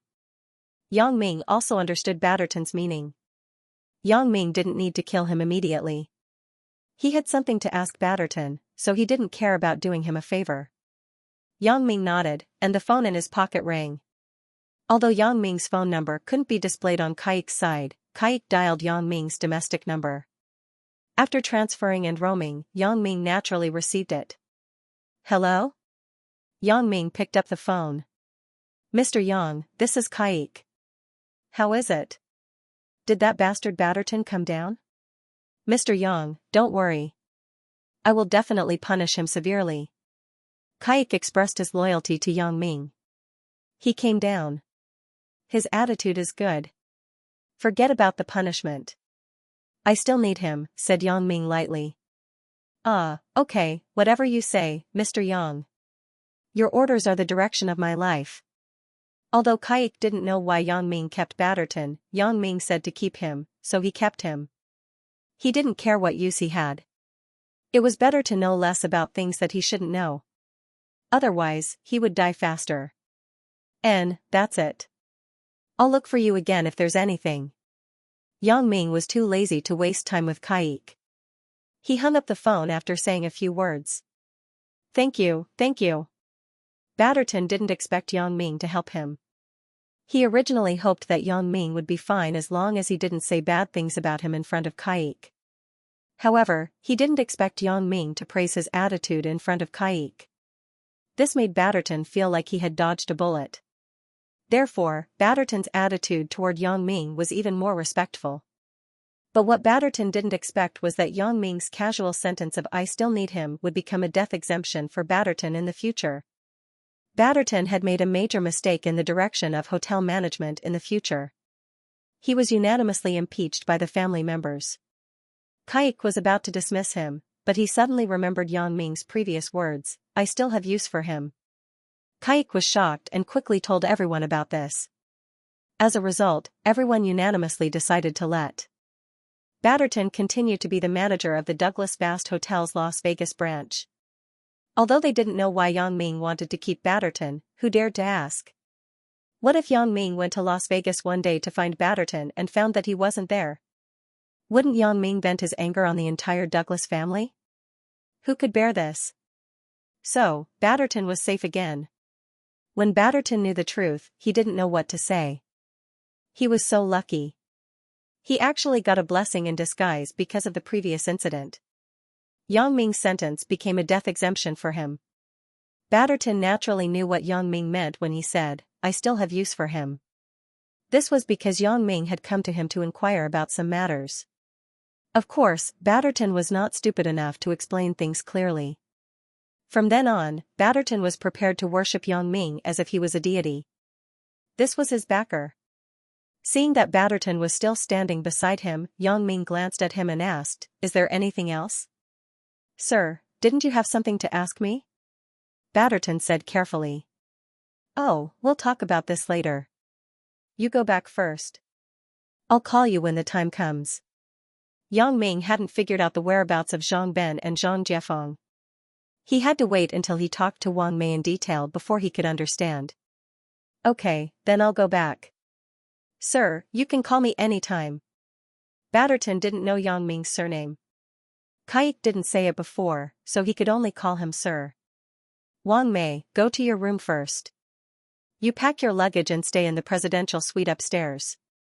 There are 2 suites. You can stay in one," Yang Ming said to Wang Mei. Wang Mei was worried about Zhang Bin's safety, so she didn't care much about the presidential suite. Otherwise, she would have cheered excitedly in the past. After sending Yang Ming and Wang Mei to the elevator respectfully, Batterton watched the elevator door close and slowly rise. He breathed a sigh of relief. He had finally completed his mission and averted the danger. Now, he had to report to Kaik quickly and tell him about his arrangements. Although Kaik had already called and learned from Yang Ming that he had dealt with it properly, it was better for him to make the call himself. He could also show respect to the family master. "Boss, doesn't that person need to register?" The receptionist at the front desk reminded Batterton worriedly when she saw Yang Ming go upstairs with the room card. "Register? Register for what?" "Do your job. Don't worry so much." Batterton glared at her. He thought, why register for the person arranged by the family master? Isn't he looking for trouble? However, the receptionist felt wronged. She just reminded the boss according to the hotel's regulations. She didn't expect to be scolded for no reason. She was really unlucky. Yang Ming helped Wang Mei move her luggage to the second presidential suite on the top floor. Wang Mei didn't have a lot of luggage. The heaviest bag of luggage was the company's promotional materials and other people's company information that Zhang Jiefeng brought. Wang Mei obviously wasn't interested in the presidential suite. After she and Yang Ming put down the luggage, Wang Mei said anxiously, "Brother Yang, the casino called again this morning. They asked me to bring the money as soon as possible. Otherwise, they won't be polite." "How much?" Yang Ming frowned. "How did you reply to them?" Yang Ming didn't mention anything about this when he was downstairs in the hotel because he didn't want others to know about it. If there was any extreme behavior in his next action, no one would associate it with him. "Of course, I followed Brother Yang's instructions. I said that I had contacted the people in China to send the money here." Wang Mei said, "They didn't reveal the amount. They just asked me to go over or wait for the person who has the final say to come over and talk about it." "Why? Don't they have the amount of the debt?" Yang Ming was stunned. The casino asked people to send money. If they didn't mention the amount, what would they send? Zhang Ben and Uncle Zhang bet with their lives. Wang Mei smiled bitterly. Who knows what the other party was betting at that time? These need to be discussed with the other party. Not the casino's people? Another group of guests? Yang Ming listened to Wang Mei's words and nodded slightly. If they bet with their lives, the bet was huge. Who knew what the other party would ask for? I heard that it was another group of guests. However, the casino also has a commission. If we take the money, the casino will also take advantage of us. There is a lot of income. That's why they are so proactive, right? Wang Mei wasn't clear about the specific situation. She was a girl and didn't dare to go to the casino to inquire. She was afraid that she would be detained. Then, she wouldn't be able to ask for help. A commission? Yang Ming smiled faintly. He was not as naive as Wang Mei. Casinos had their own rules, especially in a place like Las Vegas, which was famous for its casinos. The industry regulations and management of casinos were definitely quite perfect, and the management agency would also carry out very strict supervision. The casinos in Macau were like this, let alone Las Vegas. Would they risk detaining the gamblers if there were no particularly large benefits? Even if they wanted to take a cut, this was a dispute between gamblers. Why would they stand up? There was a sense of evil in this. Which casino? Yang Ming asked. This casino is called South City. It is very large. Wang Mei said. The casino naturally had an English name. Wang Mei directly said the English name of the casino. South City. A southern city? Yang Ming was not familiar with the casino industry, nor did he know the background of this South City. That should be how it is translated, right? I don't know. Wang Mei said. Do you know the background of this South City? Asked Yang Ming. This? I'm not familiar with this place, so naturally, no one would inquire about it. The computer search engines here are all in English. Although I understand English, it's only some common conversations. I don't know how to do these professional things, so I can't find any useful information. I only found their promotional website and address, but there is no other information. Wang Mei said. I'll ask someone else to inquire about it. For things like background and power, it was difficult to search on the internet. Yang Ming naturally wouldn't imagine that he could find anything useful by searching directly. Picking up the intercom in the room, Yang Ming dialed the intercom number on the business card that Batterton gave him before. Batterton? I'm Yang Ming. Batterton had already called Kaik before, so he knew Yang Ming's name. At this moment, when he received a call from Yang Ming, he quickly and carefully said, Mr. Yang, what do you want me to do? Do you know about this casino in South City? Said Yang Ming, help me collect information about this casino. The more complete the better. It's best to write down the background and power. South City. Okay, I'll do it now. Batterton also had a lot of connections in Las Vegas. Naturally, he had his own channels to inquire about information. It was not difficult to listen to Yang Ming's instructions, so he immediately breathed a sigh of relief. He thought that Yang Ming had something important for him to do. He was worried that there would be danger, but now it seemed that this matter was too simple. Batterton hung up the phone and started to work without stopping. With his connections in Las Vegas, a few pages of investigation reports about the South City Casino came out quickly. Batterton took the investigation report and went upstairs. He knocked on the door of Yang Ming's room. Yang Ming was talking to Wang Mei in Presidential Suite No. 2 at the moment. However, Yang Ming felt that there was something wrong with this matter, so he naturally increased his vigilance. When someone passed by in the corridor, Yang Ming was keenly aware of it. Yang Ming vaguely heard someone knocking on the door next door, but he did not get up. Instead, he glanced outside with his special ability. When he found that it was Batterton, he got up and walked over to open the door of room No. 2. Mr. Batterton, I'm here, said Yang Ming. Batterton knocked on the door of room No. 1. He was obviously looking for Yang Ming. Ah, Mr. Yang. Batterton quickly turned around and said with a smile, Mr. Yang, this is the information I collected. I was afraid that you would be in a hurry, so I sent it over first. You can take a look at it first. If there is anything not detailed, I will investigate. Yang Ming glanced at Batterton with appreciation. this guy is quite efficient. It has only been half an hour, and he has already compiled the information. It looks very detailed. You go first. I'll call you if there's anything, said Batterton.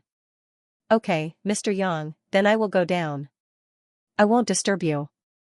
Batterton quickly excused himself and walked in the direction of the elevator.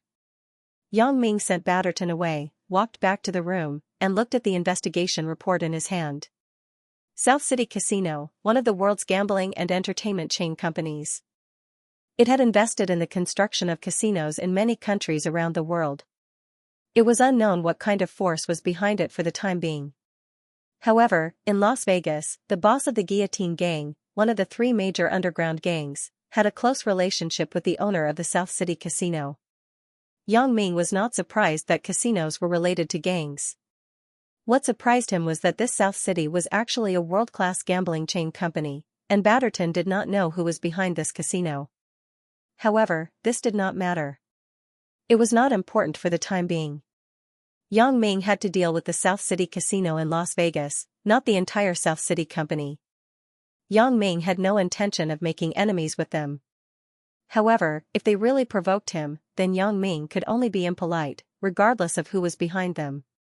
After roughly understanding the background of the South City Casino, Yang Ming did not see anything special. Next, he could only go to the South City Casino to talk. Wang Mei, do you have the contact information of the person who called you? You can call them and tell them that they have arrived and are going to their place, said Yang Ming. Do you want to call them now? Wang Mei did not expect Yang Ming to go to the casino immediately. Although she also wanted to rescue Zhang Ben and the others as soon as possible, she was more afraid that Yang Ming was not prepared. Now, let's try to settle this today. Yang Ming wasn't willing to stay here all the time. There were still things at home that hadn't been settled yet. Okay. Wang Mei nodded and dialed the phone number that the casino staff left for her. Soon, someone answered the phone. Wang Mei carefully asked in English, "Hello, I'm Zhang Jiafeng's family. Our people have prepared the money. What should we do now?" The other side of the phone said a few words. Wang Mei nodded after listening. After a while, Wang Mei hung up the phone and said to Yang Ming, "Brother Yang, they want you to go to the South City Casino now. After you arrive, look for Manager Smith of the security department." Okay, I got it. You wait for me here. Yang Ming noted it down and was ready to depart. I'm not going? Wang Mei originally thought that Yang Ming would bring her along. It's dangerous for you to go. I still have to take care of you. You just wait here for the news. Yang Ming couldn't figure out what the South City Casino was planning. Was it purely for money or something else? Wang Mei listened to Yang Ming's words and knew that Yang Ming was talking about something important. If she went, she would be a burden. Yang Ming still had to take care of her safety. After leaving the hotel, Yang Ming got into a taxi that was waiting at the entrance of the hotel. He told the driver the name of the South City Casino. Although Yang Ming saw the address of the South City Casino in the information, he wasn't familiar with Las Vegas. Even if he told Yang Ming the name of the street, Yang Ming couldn't find it. "Sir, are you going there for fun?" The taxi driver listened to the address that Yang Ming reported and smiled. The South City Casino had an unspoken rule. Every time the taxi delivered a guest, he would get a reward of $10. Therefore, the taxi driver was very happy and chatted with Yang Ming. In fact, many entertainment industries and hotels had similar rules. If the taxi delivered a guest, they could get a reward. Okay, Yang Ming didn't want to say anything more to the taxi driver, so he just responded indifferently. Know your limits. Don't go too far. Know when to stop.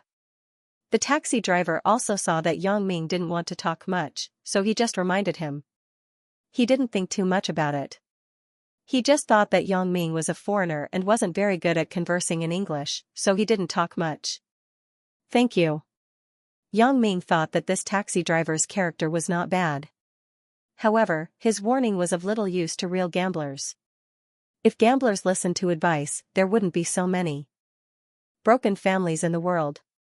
The scale of the South City Casino was very large, even larger than the Douglas Hotel.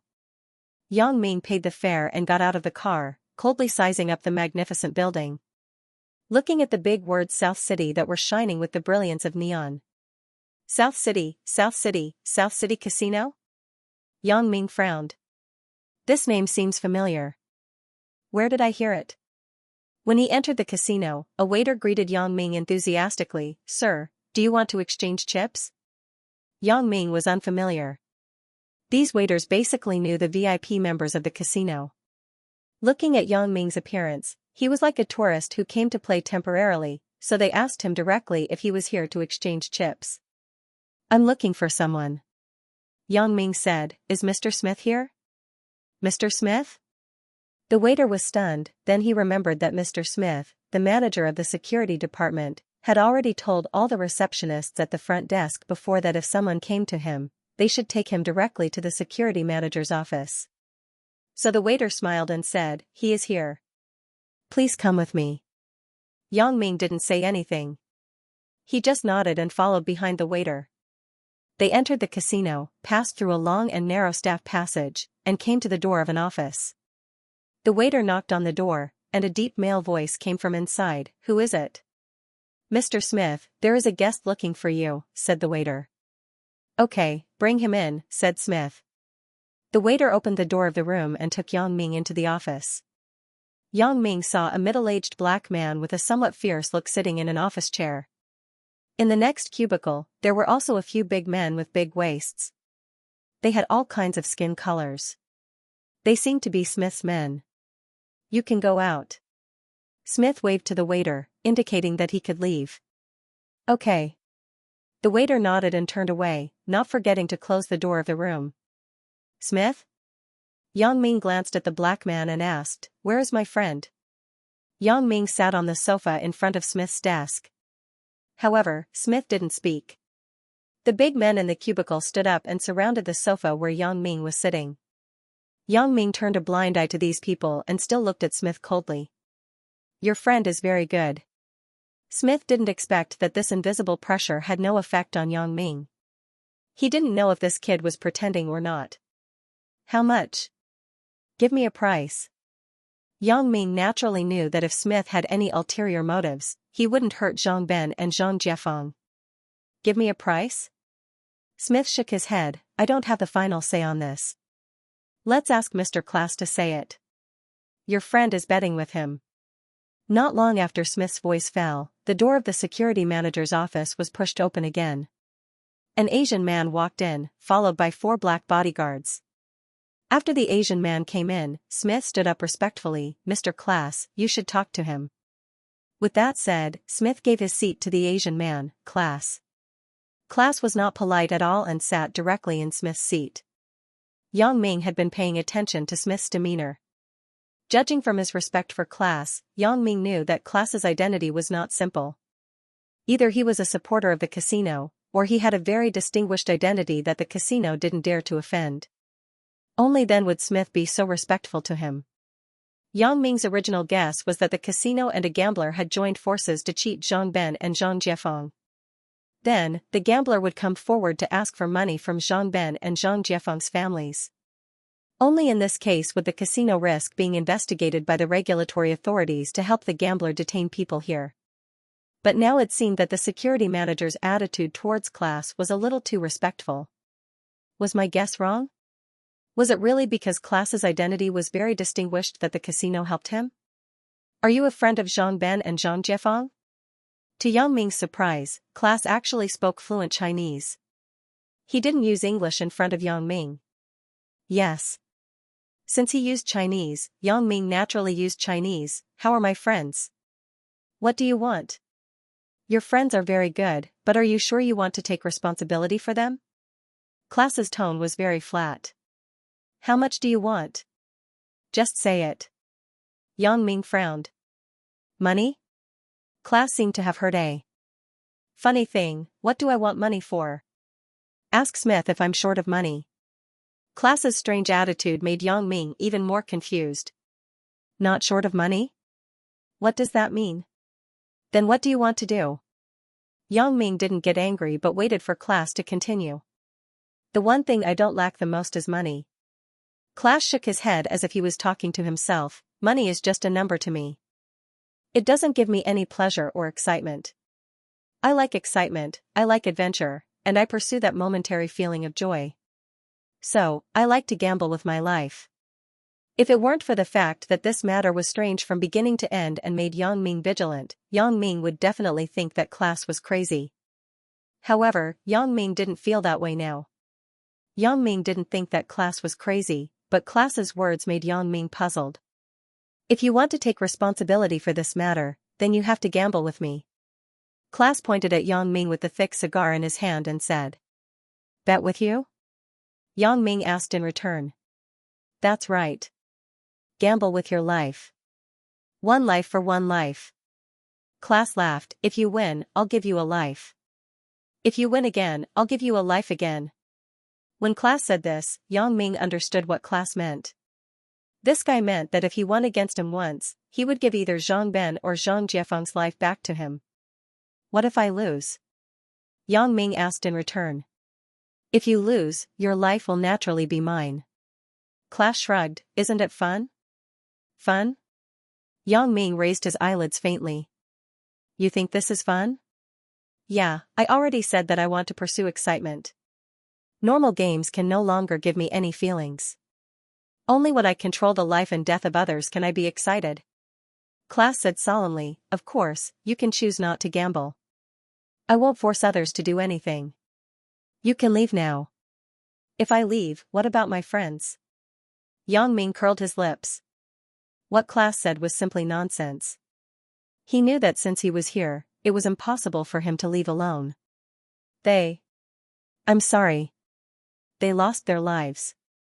I will be responsible for the harvest.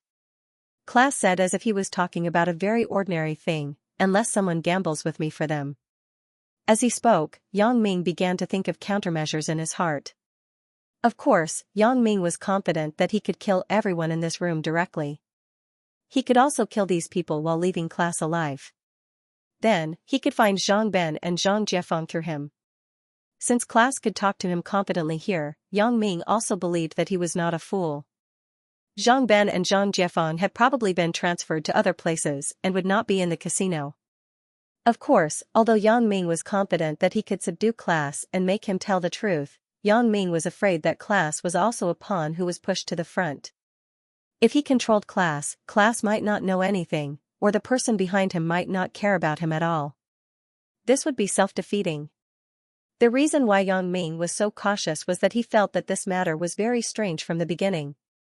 It was not a normal kind of strangeness. Zhang Ben and Zhang Jiefeng came to the casino to play, and they encountered a madman who gambled with his life?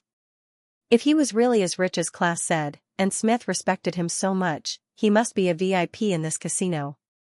How could he have an intersection with Zhang Ben and Zhang Jiefeng? This kind of big gambler gambled in the VIP room upstairs. Tourists like Zhang Ben and Zhang Jiefeng could only play in the lobby on the first floor at most. He didn't get along well with Class, so it was obvious that something was wrong. After figuring out the crux of the matter and the gains and losses, Yang Ming was not ready to launch an attack directly. He was ready to see what other tricks Class could play later. Oh, gambling with your life? That's easy. I'm best at gambling with my life. Yang Ming's words were so shocking that Class was shocked. He originally thought that Yang Ming would back down, and even if he agreed, he would do so reluctantly. He was very afraid, but he didn't expect Yang Ming to say that gambling with his life was good, and that he was best at gambling with his life. Could it be that this guy was also a lunatic?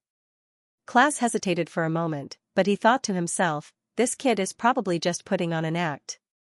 Why should I be afraid of him? Thus, he said, that's very good. Since that's the case, and you don't have any objections, we'll meet here tomorrow at 9 o'clock sharp. Of course, you can choose not to come. 9 o'clock tomorrow, right? Sure. Yang Ming immediately agreed. Gambling? Yang Ming had never been afraid of anyone. If it was something else, Yang Ming would not be afraid at all. After Yang Ming finished speaking, he ignored Class, stood up, and prepared to go out. Class didn't say anything, but Smith's expression was a little ugly. He had called his men over and surrounded Yang Ming to show him who was the boss. He was very unhappy with Yang Ming's calm expression. When it came to him, who wasn't cautious? Ahem. Smith coughed twice, hinting to his men to teach Yang Ming a lesson. Kid, are you leaving just like that? A big black man blocked in front of Yang Ming. What else? Yang Ming asked faintly. He naturally heard Smith's cough and knew that this was Smith's hint. The matter between you and Mr. Class has been settled, but the commission your friend owes the casino has not been settled yet. Smith said very unhappily. He felt very humiliated by Yang Ming's attitude. Commission? Yang Ming looked back at Smith coldly. Isn't the casino's commission taken from the winner? You can ask Class for it. After that, Yang Ming walked forward. The big black man didn't get Smith's permission, so naturally, he couldn't let Yang Ming go. He blocked in front of Yang Ming like an iron tower. Get lost. Yang Ming frowned, grabbed the big black man's collar, and gently threw him to the side. The big black man's huge body was thrown out like a cannonball. He landed directly on the wall 3 meters away, making a loud noise. The big black man immediately collapsed to the ground. He fainted directly because his head hit the wall. After doing this, Yang Ming didn't look at Smith's reaction. He opened the door and went out directly. Smith's eyes widened. He didn't expect Yang Ming to be so awesome. It seemed like a casual push, but he could throw a 200-kilogram big man out. Is he still a human? In fact, the black man's body was big and strong. Yang Ming looked smaller than him. In the end, Yang Ming picked him up with one hand. What kind of strength is this? Damn it. Smith wanted to show off his strength to Yang Ming, but he didn't expect to be shown off his strength by Yang Ming. Smith was a little unwilling. I have to find someone to teach this kid a lesson.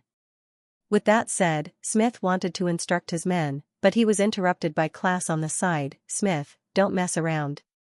If you mess up our boss's important matter, not to mention you, even your casino's boss won't be able to bear the consequences.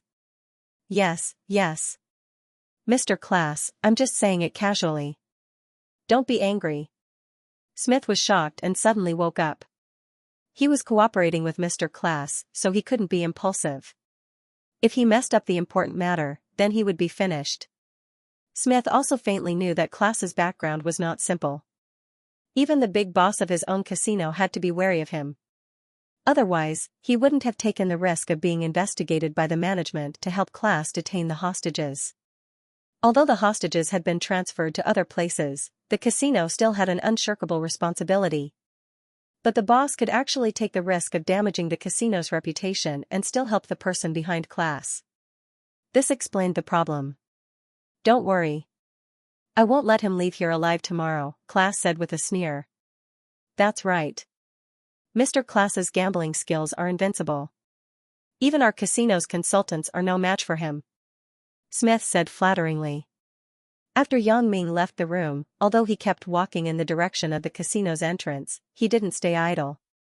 Since he had already noticed that something was wrong with this matter, Yang Ming directly used his special ability to lock onto the situation in the security manager's office. After seeing the conversation between Smith and Class, Yang Ming's heart trembled. He secretly felt lucky that he didn't act rashly after careful analysis. There really is someone behind Class. If I had taken him down today, I wouldn't have been able to get anything out of him. Instead, I would have harmed Zhang Bin. But, what is the purpose of these people doing this? Is it just to seek excitement? Yang Ming didn't believe his words at all. On the surface, this matter seemed to be provoked by Zhang Bin and Zhang Jiefeng. These people seemed to be targeting the two of them. However, Yang Ming felt that this matter was not so simple. If his intuition was not wrong, this Class seemed to be targeting him, especially his last sentence, don't worry. I won't let him leave here alive tomorrow. Yang Ming was stunned for a moment before he realized it. This further confirmed Yang Ming's guess. If they were not targeting him, why did they want to kill him? Even Zhang Bin and Zhang Jiefeng were imprisoned and waited for him to come. Wouldn't they wait for others to come and save him? Therefore, Yang Ming had reason to suspect that their goal was him. Not Zhang Bin and Zhang Jiefeng. If they were targeting him, they should have already known about his relationship with Zhang Ben and Zhang Jiefeng. They used the two of them as bait to lure him here. The sentence that Class asked him when he first entered the door also revealed some doubts. He asked, "Are you a friend of Zhang Ben and Zhang Jiefeng?" Logically speaking, Zhang Ben was Zhang Ben's father. Even if someone came to save them, the person who asked the question would naturally think that it was a helper sent by his father, not a child like Zhang Ben. After he came, he did not say whether he was sent by Zhang Jiefeng or Zhang Ben. Class directly put Zhang Ben in front and put Zhang Jiefeng behind. This could be determined that Class knew that he was a friend of Zhang Ben's. Although there was also the possibility of a slip of the tongue, this doubt still made Yang Ming vigilant, which made him even more suspicious later on. Perhaps they were instructed by Smith, but the security guards did not stop Yang Ming along the way. Yang Ming also left the South City casino smoothly. It seemed that Zhang Ben and Zhang Jiefeng were no longer in the casino. There was no need for him to stay. Originally, Yang Ming planned to use his special ability to conduct a 360-degree search in the casino to see if he could find the place where they were imprisoned. But now, this idea was unnecessary. Yang Ming got into a taxi waiting for a guest outside the casino. After getting in the car, Yang Ming unexpectedly found that it was actually the driver who sent him here before. After he arrived here, he stopped at the door and continued to wait for the guest. He did not expect Yang Ming to come out so quickly. When the driver saw Yang Ming, he was also stunned. "Young man, you lost so quickly?" He was thinking that Yang Ming was too fast, wasn't he? No matter what kind of game he played, he wouldn't lose all his money so quickly, right? "Oh, I'm just looking for someone. I'm not going to gamble." Yang Ming explained to prevent him from asking more questions. "I see." After listening to Yang Ming's explanation, the driver didn't continue to ask. Instead, he asked, "Where are we going now?" "Let's go back to where we came from, the Douglas Hotel," Yang Ming said. Yang Ming was not in the mood to wander around Las Vegas. Other than the casinos, there was really nothing famous here. As for the casino, Yang Ming had no interest in it. Would you still be in the mood to gamble when you know that you will win every time? The gambler's heart was the thrill of taking risks. Without any happy feeling of taking risks, gambling would lose the fun of gambling. There are some billionaires, they already have a lot of money, and they don't fantasize about getting rich overnight. Gambling is only the pursuit of the thrill of winning and losing. And when this kind of thrill turned into knowing that you would win, would you still gamble? Of course not. Yang Ming was in this situation. He was not short of money, and he knew that he would win every time he gambled. Why would he gamble? After returning to the Douglas Hotel, Yang Ming briefly told Wang Mei about the other party's request. He was going to gamble with Class tomorrow, but he did not mention the specific conditions. He did not want Wang Mei to worry after knowing. After letting Wang Mei rest in the room and telling her that Zhang Ben and Zhang Jiefeng were fine for the time being, Yang Ming also returned to the room. He did not want to be idle. He had to find a way to inquire about the background of the South City Casino and the identity of this class. The best way to know the background of the South City Casino was to consult industry insiders. Although Batterton had a lot of connections and background in Las Vegas, he could only inquire about the background of the South City Casino in Las Vegas at best. If he wanted to know some of the relationships and forces behind the South City Casino, Batterton was obviously powerless. After thinking about it, Yang Ming dialed Huang Leilei's phone. Huang Leilei's family was a rich businessman in Singapore. They were also committed to the business of global gambling and entertainment. They had opened casinos in many places around the world. Although they might not be as big as the South City Casino, it should be easier to inquire about the background of the South City Casino through her than Batterton. After all, they were competitors in the same industry. Everyone knew in their hearts. However, Huang Leilei's phone was turned off. Yang Ming thought that it was probably because Huang Leilei was on a flight now and could not turn on her phone. But it didn't matter. Except for Huang Leilei, Yang Ming was now very familiar with the rest of the Huang family. After all, in the battle with the Li family in Singapore, Yang Ming had established his godlike status in the Huang family's mind. "Hello?" Huang Rongjing picked up the phone with some doubts. The phone number was transferred through a foreign IP. second brother, this is Yang Ming. Because of Huang Lele, Yang Ming's address for Huang Rongjin changed from brother Huang to second brother. Yang Ming. It's you. Hee, you haven't called me for a long time. I miss you. Huang Rongjin heard Yang Ming's voice and suddenly became enthusiastic. I've been a little busy recently, so I didn't have time. Yang Ming explained apologetically. For the matter of him going to Yunnan, Yang Ming couldn't tell Huang Rongjin. Although the two had a good relationship, Yang Ming wouldn't reveal this kind of thing early. Right, Yang Ming, what are you looking for me for? Huang Rongjin thought that Yang Ming wouldn't call to greet him for no reason. There must be something, so he asked. This is the case. Can you help me inquire about the South City Casino in Las Vegas? What is its background? Said Yang Ming. South City Casino in Las Vegas? Yang Ming, you went to Las Vegas? Huang Rongjin asked curiously. This casino also exists in Macau. Did they trouble you? Also in Macau? Yang Ming was stunned. Trouble me? What do you mean? Yang Ming, don't you remember? When you were in Macau, you killed the consultant of the Nanchang casino, Yu Dai, and forced them to move their casino out of the scope of our Huang family casino. They were closed for a period of time. Basically, their status in Macau's gambling industry was reduced to third-rate in one fell swoop. Huang Rongjin explained. South City Casino? After Yang Ming listened to Huang Rongjin's words, he was somewhat inexplicable at first, then he said to himself, South City, South City. South City? D***MN, it can't be? It's him? Yeah, the South City Casino in Macau is also called South City in English. It is run by a company. Huang Rongjin said, that's why I said, is it because of the last incident in Macau that they are troubling you? This shouldn't be, right? Although Yang Ming also had some doubts, he quickly denied this. First, although he had offended the South City Casino when he was in Macau, he was representing the Huang family casino at that time. At best, he was only a representative of the Huang family, so even if the people of the South City Casino had resentment, they should vent their anger on the Huang family instead of him. Secondly, the second point was that although Zhang Ben was also in Macau at that time, he went there later. Even if the South City Casino wanted to target him, it was impossible to lure him out because he caught Zhang Ben first. Not to mention the trouble, Yang Ming did not believe that the senior management of the South City Casino would distribute the images of all the people around him to the various branch casinos for this matter. It was good enough to distribute his image. The third point was the most critical point. Even if he offended the South City Casino, they did not need to gamble with his life. Although he had offended the South City Casino in Macau, it was only in the capacity of a contestant.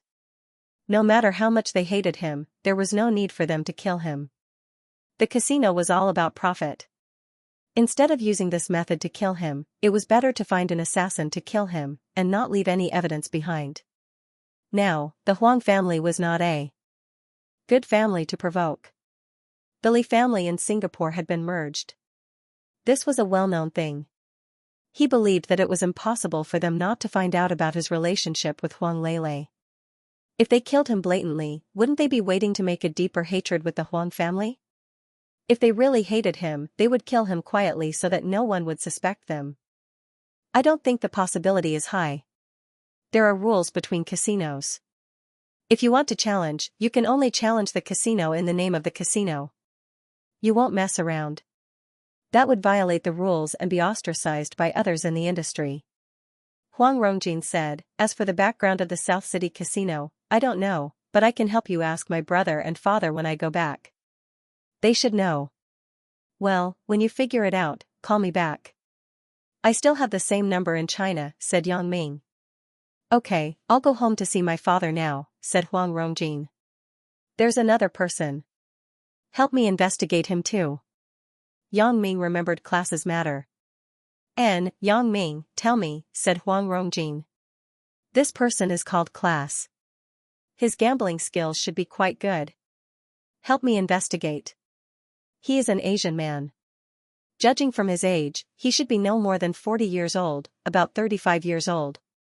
He is about 1.75 meters tall and speaks Chinese fluently.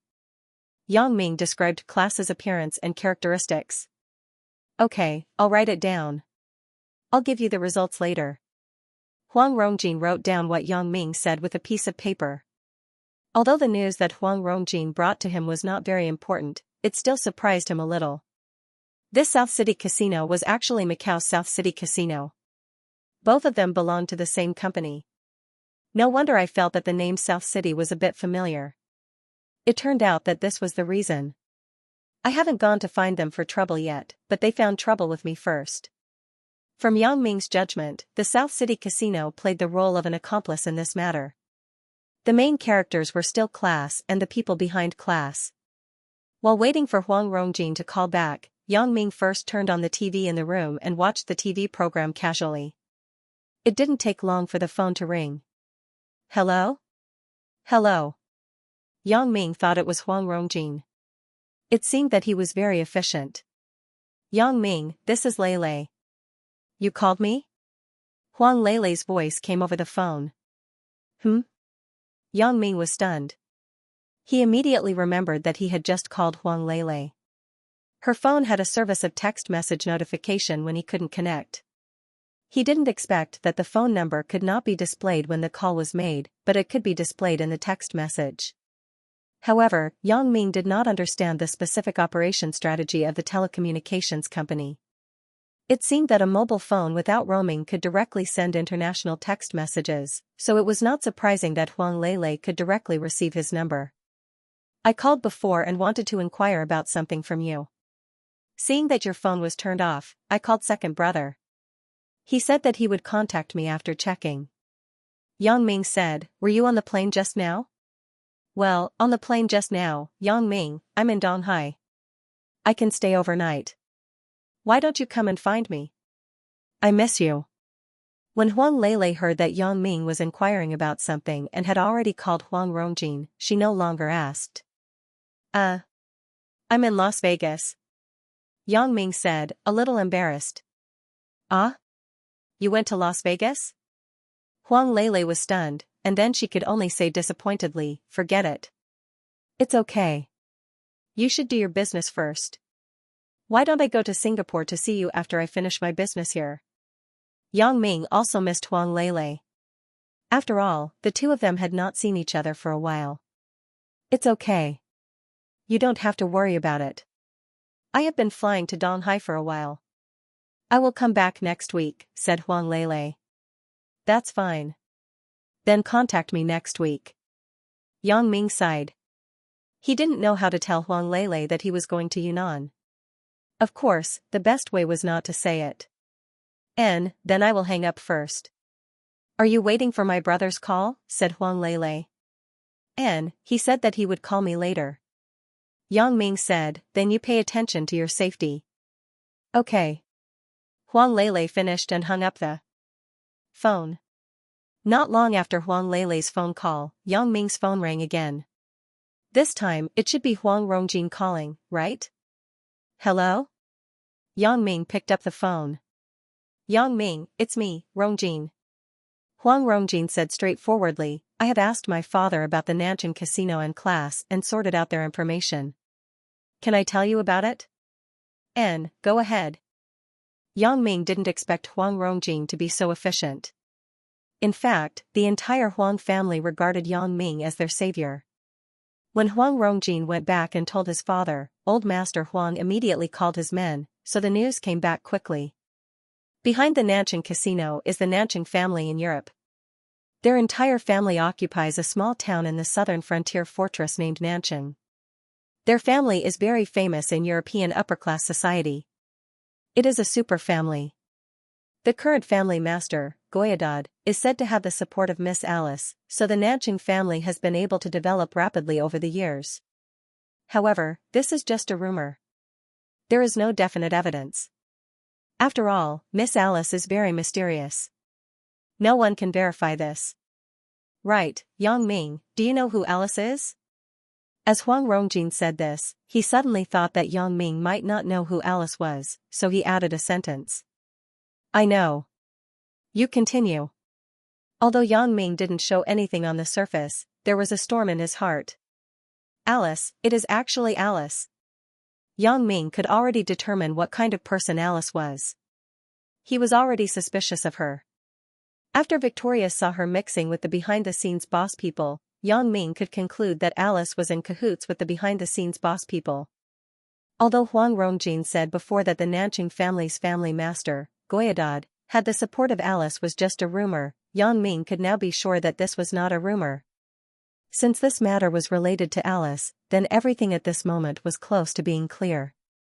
If he didn't guess wrong, this matter was also caused by the behind-the-scenes boss. Only he knew about his relationship with Zhang Ben and Zhang Jiefeng. Only he knew that he could stand up for Zhang Ben. Only he could make Nanqing Casino cooperate with this matter through his relationship with Alice. Although everything before seemed to be a coincidence, now Yang Ming was convinced that it was not a coincidence. Since they had already thrown out the words, asking him to go to the South City Casino at 9 o'clock tomorrow to gamble with his life, then they must be fully prepared. They were not afraid that he would go back on his word after losing. Then, he should be prepared in advance, instead of being caught like a turtle in a jar when he arrived at the place. Although Yang Ming was confident in his skills, he was in other people's territory. They could use a sea of people tactic and take out some hot weapons. He was not an invulnerable Iron Man like Jetson. He would still be at a disadvantage. He looked at the time. If he mobilized his troops now, there should still be time. In short, the Nanqing family's background is very powerful. If it is not necessary, it is better not to provoke them easily. Huang Rongjin said, as for the class person you mentioned, I found a person who is the closest to him. This person is a rich man in Las Vegas. He made his fortune by gambling in his early years. Later, he gambled more and more and became a part-time consultant for many casinos. His annual salary is more than 10 digits. Oh? Yang Ming listened to Huang Rongjin's explanation and had doubts about class. Why would a casino consultant with an annual salary of 10 digits play with Zhang Ben? Does he have nothing to do? What's wrong? Yang Ming? Huang Rongjin heard Yang Ming's strange voice, so he asked. Nothing. Thank you, second brother. Yang Ming said, that's all. I will contact you again if there is anything. That's fine. Call me again if there is anything. Although Huang Rongjin found it strange why Yang Ming was inquiring about this, he didn't ask much. Yang Ming must have his reasons for asking these questions. The Huang family couldn't help much with what Yang Ming did. After all, everyone's strength was not on the same level. The gap was too big, so Huang Rongjin could only try his best to provide some help to Yang Ming. After hanging up Huang Rongjin's phone call, Yang Ming called Golden Bull directly.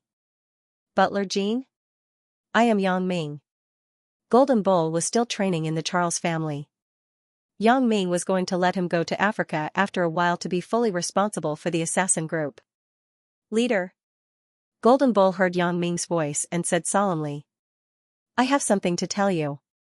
You must do it well.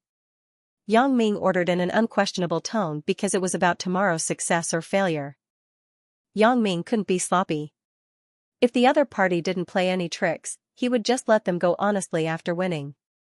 If they didn't let them go and caused some trouble, then Yang Ming wouldn't be polite. Yes, leader. Golden Bull is at your disposal, said Golden Bull. This is the case. You arrange the people now, and then fly to Las Vegas on a special plane. Yang Ming made a series of arrangements for Golden Bull. Leader, you can rest assured. I promise to complete the task. Golden Bull remembered every word Yang Ming said and then promised. And I can rest assured when you do things. Yang Ming valued Golden Bull very much. Otherwise, he wouldn't put him in such an important position and focus on training. Golden Bull not only wanted to be a powerful killer, but also a smart manager. This was Yang Ming's ultimate goal. Wang Xian and I can't manage the assassin group for a lifetime. When the island in Africa is developed, and the things here are settled, it is time for Yang Ming to retire. Since he already knew that these people had ulterior motives, Yang Ming naturally wouldn't be stupid enough to bet his life with them alone. Although Yang Ming was very powerful, he couldn't be more powerful than a group of people with guns and cannons. In China, Yang Ming was not afraid of anything, because China's gun control was one of the strictest in the world. However, the United States was different. There were countless guns in the streets, especially in places like casinos that were tainted by the underworld. How could there not be guns? Although Golden Bull put down Yang Ming's phone call and organized people to rush to Las Vegas, they still arrived in the early morning of the next day. After Golden Bull arrived, he was afraid that he would disturb Yang Ming's rest, so he just sent a text message to Yang Ming. Then, he arranged for people to act according to Yang Ming's instructions. Yang Ming had already explained it before, and Golden Bull also understood what Yang Ming meant. This late night was just right for him to ambush. Yang Ming naturally wouldn't sleep so soundly here. When he saw the text message from Golden Bull, Yang Ming directly returned a call to Golden Bull. Golden Bull, have you arrived? Yes, leader. We are rushing to the South City Casino. Some of our brothers are lying in ambush outside the casino, and the other brothers are pretending to be gamblers and sneaking into the casino. We will be at Brother Yang's disposal at any time, said Golden Bull. And I am relieved that you arranged it this way. Yang Ming was very satisfied with Golden Bull's arrangement. It seemed that Golden Bull was also growing up. He had matured a lot unknowingly, and his vision had broadened a lot. Compared with the small assassins of the small organization in Songjiang, there was a qualitative change. The one in charge of the unified action outside the casino is Captain Wang Peng. They are all professional mercenaries. The ones inside the casino are all my men. All of them are professional assassins. Golden Bull said, Brother Yang, you can also contact Wang Peng directly. Not bad. Yang Ming didn't expect Golden Bull to have arranged it so carefully. Wang Peng's men were professional mercenaries. These people were well trained and were good at unified action to quickly annihilate the enemy. Golden Bull's men were good at assassination. They hid in various corners of the casino and quickly attacked suspicious people. Thank you for the praise, leader.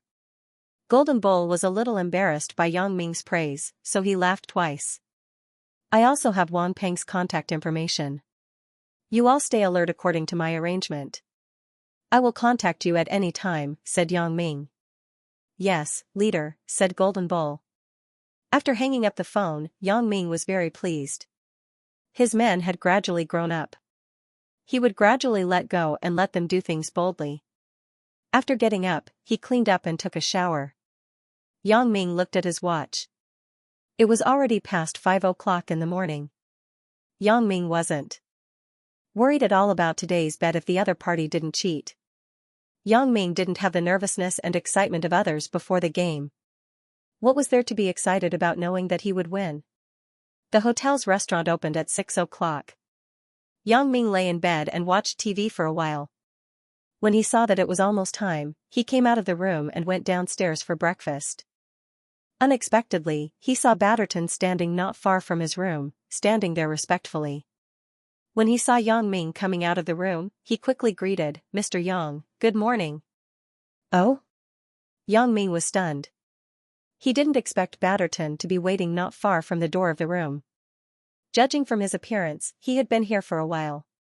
The reason why he stood not far away was to avoid eavesdropping on the conversation in the room. It seemed that Batterton had undergone professional training.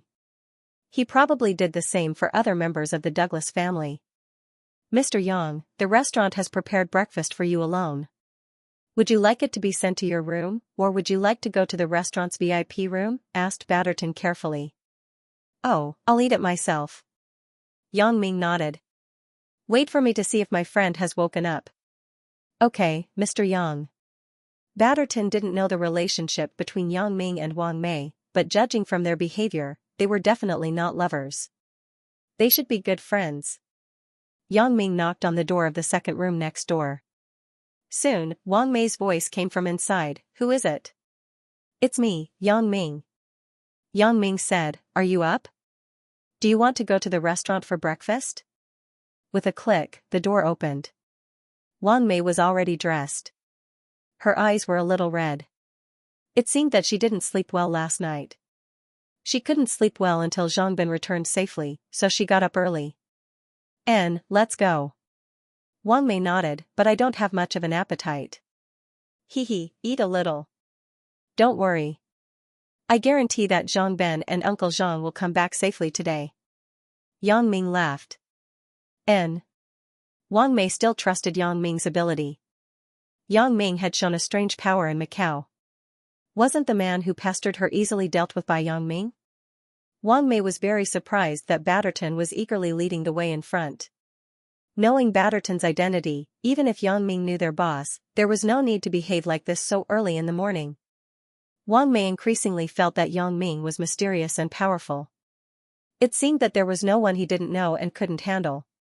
Batterton personally brought Yang Ming and Wang Mei to the hotel's VIP restaurant. This was a separate private room with a bathroom, a TV, and some morning newspapers and magazines. The bright floor-to-ceiling windows allowed them to see the early morning scenery outside. Mr. Yang, take a look. This is the breakfast menu prepared for you. Is there anything you don't eat? Or what do you want to eat? We will prepare it for you immediately.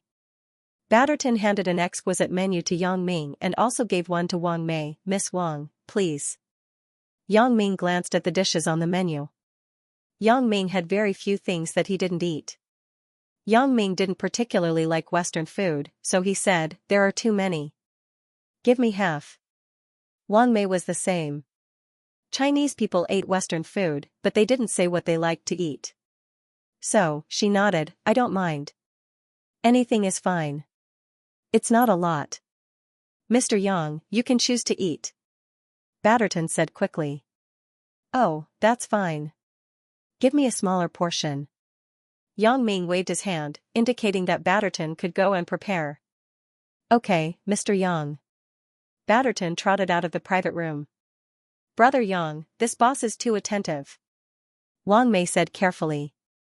She didn't know if Yang Ming would think that she was talking too much. He is afraid of losing his job, so he is naturally attentive. For Wang Mei, even if Yang Ming didn't have a good impression of her, he felt that she was a very superficial woman. However, since Zhang Ben liked her, she was also his sister-in-law, so Yang Ming could only accept her. For her questions, he tried to answer as much as possible so that she wouldn't be too embarrassed and Zhang Ben wouldn't be able to do anything.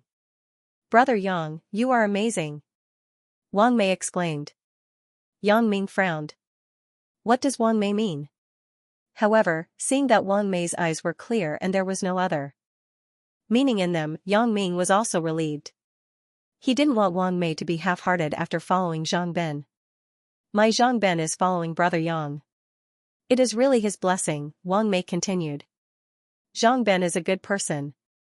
Although he has a lot of small problems, he is generally okay, Yang Ming said.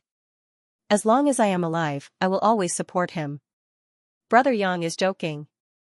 Wang Mei was stunned. What do you mean by alive? We are about the same age. If we are going to die, we will die together. He. Yang Ming didn't say much. Yang Ming was just lamenting. He couldn't explain anything to Wang Mei about his trip to Yunnan. Soon, Batterton personally served the dishes in Yang Ming's private room. Obviously, the raw materials were prepared in advance. They only needed to be cooked. Although Yang Ming instructed Batterton to prepare a smaller portion of breakfast, it seemed that he didn't do so. The portion was still not small, or it was even bigger in the past. Mr. Yang, Miss Wang, please enjoy your breakfast. I won't disturb you. Call me if you need anything. I will be at the door. Batterton put the food in the dining car on the table one by one, then bowed and left. Just eat whatever you want. Yang Ming pointed to the things on the table and said to Wang Mei, I will go to the South City Casino in a while. Just wait for me in the hotel. Don't go out and run around. Wang Mei nodded. She would naturally do whatever Yang Ming said. Although she was worried about Zhang Bin's situation, Yang Ming could go by himself. Not long after breakfast, Wang Mei's cell phone rang in her pocket. Wang Mei said, it's a temporary call from the Jewelry Festival Working Group. Maybe it's from the casino. Previously, the people from the South City Casino had always been in contact with Wang Mei through this phone. Take it. If they are from the casino, give it to me. Yang Ming nodded to Wang Mei. Hello? Wang Mei picked up the phone. This is Smith. Is the gentleman who came to the casino yesterday there? Smith's voice came from the other side of the phone. The restaurant's private room was very quiet, and Yang Ming heard it clearly. "Oh, wait a minute," Wang Mei said and handed the phone to Yang Ming. "Hello, Smith?" Yang Ming took the phone.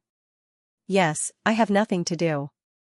I just want to remind you not to forget to come to the casino at 9 o'clock. If you don't come, just let me know," said Smith. "Don't worry. I'll be there on time. But I'll say this first.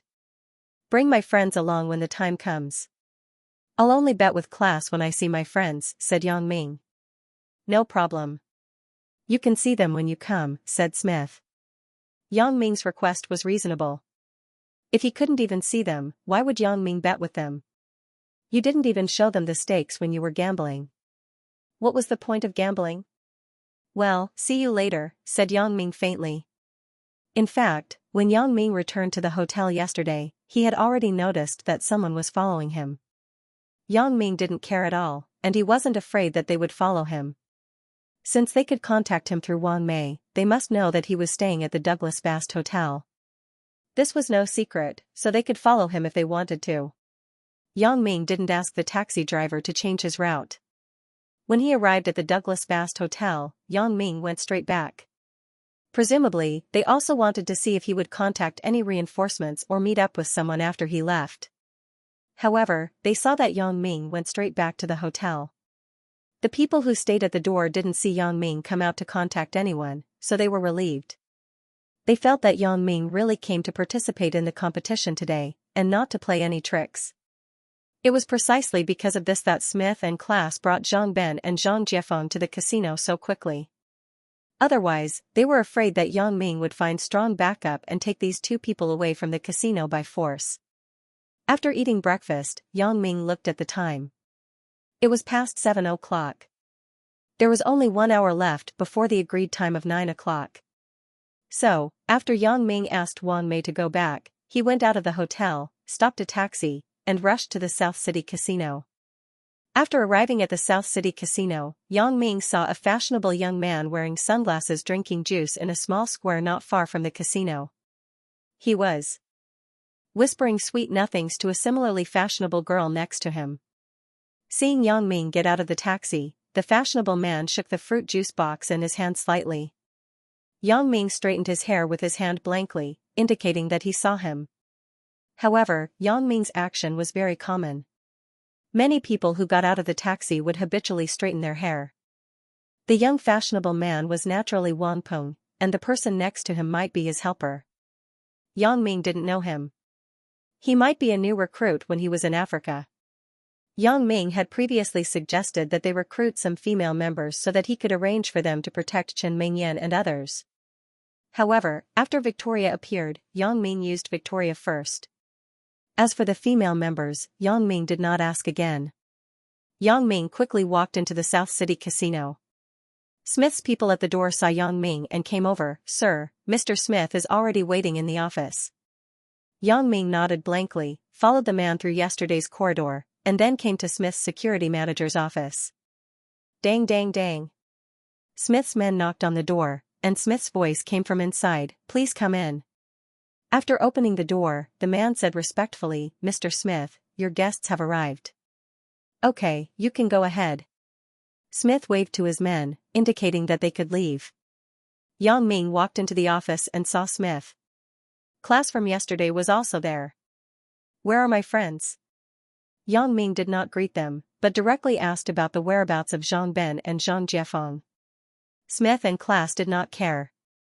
Smith said, "Your friends are upstairs. You will see them when you go up later." "Go up? Aren't we gambling here?" Yang Ming asked faintly. "Of course, we are going to the top VIP room upstairs. It's so small here.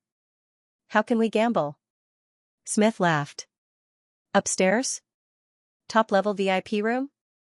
Yang Ming frowned. "There are only a few of us?" "Yes." Smith nodded. "Sorry, I can't accept it." Yang Ming shook his head. "There are no other guests around the top VIP room upstairs. They are all your people. I have reason to suspect that your motives are impure. I can't accept this request." Smith was slightly stunned, but Yang Ming was indeed telling the truth. This casino was his territory, and Yang Ming was allowed to go to the VIP room upstairs alone. Yang Ming's worries were normal. If it were Smith, he would think the same.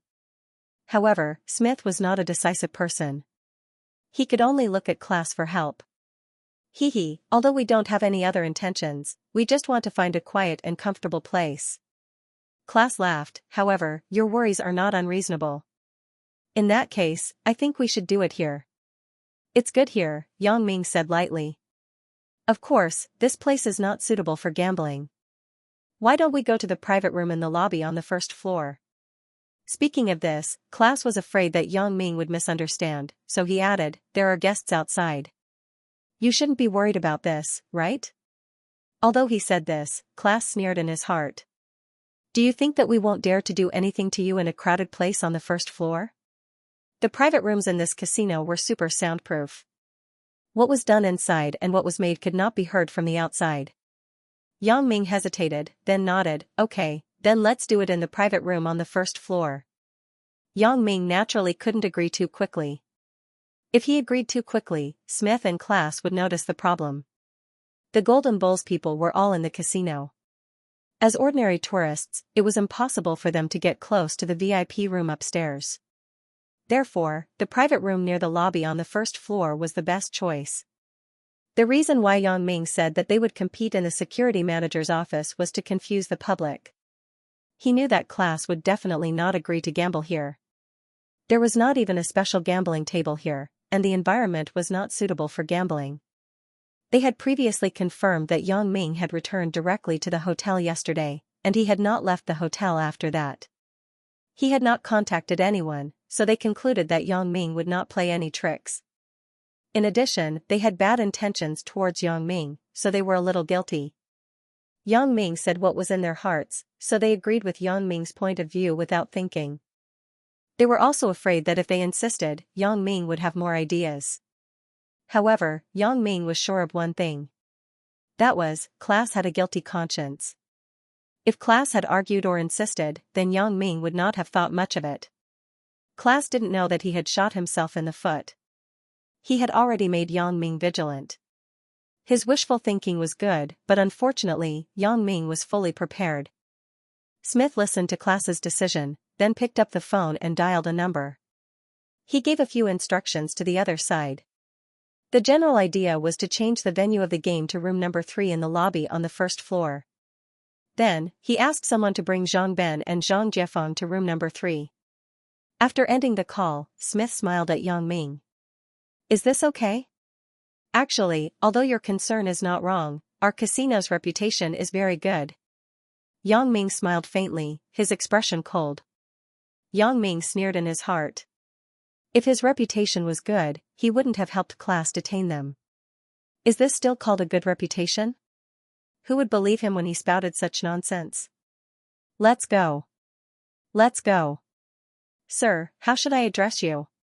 Class looked at Yang Ming in a friendly manner. Yang Ming. Yang Ming sneered in his heart. Class seemed to have mentioned my name to Smith after I left yesterday. He actually pretended to ask again today. Mr. Yang, do you think it's okay to go over and prepare now? Asked class. Let's go. Yang Ming stood up without saying anything. Smith quickly walked to the front to lead the way. Yang Ming and class followed behind him. Behind Yang Ming were several of class's bodyguards and Smith's followers. Through the narrow corridor, Yang Ming followed Smith to the lobby of the casino on the first floor. Although it was early in the morning, the casino was still very lively. The casino was a 24-hour place, so many gamblers came here in the evening. Some were red-eyed from gambling, and some wanted to win more after winning. But overall, there were more losses than wins in the casino. Otherwise, how could one make money?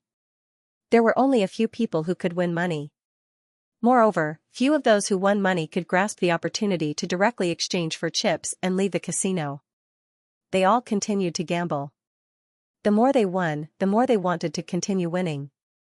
In the end, all of them lost everything. This was the heart of many gamblers. The sense of sudden wealth brought about by winning and losing in gambling was irresistible. In the lobby on the first floor, apart from some tourists, there were some out-and-out gamblers. As for the truly rich people, they all went to the VIP area or VIP lounge upstairs. These people were not gamblers, and they did not expect to become rich overnight. They only pursued the feeling of adventure and excitement. They did not care much about losing money. Big, big, big. Small, small, small. I won. It's over. The casino was filled with a cacophony of noises in various languages. It was like a big market. However, Smith and Klaas were obviously accustomed to it. The men behind them were also accustomed to it. They were all people who had been in the casino for a long time and had automatically filtered out this kind of sound. Yang Ming just frowned and showed a little disgust. In fact, Yang Ming did this deliberately. His purpose was just to cover up that he saw Golden Bull and secretly greeted Golden Bull through his expression. Seeing Yang Ming showing a disgusted expression, Klaas smiled and said nothing. It seemed that Yang Ming did not often go to the casino. So even if Yang Ming was a master, the master who practiced at home was just building a cart behind closed doors. Without practice, theory alone would not work. Klaas also knew from the Nanching family that Yang Ming was a very good gambler, but Klaas did not take it seriously. If it were not for Yang Ming's strength, the boss behind him would not have let him do it personally. In fact, he had been with the boss for 6 years and was the boss's proudest disciple. His skills were comparable to the boss's, so he felt that gambling with Yang Ming was a simple matter. It's here. Smith pointed to a VIP lounge not far in front of him with the words 1F VIP 3, which meant the third VIP box on the first floor. In fact, the box in the lobby on the first floor was not a VIP lounge at all. It was very different from the one upstairs. The decoration inside was also very ordinary.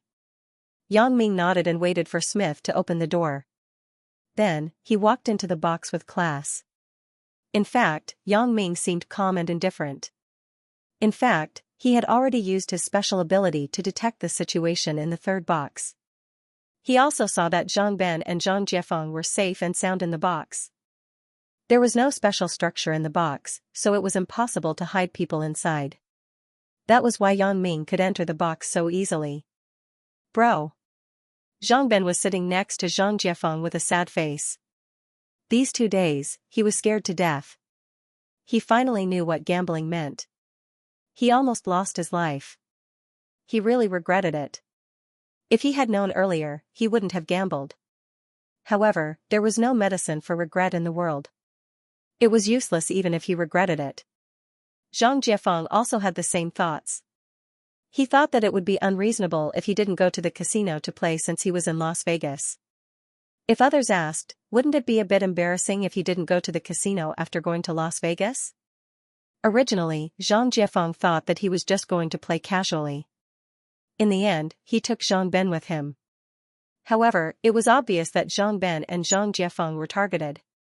In the beginning, Zhang Ben and Zhang Jiefeng had been winning money, which caused their self-confidence to inflate. The more money they won, the more they wanted to continue winning. The more they continued to win, the more they couldn't stop. So, after a series of small wins, a big loss was finally ushered in. However, winning money for a long time had made Zhang Ben and Zhang Jiefeng lose their minds. This big loss didn't wake them up. Instead, they continued to gamble even more. They wanted to recoup their capital and win again. Especially those who hadn't gambled before, it was easier for them to lose their minds. When they were losing in a mess, someone suddenly came to them. This person was Klaas. He told Zhang Jiefeng and Zhang Ben that the VIP lounge over there was short of people to play poker. He asked them if they wanted to play to get some luck. Gamblers believed in luck. So, when Zhang Ben and Zhang Jiefeng lost miserably, someone suddenly told them that they could change their luck. Naturally, they did not hesitate to agree. Moreover, the two of them had seen how to play 5-card stud in Hong Kong movies, so they wanted to try it. So, Zhang Ben and Zhang Jiefeng teamed up, took a seat, and gambled with the others. In the beginning, their luck really changed. They only had a few thousand chips left in their hands. But in a short time it had become more than 100,000. Both Zhang Jiefeng and Zhang Ben were very excited. At the same time, they were very emotional. This is really a quick way to make money. Moreover, the gameplay outside was controlled by the gambling machine computer, except for some controlled by the dealer. It was easy to cheat. Zhang Ben and Zhang Jiefeng felt that the gameplay outside was fake. The people who played 5-card stud in the room were all players, so they really relied on luck and skills to play. At first, everyone started winning. Later, Zhang Ben and Zhang Jiefeng lost. In the end, both of them lost the money they brought. They did not know how many times they had exchanged their chips. They really had no money left. Under the instigation of others, the two of them did not know what bewitching potion they had drunk. They actually wanted to gamble with their lives. So, class won this round. Of course, they were indeed bewitched. They were drugged in the free drinks provided by the casino. Their thoughts were no longer under control and were in a state of chaos. It was just that they did not know. Originally, Zhang Ben and Zhang Jiefeng thought that they were done for, but class suddenly asked them to call their family and friends for help. He asked them to find someone to talk to. There was still room for negotiation. So, Zhang Ben quickly called Wang Mei, explained the situation to her, and asked her to contact Yang Ming for help. In Zhang Ben's opinion, it was useless for class to ask for his life. Asking him to call someone was naturally to lose money.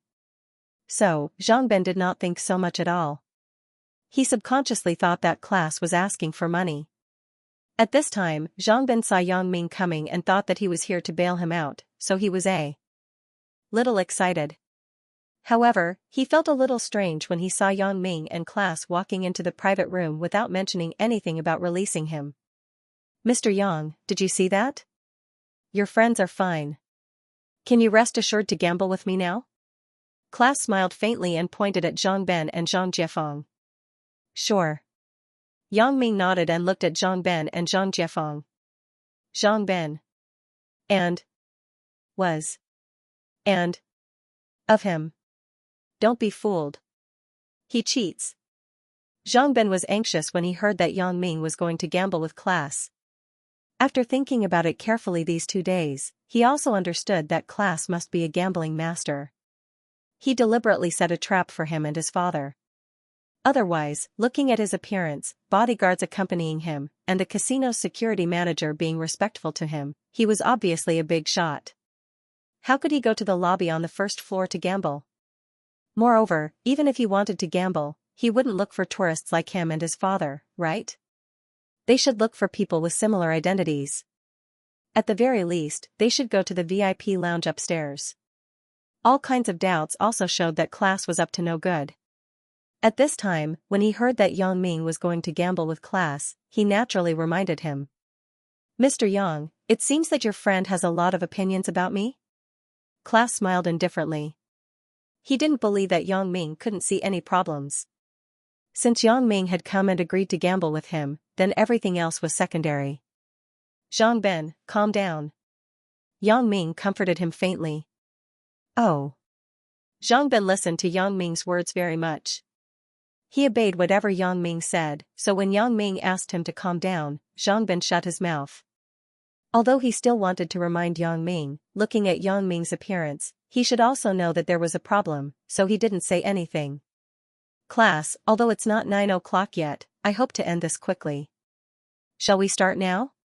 Yang Ming glanced at class and asked. "Okay, no problem. Since Mr. Yang said so, let's start." Class naturally didn't care. Sooner or later, he thought that Yang Ming's fate was doomed. There was no suspense. "What are we playing?" Yang Ming sat casually on one side of the gambling table and asked faintly. Yang Ming's seemingly casual move was actually carefully calculated. Yang Ming's position happened to be a blind spot. If they shot from outside the door, this was a blind spot. If they aimed from outside the window, they wouldn't be able to see Yang Ming's position. Yang Ming had observed before that even armor-piercing bullets couldn't penetrate the walls of the casino. Of course, it would be a different story if they used wall-piercing rocket launchers. However, they couldn't make such a big move. This was Las Vegas, a world-class economic and prosperous city. If they used rocket launchers, the local police would not let them go. Seeing that Yang Ming was actually sitting in a blind spot in the room, class couldn't help but frown. He originally planned to let the sniper shoot Yang Ming if it really didn't work in the end. However, Yang Ming's position happened to be the only blind spot in the room. "Mr. Yang, your position isn't very good. There are only two of us playing. You don't have to sit so far away." "If I sit here, won't we be very far away?" Class said casually. He pulled up the chair closest to him and said to Yang Ming, "Brother Yang, don't worry. I believe in intuition. I believe that this position can bring me good luck. I don't want to change it." "I'm sorry." Yang Ming shrugged. "If you think it's far, sit closer. If you think it's appropriate, I have no problem." "It's not far." Class was a little speechless. However, since Yang Ming had already said so, he naturally couldn't ask Yang Ming to change the position. Otherwise, it would be a little troublesome if Yang Ming lost and said that it was because of the seat. So, class endured his displeasure and sat opposite Yang Ming's position. This was a long table. According to the position that class had chosen previously, the two people's positions would be diagonal. That would be a little too far. "Mr. Yang, you are the guest. Can you tell us how to play?" Class suggested. "One game per person. You go first."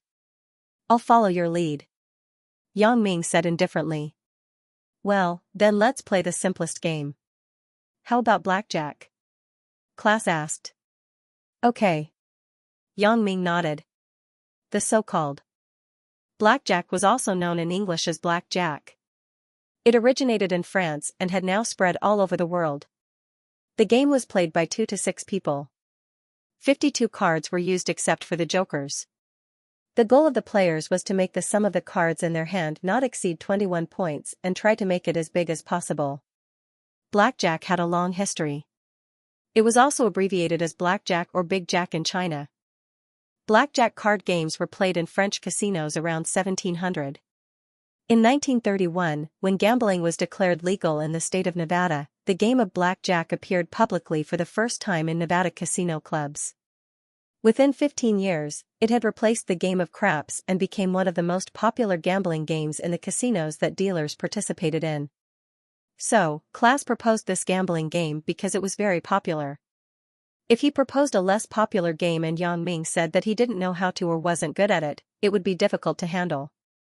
"Mr. Yang, do you want to designate a dealer at will or do the casino arrange it?" Class asked. "It's up to you." Yang Ming didn't think that the dealer could play any tricks. "Smith, go outside and call a dealer in." Class didn't want to play any tricks with the dealer because it wasn't realistic. Soon, a dealer walked in. Class told him to play blackjack. The dealer nodded respectfully and took out a brand new deck of cards. After opening it, he laid it flat on the table for Yang Ming and Class to check the cards. Yang Ming waved his hand casually. Seeing that Yang Ming was like this, Class nodded to indicate that it was okay. The dealer gathered up the cards on the table and began to shuffle them. Class watched the dealer's movements without blinking. Yang Ming was a little amused. This guy must be a quick-witted guy. He is suitable to be a thief. Achoo. Yang Ming sneezed loudly. Class was startled. He quickly covered his mouth and leaned back. But at this moment, he couldn't keep up with the dealer's shuffling speed. Of course, it was impossible to memorize the position of every card. Class could only pick the top few cards to memorize. In a game like blackjack, the only cards that could be used were the top few cards. The rest of the cards were not useful at all. Class frowned. He didn't know if Yang Ming was doing it deliberately. But if it was intentional, wouldn't he also not remember the order of the small cards? Or could it be that he couldn't remember at all, so he deliberately messed up to prevent Class from remembering? But in any case, if Class couldn't remember, Yang Ming definitely couldn't remember either. So apart from feeling upset, Class wasn't too worried. It was just that he had an 80% chance of winning, but it became 50%. This always made Class feel a little unlucky. Of course, it was impossible for him to ask for a new deck of cards to be shuffled. That would be too fake. The dealer shuffled the cards and asked Class to cut them. Class couldn't remember the order, so it didn't matter. He cut the cards randomly. But when his hand shook, 2 cards slipped into his sleeve. All of this happened in a flash. Even the others on the side didn't notice it. Class's movements were very secretive. Even a camera couldn't record his movements. However, Yang Ming always felt that this class was not honest. How could he not guard against his little tricks? So Yang Ming seemed to be sitting there indifferently, and his eyes were not staring at class's hands. But did Yang Ming need to look directly at someone if he wanted to stare at them? Yang Ming had already locked onto class with his special ability. It was possible to hide from other people's eyes, but it was simply a pipe dream to hide from Yang Ming's X-ray vision. Yang Ming had been carefully watching class's movements. His actions were like slow motion in Yang Ming's eyes. Yang Ming watched class hide the 2 cards in his sleeves. Yang Ming snorted and curled his lips. This guy is really bold, huh? He had hidden 2 cards? Do you really think I'm blind? He looked at the 2 cards in class's sleeves. One was the Ace of Spades, and the other was the 5 of Diamonds.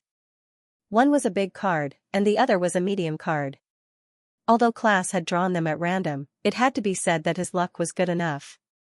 These 2 cards were very suitable for cheating. No matter what the cards in his hand were, it was possible to secretly change them to a bigger one. But his good luck only ended when he met Yang Ming. His luck ended now. I'll let you be proud for a while. You'll cry later. Yang Ming smiled faintly. When the dealer signaled him to cut the cards, Yang Ming shook his head again, indicating that there was no need. The dealer nodded, then asked which side to start dealing the cards. Mr. Class is the master, so let's start with him. Yang Ming made an inviting gesture. Class nodded and didn't say anything. It didn't matter who started. It was impossible to divide the dealer into 2 people's blackjack like many people did. For the sake of fairness, both of them were now playing as the dealer. The dealer would be the dealer. Anyway, he couldn't remember the order of the cards, but he had already stolen 2 cards in his hand, so he still had a good chance of winning. The dealer gave Class and Yang Ming 2 cards each, a face card and a dark card. Class's face card was a 3 of clubs, and his face card was a 4 of hearts.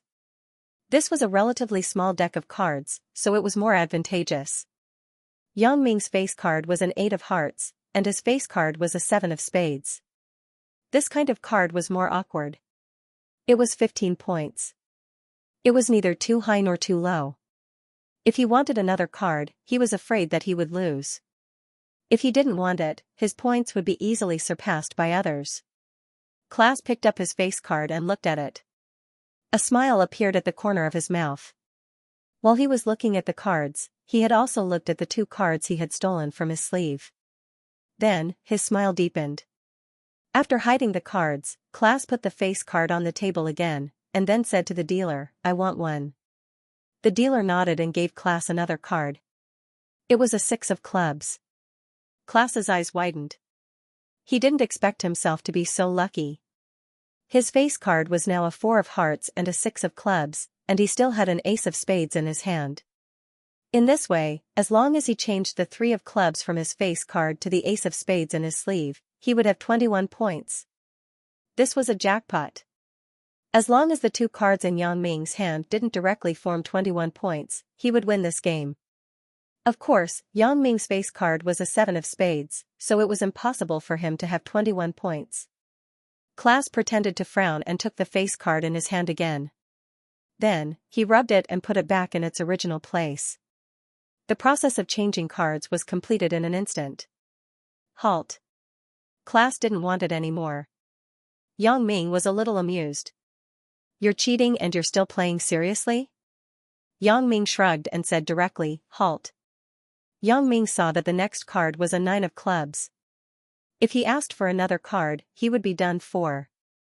Even if he exposed Class at that time, it would be a little inappropriate for him to lose his card. Huh. Class was overjoyed when he heard Yang Ming call for a halt. Doesn't that mean that I've already won? If Yang Ming asked for another card, he could also make 21 points. Then, the 2 sides could still be tied. However, Yang Ming didn't want it anymore. Did he think that he had lost all his cards? Both sides, reveal your cards, said the dealer. Class listened to the dealer's words and smiled slightly. He reached out and lifted his face card.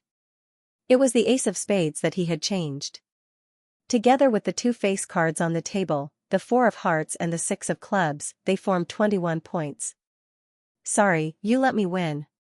Class shrugged because it was impossible for Yang Ming's cards to be bigger than his. So, no matter what Yang Ming's face card was, he was bound to lose. Class didn't expect things to go so smoothly today. The winner and loser were decided in one round. He originally thought that it would be a fierce battle. It seems that Yang Ming is just SOSO.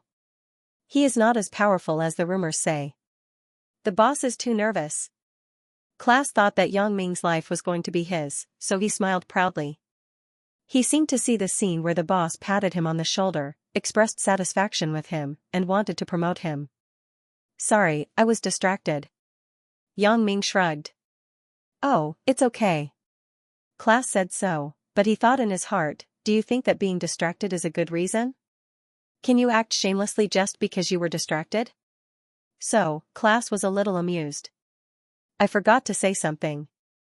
Let's say it now. Yang Ming smiled and pointed to the poker cards in the dealer's hand. There is a problem with this deck of cards. A problem? The dealer was stunned.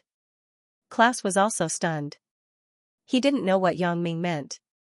Class thought, could it be that Yang Ming wants to act shamelessly after losing? What do you mean by this? How can there be a problem with this deck of cards? Class said with a sullen face. If I say that there is a problem, then there is naturally a problem. Yang Ming laughed. Mr. Yang, could it be that you are not satisfied with the outcome of this game and are deliberately looking for some excuses? Class was a little displeased.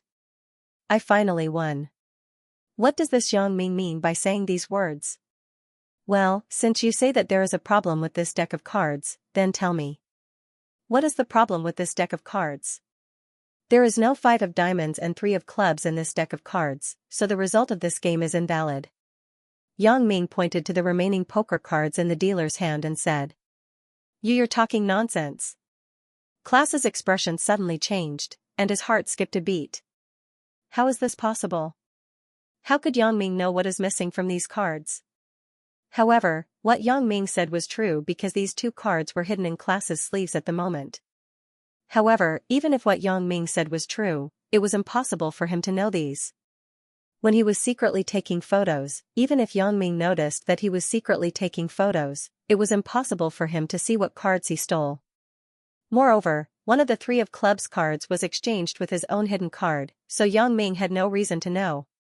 When the cards were checked before, he had not stolen any cards, so Yang Ming also saw that there were no problems with the cards. So, how did Yang Ming know that these 2 cards were missing? Nonsense? Yang Ming smiled indifferently. Whether it's nonsense or not, everyone will know when you open the cards now. Right? With the dealer's eyesight, he naturally could not see the scene of Class stealing the cards, so he was also very puzzled at the moment. What was Yang Ming talking about? When the cards were checked before, he also looked at them one by one. There were no missing cards. Humph. You want to renege on your debt after losing, right? Class naturally did not want Yang Ming to check the cards. Wouldn't he be exposed if that happened? Even if he was not exposed, this game would be voided. According to the rules, if there were missing cards or other problems with the cards, the result of the game would be voided. There were similar rules in the International King of Gamblers tournament. This would also be a powerful blow to those who cheated. But even so, no one would be so sure when there was no absolute evidence. This was because at the level of the King of Gamblers, everyone cheated. It was nothing more than the pot calling the kettle black. Will we know if we renege on our debt after checking the rest of the cards? Yang Ming said faintly. Okay, since this gentleman is suspicious, then let's check the cards. The dealer did not know that Class stole the cards. When he heard Yang Ming say this, he thought that Yang Ming was saying that he cheated. Naturally, he was a little unhappy, so he agreed to let Yang Ming check the cards to prove his innocence. Class did not expect the dealer to agree. His face suddenly became a little gloomy, and his eyebrows knitted together. If the cards were checked, the result that Yang Ming said would inevitably appear. However, before class could speak, the dealer had already put the cards in his hand on the table. "Sir, please check them carefully." The dealer's tone was not very good. He naturally wanted to prove his innocence and Yang Ming's nonsense. "Dealer's class. Are there any cards?" Yang Ming said, smiled. Calm, the dealer had nothing to say at first. After listening to Yang Ming's words, he sneered in his heart. "Won't we know at a glance?" However, his expression was a little bad. From the beginning to the end, except for the 5 cards that were previously issued, there was indeed no class or 3 of clubs. In other words, Yang Ming was right. These 2 cards were missing from this deck. However, the dealer had also checked the cards before. They were not missing, right? Then, where did these 2 cards go? The dealer's first thought was that either Yang Ming or class cheated. However, since Yang Ming could clearly say which 2 cards were missing, it seemed that he was very clear about what cards were stolen. If the person who cheated was class, then Yang Ming could only see that 2 cards were missing at most. He could not see the suit of the cards. If this was the case, then Yang Ming must be the cheater. He saw that he was going to lose, so he deliberately said this to cancel the bet. However, he pushed the responsibility to the dealer. After all, it was definitely the dealer's responsibility to lose the cards. So, the dealer was a little angry when he thought of this. He said coldly, "Sir, how did you happen to know what was missing from this deck? You're not the one who cheated, are you? You know, our casino does not welcome cheaters." "Really? Did I cheat?" Yang Ming smiled faintly. "From the beginning to the end, I haven't touched the cards." "Oh, yes, I haven't even touched the cards on the table. They were all sent by you. Are you sure that I cheated?" The dealer thought about it carefully. Yes, from the beginning to the end, Yang Ming's hands were flat on the table with his palms together. He didn't touch the cards at all. He didn't even touch his own cards. How did he cheat? Could it be that he had superpowers? Isn't that too ridiculous? So, those who have touched the cards will know who cheated. Yang Ming sneered, "Isn't that right, Mr. Class?" "It wasn't me." The dealer now knew that it was impossible for Yang Ming to cheat. So, the cheater must be class. However, he had already pointed the finger at Yang Ming previously. Moreover, the evidence was conclusive that Yang Ming was the cheater. Class's suspicion was reduced by a lot. At this time, it was a bit unreasonable to say that class was the cheater. It was as if he was a dog that bit someone in a hurry. Take him out. Although Smith didn't know what was going on, the dealer was obviously more suspicious. He wasn't sure if the dealer deliberately cheated to help Yang Ming, so he was very angry. "Mr. Smith, it wasn't me. I didn't cheat." The dealer was shocked. He estimated that if he went out this time, not only would he lose his job, but he would also be punished. He suddenly broke out in a cold sweat. He was a little annoyed at the cheater in his heart. He also regretted saying that Yang Ming was the cheater in a hurry. After being refuted by Yang Ming, he couldn't accuse others anymore. "Don't be so anxious. Won't we know who cheated after searching him?" Yang Ming pointed at the dealer and said, "I don't think he cheated. If you don't believe me, get someone to search him." "Humph. No need." Class saw that Yang Ming obviously wanted to make things more complicated. That would be disadvantageous to him, so he could only swallow his anger. "Maybe there is a problem with this deck of cards. This round is invalid. Let's play again. Then let's continue." Smith saw that Class had said so, so he didn't insist. He said to the dealer, "Be careful next time." "Why are you so careless?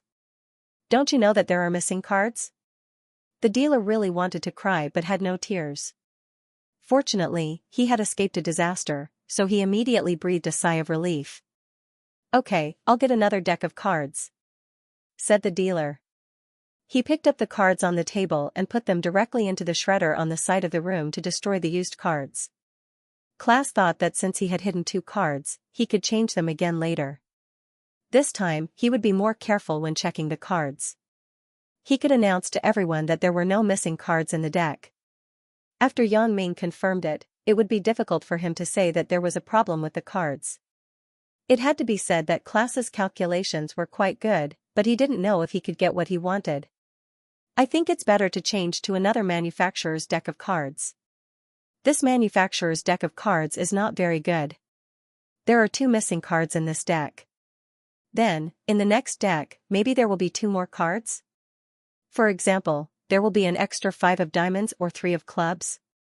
It's hard to say, isn't it, Mr. Class, said Yang Ming as he watched the dealer bring in an identical deck of cards. How is this possible? Of course, Class didn't think that Yang Ming was just saying it casually. He must have seen through his purpose. Class was annoyed, but he couldn't do anything about it. He could only say, then change to another deck. The manufacturer of this deck of cards is really not very good. The dealer was also afraid that there would be a problem, so he nodded and changed to another manufacturer's deck of cards. The pattern behind each manufacturer's deck of cards was different, so the 2 cards that Class had hidden before were useless. This made Class a little depressed. Zhang Bin's heart almost fell out just now. From the conversation between Yang Ming and Class, he had already understood that Yang Ming was gambling with Class for him and his father. He was moved, but he was also deeply worried. He was afraid that Yang Ming would also lose. At that time, wouldn't he implicate Yang Ming? Zhang Jiefeng also deeply blamed himself, but as an elder, he had no face to face. He could only lower his head.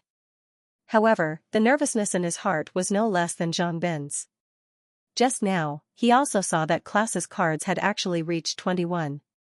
Zhang Bin suddenly felt like the sky was falling down. He felt dizzy for a while. Is Yang Ming going to lose his life here? However, Zhang Bin also knew that he had no right to speak here. Even if he resisted, the other party would not take him seriously. He could only look at Yang Ming anxiously. When he saw Yang Ming calmly say that he forgot to say something just now, Zhang Bin knew that Yang Ming was not a pushover. He already had a countermeasure. Sure enough, after Yang Ming spoke, the situation changed sharply. Class, who was originally the winner, suddenly became the loser. His face was gloomy and ugly. Although Zhang Bin did not know how Yang Ming reversed the situation and knew that 2 cards were missing from the deck, a victory was a victory. No matter how Yang Ming did it, the final result was good. Zhang Bin was overjoyed. Sure enough, Yang Ming did not let him down. The boss is the boss. He's too awesome. He played Class until he couldn't get angry at all. This method of beating the opponent is simply too refreshing. I'm just saying it casually. If there's something wrong, we'll correct it. If there's nothing wrong, we'll make up for it. Besides, I'm talking about the quality of the poker cards. Why is Mr. Class so agitated? Could it be that these poker cards are produced by your family? Yang Ming smiled faintly and said sarcastically. I'm just saying it casually. What does this poker card have to do with me? Class's expression changed. He smiled and said, shall we continue with the competition? Let's not study the poker cards anymore. Well, that's true. Let's continue. Yang Ming nodded to the dealer, indicating that he could start. This time, you have to pay close attention to the poker cards. If there are 2 less cards, you can't explain it clearly even if you have the mouth. The dealer's expression changed. He knew that Yang Ming was reminding him. Previously, he had blamed Yang Ming for stealing the cards. In the end, Yang Ming did not touch the poker cards at all, so it was definitely impossible for him to steal the cards. The dealer was still very ashamed about this. So he placed his suspicion on Class. Especially after Class's somewhat unnatural reaction, the dealer was even more certain of his thoughts. However, Class was introduced by Smith. He was said to be a good friend of the big boss, so it was impossible for the dealer to fall out with Class. So the dealer was very grateful for Yang Ming's reminder. This time, the dealer smiled kindly at Yang Ming and began to open the packaging of the poker cards. Class's expression became even worse when he heard Yang Ming's words. But at this time, he couldn't explain anything. The more he explained, the more people would think that he was trying to cover up. So, Class could only endure his anger and snort. Please check the cards. The dealer spread the poker cards on the table and said to Yang Ming and Class. Mr. Yang Ming, you have to look carefully this time. Are there any missing cards? Class said to Yang Ming, otherwise, it won't be good if there are fewer cards. Hee, I finished looking. There's no problem. How about Mr. Class? Yang Ming nodded with a smile. I have no problem either, Class said plainly. Well, you can shuffle the cards, Yang Ming said to the dealer. The dealer nodded and began to shuffle the cards quickly. Class's eyes stared at the movements of the dealer's hands without blinking. Yang Ming laughed secretly. This guy is starting to remember the cards again. Naturally, I can't. Let him do as he wishes. Yang Ming touched his chin and said, Mr. Class, how can there be missing cards in that deck of cards just now? What? Class was focused on the poker cards in the dealer's hand. He was stunned when he suddenly heard Yang Ming's question. How would I know? However, just as Class was stunned, he couldn't keep up with the speed of the dealer's hands. The previous order had been messed up. Class was so angry that his lungs were about to explode. This Yang Ming didn't say anything earlier or later. He just had to say something nonsense at the critical moment. Damn, it's really infuriating. Speaking of which, this casino is quite large. I didn't expect there to be a problem with the poker cards inside. Fortunately, I discovered it. If it were an ordinary gambler who didn't pay attention, wouldn't he have suffered a huge loss? Yang Ming and the casino were also affected. Originally, Yang Ming was dissatisfied with the South City Casino helping Class. Naturally, he wouldn't give the casino any face at this time. I don't produce poker cards. How am I supposed to know?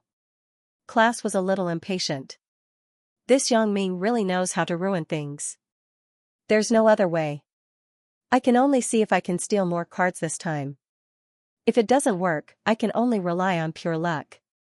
Class was very depressed.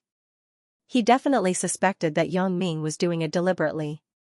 He thought that this kid's eyesight was not good enough. He couldn't remember the order of the dealer's shuffle. He didn't want Class to remember it, so he deliberately caused trouble. He wanted Class to be like him and rely on luck. The dealer finished shuffling the cards, then put the poker cards on the table and said, "Please cut the cards." Class was about to reach out when Yang Ming suddenly said, "Stop. Don't move." Class was shocked. His heart almost fell out of his chest. He cursed Yang Ming for being so wicked in his heart. He frowned and looked at Yang Ming. "What are you going to do? It's best for both of us not to touch those poker cards. If there is a missing card this time, you will be the first suspect." Yang Ming seemed to be reminding Class for his own good. In fact, he was basically saying that Class would steal the cards. Class didn't expect this Yang Ming to be so difficult to deal with. From now on, he finally began to face this opponent seriously. His previous contempt was gone. He finally understood why the boss asked him to do this seriously. "I don't need you to remind me. I won't touch it." With that said, Class's hand touched Class's hair. "I'm just messing with my hairstyle." Yang Ming's words made the dealer break out in a cold sweat. Now that he thought about it, Class might have stolen 2 cards by cutting the cards. In this case, he really couldn't be careless. Since Yang Ming said that he wouldn't cut the cards, he quickly put away the poker cards and cut them twice. Then he said, "Who will go first this time?" "Mr. Yang, you decide." Class couldn't remember the cards anyway, so he might as well be generous and let Yang Ming choose. He didn't want Yang Ming to find excuses when he lost. The last competition was voided. "So this time it should be Mr. Class's turn," said Yang Ming with a smile. "Okay." Class didn't refuse and said to the dealer, "Let's start." Yang Ming said this because he had already seen the cards. If Class dealt the cards first, then it would be 2 tens when it was his turn. Whether Class asked for a card or a halt, it was impossible for him to have a bigger hand than his. If Class asked for 2 more cards, he would explode. Class's bottom card was a 9 of hearts, and his face card was an 8 of clubs. Yang Ming's bottom card was a 10 of hearts, and his face card was a 10 of spades. Class asked for a card first. Class hesitated a little. His deck was pretty F*** up. It added up to 17 points. It was neither too big nor too small. If he asked for another card, it would be easy for him to explode. However, seeing that Yang Ming's face card was a 10 of spades, class was a little unwilling if he didn't want it. After hesitating, class said, "I want one." Hee hee. Yang Ming laughed lightly, startling class. "What are you laughing at?" Class was a little annoyed. He was a little timid and didn't know if he should continue to ask for cards. What did this Yang Ming mean by suddenly laughing? Is he laughing that I'm going to explode? That's not right. Yang Ming can only see my face card and not my bottom card. Why is he laughing? My cards are good. Can't I laugh a little? Yang Ming looked at class as if he was looking at a fool and said matter-of-factly. This? Class was speechless. Is there anyone like you? You laugh because your cards are good? Don't you know that it's taboo to show your emotions when gambling? Are you afraid that others won't be able to tell what your cards are? However, class naturally couldn't completely believe Yang Ming's words. Yang Ming was very sly. In his opinion, Yang Ming's gambling skills might be terrible, but he knew how to play some clever tricks. Don't scare people even if you have good cards, class said gloomily. Then, he waved to the dealer, "I want another one." The dealer nodded, took out another poker card, and placed it in front of class. Class's face suddenly twitched. He didn't expect such a card. It was an ace of diamonds. This card could be regarded as a 1 or an 11 in blackjack. But in the current situation, it could only be used as a 1. If it was an 11, it would explode. 17 plus 1 made 18. Class was even more depressed. This card is neither too big nor too small. But in the current situation, he didn't dare to continue asking for cards even if he was beaten to death. If he continued, he would most likely explode. Now, he could only hope that Yang Ming's cards were smaller than his, or that Yang Ming would explode after asking for another card. "Halt," class said, "Mr. Yang, it's your turn." "I don't want it," said Yang Ming. "I already said that my cards are very good. What else do I want?" "Well, since both sides have halted, let's reveal the cards," said the dealer. Class and Yang Ming revealed their cards at the same time. When class saw that Yang Ming's card was also a 10, his face immediately turned pale. "I lost. I actually lost." "Hee hee, Mr. Class, thank you for letting me win." Yang Ming smiled and said, "Of course, you can also think that there is a problem with the poker cards and ask for a review." "Humph." Class snorted coldly. He had already seen whether there was a problem with the poker cards before. Naturally, he wouldn't find fault in this aspect. From beginning to end, Yang Ming had not touched any other cards except for his own cards. Of course, he didn't think that Yang Ming did it by secretly swapping cards. "In that case, one of these two people can go with you." Class nodded. "Mr. Yang, do you want to continue gambling on the next round or take one person with you?" Although class said so, he also knew that since Yang Ming came, he would definitely not take only one person with him. If he wanted to take, he would take both people with him. He just wanted to squeeze Yang Ming. "Let's continue." Yang Ming was not angry and said lightly. "Yang Ming, don't gamble anymore. You take Zhangbin away. Don't worry about me." Zhang Jiefeng suddenly spoke and interrupted Yang Ming. Zhang Jiefeng's emotions were a little emotional. "Yang Ming, I'll leave Zhangbin in your hands in the future." Yang Ming also understood Zhang Jiefeng's sudden words very well. Zhang Jiefeng saw that Zhangbin was saved after Yang Ming won one round. He didn't want Yang Ming to risk gambling again. He was afraid that Yang Ming wouldn't be so lucky in the next round and would lose Zhangbin again. He thought that since he was already so old, it was fine if he died. Zhangbin still had a long way to go. In the future, Zhangbin would have Yang Ming to take care of him. Zhang Jiefeng couldn't do too badly. Zhang Jiefeng could leave with peace of mind. "Uncle Zhang, don't worry." Yang Ming smiled faintly. "If we're going back, we'll naturally go back together." Zhang Jiefeng could only shut up when he heard Yang Ming say so. After all, Yang Ming was the one who made the decision. He was just giving a suggestion. "Mr. Yang, can we start?" asked class. "Let's start." Yang Ming nodded. The dealer put away the poker cards on the table and threw them into the shredder. Then, he took out another deck of poker cards and opened them for everyone to check. Then, he cut the cards and asked, "Who's going first this time?" Class's eyes followed the dealer's movements this time. Yang Ming didn't say anything to disturb him. This made Class feel relieved. After all, this time, he roughly remembered what the first few cards in the dealer's hand were. Although it was impossible to be so accurate, it was not far from the mark. In this round, the person who asked for the cards first had an absolute advantage. Seeing that Yang Ming was still indifferent and calm, Class was a little disdainful. This guy is just a little smart and lucky. As long as I'm careful this time, I can win a round. "Who's going first this time?" asked the dealer after putting away the cards. "Mr. Yang, you decide." Class hesitated for a moment. He felt that it was better to let Yang Ming speak first. The previous 2 times, he was the one who let Yang Ming speak first. If he suddenly said that he would speak first this time, what if Yang Ming became suspicious? That kid is not easy to deal with. So, in order to avoid Yang Ming's suspicion, Class pretended to ask again. In his opinion, Yang Ming had let him go first the previous 2 times. This time, he guessed that it would be the same. "Oh, the first time is invalid. You were the one who went first the second time. Then, it's my turn to go first this time." "It's fair," said Yang Ming lightly. "What?" Class was immediately dumbfounded after hearing Yang Ming's words. "It can't be? Why is Yang Ming so unwilling to let me go first this time? Why was he so modest the previous 2 times? What the hell is Yang Ming doing?" However, Yang Ming's reason was normal and impeccable. The first time was invalid. Then, Class was the one who dealt the cards first the second time.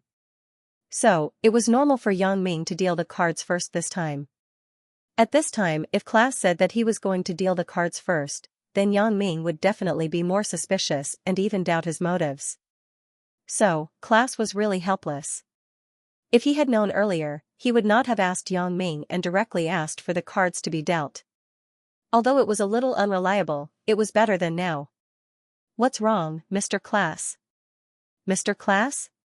Yang Ming pretended not to know. "Nothing. I was always dealt the cards first before. This time, Mr. Yang took the initiative to ask for the cards, which surprised me a little," said Class embarrassedly. "Oh, are you surprised?" Yang Ming smiled. "Why don't you go first?"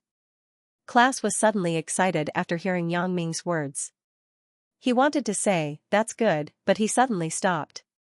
If he said that, Yang Ming would definitely be suspicious. At that time, it would be even more impossible for him to go first. So, Class hesitated and said, "I don't care. Mr. Yang has the final say." "Oh, then. I'll go first." Yang Ming said to the dealer, "Let's start." Class's heart was in a mess before, and his heart almost fell out. When he heard Yang Ming say, "Then," he thought that Yang Ming wanted to say, "Then you go first."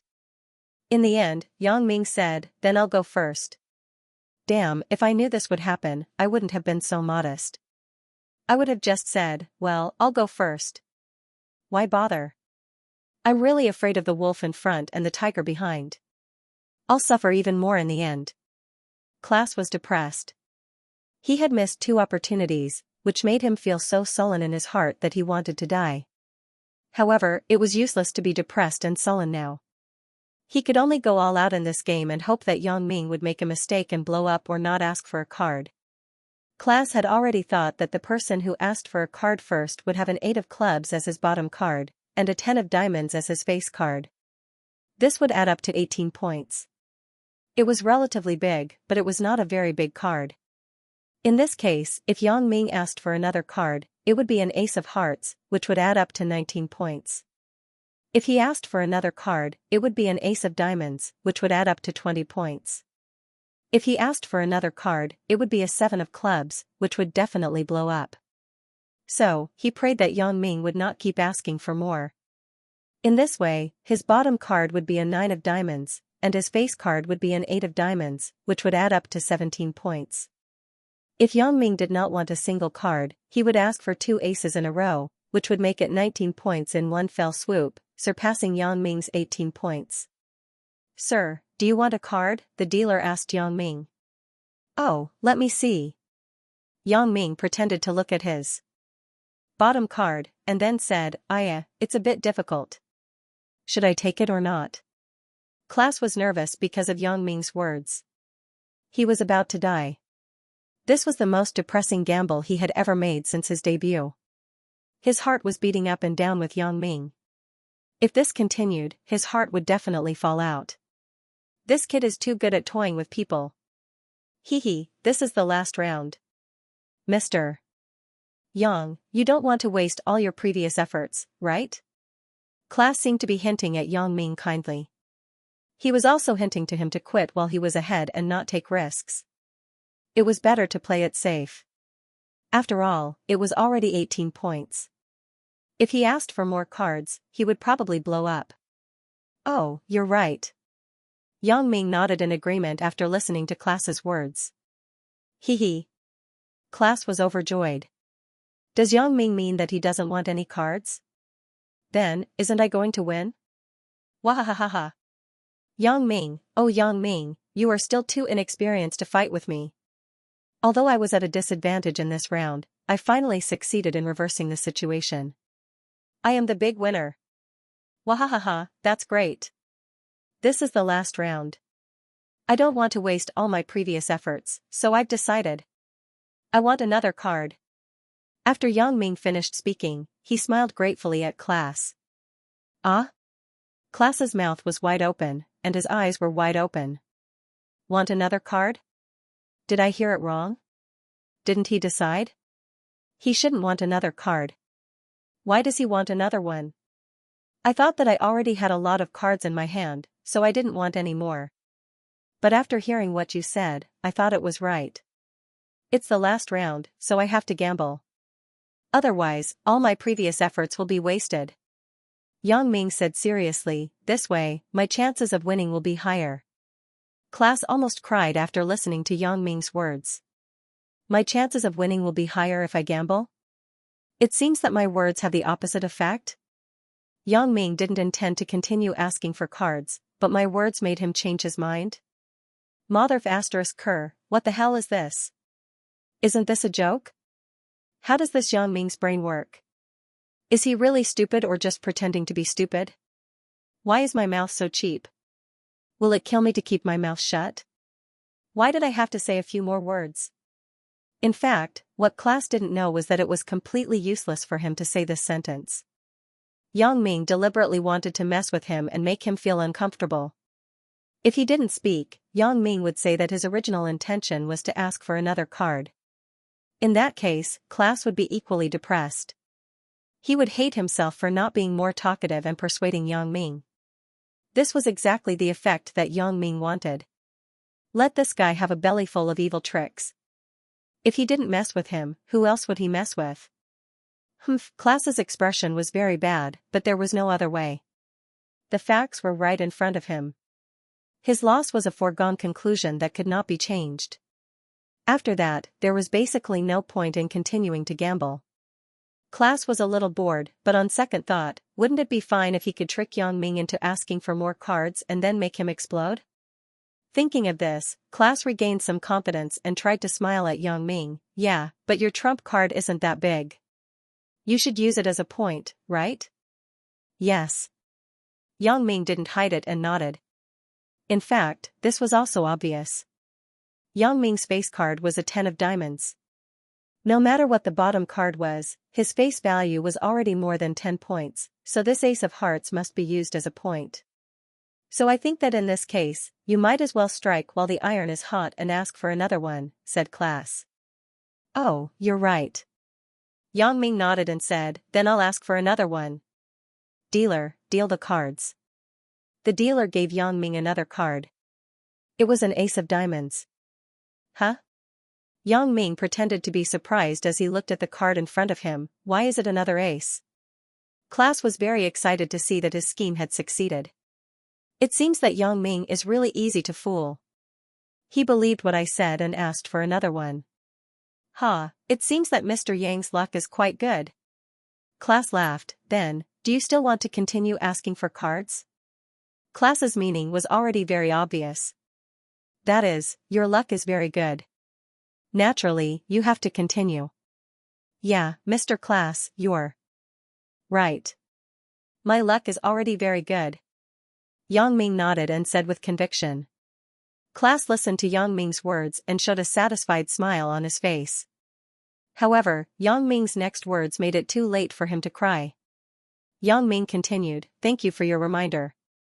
A person's luck can't be good all the time, so I've decided that I don't want it anymore. Class was going crazy. Is there a problem with Yang Ming's comprehension ability? What I said was already very clear. Could it be that he didn't understand? It was the same in the past and now. It seems that I can't say anything suggestive in front of him at all. This Yang Ming has a problem with his intelligence. He can't understand hints. I can only say things clearly. Of course, Class was just viciously criticizing. He naturally didn't really think that Yang Ming had a problem with his IQ or poor comprehension ability. Otherwise, the boss behind him wouldn't have spent so much effort to deal with Yang Ming. In his opinion, it was probably because Yang Ming was Chinese. Although his English was very good, he couldn't understand some of the hints that were not very clear. Class didn't think so much before. He thought that since they were at the gambling table, the dealer and Smith definitely couldn't understand Chinese, so Class chose to speak English. Now it seemed that it was necessary for him to speak Chinese to Yang Ming. Don't you want to think about it? Class didn't give up. Halt, Yang Ming smiled and said to the dealer. Sir, do you still want a card? The dealer nodded and asked Class. Class knew what the next card was. If he wanted it, he would definitely lose. It didn't make any sense at all whether he wanted it or not. He said with some resentment, no, halt. Well, please reveal your cards, the dealer said after listening to Class's words. Seeing Yang Ming's trump card, Class said with some frustration and indignation, I lost. Hee, in this way, won't my friend be free? Yang Ming asked with a smile. It's like this. Class was very depressed. He had a good plan, but he didn't expect Yang Ming to win 2 games in a row and reverse the situation all of a sudden. It seems that I should consider forcing Yang Ming to stay. Mr. Yang, you gambled on behalf of your 2 friends in these 2 games. Now that both of us are even, shouldn't we have a fair bet again? Class pretended to be addicted to gambling and said with some dissatisfaction. Oh, is that so? Yang Ming glanced at Class with interest. It seems that this kid really doesn't give up. Bro, don't bet with him. Zhang Bin was anxious when he saw that Yang Ming didn't refuse directly. It was not easy to exchange for such a good situation. Don't lose it again. Zhang Bin was also anxious for a while, but Zhang Bin's words had already expressed his meaning, so he didn't say anything else. Class frowned when he saw Zhang Bin making trouble. If he had known earlier, he would have asked someone to tape their mouths so that they wouldn't cause trouble. Mr. Yang, what do you think? Class pretended not to hear Zhang Bin's words and continued to ask. Yang Ming gestured for Zhang Bin to be quiet, then smiled and said to Class, your proposal is very good, but what should we bet this time? You have already lost the bet in your hands to me. Hee, as I said, I like excitement and adventure. Class laughed, of course, it's still a bet with our lives. Bet with our lives? You want to bet your life with me? Then whose life should I use? Both of them? Yang Ming pointed at Zhang Bin and Zhang Jiefeng. Mr. Yang, you won't risk your friends again, right? Class was stunned. He didn't expect Yang Ming to say this. His original intention was to let Yang Ming gamble with his own life. Just kidding, Yang Ming said faintly, well, since you like to bet with your life, then let's bet with our lives. Well, it seems that Mr. Yang is also a gambler. Class was very happy when he heard Yang Ming agree. He had already thought about it. This time, no matter what, he had to seize the initiative. Even if he was shameless, he had to choose whether to ask for the cards first or second. Hee. Yang Ming smiled and didn't answer. Mr. Yang, what are we playing this time? Are we still playing blackjack? Asked Class. Oh, let's change the game this time. After Yang Ming finished speaking, he stood up and walked to Smith. When everyone was wondering what Yang Ming was going to do, a pistol appeared in Yang Ming's hand. What are you going to do? Class was shocked when he saw a pistol suddenly appear in Yang Ming's hand. Of course, he was nervous. Is this Yang Ming going to kill me out of anger after seeing that I still want to gamble? Smith's men were also shocked. When they saw Yang Ming holding a gun, they quickly took out their pistols and aimed at Yang Ming. Why are you so nervous? Yang Ming raised his head and glanced at the crowd faintly. Everyone thought, isn't it obvious that you're holding a pistol and asking others why they're nervous? How can we be nervous if you don't hold a gun? I'm just looking for a prop for gambling. Yang Ming said indifferently, since Mr. Class likes adventure and excitement so much, how can I not let you do as you wish? Since it's a bet of life, then let's play something more exciting. What are you trying to say? Class looked at Yang Ming coldly, faintly feeling that something was wrong. Have you seen the Bund? There was an episode where Su Wenxiang and Feng Jingyao gambled in this way. As Yang Ming spoke, he opened the drum of the pistol and poured out all the bullets inside. Then, he casually picked one up and put it in. Then, he quickly moved the drum and made it spin rapidly. Then, he quickly reassembled the drum. Even with Class's eyesight, he couldn't see where the bullet was spinning at this speed. Class's expression changed. He naturally knew how Yang Ming was going to gamble. He had seen the Bund before. Even if he hadn't seen it, he understood what Yang Ming was going to do after seeing what Yang Ming was doing at this moment. One bullet, one shot in turn. Whoever touched the bullet would be unlucky. In fact, Yang Ming had already thought of this method when he first entered the private room. He made this decision because he saw a revolver on Smith's waist. Nowadays, revolvers were rarely used. Whether it was Class's men or Smith's men, they all had automatic pistols in their pockets. Although some countries and armies still used revolvers, it was undeniable that the invention of the revolver in the last century had become history. The revolver was created in 1835. It was a revolver improved by the American Samuel Colt and obtained a British patent. This gun was considered to be the first revolver that was truly widely used. The revolver of a revolver usually had 5 to 6 bullet nests that acted as both magazines and chambers. The bullets were loaded in the nests, and when the revolver rotated, the bullets could be fired one by one against the barrel, ready to be fired. At that time, many sheriffs and cowboys had revolvers on their waists. It was a very eye-catching scene.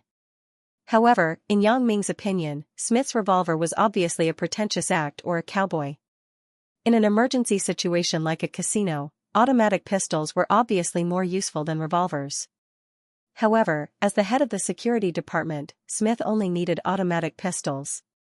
As the boss, he could show off. Unfortunately, he was used by Yang Ming.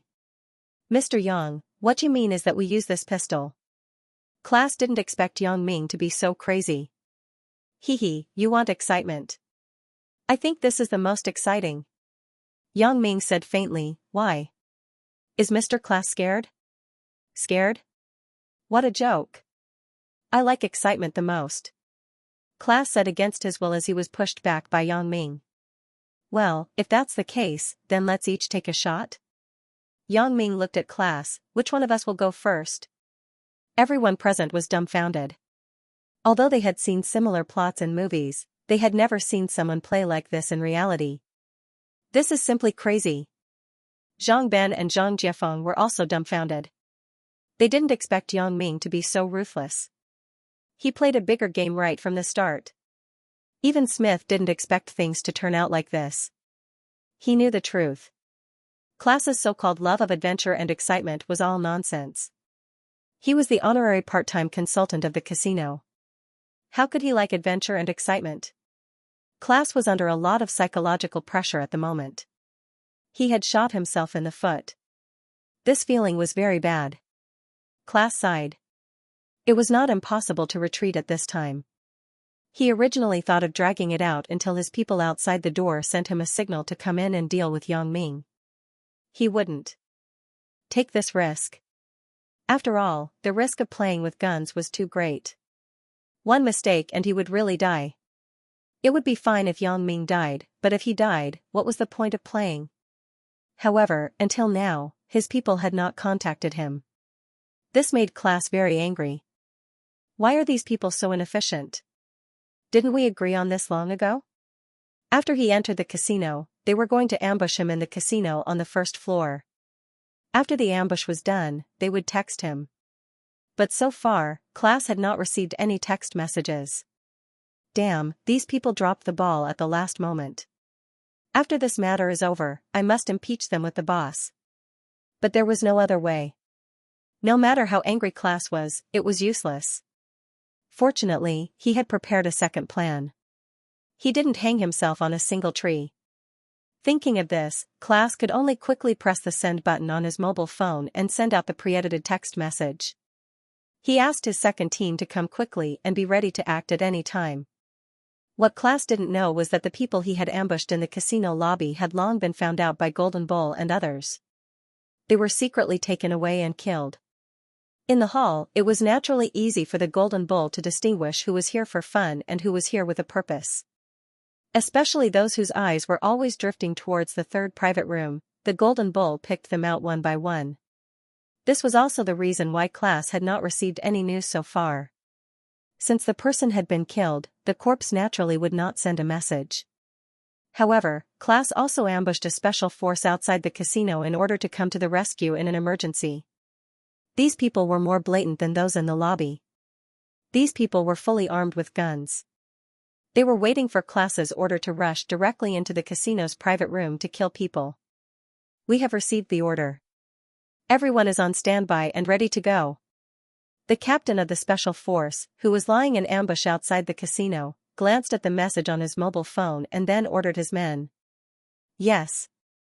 These special force members were all well trained. They quickly organized their formation and were ready to act. However, just as these people were about to set off, an accident happened. Raise your hands, or we won't be polite. Wang Peng had been eyeing this group of people for a long time, but seeing that this group of people had no intention of going further, Wang Peng didn't care about them. As a result, Wang Peng suddenly saw the leader start to gather his men after glancing at his mobile phone. Naturally, Wang Peng couldn't sit idly by.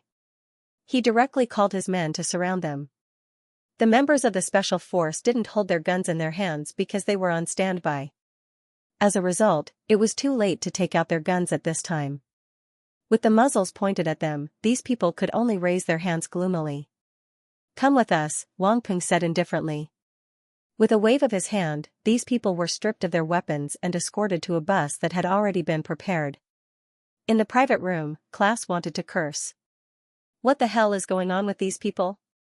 The members of the assassination group that I arranged didn't move at all. As for the special force, I sent a short message to them, but it was like throwing a stone into the sea. Looking at Yang Ming's aggressive gaze, class knew that he couldn't delay any longer. He wanted to hint to Smith to make a move on Yang Ming, but he was afraid that Yang Ming would be alerted. He heard that Yang Ming's skills were also good. He had seen it with his own eyes yesterday.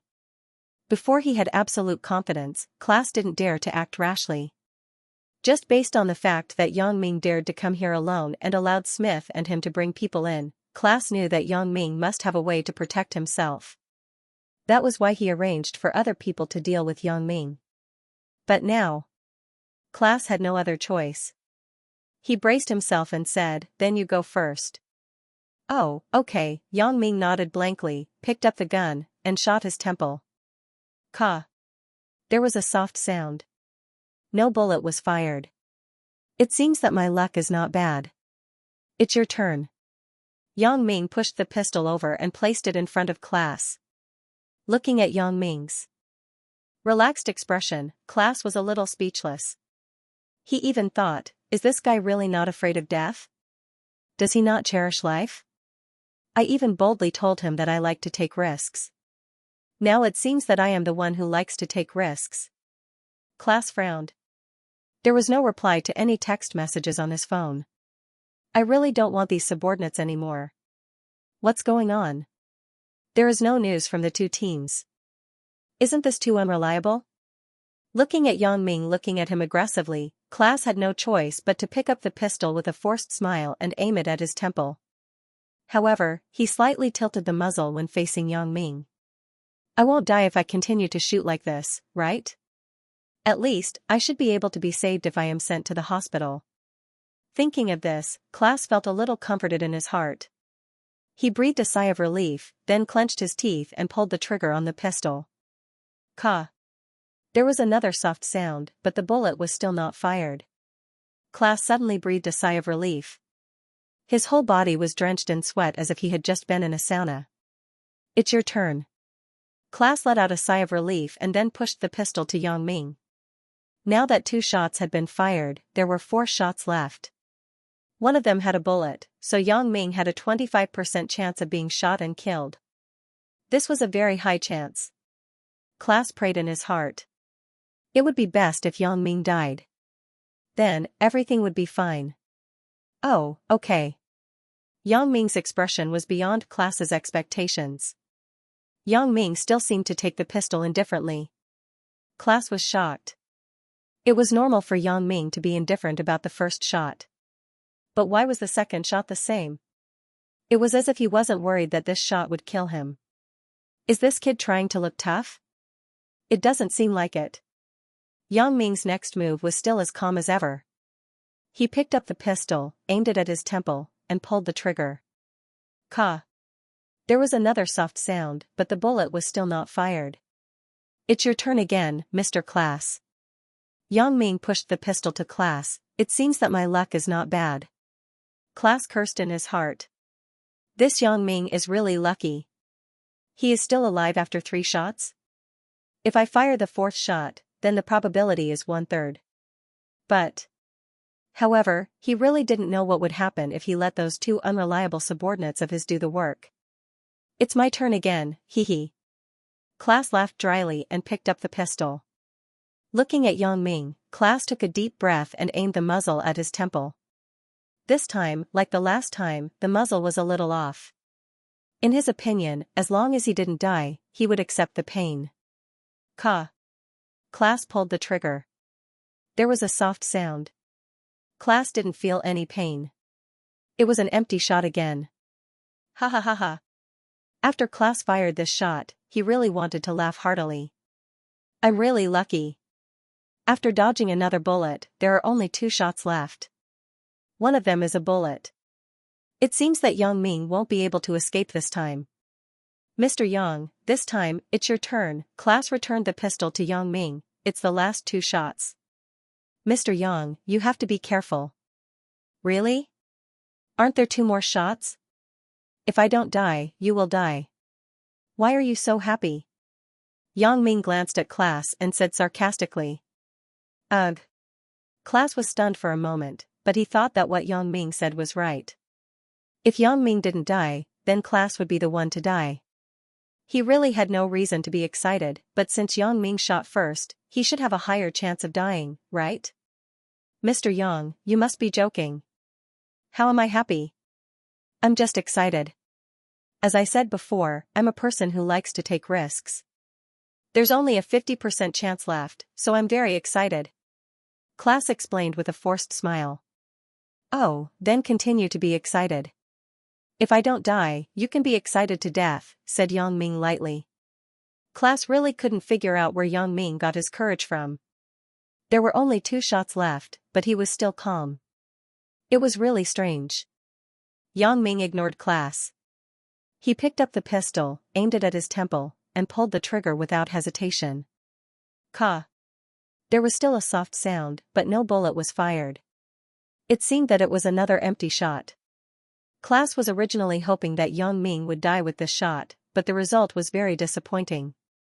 Nothing happened to Yang Ming at all. Doesn't that mean that the last shot is loaded? Isn't it my turn? Thinking of this, Klaas suddenly felt a burst of fear. If it was a gamble before, there was still a chance to live. But now, there is no doubt that I will die. Even if I don't die from this shot, I will be seriously injured. Klaas's cold sweat suddenly fell. I didn't expect such a result in the end. Isn't this Yang Ming too lucky? He didn't die, and now it's my turn. Mr. Klaas, do you want me to shoot the last shot for you? Or do you want to do it yourself? Yang Ming looked at Klaas with a smile. It seems that your luck is very bad. This? I'll do it myself. Class's face was pale. No one knew what he was thinking. Okay, then you do it yourself. Yang Ming pushed the pistol to Class. You are about to die from the stimulation. Class was speechless for a while. Yang Ming is right. I am about to die from the stimulation. But he was not reconciled. Why? Why? He was not stupid. He knew that he would definitely die with the last shot. Class hesitated. He couldn't shoot, absolutely not. He didn't know what his men were doing. There was still no news from them. It was just right to rush in and solve the problem. Class hesitated, but he already had a plan in his heart. He slowly raised the pistol and then aimed it at his head. Suddenly, his hand moved violently, but the muzzle was aimed at Yang Ming. He pulled the trigger at the speed of light. Click. The gun sounded, but it was a soft sound. No bullet was fired. However, Class did not notice this detail. He subconsciously thought that the bullet had been fired. His eyes stared straight at Yang Ming, waiting for him to fall into a pool of blood. However, Class was disappointed. Yang Ming did not fall into a pool of blood. He didn't even seem to be injured at all. He still sat there calmly, looking at Class with a contemptuous look. Only then did Class realize that there was no bullet in the pistol. He was a little anxious. How is this possible? Is it a jam? He continued to pull the trigger. Click, click, click. There were a few soft sounds again, but still no bullet was fired. At this time, Yang Ming moved. He raised his hand gently and a bullet shot out from Yang Ming's fingers, hitting Class directly between his eyebrows. Class suddenly opened his eyes wide, groaned, and fell down. He was still holding the revolver in his right hand, maintaining the shooting posture. I knew you wouldn't abide by the rules of the game. Yang Ming sneered and said, there is no bullet in the gun at all. The bullet is in my hand.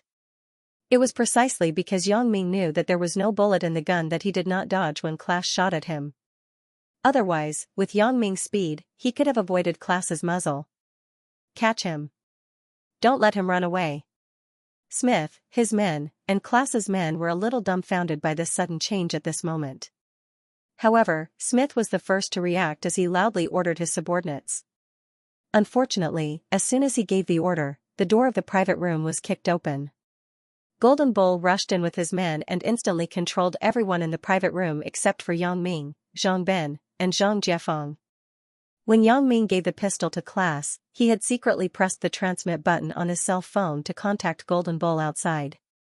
So, after Yang Ming made his move, Golden Bull also rushed in with his men. Leader, what should we do with these people? Golden Bull asked after his men controlled the people in the room. Just unload their weapons, Yang Ming ordered faintly. Yes. Golden Bull obeyed the order and let his men unload everyone's weapons in the room. Then, he stood aside. Since Yang Ming gave such an order, there must be something else. However, Yang Ming didn't say anything, so it was possible that Yang Ming wanted to do it himself. Smith, right? Yang Ming looked up at Smith, whose forehead was pointed at by his men with a gun, and asked. Yes. Mr. Yang. This has nothing to do with me. It's all Class's idea. Smith was also frightened. After Yang Ming shot Class to death with a bullet, Smith was scared from the bottom of his heart. Really? Yang Ming asked. Yes, that's it. Smith nodded hurriedly. Although he didn't know where these people who rushed in came from, it was obvious that they were all Yang Ming's men. How could Smith dare not to lower his head? Then why were you so arrogant and wanted to catch me when Class was dead? Yang Ming asked with a smile. This? Smith could only smile bitterly when he heard Yang Ming's words. Mr. Yang, you also know that I'm just an employee. Our boss wants me to cooperate with Class. What can I do? Also, if something happens to Class here, our boss will definitely find trouble with me. I have no choice but to keep you here. Oh, in that case, well, I won't make it difficult for you. Yang Ming glanced at Class and said to him, I'll give you a chance to pass on the message alive. Yes, yes. Mr. Yang, if you have anything to say, I will definitely pass on your message, Smith said carefully.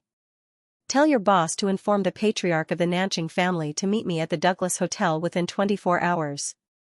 If he's late, he'll bear all the consequences himself, Yang Ming said to Smith after glancing at him. Smith didn't expect that Yang Ming would ask him to pass such a message.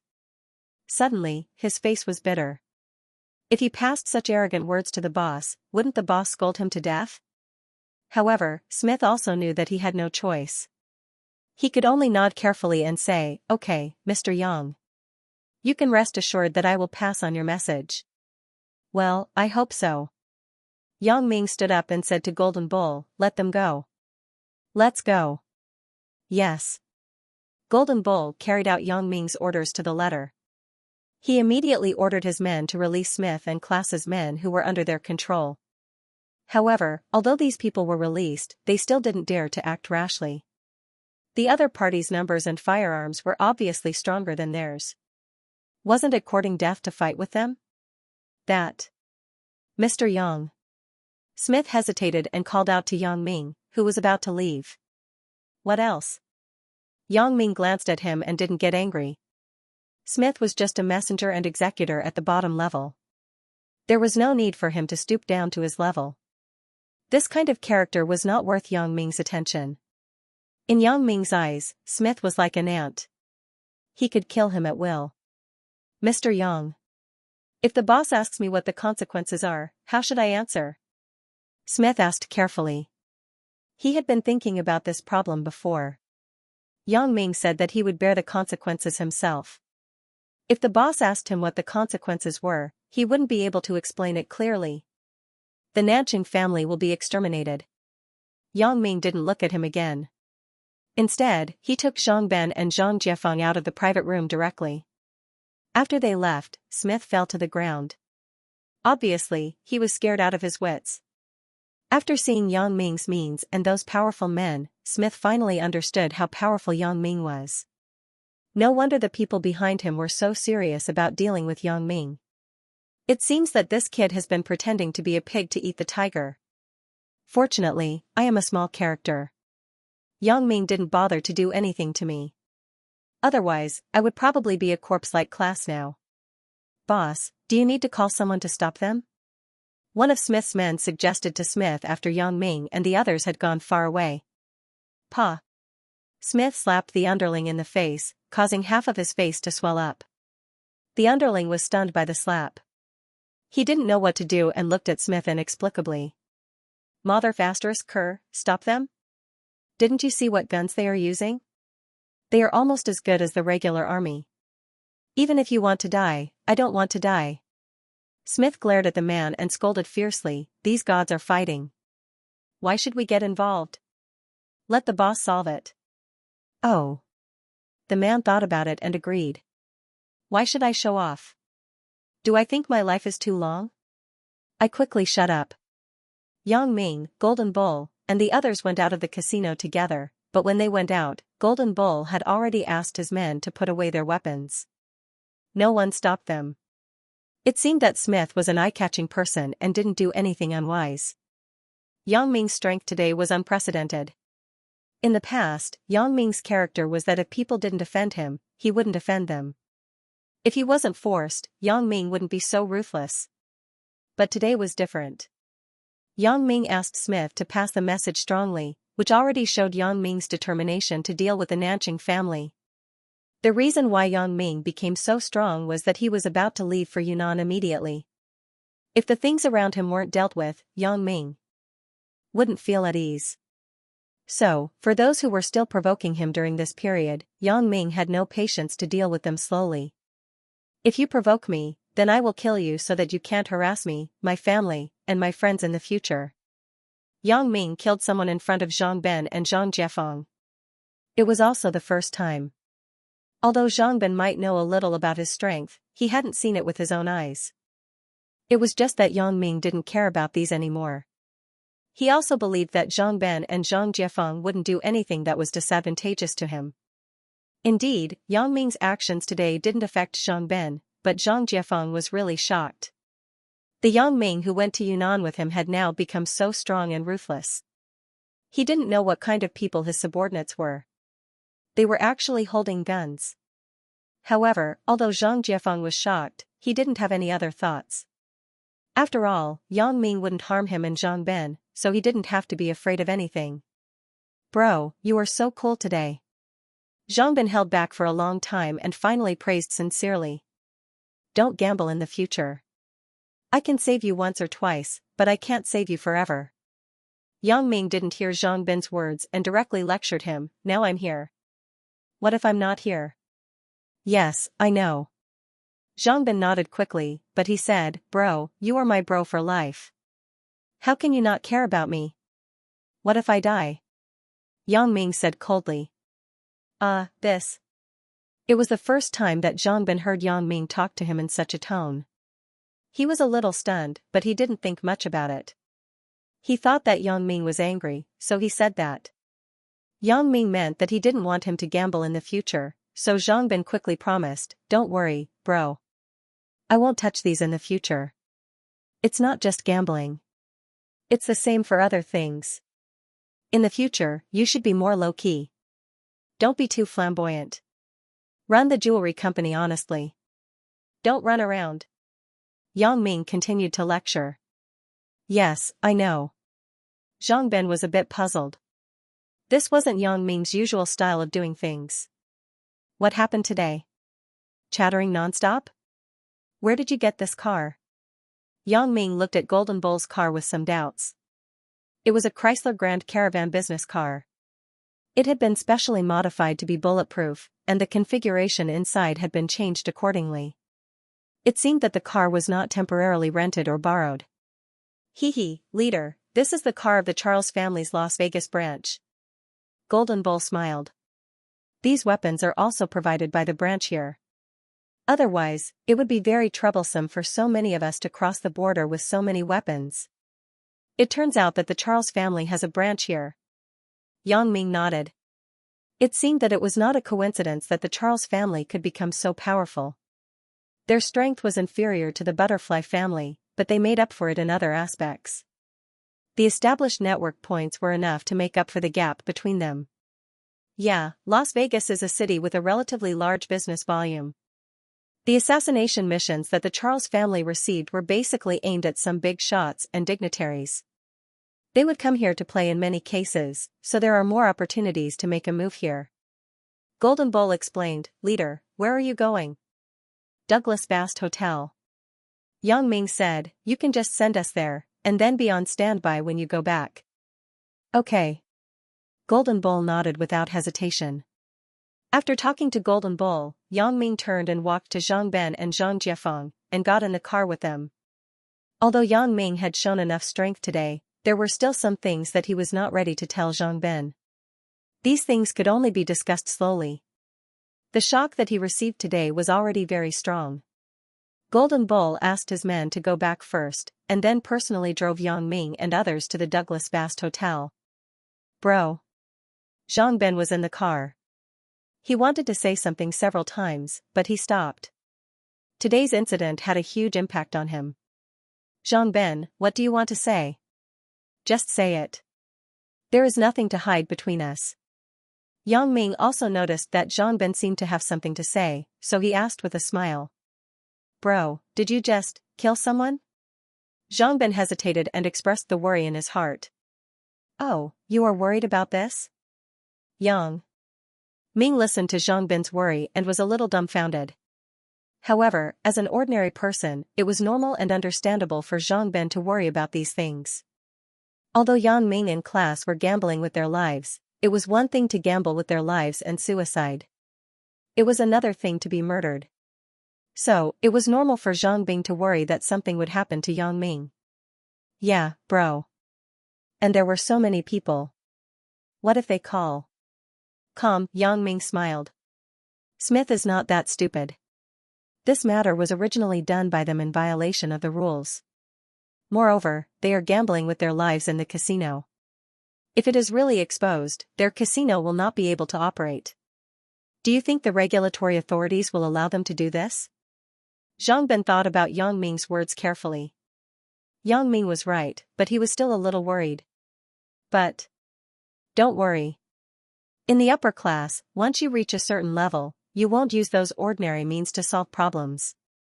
They have suffered a loss this time. They will either give in or take revenge. Yang Ming said, but you don't have to worry. They are targeting me, not you.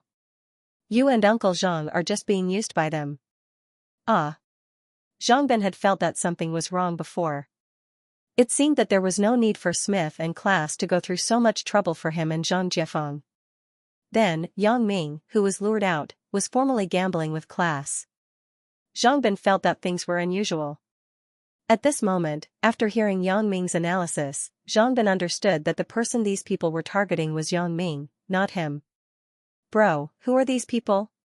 How did you provoke them? Why do you have enemies abroad? Zhang Ben was surprised. Oh, how would I know? Yang Ming smiled bitterly. In fact, he had never understood why the behind-the-scenes boss was always going against him. Judging from the current situation, Yang Ming was still very puzzled. Zhang Ben listened and agreed. Judging from Yang Ming's current performance, he didn't seem to know what these people were up to. If he knew in advance, Yang Ming wouldn't have been patient enough to gamble with them. He would have directly called people in to snatch them. Then you should be careful, said Zhang Ben. I don't care. You just have to be careful. Yang Ming said, you or someone around me. This identity is likely to be used by some people with ulterior motives. For example, this time, they found me through you. So, if you have nothing to do in the future, just stay in Songjiang. After all, I have been operating there for a long time. No one can do anything to you. Everyone is our own people. I got it, bro, don't worry. I will try to be low-key in the future. Zhang Ben understood the general situation. He didn't want to trouble Yang Ming. During this critical period, he naturally had to be careful. Although he didn't know what happened to Yang Ming today. He was like an uncle who kept talking to him, but Zhang Ben knew that Yang Ming wouldn't just talk nonsense. He wouldn't just casually say something meaningless.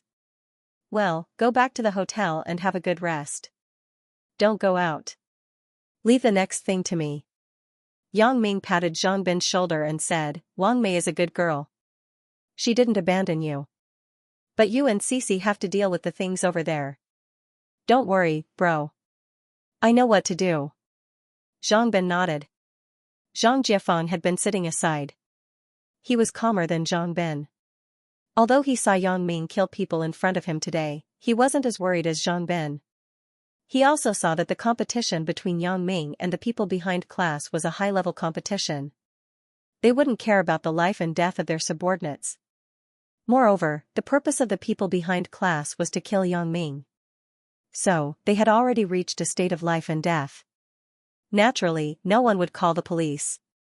Just like how Yang Ming didn't choose to call the police, Zhang Jiefeng also learned a lesson this time. Although this time he and Zhang Ben were targeted because of Yang Ming, from another point of view, if he wasn't so fond of gambling, and if his eyes were red from gambling, the other party wouldn't have had the opportunity to take advantage of him. It was his own fault that caused this outcome. Right, Uncle Zhang, why did you think of going to the Nanchang casino? Yang Ming had been thinking about this problem before. This Nanchang casino was obviously in cahoots with the boss behind class. It was premeditated and not a sudden idea. In other words, why did Zhang Ben and Zhang Jiefeng choose to go to the Nanchang casino? There were many casinos in Las Vegas. There was even a small casino in the Douglas Vast Hotel itself. This is the organizer of the International Jewelry Association. They gave each member a chip redemption coupon worth $5,000. So, Zhang Ben and I thought that it would be a waste not to play, so we went. Zhang Jiefeng explained with some embarrassment. International Jewelry Association? Yang Ming was stunned for a moment. Then, he figured out the cause and effect of the whole thing all of a sudden. It was the International Jewelry Association again.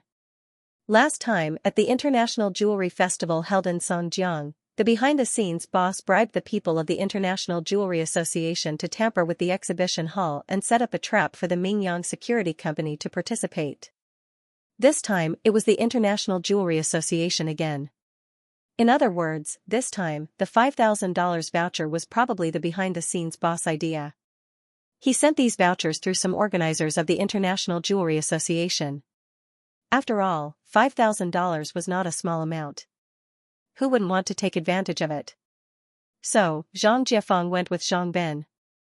Why, Yang Ming, do you know about this? Zhang Jiefeng saw Yang Ming thinking about it, so he asked. Last time, at the jewelry exhibition in Songjiang, they were the ones who caused trouble. I believe that Uncle Zhang knows about the incident last time, right? Said Yang Ming. Oh, of course, I know about the incident last time. The theft of valuable jewelry was also caused by them? Zhang Jiefeng also understood why Yang Ming said this. The people who are against me should have bribed some of the senior members of the Jewelry Association. That's why such a thing happened. I think that the $5,000 redemption coupon should be specifically targeted at you. Yang Ming said, the others just took advantage of it. Yeah. I was wondering why they gave me and Zhang Ben one redemption coupon each. The others only gave one. I thought that I got a big bargain at that time. Their staff also regarded Zhang Ben as an independent participant. Zhang Jiefeng sighed. It seems that it is really a big loss to be greedy for small gains. They gave you two? It seems that they really spared no effort. Yang Ming was speechless after listening. This Zhang Jiefeng's vigilance is really low. He didn't notice such an obvious flaw. This redemption coupon is worth $5,000. There must be a number. How can they just randomly give it out? However, Zhang Jiefeng couldn't have thought so much before. Zhang Jiefeng smiled a little embarrassedly. Next time, I won't participate in these meetings. I'll just make money in Songjiang honestly. Yeah, Uncle Zhang. Zhang Ben has the connections that I left behind. He can make money in Songjiang peacefully. He won't have to worry about food and drink for the rest of his life. Yang Ming said, as for the rest, don't think about it. Zhang Jiefeng nodded. He also felt that Yang Ming's tone was a bit strange. It seemed that Yang Ming wanted to leave here for a long journey. However, since Yang Ming didn't say it clearly, he wouldn't ask casually. Back at the Douglas Bast Hotel, Yang Ming let Golden Bull go back, but Golden Bull insisted on staying and accompanying Yang Ming. He said that Yang Ming could ask him to do anything at any time. In this case, Yang Ming didn't insist anymore and nodded in agreement. Yang Ming, the rooms in this hotel are very tight. Why don't we change to another hotel? Zhang Jiefeng didn't know that Yang Ming had already booked a room here. However, when they came to stay, the rooms here were really tight, so they had no choice but to stay in one suite. Otherwise, Zhang Jiefeng would have wanted to stay in two rooms. After all, although Wang Mei was Zhang Bin's girlfriend, she wasn't really his daughter-in-law. After all, Zhao Sisi was still there. It was awkward for Zhang Jiefeng to stay with her. No need. Let's just stay here. Yang Ming waved his hand and went straight to the hotel's front desk. Lena. The waiter knew Yang Ming. He knew Batterton's attitude toward Yang Ming yesterday. It was extremely respectful, so he quickly nodded and said, yes, I will. Give it to you now. The waiter didn't dare to offend Yang Ming. He gave the third room card upstairs to Yang Ming. Sir, this is the third room card. You can tell Batterton. Yang Ming nodded and walked over to Zhang Ben and Zhang Jiefeng with the room card. Okay, it's done. Let's go upstairs. Zhang Ben and Zhang Jiefeng didn't follow Yang Ming, so they didn't know what Yang Ming said to the waiter. However, they were surprised when they saw that the waiter gave Yang Ming a room card after Yang Ming went over and only said a few words. Could it be that Yang Ming also knows the people at the Douglas Bast Hotel? Yang Ming's social circle is wide enough. Zhang Ben and Zhang Jiefeng both sighed in their hearts. A year ago, Yang Ming was still an ordinary high school graduate. A few of them went to Yunnan together. At that time, Yang Ming didn't have any special connections. In just 1 year, Yang Ming had developed to the point where he could call the wind and summon the rain abroad. Yang Ming, Zhang Ben, Zhang Jiefeng, and Golden Bull entered the elevator together. Yang Ming pressed the elevator button for the highest floor, while Zhang Jiefeng pressed the button for their previous room. They didn't know that Wang Mei had moved upstairs to live. It's upstairs. Wang Mei has moved up. You can check out of the previous room when you have time. Yang Ming smiled and said, so, we are all next to each other. Ah. You have moved up? Zhang Jiefeng was even more surprised. Although he didn't know that the rooms upstairs were high-end presidential suites, and he had never been upstairs, he naturally thought that the rooms upstairs were ordinary rooms. Even so, he felt that Yang Ming was amazing enough. He didn't check out of the previous room, but he could connect them to a new room. Moreover, they were next to each other. What kind of relationship did Yang Ming have with the hotel's owner to be able to do this? Zhang Bing and Zhang Jiefeng also understood that when a hotel said that it was full, it didn't mean that it was really full. It was just that there were some reserved rooms that weren't available for public use. These rooms were for those with connections, and Yang Ming actually got 3 rooms without any effort. After Yang Ming walked into the elevator, the waiter quickly called Batterton.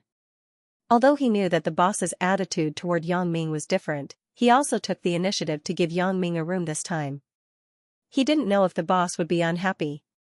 So, the waiter called to apologize to the boss. Batterton was playing an office game with his secretary in the office. At a critical moment, the phone on the table rang. Batterton was shocked, and so was the secretary. Who is it? It's so annoying to call it this time. The secretary complained. Don't dawdle. Batterton didn't dare to neglect. Yesterday, he was scolded by the family master because he didn't pick up the phone. If it weren't for Yang Ming forgiving him, he would have almost died. He knew the Douglas family's rules. So, how could he dare to neglect today's call? Yang Ming was still staying here. His nerves were now highly tense. The secretary was scolded and felt a little wronged. She thought, don't you usually complain like this? What's wrong with you today? However, she didn't have the mood to play with Batterton when she saw him. She could only sit aside with a pout. Hello, I'm Batterton. Batterton's voice was extremely respectful. Even the secretary was surprised when she heard it. Is this the boss? Mr. Batterton, I'm the waiter at the front desk on the first floor. I have something to report to you. The waiter said, Mr. Batterton, Mr. Yang Ming brought a guest back and asked me for a VIP room card. I didn't ask for your permission in time, so I took the initiative to give him the 3rd room card. Mr. Batterton, if you are unhappy, please punish me. The waiter couldn't afford to offend Yang Ming, but he couldn't afford to offend Batterton either. So, he carefully asked for punishment. Oh? What's the punishment? You did a good job. I want to give you a raise and promote you. Batterton was very satisfied when he heard the waiter's way of handling the matter. If the waiter had called to ask for his permission first and dawdled for a long time, Yang Ming would have become impatient and resentful. Then, he would be in trouble. So, he appreciated the waiter's prompt decision. Ah? The waiter didn't expect to gain a blessing. In disguise. He was surprised. Thank you, Mr. Batterton. You don't have to thank me. Remember, if Mr. Yang needs anything, try to satisfy him first. You don't have to report to me. Batterton said, I think you should be the vice president of the hotel today. You are in charge of service quality. Gather all the waiters for a meeting in a while and pass on this instruction. Ah. Yes. The waiter was shocked. I became a vice president just like that. Isn't this promotion speed too fast? After hanging up the phone, Batterton breathed a sigh of relief. This waiter still has some insight. Yesterday, he also saw through my attitude towards Yang Ming. Today, he decisively gave Yang Ming the room card. However, he was able to admit his mistake to me afterward. He is a talent. Such a person would be useful to the hotel if I promote him. Otherwise, Batterton wouldn't promote just anyone. Even if the waiter was satisfied with his work, he would at most reward him with some bonuses. Ka. The elevator door slowly opened. Zhang Ben and Zhang Jiefeng were a little shocked when they saw the decoration of the corridor outside the elevator. This? Zhang Ben and Zhang Jiefeng opened their mouths in surprise at the same time. The decoration of the top floor and the decorations of the lower floors were simply worlds apart. This place could be described as a magnificent palace. They didn't expect this hotel to have such a luxurious floor.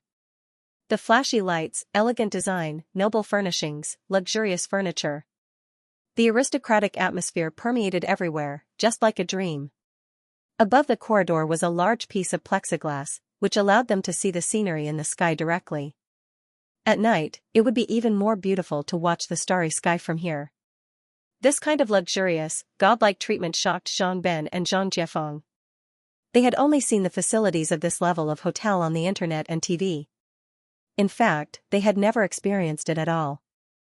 This kind of thing was too far away for them.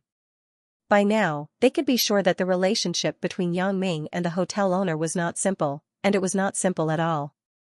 He could easily get 3 top-notch luxury suites. This was not something an ordinary person could do. Zhang Ben, you and Uncle Zhang are in room 2. Go back and rest first. I will be in room 1. If there is anything, call the internal line. Yang Ming also saw the shock of Zhang Ben and Zhang Jiefeng, but he didn't say much. Okay, bro. Zhang Ben nodded. He couldn't wait to see what the room looked like now. Yang Ming took out the room card and opened the door of the room. Zhang Ben was also knocking on the door of room 2. After a while, the door opened, and Wang Mei's excited scream came from inside. Yang Ming smiled slightly and didn't disturb them. He turned and entered the room, while Golden Bull entered room 3. After Smith waited for Yang Ming to leave, he didn't dare to neglect. After all, Class died in the casino. He had to quickly report to the boss behind the scenes. The Nanqing family did not only have the Nanqing Casino in Las Vegas. It was just that the casino accounted for a relatively large proportion. The Nanqing family was also involved in many industries such as the catering industry, real estate, and so on. Therefore, it was impossible for the person in charge of the Nanqing family in Las Vegas to be in charge of the Nanqing Casino at all times. In his opinion, with Smith as an insider and Class's strong foreign aid, wouldn't it be easy to deal with a foreigner? So, he wasn't worried at all. Gavasik was sitting in a spacious and bright office, reading a proposal in his hand.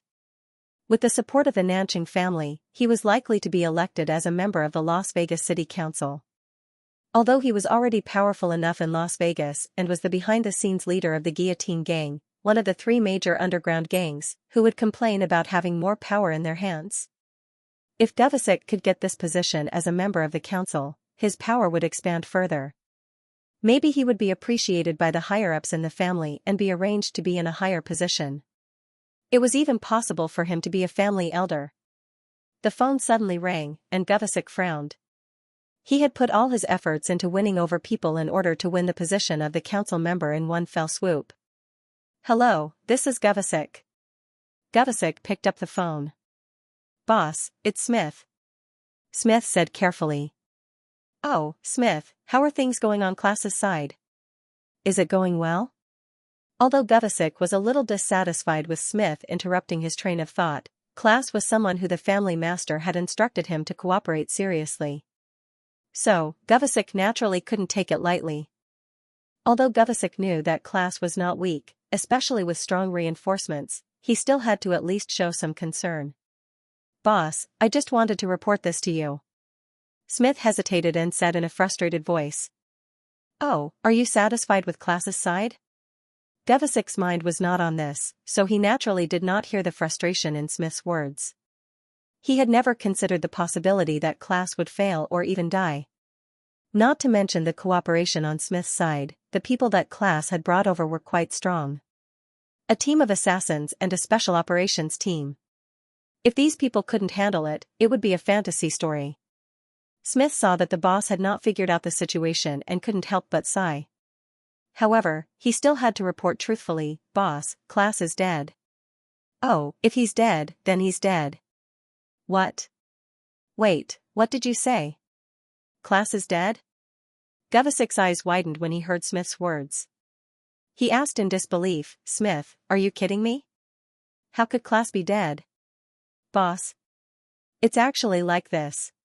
Smith didn't hide it and told the story of Class and Yang Ming's life bet from beginning to end. You mean, that Yang Ming killed Class? Gavasik was a little puzzled. Where are the people brought by Class? Why didn't I see them make a move? Did these people all disappear? Yes. Boss, Yang Ming killed class. Smith said. Moreover, he also said something ruthless. He asked the Nanching family's family master to meet him at the Douglas Bast Hotel within 24 hours. Otherwise, he will bear the consequences. Humph. What a big tone. Gavasik simply didn't take Yang Ming's words to heart. In his opinion, this Yang Ming was just confident that he was not weak. After killing class, his confidence swelled, and then he said something ruthless. Yes. Smith had already passed on the message anyway. As for what the boss decided, it was the boss' business. It had nothing to do with him. I see. That's all for now. Gavasik frowned and hung up the phone. Class is dead? This made Gavasik very annoyed. Although this person did not belong to the Nanching family, the family master of the Nanching family personally greeted him and asked him to cooperate with him. Although the family master did not ask him to protect this person before, this person was now killed in his own territory. Naturally, he was still responsible for it. Damn, I'm finding trouble for myself at this critical moment. Now that Gavasik was bent on running for counselor, he obviously couldn't do it without the support of the Nanching family. This incident happened so suddenly. If he didn't handle it well, the family master would definitely have a bad impression of him. He didn't know what was wrong with this class. He had so many subordinates, but he was still killed. He didn't know if he had a pig's brain. He had already known from Smith's narration that after class entered the casino, the two teams under class's command did not appear from beginning to end. In other words, class was killed before he had time to show his power. What a fool. He had so many subordinates, yet he still went to show off. Isn't there something wrong with him? Gavasik was a little speechless about class's approach. He naturally didn't know that the reason why class's subordinates did not appear was that Yang Ming's subordinates had already controlled these people. He thought that class did not coordinate well and was careless in not bringing his subordinates, resulting in such a situation. However, regardless of whether class was a fool or not, since class had died in his territory, Gavasik couldn't sit back and do nothing even though he had no responsibility. He had to give an explanation to the family. Yang Ming. Damn, this kid is finding trouble for me. I absolutely can't let him go. Gavasik muttered Yang Ming's name. No matter what hatred he had with class, since he killed class in his territory, he couldn't let him leave here alive. The Douglas Bast Hotel? A sneer appeared at the corner of Gavasik's mouth. Humph. This kid still dares to say where he lives. It seems that I have saved the effort of looking for him. In that case, let him wait for death in the hotel. Of course, Gavasik would not act rashly before sending someone to the Douglas Bast Hotel. After all, the Douglas Bast Hotel belonged to another force, the Douglas family. Although it could not be compared to the Nanching family, it was still a big family after all. Before he went, he had to inform them. After all, he had to give face on some things. Thinking of this, Gavasik picked up the phone and dialed Batterton's number. Hello? Hello, I'm Batterton. Batterton had become very polite when answering the phone these 2 days because Yang Ming was staying in the hotel. He was afraid that the family master or Yang Ming would call at the last minute. Mr. Batterton? I'm Gavasik. Gavasik said enthusiastically. Although the two people belonged to different families, they were both reputable figures in Las Vegas. Their relationship with each other was quite good. Hello, Mr. Gavasik. Batterton did not expect Gavasik to call him at this time. However, he suddenly remembered that Yang Ming had asked him to help collect information about the Nanching casino. Batterton's heart suddenly shuddered, and he became vigilant and careful with Gavasik. This matter was related to Yang Ming, so he had to treat it cautiously. What's the matter? It's like this. Someone is causing trouble in our casino, but this person is staying at your Douglas Bast Hotel. If I bring someone to arrest him, I naturally have to inform you, said Gavasik. Oh, I see. When Batterton heard Gavasik's words, he thought that this was a trivial matter. The other party had greeted him just as a kind reminder. If they really wanted to arrest him, there was nothing he could do. Since Mr. Batterton has no objection, I will send someone over in a while. I hope you can instruct your subordinates to cooperate, said Gavasik. I will treat you to golf some other day. This is not a problem, said Batterton. By the way, what is the name of the person you want to arrest? I can arrange it in advance. Oh, his name is Yang Ming. He is a foreigner, said Govesick. What? Yang Ming? Batterton was shocked. Batterton, what's wrong with you? Govesick heard that Batterton's voice was a little strange, but he couldn't see Batterton's expression, so he naturally didn't think too much about it. Nothing. I'll arrange it now. I'll call you when I'm done, said Batterton. Is that so? Then, should I bring someone there directly or wait for your call? Govesick was a little inexplicable. Wait for my call first. I have to confirm if the guest is in the hotel. Otherwise, wouldn't your trip be in vain? Batterton explained. Yes, you're right. Although Govesick felt that Batterton's words were a bit strange, it was reasonable, so Govesick did not suspect anything. He hung up the phone according to Batterton's instructions. After Batterton hung up Govesick's phone call, he broke out in a cold sweat. Fortunately, I was nosy enough to ask. Otherwise, it would be troublesome. This matter involves Yang Ming. I can't be careless. Although Batterton didn't know Yang Ming's specific background, his identity must be extraordinary since even the family master respected and valued him so much. Since Govesick wanted to make a move on Yang Ming, Batterton naturally wouldn't say much to him. He had to consult the family master first before making a decision. Therefore, Batterton perfunctorily delayed Govesick for a while. Batterton organized his words and dialed the family master, Kayik's phone. Hello, is this the family master? I'm Batterton. Kayik had given his private phone number to Batterton. Since this matter involved Yang Ming, Kayik told Batterton to inform him immediately if there was any news about Yang Ming. Oh, Batterton, what's the matter? At this moment, Kayik was discussing very important matters with several elders in the family. However, when he saw Batterton's number, he quickly made a gesture and picked up the phone. Several elders present were a little puzzled. Isn't Batterton just the person in charge of a family business in Las Vegas? Why does the family master value him so much? Why does he have to pick up the phone at this time? At the same time, several old guys were dissatisfied with Kayik's behavior of picking up the phone. Can you pick up the phone during a meeting just because you are the family master?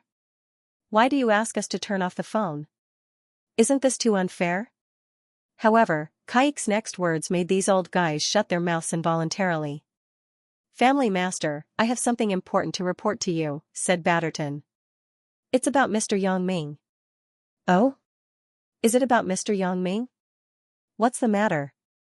Tell me quickly, asked Kayik quickly. It's like this. Previously, the owner of the Nanchang casino, Govesick, called me and said that a guest staying in our hotel was causing trouble in their casino. They were coming to arrest him, so I greeted them and asked what the guest's name was. I remembered that Govesick told me that his name was Yang Ming, so I delayed the guest first and told Govesick that I would help him check if Mr. Yang was in the hotel. I asked him to wait for my reply, so I quickly reported to you, said Batterton. Batterton, you did a good job. Kayik was shocked when he heard Batterton's words. This is a big matter. It involves Yang Ming, so I have to be cautious. Family master, what do you think we should do next? Asked Batterton carefully. What to do next? Kayik was in a dilemma for a while. In his opinion, with Yang Ming's strength, there was no need for him to be afraid of the Nanchang family. Wasn't the Lancer family also one of the most prosperous families in Europe? In the end, they were finished in an instant. But the key was his attitude. Although Yang Ming didn't need his help, he still had to show some sincerity. Thinking of this, Kayik said, in this case, you immediately report this matter to Mr. Yang Ming truthfully. Then ask him what he wants and if he needs our help. If he needs your help, you have full authority to cooperate with him. You don't have to ask me anymore. Ah. Batterton was stunned. He was a little puzzled. Why is the family master sparing no effort on Yang Ming's matter? However, he said with some worry, Family master, Govesick's power is not weak. The Guillotine Gang, one of the 3 major underground gangs here, seems to be their people. You don't have to worry about this. Cooperate with Mr. Yang. No matter what happens in the end, the family will reward you. Kaik reassured Batterton. Okay, then I will report to Mr. Yang now. Batterton got Kaik's affirmative answer and calmed down. After hanging up the phone, Kaik shook his head with a hint of sarcasm in the corner of his mouth. This Nanching family is really in a hurry to die. You should be thankful that Yang Ming didn't trouble you. Now you want to take the initiative to trouble Yang Ming. Ai. All the elders present understood the meaning of Kaik's call. It seemed that this Nanching family really didn't want to live anymore. Why did they have to provoke Yang Ming? Everyone present had a deep understanding of Yang Ming's power. After Batterton reported to Kaik, he quickly dialed the phone number in Yang Ming's room. He had already learned from the waiter that Yang Ming had returned to the hotel. Hello? Yang Ming picked up the internal phone call. At first, he thought it was Zhang Ben or Golden Bowl calling, but it was indeed Batterton's voice coming from the other side. Mr. Yang, am I bothering you? I have something important to report to you. Batterton unconsciously used the tone he usually used to report to the family master. In his opinion, since Kaik was so respectful to Yang Ming, shouldn't he respect Yang Ming even more? Oh, it's okay. Go ahead. Yang Ming didn't know what Batterton wanted to say to him at this time, so he was a little puzzled. It's like this, Mr. Yang. Just now, Devasik, the person in charge of the Nanching family's business in Las Vegas, called me. He said that you are causing trouble in their casino, so he wants to bring someone to deal with you. He wanted to give me a heads up in advance. Batterton repeated the contents of Devasik's call to Yang Ming. I have now stalled them. Mr. Yang, how do you think this matter should be dealt with? Do you need me to mobilize people over? Mobilize people? Yang Ming said disapprovingly, no need. I appreciate your kindness, but I will handle it myself. Yang Ming naturally understood Batterton's thoughts. If Batterton didn't have Kaik's support behind him, he wouldn't have said these words. But in contrast, Kaik understood Yang Ming's strength. He also knew that Yang Ming didn't need his help at all. His purpose in doing this was just to show goodwill. Ah. Well, then what should I do now? Batterton didn't know why Yang Ming was so careless. The Nanching casino was not weak. Even if he mobilized people, he might not be his opponent. Could Yang Ming deal with Devasik by himself? In fact, if possible, Batterton didn't want to offend Devasik because Devasik's power in Las Vegas was obviously greater than the Douglas Vast Hotel. Batterton didn't want to provoke him. Now that Yang Ming didn't want him to participate, it was clear that he was excluding him. No matter what the outcome of the matter was, it had nothing to do with him. Thinking of this, Batterton was very grateful. He felt that Yang Ming was a good person. At least, he was very tolerant. Who called you? Go and call him back. Tell him that 3 hours have passed and there are still 21 hours left. Ask their family master to come and see me within 21 hours. Otherwise, he will bear the consequences, Yang Ming said to Batterton. This? Batterton was stunned after hearing Yang Ming's words. You don't have to worry about him targeting you. Just say that you came to me and I asked you to pass on these words, said Yang Ming. Mr. Yang, I'm not afraid of him. Although our Douglas family is not as powerful as the Nanching family in Las Vegas, you will definitely anger him if you say this. Batterton expressed his concern tactfully, Mr. Yang, although I don't know how good your skills are, there is a saying that goes, outnumbered is outnumbered. You are alone, and there are so many of them. I'm afraid that something will happen. It's fine. Just do as I say. Yang Ming naturally knew that Batterton was doing this out of good intentions and not because he was looking down on him. However, Yang Ming had his own plans for Yang Ming. Seeing Yang Ming's firm attitude, Batterton had no choice but to agree and put down the phone. Batterton hesitated for a moment and decided to call the family head, Kaik. Although Kaik had said before that he would be fully responsible for the matters here, Yang Ming didn't need his help at all. If something happened to Yang Ming, he couldn't explain it to the family master. Therefore, after weighing the pros and cons, Batterton decided to call Kaik and report what had happened here. Hello? Batterton, how is it? Kaik saw that it was Batterton calling and answered without hesitation. Patriarch, I have something to report to you. Batterton said carefully, it's like this. Mr. Yang said that he didn't need any help from me. Instead, he asked me to pass a message to Govasic. What message? Asked Kaik. Kaik had already expected that Yang Ming didn't need his help. If Yang Ming wanted to destroy the Douglas family, it would be a matter of seconds. Why would he need his help? It was good enough that Kaik didn't find it troublesome. Mr. Yang asked me to tell Govasic to let their family master come to see Mr. Yang within 24 hours. Otherwise, they will bear the consequences, said Batterton. Oh? Really? Ha ha ha ha. Kaik couldn't help but laugh after hearing it. Patriarch, what are you laughing at? Batterton was a little puzzled. Isn't Mr. Yang a friend of the Patriarch? Why is the Patriarch laughing at Mr. Yang? In fact, Kaik was indeed laughing, but he wasn't laughing at Yang Ming. He was laughing at the Nanching family. The Nanching family is going to be destroyed. The funny thing is that those fools don't even know what kind of person they have offended. It's really pitiful and sad. Kaik sighed, if it were me, I wouldn't even have time to apologize. How would I dare to send people to provoke them?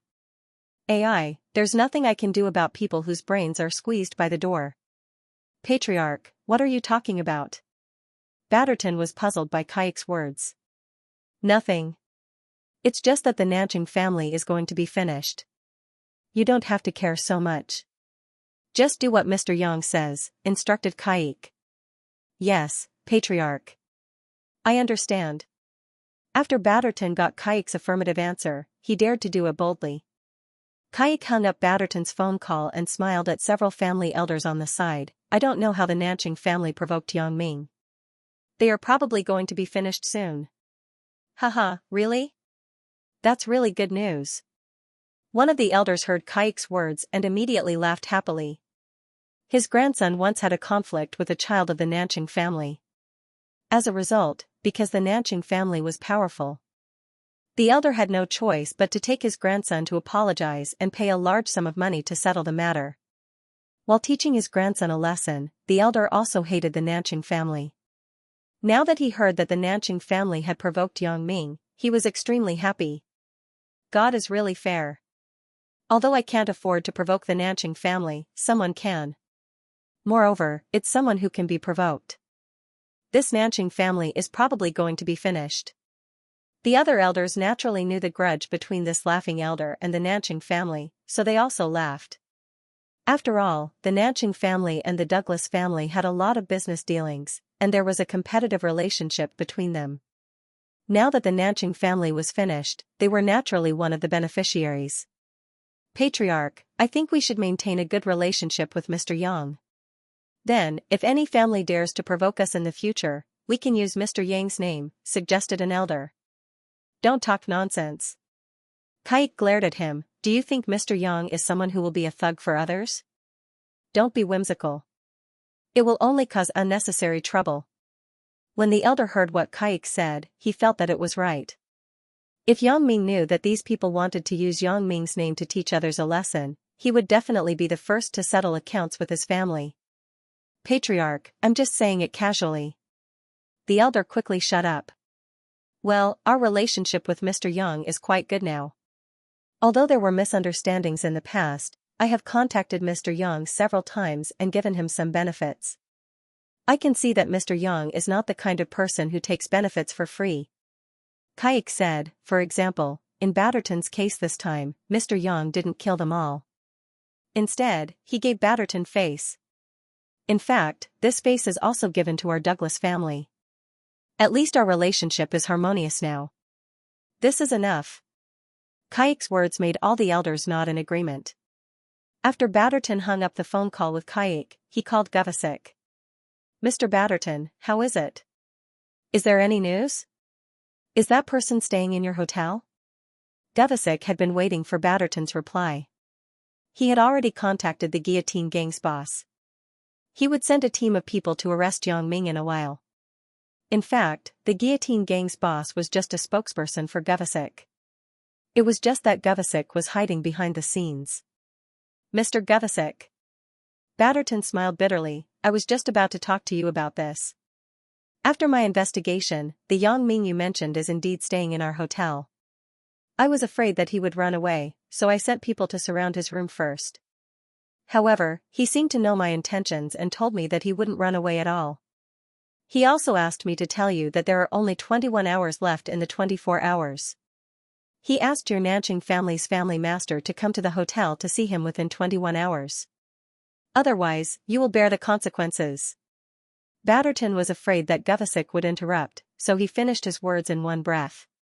He had already made up a reason before. Otherwise, it would be a bit abrupt to say that he was passing a message to Yang Ming, so he used the previous excuse. This kid's tone is really big, huh? Gavasik listened to Batterton's words, but he didn't care because Smith had already said something similar when he reported to him before. So, Gavasik was a little accustomed to hearing it for the second time. As for Batterton's previous lame reasons, Gavasik didn't think much about it, so he didn't doubt it. Yeah, that's what he said. He also told me not to meddle in other people's business. Otherwise, he won't be polite to me. Batterton smiled bitterly. Mr. Gavasik, you also know that I'm in the hotel business. Naturally, I'm not very strong. I don't dare to offend such a person. I got it. In that case, you don't have to worry about it. I'll deal with him, said Gavasik. Okay, I was afraid that he would trouble me, so I changed him to the luxurious VIP room on the top floor. When you come, you can find him. Batterton said, he's in private room number 1. I got it. Gavasik found it funny in his heart. Isn't this Batterton too cowardly? He is scared to this extent with just a few words. Not only did he not dare to meddle, but he also changed him to the best private room. Well, I won't intervene in this matter. Batterton expressed his attitude. Gavasik thought, I told you not to intervene. Since you don't care about your hotel, I can go and cause trouble with confidence. After hanging up the phone, Gavasik dialed the number of the Guillotine Gang's boss, Headless Wolf. This Headless Wolf was just a nickname. He was an Indian who was usually in charge of the daily affairs of the Guillotine Gang. He was actually Gavasik's spokesperson. Headless Wolf, immediately send someone to the Douglas Fast Hotel and catch Yang Ming for me. Gavasik instructed. In his opinion, this matter was simply a piece of cake. Yes, Mr. Gavasik. Headless Wolf was very respectful to Gavasik. Although the Guillotine Gang had a grey income as a new gang, they were constantly recruiting. How could that grey income be enough? If it wasn't for Gavasik's support, they would have been swallowed up by other gangs. Headless Wolf was very excited to be the leader of a rapidly developing gang. He felt that he had to do everything Gavasik instructed him to win Gavasik's support and trust. Only then would he be able to stay in this position for a long time. After receiving Gavasik's order, Headless Wolf ordered his confidant, Mike, to take 10 of his men in 2 commercial vehicles and set off for the Douglas Fast Hotel. In his opinion, it was already very good to send Mike to capture a person. Mike was his confidant and had a high position in the gang. He could be considered a small captain under him. All of them wore black suits and white gloves. The Guillotine Gang had sufficient funds, and Gavasik also attached great importance to these external things. Therefore, the attire of these subordinates was comparable to those of world-class gangs. The car stopped at the entrance of the Douglas Fast Hotel. Mike, dressed in casual clothes, walked into the hotel lobby with 10 burly men following behind him. Previously, Batterton had gone downstairs after making the phone call. He stood in the hotel lobby and waited for Gavasik's men to arrive. Batterton's expression suddenly tightened when he saw a young man in casual clothes walking in with 10 burly men. He knew this Mike. He was a confidant of the Guillotine Gang's boss, Headless Wolf. Batterton had seen him at a banquet before. Mr. Mike, you're here?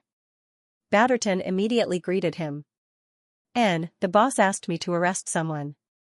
Please forgive me, Mr. Batterton. Although Mike said a polite sentence, his expression was still cold. It's okay.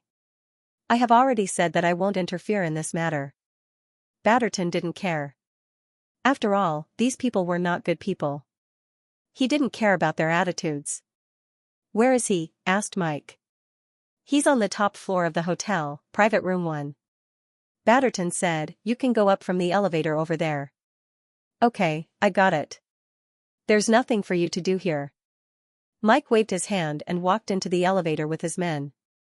Looking at the slowly rising elevator, Batterton breathed a sigh of relief. He quickly picked up the intercom at the front desk and dialed the number in Yang Ming's room. Hello? Mr. Yang? I'm Batterton. Gavasix men are here. They are from the guillotine gang. A man named Mike is leading the team. He has brought 10 men. Batterton reported to Yang Ming. I got it. Thank you, said Yang Ming lightly. After that, Yang Ming hung up Batterton's phone and dialed Golden Bull's room number 3. Golden Bull, it's me. Golden Bull didn't speak after picking up the phone, so Yang Ming spoke first. Hello, leader. Golden Bull replied immediately. He had always maintained a cautious attitude when he was outside, so he was the same when he answered the phone. He wouldn't make a sound before he figured out the identity of the other party. 10 people will come up in a while. 11 people. You go and deal with them, and then leave the leader to see me. Yang Ming instructed Golden Bull. Yes, leader. After Golden Bull accepted the order, he walked to the door of the room and looked at the movements in the corridor through the peephole on the door. After a while, he heard the sound of the elevator door opening, followed by a burst of footsteps. Golden Bull saw a young man in casual clothes coming over with a few black-shirt macho men. Golden Bull opened his room door and walked out. Mike was also stunned when Golden Bull suddenly came out of private room number 3. He had seen Yang Ming's photo before and knew that Yang Ming was in private room number 1, so the person who came out of private room number 3 was definitely not Yang Ming. However, Mike still asked, "What are you doing?" Golden Bull smiled. "I haven't asked him yet, but he asked me first." "I'm waiting for you here," Golden Bull said faintly. "And?" Mike was stunned, then he felt that something was wrong. He frowned and made a decision. No matter what this person is doing, I will control him first. So, he waved his hand. Catch him first. The 10 black-shirt macho men obeyed the order and surrounded Golden Bull. Golden Bull smiled coldly. These guys dare to take the initiative to attack me? Golden Bull was not polite. His figure moved instantly. It was unknown when a bright dagger appeared in his hand. He quickly shuttled back and forth between these macho men. In the blink of an eye, several macho men had their necks slit and fell straight to the ground. Yang Ming's words had been very clear before. He wanted Mike to deal with the people, leaving only the leader. Since it was to deal with them and leave only the leader, it meant that all the others were to be killed. Therefore, Golden Bull was merciless and left Mike alone. These macho men all had pistols on them, but Mike asked them to control Golden Bull before. In their opinion, Golden Bull was only one person, and they had 10 people on their side. They didn't need to use their guns to catch Golden Bull. The result was tragic. They were killed by Golden Bull before they could even pull out their guns. "You, who are you? What are you doing?" Mike's expression suddenly changed. It wasn't that he hadn't seen dead people before. When he was fighting for territory with his subordinates, he had seen scenes that were several times bloodier than this. However, he had never seen a person who could kill 10 people in an instant and come out unscathed. However, Mike was not a fool. Although he was afraid, when he spoke, Mike's hand quietly touched his waist, preparing to pull out the gun quickly. In his opinion, even if the man in front of him was powerful, he was not an opponent of a pistol, right? However, in the next moment, Mike's face became even more ugly and pale. Because when he touched his waist, he didn't feel the pistol. "Where is my pistol? Did I not bring it? That's not right. I checked it before I set off. There's no problem. Did I drop it in the car on the way here?" Without a gun, Mike lost his life-saving trump card. Cold sweat fell from his forehead in an instant. "What are you looking for?" Golden Bull asked Mike. End of chapter 1748. Don't forget to subscribe, like, and share the video to support the channel.